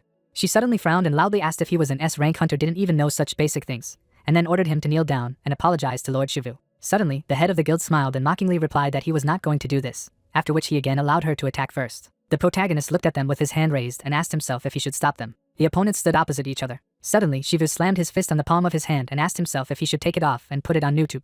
A few minutes later, the guys were fighting fiercely. The girl carried out quick attacks, but the guy defended himself. Charon's bodyguard, holding his hands in front of him, asked the protagonist if he thought it was better to stop them, to which he replied in his head that the girl was having a hard time. He saw his apprentice breathing heavily, and added that even though she had begun to master SS class Tai Chi, she still couldn't properly control her powers. Shiva then shifted his gaze to her rival, who was smiling broadly, and said to himself that on the other hand, she had only 6 rivals in South Korea, and one of them was Yejuan, an S-class hunter, who had weapons, habits, attitudes, and a deceptive personality that mimicked the opponent's personality. Chiron jumped back after another skirmish. Her opponent did the same. The girl frowned. The guild master was looking at her with a sneer in his eyes when he suddenly said that she was quite strong. The protagonist stared at them with his arms folded over his chest and said to himself that his ability, personality replication, is S-class. However, he is not omnipotent because anything outside of this skill cannot be replicated and must be coveting her sword and its gauntlet. As he thought about it, Yejuan ran his hand through his hair. He kept his eyes fixed on his rival, asking why the hell she had such skill, if it was normal, adding that they were just gnats after all. At these words, anger appeared in Sharon's eyes. She suddenly charged, shouting loudly for him to shut his chatty mouth. And while she was flying at the enemy, Shiva said to himself that if she continued in the same vein, she would lose, because she would not be able to control herself. Before the attack, Chiron swung, but unexpectedly for her, her opponent abruptly took off. Shock appeared in the girl's eyes from what she saw. At the very last moment, she managed to raise her arms, blocking the kick. Immediately afterward, Chiron jumped back. At this time, Yejuan put one hand in his pocket and mockingly asked if this was all she could do, and if it was too trivial. Drops of sweat flowed down the girl's face. Suddenly, the main character raised his hand and told her that he was feeling heavy at heart, after which he asked what 3 important things in Tai Chi he named. Hearing this, Chiron shifted her gaze to her master and asked herself what it meant to be heavy. Suddenly she opened her eyes wide, because she realized that she had fallen for the provocation of her opponent, which meant she needed to calm down. Closing her eyes, she put her hand to her chest and said to herself, energy, body, soul, Tai Chi. After these words, she opened her eyes abruptly. Sensing that the atmosphere had changed, the guild leader raised one eyebrow in surprise. Karen took a fighting stance and said that she would show him what she could do. Immediately after these words, she took off. Seeing this, her opponent stretched out his hand towards her and said that she seemed to have some hidden power. But once he copied it, she was finished. But unexpectedly for him, all his magic projectiles were deflected, and then he asked himself if he could not copy. The girl was already in front of him and said that it was all over. The guy frowned furiously and shouted with all his might that this was an A-class hunter, and he had enough of his own strength. Charon gritted her teeth in anger. After the collision of their swords, a bright flash of light appeared. Even the main character raised his hands, resisting the shockwave, and saying that it was already dangerous. With each passing second, the bright flash of light grew stronger. A dome of magical energy began to appear around them. The whole hall was filled with smoke. A few days later, the bright rays of the sun illuminated the house. The main character's channel released a video called Chiron vs. Yejuan, which had almost 2.5 million views. The protagonist reached out and said that the guy suddenly demanded his gear, and he thought he was crazy, even so. And while he was saying this, his chair shook. In the next second, the guy collapsed to the floor. Standing up, he frowned and said that he was slightly surprised by this. The comments were mostly positive, and more often than not, people thought that Chiron had won. Reading the comments, Shiva knitted his eyebrows and said to himself that if he thought about it, his disciple had lost consciousness. That day, when the smoke cleared, he picked it up.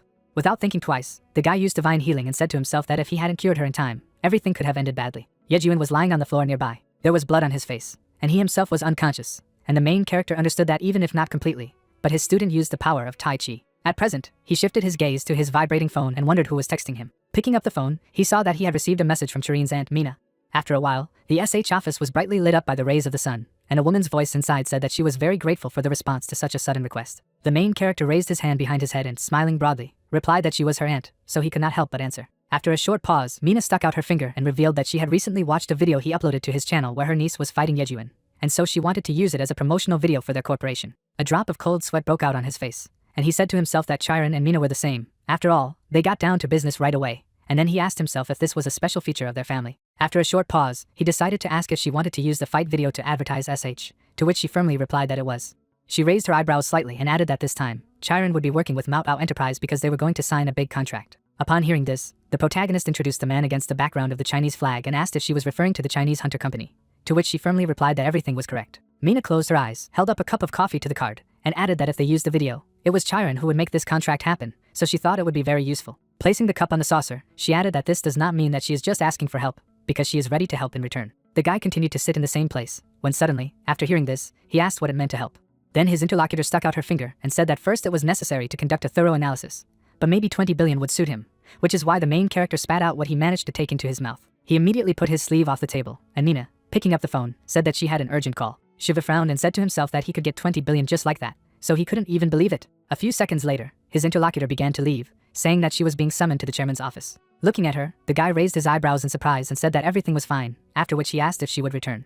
The sign said it was the chairman's office. Inside, a single man was sitting at his workplace. Suddenly, Mina burst in and asked loudly if he really said he wouldn't sign the contract. The guy, who had no emotion on his face, said that the chairman was in front of her, so she should refrain from shouting. This was said by Gwanguk, the eldest son, with his hands folded over his chest. The second son, Jemin, frowned and added that these were not family gatherings, but a management meeting. The third son, Jongjin, smirked and told the girl that even if she was the youngest in the family, it was time for her to stop acting like a little spoiled girl. Stopping in the doorway, Mina asked in surprise what they were doing there, but the chairman ordered them to eat. Taezan stared at her and reported that Mao Pao had received a call and was told that they were terminating the contract. Hearing this, Mina held out her finger and said that this contract was worth 11 trillion won, after which she asked if he really wanted to say that they refused so abruptly. But why? The man tapped his finger on the table and explained that they said that they trusted the hunters of their guild, to which the girl replied that then we did not need to offer a contract in the first place. Then the eldest son closed his eyes and said that they must have their own reasons. The girl sat down across from her and asked what other reasons were, adding that this contract could improve Karen's position, and then asked if they couldn't take the shares and therefore decided to do this. Gwangkuk's veins bulged with anger, and he replied with displeasure that her proposals were ridiculous, since this contract was also important to the company, adding that he wanted to take his niece's share. After all, she was not the one who would benefit the company. Suddenly, the girl frowned and, remembering the headline in the news that the SH company was selling expensive apartments made of low-quality materials, asked if he remembered whose fault they had suffered. The guy, keeping his hands folded on his chest, replied that she was accusing him of using cheap materials, without having any evidence, to which she replied that if he was going to fight with someone, then let him fight her. She stared at her interlocutor, adding that he should not contact the unsuspecting child. The eldest son, hearing this, frowned angrily. Suddenly, the chairman slammed his finger on the table and said that he was not done with Mao Tao yet. Mina immediately turned to the man and asked for forgiveness.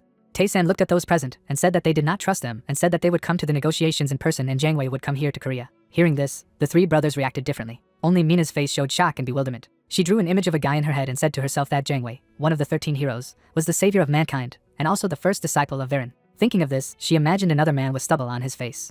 After leaving her performances, the girl abruptly stood on her feet and asked if Chiron would also participate in the negotiations. Tae-sang, closing his eyes, firmly replied of course, to which she objected that she was still young, adding that she was a child who still had to learn and learn. Then the man looked at his interlocutor and explained that their company SH is #1 in Korea. He smiled and added that the entire political and business world was watching them, and therefore her supervisor was going to be tested much harder, and Chiron was also a member of the company, so she should go and take care of her. Mina listened to her father excitedly, her eyebrows knitted.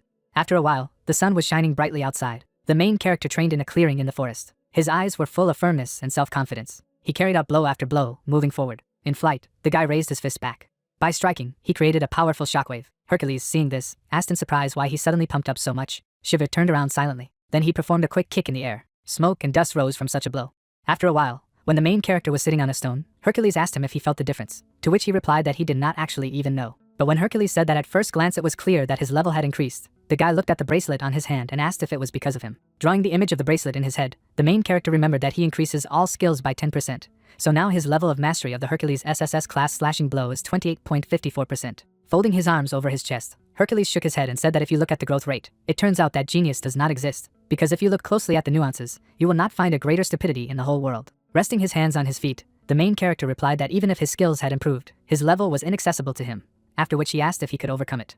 Then Hercules put his hand to his chin and replied that it was not so difficult, because it was not a formula, but rather a form. Hearing this, the guy warmed up and asked what kind of uniform it was, to which he replied that his fighting skills consisted of a formula and a form. After imagining a person kicking the floor, he explained that a formula is a series of movements linking basic techniques. He then imagined a man slamming his fists into the air and added that shape is a connected continuous movement. Leaving his performances, Hercules put out his finger and continued to say that now he needed to learn the form, not the formula, and this was not difficult, and he would show it, only he had to look carefully.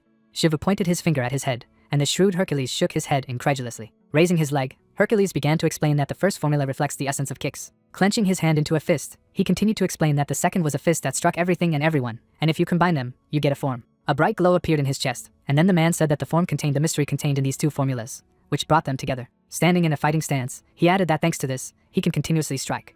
After these words, he began to inflict dozens of blows in the air per second. Hercules waved his leg at such a speed that there was a trace behind it. There was a look on his face, and he smiled in confusion and asked if he would ever be able to do that too. Putting out his index finger, Hercules answered, of course, probably in 12 years, because by this time he would most likely succeed, after which the guy asked if it was really 12 years, and if it really took that much for his transformation. Hercules flew in front of Shiva and replied that perhaps this was so, but if he completed the transformation, it would take about 4 years. The expression on the protagonist's face changed dramatically after what he heard, and he closed his eyes, said that even if he was 4 years old, it was quite a long time. But before he could finish, Hercules pointed his finger at himself and said that perhaps if he had a special rank, everything would have been different. The international airport in Incheon was brightly illuminated by the rays of the sun. The man walked slowly forward. There were so many reporters around who said he was finally here. Cameras were pointed at Jang Wei from all sides. He frowned and ordered a report to be given to him. The girl next to him closed her eyes and said that he had a meeting with the SH Guild scheduled in 2 days. Hearing this, the man stopped and asked if it was really 2 days. But what was the point of waiting? There was displeasure in his eyes, and his servants apologized. Suddenly, Jang Wei abruptly shifted his gaze to the side. At the same moment, the reporters' cameras began to sparkle. After that, the man began to leave. Some time ago, pointing his finger at himself, Hercules said that if the main character had a special rank, perhaps everything would be different. Currently, a bus was driving along the road. Shiva sat inside and thought about the special rank and said to himself that even if he progressed, it would take 4 years, which is a very long time. He looked at his reflection in the window. The guy suddenly saw an advertisement that offered an introductory course on dungeons in a short time, as well as special classes for S-class hunters. And then he wondered if he could find another teacher, would he be able to learn faster? Picking up the phone, the main character decided that he needed to find some channel. But suddenly, he saw that in 11 months, he had earned 16 billion won from his channel. Because of this, he clutched his head with all his might, shouted, asking if it was really 16 billion won. Closing his eyes, he said that this would make 311 billion a month, and the man in front of him wondered if he had gone mad. After introducing the people from the Squid Game, he added that 31 billion is not a cat sneezing, because the prize fund in the Squid Game was not much larger. Shiva stood outside, holding his face. After a short pause, he exhaled heavily and said that he had to continue earning money because he had nothing else to do.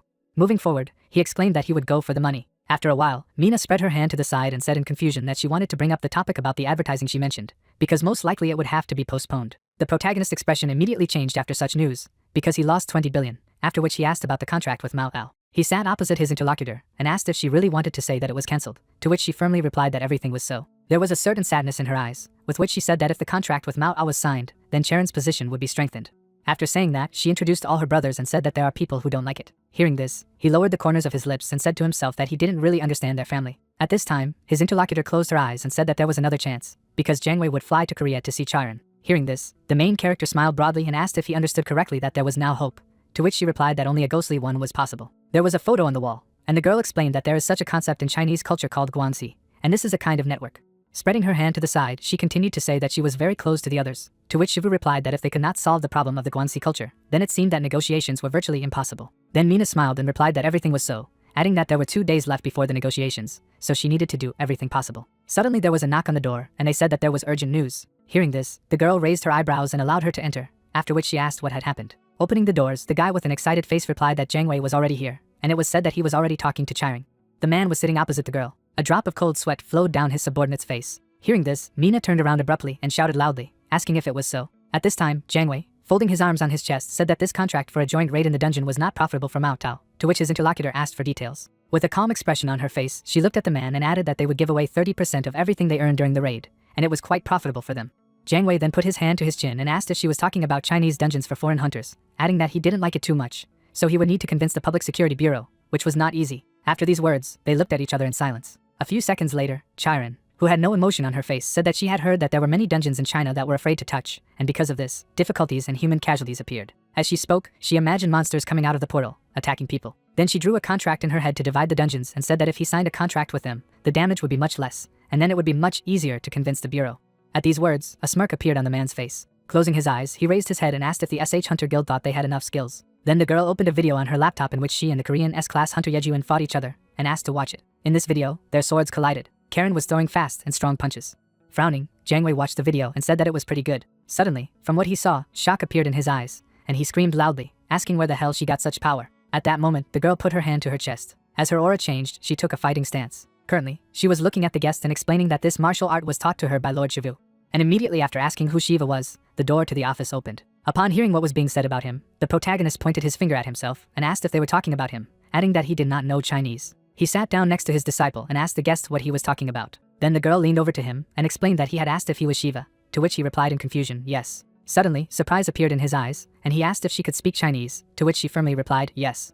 With his mouth open in surprise, the main character looked at his student and said to himself that she was incredible. Suddenly, Jiang Wei closed his eyes, put his hand to his chin and asked if he was a master of the SH Hunter Guild, teaching. Shiva looked at the man and replied that everything was correct, after which he asked him how he knew how to use the martial art of their school. After such a question, surprise appeared in the young man's eyes, and he asked again what their schools meant, at the same time asking himself if Jiang Wei's school was also Sanfan's school. After introducing the school and the student in front of it, he said to himself that in China, every school has its own unique martial art, and Jiang Wei is a student of the Sanfan school, because it was he who created Tai Chi.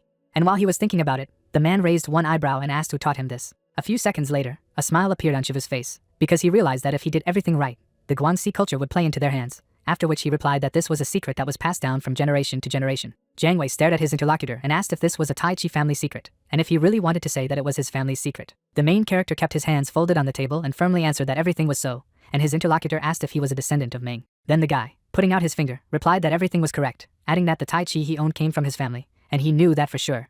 From these words, their guest from China began to shake. As soon as Mina saw this, drops of cold sweat appeared on her face, and she asked herself what he was talking about. It was a Chinese school, and it was almost the same as declaring war. The next second, she raised her hand and said that there must have been some kind of misunderstanding. But before she could finish, Jiang Wei slammed his hand on the table. His veins bulged out of anger, and he screamed at the top of his lungs, asking if he was insulting their school. He suddenly remembered his SS rank Sanban teacher and said to himself that he had studied with him, and he could be said to be at the origins. The main character smiled mischievously and asked in response how well he knew Tai Chi. His interlocutor gritted his teeth with anger and asked in response if he really wanted to check this. Such a question made the guy's face smile even wider, and he replied that he just wanted to share with him what he knew. Evening came, and the sky turned warm.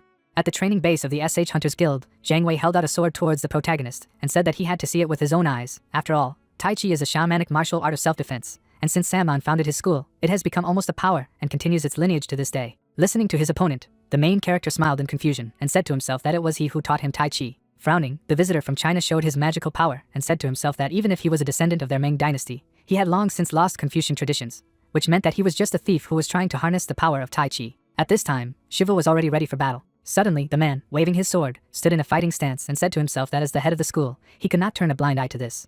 Chiron was standing next to Mina, who asked how it all came to this, because the contract went down the drain. A few seconds later, without a drop of fear or doubt in his eyes, Jiang Wei allowed the protagonist to attack first. Shiva knitted his eyebrows and replied that he would do as he wished. Immediately after these words, he disappeared. At the very last moment, Jiang Wei managed to defend himself from the attack and asked himself what kind of force it was and whether it was really Tai Chi. The main character with a smile on his face carried out another attack. His opponent struggled to defend himself, wondering if he was attacking from the air. Without a drop of pity in his eyes, Shiva continued to attack. Suddenly, his opponent frowned furiously and shouted at the top of his lungs that he would show him what real Tai Chi was. But in the next second, blood spurted.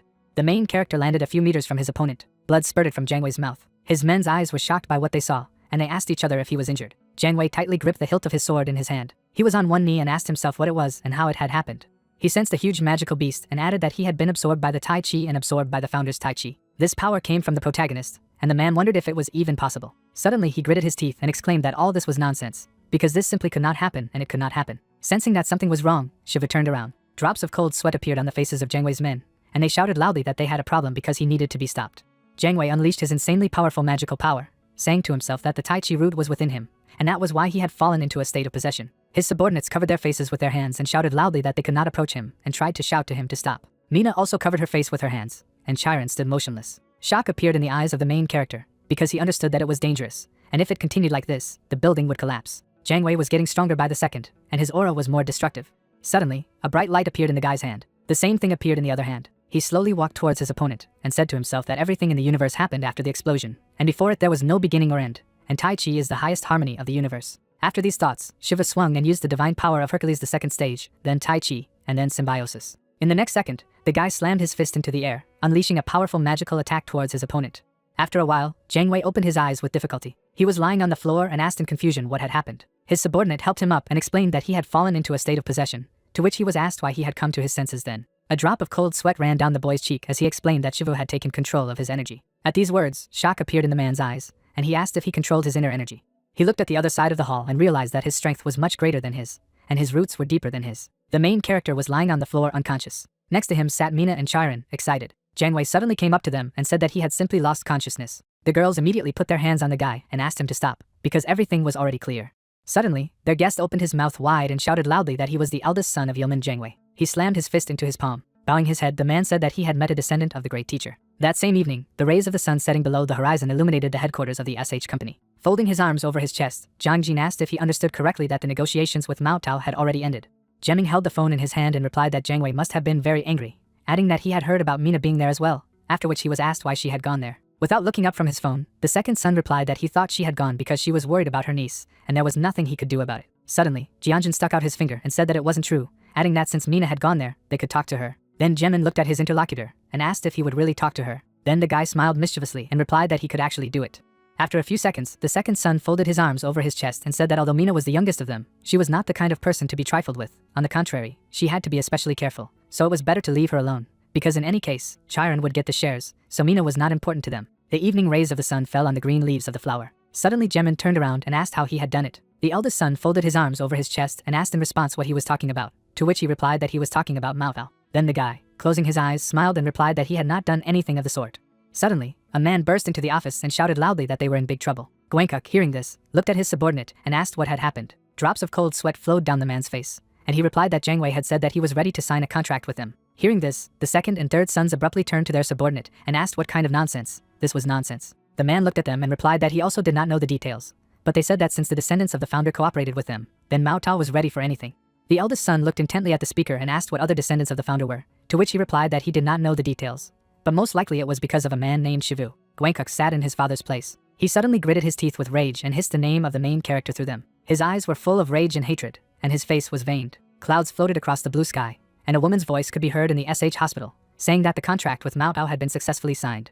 Mina sat in the chair next to the bed and added that at first they were unhappy with the 30% commission, and then they said that they did not claim profit, and she didn't understand it either, but it was probably because of the Guangxi culture, and they also said that they could not demand money from the great teacher. Suddenly the main character woke up. Putting his hand to his head, he stood up and asked if this was a hospital room. Seeing the guy wake up, the girl raised her eyebrows slightly and said that she would call back later. Putting down the phone, she asked if he had already woken up, but how he was feeling, if everything was all right, to which he, smiling in confusion, replied that everything was fine and there were no problems. After a moment, Shiva began to look around, asking where Charon was. Mina got up from her chair and said that it was very nice, because he had just woken up and was already looking for Charon, after which she told him that she was now finalizing the contract with Jiang Wei. She stuck out her finger and added that SH and Mao Tao had decided to sign the contract. As she was leaving, the girl suddenly said that it was very profitable. There was a wide smile on her face. Turning to the guy, she said with warmth in her voice that it was all thanks to him. The main character continued to look at her, asking what he had to do with it. Then Mina, waving her hand, replied that when he came to the office, she would explain everything, and now she needed to make a business call, adding that he had to get dressed and go out now, because the doctor said they would discharge him when he woke up. Hearing this, he smiled in confusion and said that he had just opened his eyes. Looking at his hands, he remembered the great power of the heavenly fist and said to himself that he remembered using Tai Chi, after which he wondered if he had passed out because he had used the heavenly fist. Suddenly his phone vibrated, and he turned around and asked who else was there. When the guy picked up the phone, he saw a system screen that asked if he wanted to take a video call from Hercules, and asked himself if he really wanted to say something about special training. After taking the video call, Hercules appeared, who said that he had tried to create a program for special education, after which he asked if he was back in the hospital. With his mouth open in surprise, the protagonist stared at the hologram, which said that he could not use super strength, but martial arts, so at least he wouldn't lose. Hearing this, Shivu closed his eyes and replied that he was wrong, adding that it was because he could not control the power. Hearing this, Hercules looked down at the notebook and asked if he could not control his powers. Then the guy put out his finger, looked away and replied that it happened when he was trying to connect the Tai Chi and the heavenly fist. Hearing this, Hercules spread his hands in different directions and shouted, asking if he had added Tai Chi to the celestial fist. But how was this even possible? To which he calmly replied that they say that the secrets of Tai Chi lie in Shintoism. With surprise in his eyes, the guy looked at Hercules and asked if when he created the fist technique, he did not refer to the principles of Tai Chi. Then his interlocutor put out his finger and replied that just because he mentioned them did not mean that he used them, because the individuality of styles is like the uniqueness of creatures. He imagined a man standing in a fighting stance and added that it could not be denied or changed. He then drew an image of a Samban master in his head and explained that in other words, he could only use Tai Chi. After leaving his notions, Hercules pointed his finger at himself and said that his magic was only available to him. However, by referring to other personalities and interpreting them based on what he had learned, he could make his own style based on the original. In saying this, he was imagining two people, the energy of one of whom was flowing into the energy of the other. After a short pause, Hercules pointed his finger at the main character and exclaimed that he did not have the main character. He imagined the combination of his power and the power of Tai Chi and added that the guy should accept his unique personality for who it is, but he mixed the two identities. Flying up to Shiva's face, the man continued to say that this was why their unique characteristics collided, and this was unacceptable and impossible, after which he asked if he was some kind of monster. After all, he had done the impossible. Upon receiving such a question, the guy pointed his finger at himself and asked if he was talking about him. Then Hercules spread his hands in different directions and said that he thought that he should revise the special education program, after which he asked what kind of personality he was now studying. The main character looked down at the phone and asked God to wait a little. Suddenly, from what he saw, there was surprise in his eyes, because all his skills had really increased, and Hercules said that he did not see anything that united them. He put his hand to his chin and added thoughtfully that if possible, he should subscribe to the new channel. Hearing this, the guy, closing his eyes, laughed in confusion and touched on the topic of money. But before he could finish, Hercules, without lowering his hand, said that he would first redo the curriculum, and for now he needed to focus on video content on GodTube. He narrowed his eyes and asked me to tell him more about it, because they used him in teaching, and he would definitely wipe the nose of the other gods. Hearing this, Shiva smiled broadly, and the god continued to say that he would try his best and teach him. After these words, the main character, continuing to look at Hercules, firmly said well, adding that he would tell him something good. From these words, Hercules' eyes lit up, and he exclaimed, asking what it was, what kind of content. Then the guy leaned over to his interlocutor and told him to listen carefully. After a while, the SH office was brightly illuminated by the rays of the sun. The door to the office closed. Chiron and Jiang Wei immediately turned to the protagonist and greeted him. Putting his hand behind his head, Shiva laughed in confusion and said that he was somehow embarrassed. He then sat down next to his apprentice, who said that from their SH Hunters Guild, she planned to give Mr. Shiv the difference in commission. She looked at the teacher with a smile on her face and added that more details could be found in this contract. The girl handed the main character a contract for the division of dungeons and explained that with this project she gives him 30% of the profits earned, and it will belong only to him. Picking up the document, the guy looked at it with surprise in his eyes and asked if it was as much as 30%. But after this question, he silently continued to look at the document. Suddenly he opened his mouth in shock. After a few seconds, the guy looked up at his student and asked why 30%, to which she replied that it was because the contract was made thanks to him. Shifting her gaze to Jangwei, Chiring added that he agreed with this, and therefore refused to take a percentage from their guild. She then looked at her master again and said that that was why they had decided to give the money to him, and he would be paid an amount of about 540 billion won every year. From this information, a drop of cold sweat appeared on the protagonist's face, and he quietly repeated, 540 billion won then. After that, he continued to look at his disciple silently. Suddenly, his expression changed drastically and he shouted at the top of his lungs, asking if it was really 540 billion won. He was shaking with shock and asked in a shaking voice if she was joking, to which she closed her eyes with a smile on her face and replied that everything was written in the contract, but it was only from their guild, and Mao Tao, saying that they had also prepared something special for him. Hearing this, Shiva shifted his gaze to the smiling Jangwei. In the box in front of him were 2 pieces of orichalcum. Resting his fist on his palm, the man closed his eyes and explained that it belonged to the teacher, and he had brought them to give them to Master Aurelian, who is now in Korea. But he met a man who is a descendant of the great teacher, and he saved his life, and although it is not much, he would like him to accept them. With his mouth open in surprise, the main character looked at the gift. Suddenly, a wide smile appeared on his face, and he asked himself if it was the new year. After all, he had received 540 billion in orichalcum. After a while, Hercules appeared, bowed his head and shouted loudly that he was here, adding that he wanted to demonstrate his determination. Raising his head, he continued to say that he was his faithful servant and slave. While the protagonist was cooking, Hercules created a system screen in front of him and said that he had posted content for GodTube, which the teacher had told him about. Opening the video Divine Love Triangle, 2 goddesses are trying to take possession of Adonis, war, exposure of 2 goddesses. The man stuck out his finger and said that it was Aphrodite against Persephone, and thanks to this video, the number of views and subscribers began to go through the roof, and this is an incredible success. Smiling broadly, Hercules said that this was great content, and thanks to this, their husbands found out about the infidelity. This made Shiva's eyes look surprised, and he said that there was no topic more provocative than adultery and love triangles, and the god continued to say that this was why Hephaestus and Hades had prepared a small gift for him. Hearing this, the guy raised his eyebrows in surprise and asked what kind of gift it was, at the same time asking himself if it was a subscription. Suddenly Hercules scratched his cheek and said that he had good and bad news for him. Hearing this, the main character tensely knitted his eyebrows and asked if it was really good and bad. After a while, there was a freshly cooked dish on the plate, and Hercules said that he would start with bad news. Holding out his finger, he revealed that Hades had told him to hand him a cornucopia, but the problem was that he couldn't get to where he was. Hearing this, Shiva, chewing his food, asked if it was a cornucopia. Suddenly the spoon in front of his mouth trembled, and he wondered if it was true. Smiling broadly, he imagined a cornucopia and said to himself that he could produce food, money, and anything. Leaving his performances, he shouted loudly with eyes rounded with shock, asking if it was the same cornucopia, to which the god firmly replied that everything was true. He picked up the artifact and added that even the fried rice he was currently eating would no longer need to be cooked. Hercules was reflected in the pupils of the protagonist, while he said to himself that if he had a horn, then it did not matter 10 billion or 100, because he could get anything. At this time, Hercules was looking thoughtfully at the horn in his hands. Suddenly the guy leaned over to him and ordered him to give it to him immediately, to which he replied that he had already said that he could not get to where he was. Hearing this, Shiva frowned and asked why he could not, adding that even if so, let him pass it on through other gods. Raising his finger, he remembered the one he had met first, and then asked what about this blonde. He then pointed to Fenrir sleeping nearby, and added that he even had him at home. Then Hercules scratched his cheek and said that it meant that there was a way, but he did not know how to do it, but he would still try to think of something. After that, the main character exhaled heavily and asked what the good news was. Then the god put out his finger and said that Hephaestus was ready to tell the secret of making a cornucopia. Hearing this, the guy raised one eyebrow in surprise and said that he was already studying metallurgy with Hephaestus. He grabbed some fried rice and asked if he could make something like a cornucopia. Then Hercules, smiling broadly, explained that this was the technique of Hephaestus, and no one else was capable of it.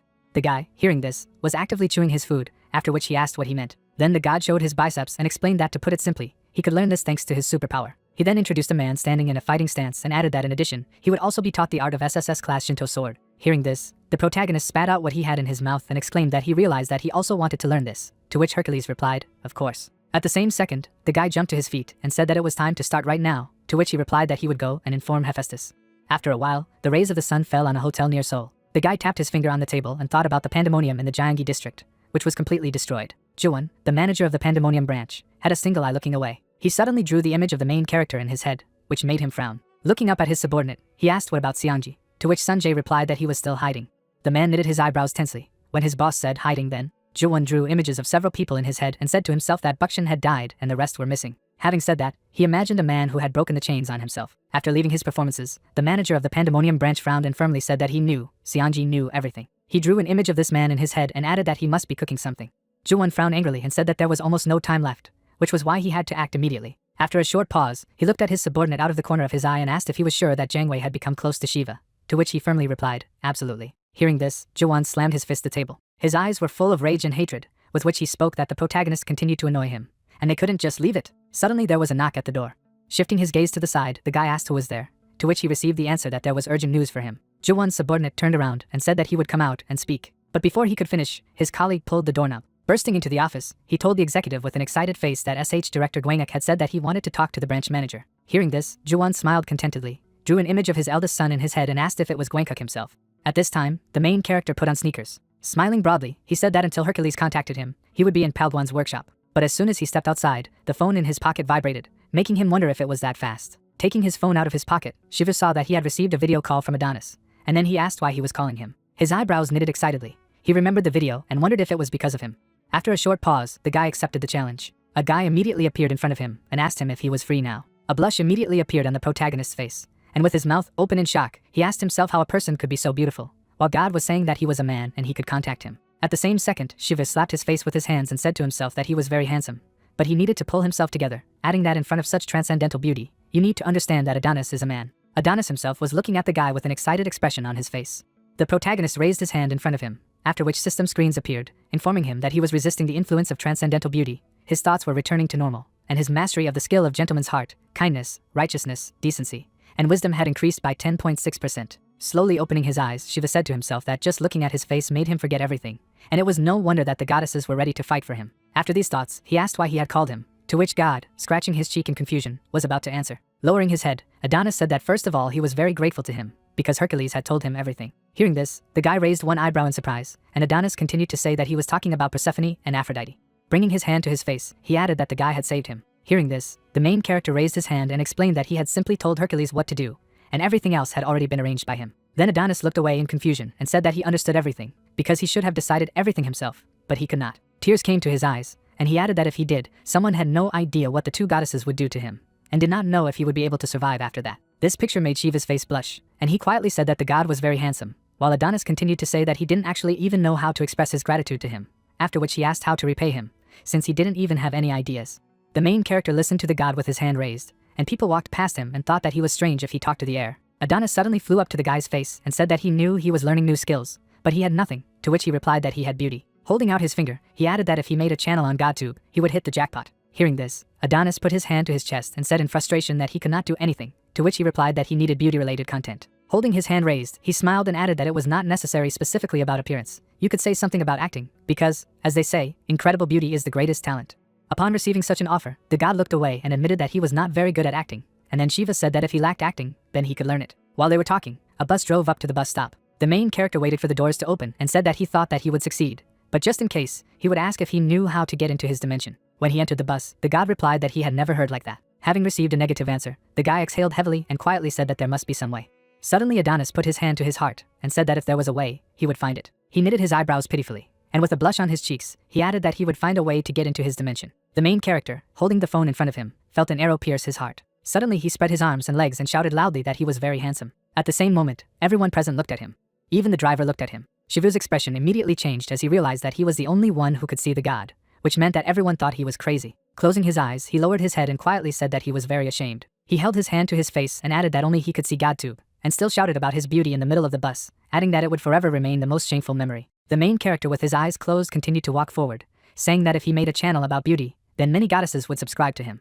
Putting his hand to his chin, he added that in this case, they would begin to share gossip, in which unexpected information could be found. Drawing the image of Cleopatra in his head, Shiva thought that she must know something, and he was almost sure of it. Suddenly, his hand began to vibrate. Picking it up, the guy saw that he had received a video call from Hephaestus. Frowning tensely, the main character said that I had not yet reached the workshop, and if he started talking to him on the street, he would be taken for a madman again.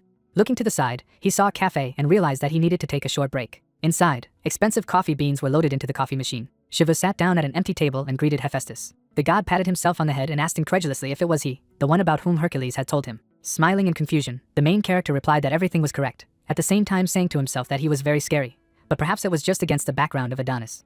Hercules suddenly appeared next to Hephaestus, and the blacksmith said that he had told him everything, and thanks to them he learned about his wife's infidelity, so he was very grateful to them. Shivu, closing his eyes, continued to smile, saying to himself that everything was true, because they were both sons of Zeus, and it seemed that they were quite close. Suddenly, Hephaestus smiled broadly and exclaimed that his wife was also benefiting from the incident, because she would never deceive him again, and in gratitude for this, he wanted to reveal his secret to him, after which he asked, after all, that he was studying his art. On his belt hung tongs and hammers. Having received such a question, the main character scratched his cheek with his finger, and, looking away, replied that everything was exactly like that. Upon receiving such an answer, Hephaestus frowned and said that he did not believe something, after which he asked if he could show the weapon he had made. Then the guy took out a subspace pocket and answered, of course. From there, he took out his gloves in the next second. From what he saw, there was shock in the eyes of the god, and he asked how he could do it. It was madness. He leaned towards the guy and added that this was divine metallurgy, and such a weapon could not be removed from subspace before. When Shiva held out a glove in his direction, Hephaestus flew up to her and exclaimed that she was made of orichalcon, after which he asked when people learned to process orichalcones. Drops of cold sweat ran down his face, and he frowned and asked if he meant to say that it was he who made the weapon, his weapon, which is considered the best in all mythology. Suddenly, shock appeared in the eyes of the main character when the god began to ask him how he did it, and what the secret was, and then asked to teach him this. Closing his eyes, the guy smiled in confusion and explained that not only the metallurgy of Hephaestus was involved, he used the power of Isis. Hearing this, the blacksmith grabbed his beard and asked if Isis's strength, therefore, but whether he too would be able to develop his art even further. He imagined in his head how the two forces had merged and turned into an even greater force, and realized that this weapon was superior to what he had done. After leaving his performances, Hephaestus frowned and asked if he could see the process with his own eyes. At the same moment, he flew up to the guy's face and added that he would teach him everything he knew, namely transcendent metallurgy. The main character, hearing this, raised one eyebrow in surprise and asked what else was this transcendental metallurgy. Then the blacksmith closed his eyes, smiled contentedly, and explained that this was his secret technique, and it wasn't just about the production of weapons.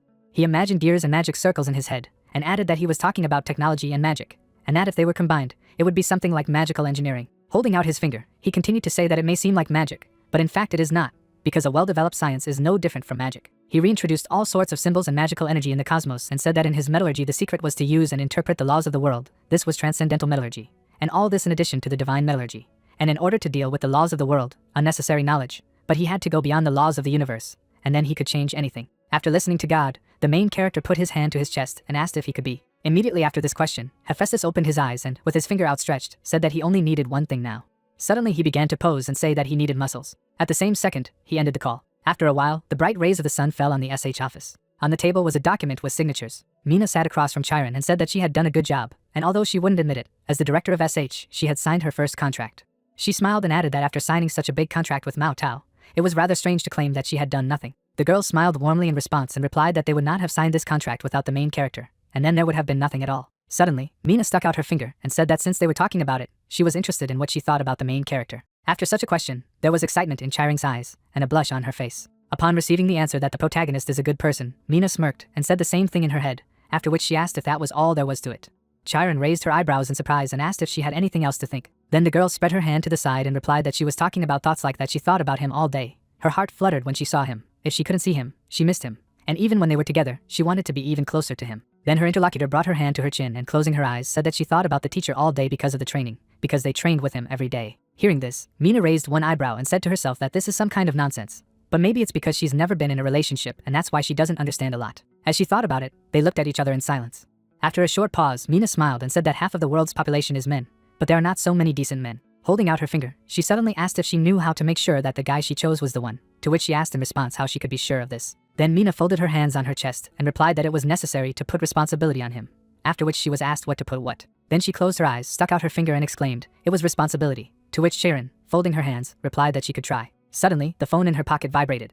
As she took it out, she saw that she had received a message from the protagonist asking her if she could come to Mr. So's workshop. Immediately after reading the message, she jumped to her feet and said she needed to go. As she walked past her aunt, she waved her hand and added that they would finish next time, to which Mina replied that if she was going to Shiva, she should not forget what she had said, adding that she should make him take responsibility. After that, the door slammed shut.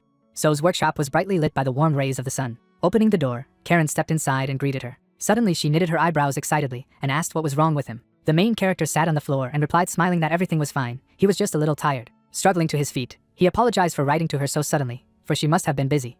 Then the girl put her hand to her chest and replied that everything was wrong, because she had more free time now, because the contract had already been signed, and everything was thanks to him. Hearing this, the guy put his hand behind his head, looked away and said that there was nothing wrong with it, because he had been promised something for his contract with Mao Tao, and then asked if he could get a refund if possible. Karen was still standing at the entrance when she asked for a refund. A fire burned brightly in the stove, and the guy replied that everything was exactly like that, and if not all, then at least partially. Coming closer, the girl spread her hand to the side and asked how much he needed, to which he replied, about 120 billion. This figure shocked his interlocutor's eyes, and she asked again if it was really 120 billion, adding that nothing was impossible for her. But why exactly that much? She imagined them training and added that the training fee is 20 billion won per month. She then presented the armor and weapons and said that on top of everything else, there was a profit made from the production of artifacts and other things, and with this money he could afford a luxurious life. Having said that, she imagined a large apartment building. The main character, looking away, did not know what to answer. Suddenly, Chiron decided to ask why he was trying to get even stronger. Shivu then closed his eyes, smiled in confusion, and replied that it was a difficult question, while saying to himself that he could not tell her about subscribing to GodTube. Turning away, he said that he did not know how to explain it, that he could not say too much. After a few seconds, he turned to his student and said that he had better show her something. Evening came, and the sky was painted in warm colors. Upon entering his house, the protagonist said that he had returned. The sister with Fenrir in her arms met her brother and asked if Chiron was with him. Out of the corner of his eye, the guy looked at his student and explained that they needed to talk, after which he asked her to go to his room. Before leaving, Shiva raised his hand and asked So if she had had dinner, to which So replied that she had not had time yet, after which she asked if he had bought anything. The main character replied that he had bought it, and began to take the items out from under the spatial pocket. He put the blood sausage on the table and said that he had taken some of it. His sister immediately rushed to the table, asking if he had been to the restaurant that served black pudding soup, to which he replied that it was so. Sitting on the floor, Fenrir happily looked at his master, who said that it was necessary to share with him. When a huge pile of blood meat was placed in a bowl, he began to eat, and So asked her brother to try it too. Sharon looked at them from the sidelines and said to herself that it looked touching, because they were a very nice family. She suddenly remembered the past, when it was already night outside. Her father always came home very late, and sometimes he was all in the world. But at the same time, he always bought a lot of manda. He always smiled at his daughter and said the same thing over and over again, asking her if she wanted to eat her favorite manda. With a big smile on her face, little Chiron ate the food brought by her father, who said that she was much more pleased than a multi-billion-dollar business, a mandu for 20,000 won. The two of them were sitting in the kitchen, and then she did not understand the meaning of these words. She suddenly remembered the mandu box and asked herself why she suddenly remembered it. Karen thought of her father walking down the road at dawn. There were bruises under his eyes, and his gaze was tired and attentive. Leaving her memories, the girl looked at the protagonist and his sister with a kind of sadness in her eyes, asking herself why this memory came to her mind. Chopsticks clutched a small piece of blood sausage. Soa smiled warmly at her brother. Shiva smiled broadly back at her. Chiron stared at them with her mouth open and said to herself that it was simple blood sausage, but she could feel their joy at something so small, and they had such an ordinary daily life that even the word was an exaggeration, and then wondered if he really wanted to keep it safe, if it really meant to be responsible for his family. Asking herself about it, she continued to look at them from the outside. Suddenly the girl approached the main character and said that she would give him the money. Hearing this, the guy smiled and asked if it was really true, to which she replied that she had one condition. The smile disappeared from the protagonist's face, and he asked what the condition was. Chiron opened his mouth before speaking. A few seconds later, she put her hand to her chest and asked me to take responsibility for it. Shiva's eyes immediately filled with shock and drool flowed from his mouth. His sister Soa looked at the girl with eyes rounded in shock. Even Fenrir opened his mouth in surprise. The main character, with eyes rounded with surprise, looked at his student and asked what it even meant. Suddenly, his sister, with a blush on her face, raised her hand to her mouth and said in a shaking voice that it could not be, to which he sharply replied that he did not even know that she had already managed to fantasize. The rays of the setting sun fell on the house of the main character. The next day, the sun shone brightly in the SH office. The guy was reading a newspaper that mentioned the main character. Suddenly there was a knock on the door and they said that he had come. Then the door opened. Jang Wei entered the office and asked why he wanted to see him. Gwanguk, sitting on the couch, raised his hand and thanked the man for coming this far, so he asks him to sit down. When Jang Wei sat down across from him, he said that he had heard that he had signed a contract with the SH Hunter Guild, and then asked why he had broken the promise he had made to him. A newspaper lay on the table. Jang Wei, upon receiving such a question, frowned and replied that he was sorry that this had happened, but he couldn't cause trouble to the descendants of the great master, because that would be wrong.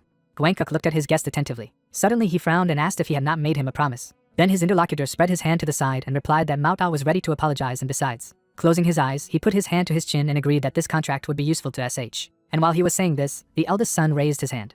Suddenly he slammed his fist on the table and shouted that he wasn't asking for SH, adding that he knew what he was talking about. The newspaper crumpled under his hand. A few seconds later, the guy raised his hand and asked to terminate the contract immediately, to which he was asked if he could go and terminate the contract. With some dissatisfaction in his eyes, Jang Wei looked at his interlocutor and said that it was impossible in any case. Gwanguk then took a piece of paper out of his inner pocket and said that nothing was impossible in Korea, adding that Mao Tao was interested in concluding a major business contract and discovered corruption, so the circumstances of the incident were revealed. He put Jang Wei's photos on the table and continued to say that he had taken advantage of his personal interests and made a contract, and as a result, the fairness of the contract was in great doubt, and now the company itself was in danger of being destroyed. The man looked at the photos on the table while his interlocutor said that this was the article that would appear tomorrow morning on the front page of all newspapers. As soon as Jang Wei heard this, he frowned angrily and asked if he was trying to threaten him. Resting his hands on the table, he stood up and added that the difference between them and the main character was that they made their opponent an enemy, and he an ally. Frowning, the eldest son looked at his interlocutor. The man's eyes were full of hatred and anger. Suddenly, he showed his terrifying aura and shouted with all his might that he had now made him his enemy. His power quickly consumed the entire cabinet. Burning his interlocutor's gaze, Jang Wei quietly said that next time he would not leave it so easily. After these words, he slammed the door as he left.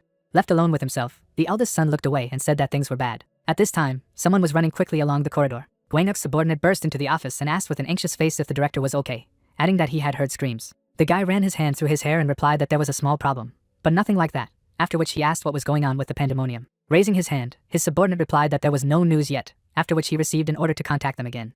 Gwanguk's veins bulged with anger, and he said that he didn't need to talk anymore, because he wanted to unite with them. At this time, the main character was lying on the bed and said that he never thought that Aunt Chiron could say something like that, like taking responsibility. Raising one eyebrow, he remembered how his student put her hand to her chest and asked him to take responsibility for her. His phone suddenly vibrated with a message. Looking at the screen, the guy saw that 120 billion had been credited to his account. A drop of cold sweat appeared on the protagonist's face, and he asked himself in confusion if it was so fast, adding that he thought about having to wait a week, but she was apparently too rich. Suddenly he received a video call from Hercules. After receiving the call, a god appeared, who immediately exclaimed that he had developed a special program. Then he pointed his finger at himself and added that first of all he had found a channel to subscribe to, and he said that he had already researched everything. Hearing this, Shiva knitted his eyebrows tensely and asked what kind of channel it was, at the same time saying to himself that as soon as money appears, new expenses arise with it. Then Hercules, putting out 2 fingers, replied that he had found 2 channels to which it was worth subscribing. His eyes burned brightly. After drawing an image of Thor killing a monster in his head, he said that the first channel worth subscribing to is Thor's channel. Hearing this, the guy asked if this was the same Thor from Scandinavian mythology, to which Hercules, showing his muscles, replied that everything was exactly so, because in order to join forces. Immediately after these words, a wide smile appeared on the protagonist's face, and he asked what powers. Upon receiving such a question, the god smiled broadly and replied that he was talking about the super speed of Hermes and all his skills, because then he would be able to reach the speed of light. After saying that, he imagined Shiva running fast. After listening to his interlocutor, the main character raised his eyebrows and asked if it was possible at all, to which he replied theoretically. A drop of cold sweat flowed down the guy's face when he decided to ask about the second channel. Then Hercules drew a blue dragon in his head and replied that he needed to subscribe to this channel, because he thought that his skills would also be useful to him. Taking the phone in his hands, the guy said that this was some kind of madness. Frowning, he asked if it was true that he could sign immediately, to which God replied that if he had money, then let him sign immediately. In less than a minute, Shiva subscribed to Thor's channel for 16 billion won per month and gained a new skill, the SS Plus class Spirit of Thunder. He then subscribed to the Blue Dragon channel for 32 billion won per month and obtained the SS Grey Dragon Demon Soul skill. After all this, Shiva continued to stare at his phone, sadly saying that he had spent 48 billion won in 2 seconds. At night, moonlight fell on the SH office. Gwangkuk was walking down the corridor. There was a sign at the door that said it was Director Gwangkuk's office. But when the eldest son entered there, he saw that someone was sitting on his table. The stranger smiled and asked if it was he, the eldest son of the owner of SH. Stopping in the doorway, the guy frowned and asked who he was. The stranger was in the darkness and replied that he had heard that he wanted to sail with them in the same boat, after which he asked why. An image of the main character immediately appeared in Gwangkuk's head. He put his hand on his head and replied that it was all because of Shiva. Hearing this, the stranger smiled and offered to talk about it in more detail.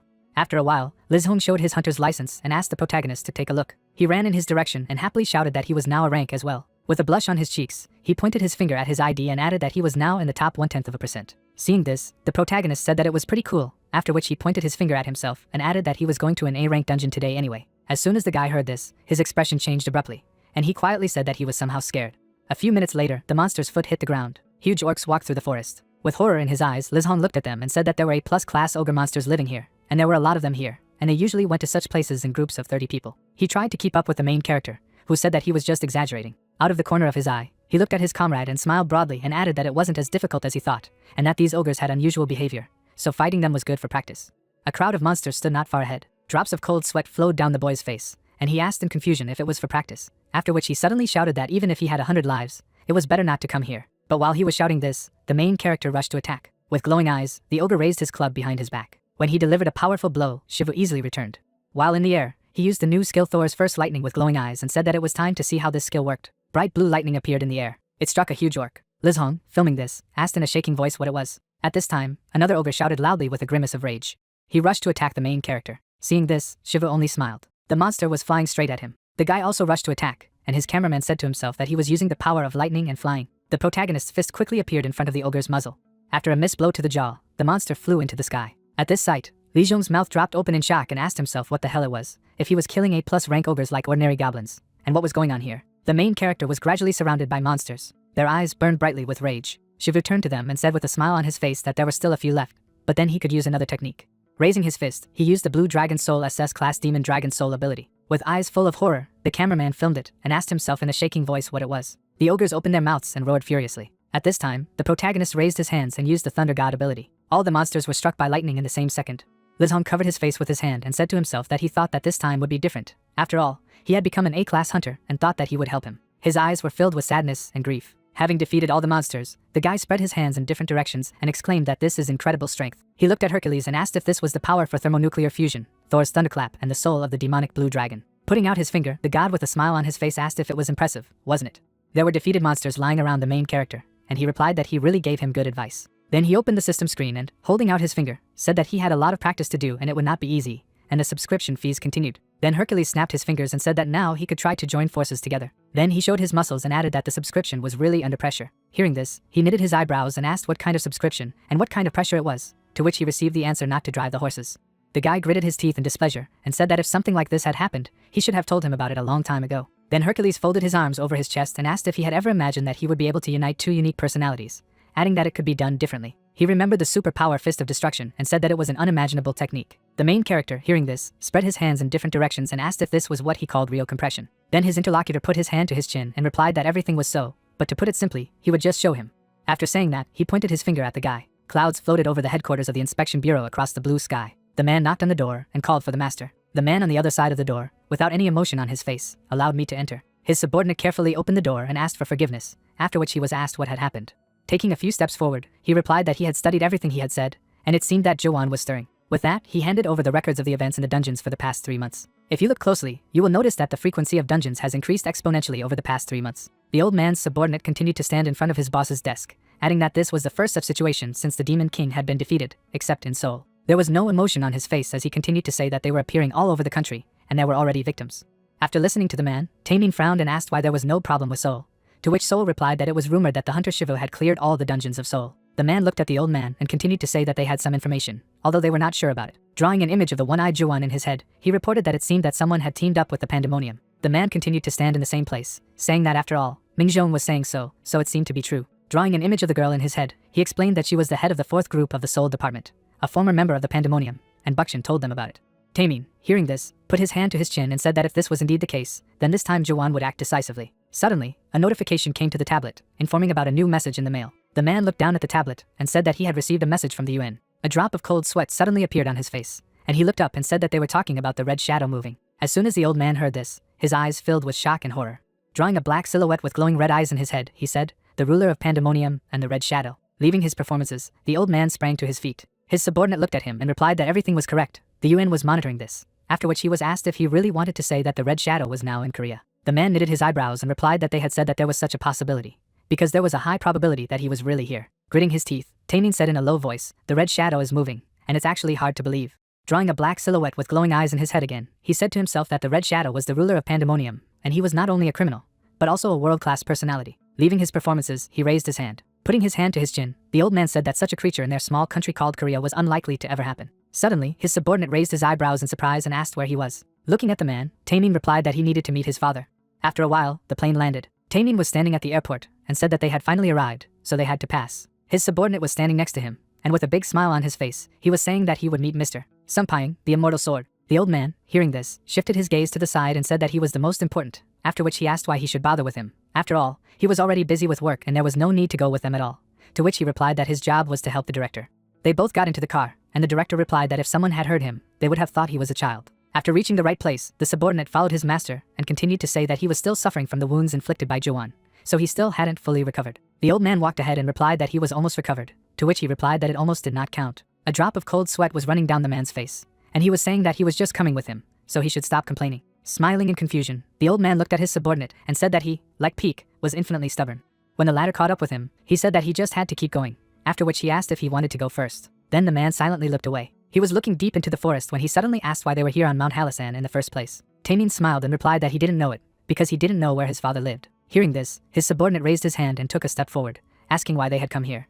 The old man followed the man who was walking through the thicket, and replied that there was a reason, because this was where he spent his youth and this was the place where his father trained him. Hearing this, his subordinate turned around and said that this was just a place of his memories, after which he asked if that was why they had come here. Closing his eyes, the director smiled and replied that the older he became, the more important the memories. Frowning tensely at these words, the man asked where exactly, although it was, to which he replied that it was so long ago that he no longer remembered exactly. Hearing this, the man froze in place and asked how long he had been here, to which he replied that it was about 25 years ago. The man continued to stand in front of his boss when he suddenly asked what the swordsman was doing here, to which he was told that he was now just a beggar who was suffering from idleness, and he had actually been told not to follow him. Suddenly, after a few minutes of moving forward, they saw a house in the distance, and the old man said that fortunately they did not have to wander for long. Putting his hand to his chin, he asked to be careful, because his father was very dissatisfied. As soon as he said that, insanely powerful magical energy burst out in all directions. The men raised their hands to their heads, and the director said that it was probably better for him to go one further. After these words, he began to walk towards the house, leaving his subordinate behind. A few minutes later, he opened the door to the house. Entering inside, Taemin announced that he had entered. He looked around the room out of the corner of his eye and said that he hoped he was all right. His father was sitting nearby, meditating. Opening his eyes, Sungpyeong, the immortal swordsman, asked why he had come to him. Getting on his knees, the old man replied that first of all he wanted to greet him. Having said this, he bowed his head before his father. After a few seconds, he stood up and added that he needed his help. Hearing this, the immortal swordsman closed his eyes and ordered his son to leave, for the world was flowing in the direction it was supposed to flow.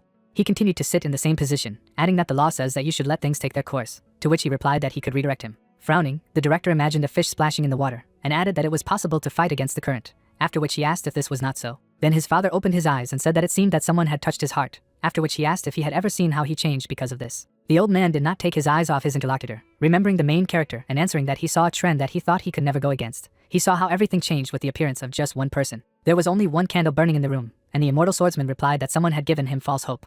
Closing his eyes, he added that all this was meaningless, and he had nothing more to say. Suddenly, Taming gritted his teeth and spoke about pandemonium, after which he said that they were trying to resurrect the devil again. Remembering everything that had happened in the past, the immortal swordsman abruptly opened his eyes full of shock.